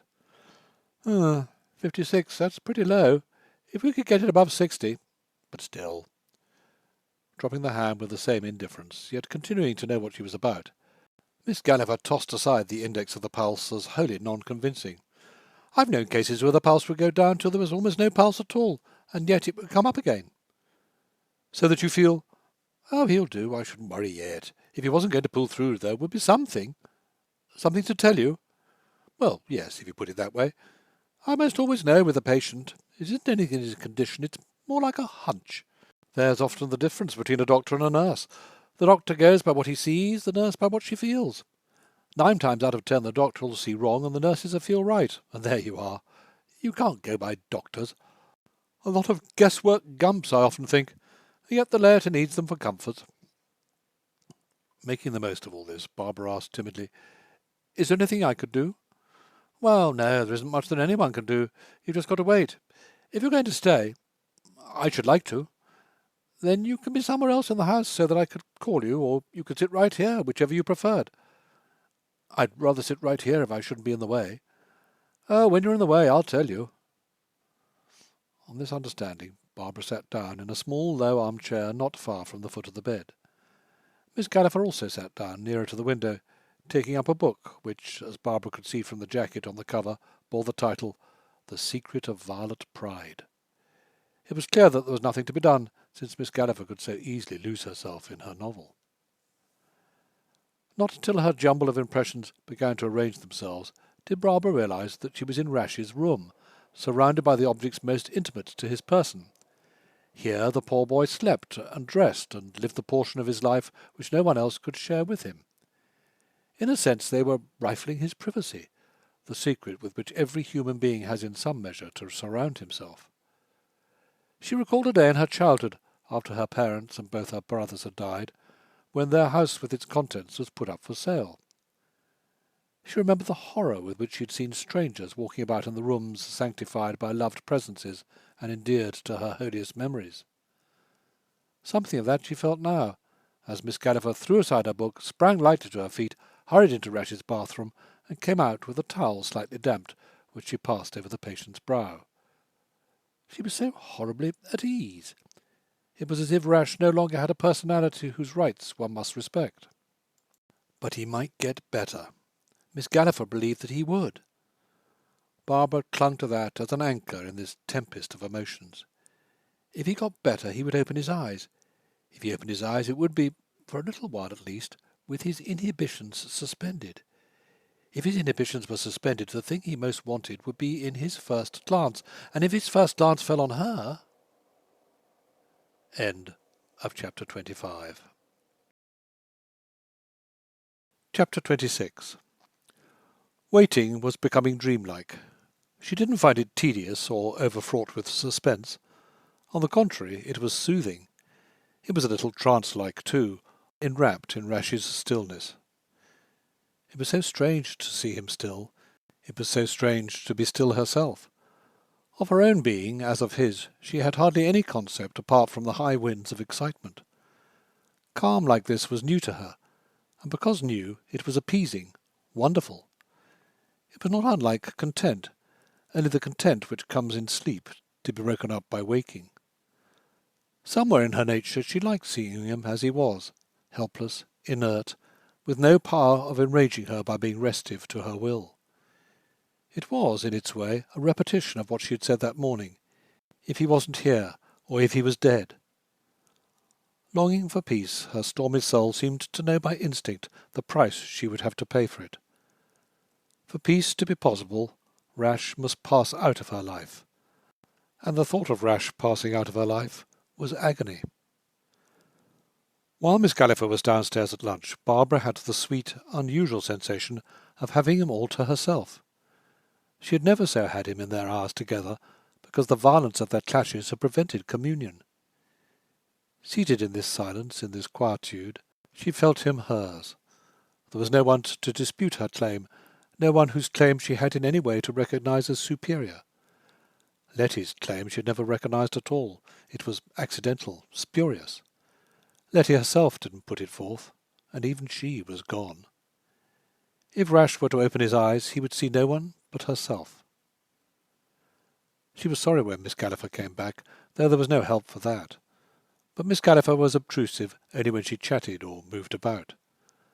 For much of the time she pursued the secret of Violet Pride with such assiduity that the room became quiescent, and communion with Rash could be re-established. The awesome silence was disturbed only by the turning of Miss Galliffer's pages.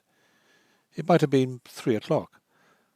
Once more Barbara was lost in the unaccustomed hush, her eyes fixed on the white face on the pillow in almost hypnotic restfulness.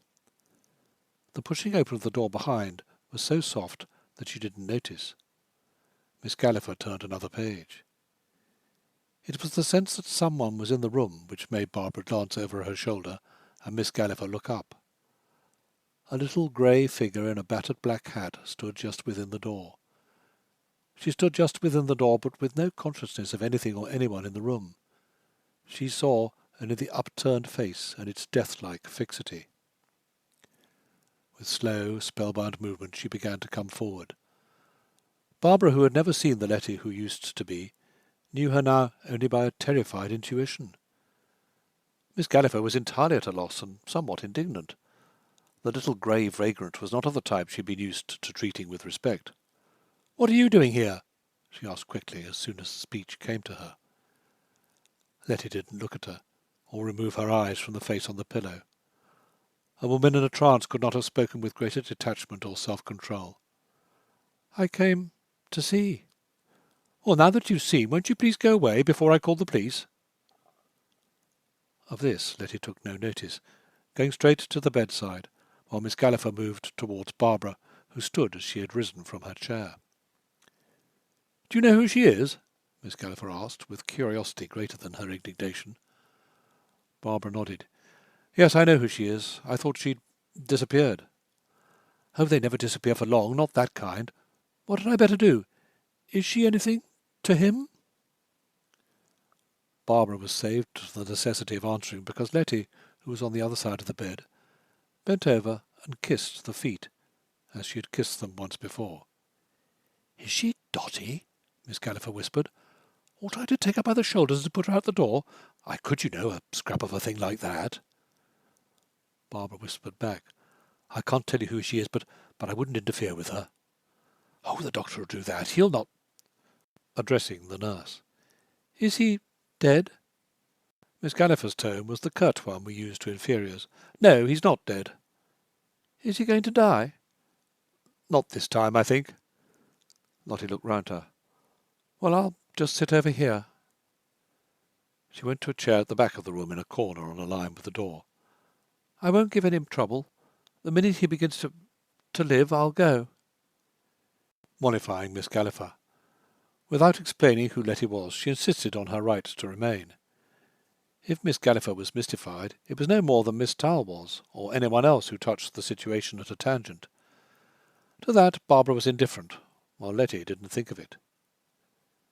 In rallying her forces, Barbara's first recollection had been, "I must be a sport."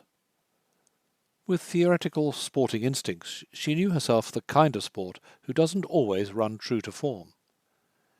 Hating meanness, she could lapse into the mean, and towards Letty herself had so lapsed. That accident she must guard against. The issues were so big that whatever happened she couldn't afford to reproach herself. Self-reproach would not only magnify defeat, but poison success, since, if she availed herself of her advantages, no success would ever prove worthwhile. For her own sake, rather than for Letty's, she made use of the hour while the doctors were again in consultation to explain the possibilities. She would have the whole thing clearly understood. Whether or not Letty did understand it, she wasn't quite sure, since she seemed cut off from thought communication. She listened, nodded, was docile to instructions, but made no response. To be as lucid as possible, Barbara put it in this way. "Since you've left him and I've broken my engagement, he'll be absolutely free to choose, and yet you must remember we may both lose him." That both should lose him seemed indeed the more probable after the consultation. All the doctors looked grave, even Dr. Lansing. His dinner-party manner had forsaken him as he talked to Barbara, his emphasis being thrown on the word "prepared." It was still one of those cases in which you couldn't tell, though so far the symptoms were not encouraging. He felt himself bound in honour to say as much as that, hoping, however, for the best. Closing the front door on him, Barbara felt herself shaken by a frightful possibility. If he never regained consciousness, that would settle it. The suspense would be over. Her fate would be determined. She would no longer have to wonder and doubt, to strive or to cry. No longer would she run the risk of seeing another woman get him.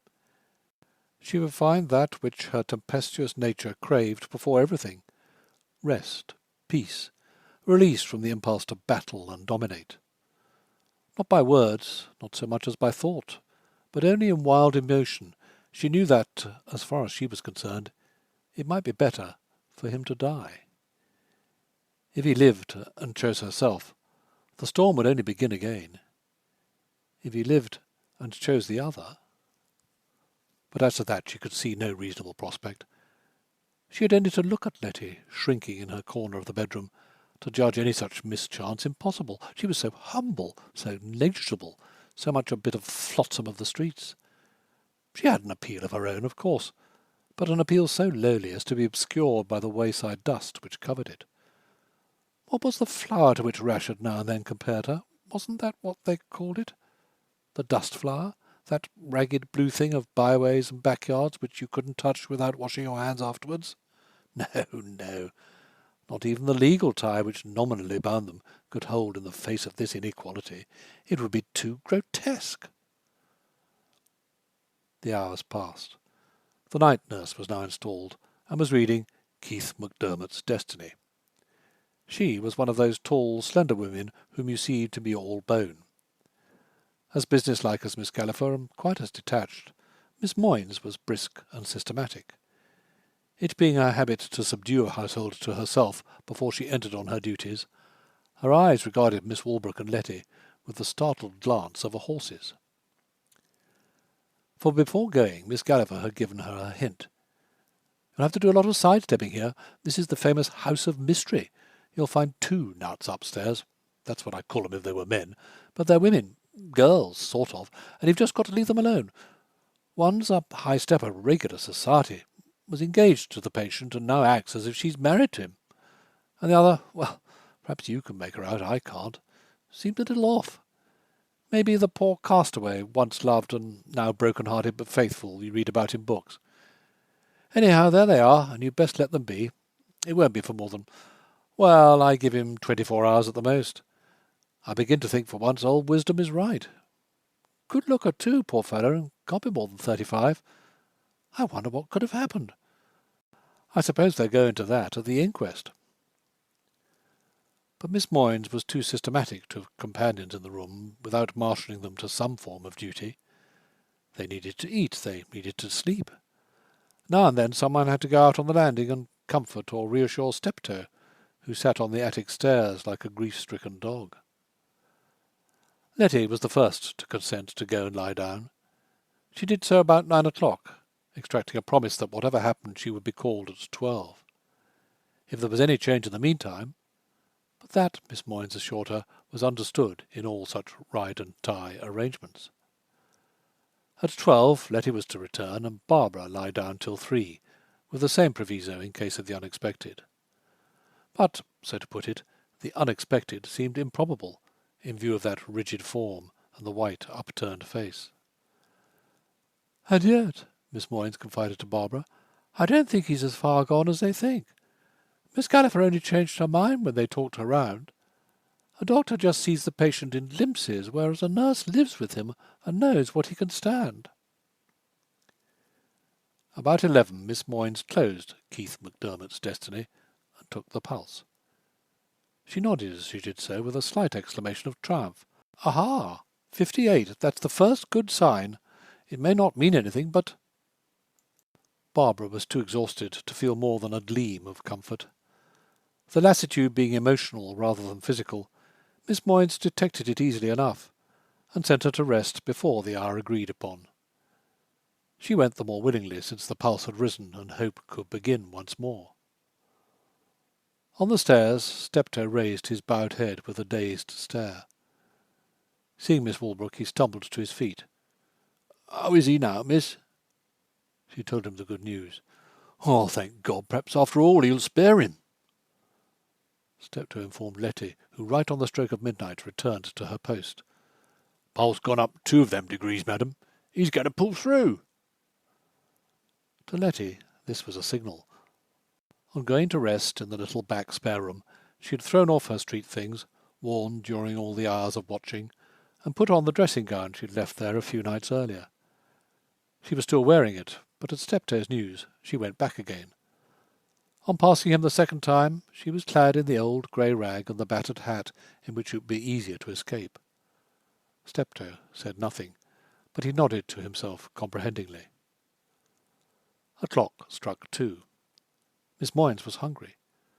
Expecting to be hungry, she had had a small tray with what she called a lunch placed for her in the dining-room. Had there been immediate danger, she would not have left her post, but with Letty there she saw no harm in taking 10 or 15 minutes to conserve her strength. For the first time in all those hours, Letty was alone with him. Not expecting to be so left, she was at first frightened, then audacious. Except for the one time when she had approached the bedside and kissed his feet, she had remained in her corner, watching with the silent, motionless intentness of a little animal. Her eyes hardly ever left the white face, but at this distance even the white face was dim. Now she was possessed by a great daring. She would steal to the bedside again. Again she would see the beloved features clearly. Again she would have the amazing bliss of kissing the coverlet that covered the dear feet. When Miss Moynes returned, she would be back in her corner as if she had never left it.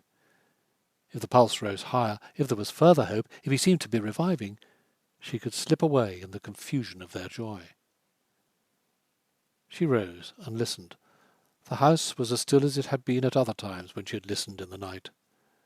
She glided to the bed. He lay as if he had been carved in stone, propped up with pillows to make breathing easier, his arms outside the coverlet. He was a little as he had been on the morning when she had passed her hand across his brow. As then, too, his hair rose in tongues of diabolic flame.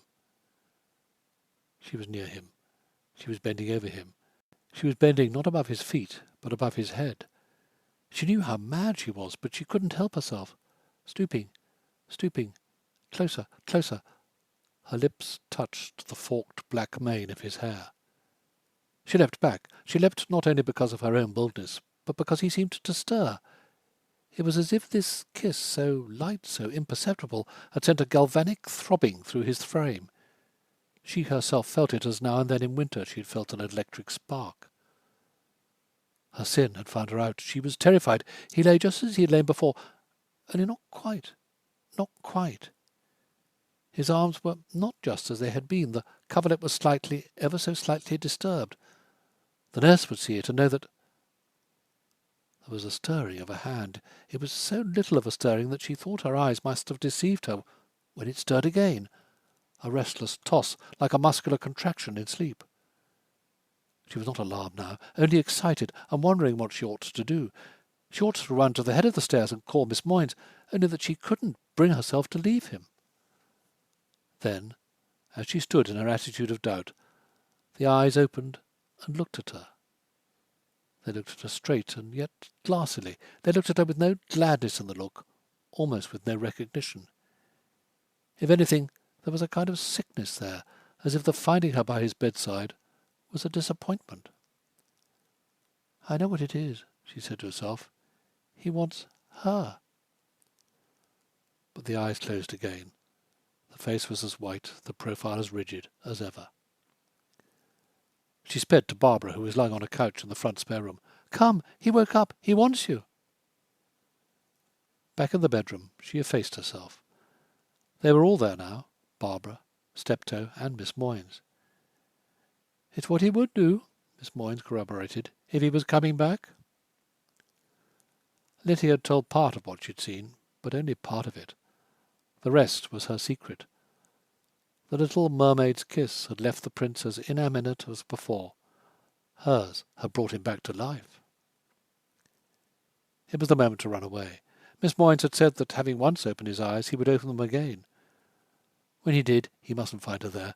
They were all so intent on watching that this was her opportunity. They were all so intent, but Steptoe. She was buttoning her jacket when she saw his eyes steal round in her direction. A second later he had tiptoed back into the hall and closed the door behind him. It was vexing, but not fatal. He had probably gone for something. While he was getting it, she would elude him. One thing was certain. She couldn't face the look of disappointment in those sick, dark eyes again. She opened the door. She shut it noiselessly behind her. Steptoe wasn't there, and the way was free. Barbara stood just where Letty had described herself as standing when the eyes had given her that glassy stare. To herself she seemed to stand there for ever, though the time could be counted in minutes. The pounding of her heart was like a pulsating of the house. The eyes opened again. They opened, first wearily, and then with a fretful light which seemed to be searching for what they couldn't find. Barbara stood still. There was another stirring of the hand, irritated, impatient. A little moan or groan was distinctly in complaint. The eyes having rolled hither and thither helplessly, the head turned slowly on the pillow so as to see the other side of the room. "He's looking for something that he misses," Miss Moynes explained wonderingly. "What do you suppose it can be?" "He wants her." Barbara found her at the street door, pleading with Steptoe, who actually held her by the arm. The loud whisper down the stairs was a cry as well as a command. "Come!" At the bedroom door they parted. With a light, instinctive push, Barbara forced Letty to go back to the spot on which she had stood earlier. She herself went to the other side of the bed, only to find that the head, in which the eyes were closed again, was now turned that way. As if aware that some mysterious decision was approaching, Miss Moynes kept herself in the background. Steptoe had hardly advanced from the threshold. Neither of the women by the bedside seemed to breathe. When the eyes opened for the third time, the intelligence in them was keener. On Barbara they rested long, quietly, kindly, till memory came back. With memory there was again that restless stirring, that complaining moan. Once more, slowly, distressfully, the head turned on the pillow. On Letty, the long, quiet, kindly regard lay as it had lain on Barbara. They waited, but in the look there was no more than that. From two hearts, two silent prayers were going up. "O God, end it somehow, and let me have peace." "O God, make him live again, and give them to each other." Then, when no one was expecting it, a faint smile quivered on the lips, as if the returning mind saw something long desired and comforting. Faintly, feebly, unsteadily, the hands were raised toward the dust flower. The lips moved, enough to form dumbly the one word, "Come." The invitation was beyond crediting. Letty trembled and shrank back. But from the support of the pillow the whole figure leaned forward. The hands were lifted higher, more firmly and more longingly. Strength came with the need for strength. A smile which was of life, not death, beamed on the features and brought colour to the face, which had all these hours seemed carved in stone. "He'll do now," the nurse threw off professionally. "He'll be up in a few days." It was Barbara who gave the sign to both Steptoe and Miss Moynes. By the imperiousness of her gesture and her uplifted head, she swept them out before her. If she was leaving all behind her, she was leaving it superbly. But she wasn't leaving all. Back of her tumultuous passions, a spirit was crying to her spirit, "Now you'll get what you want far more than you want this. Rest from vain desire." Letty approached the bedside slowly, as if drawn by an enchantment. To the outstretched hands she stretched out hers. The door was closed, and once more she was alone with him. But neither saw that for the space of a few inches the closed door was opened again, and that an old profile peered within. Then, as slowly, slowly, slowly, Letty sank on her knees, bowing her head on the hands which drew her closer and closer still. A pair of old lips smiled contentedly. When the head drew back, the door was closed again. End of chapter 26. End of The Dust Flower by Basil King.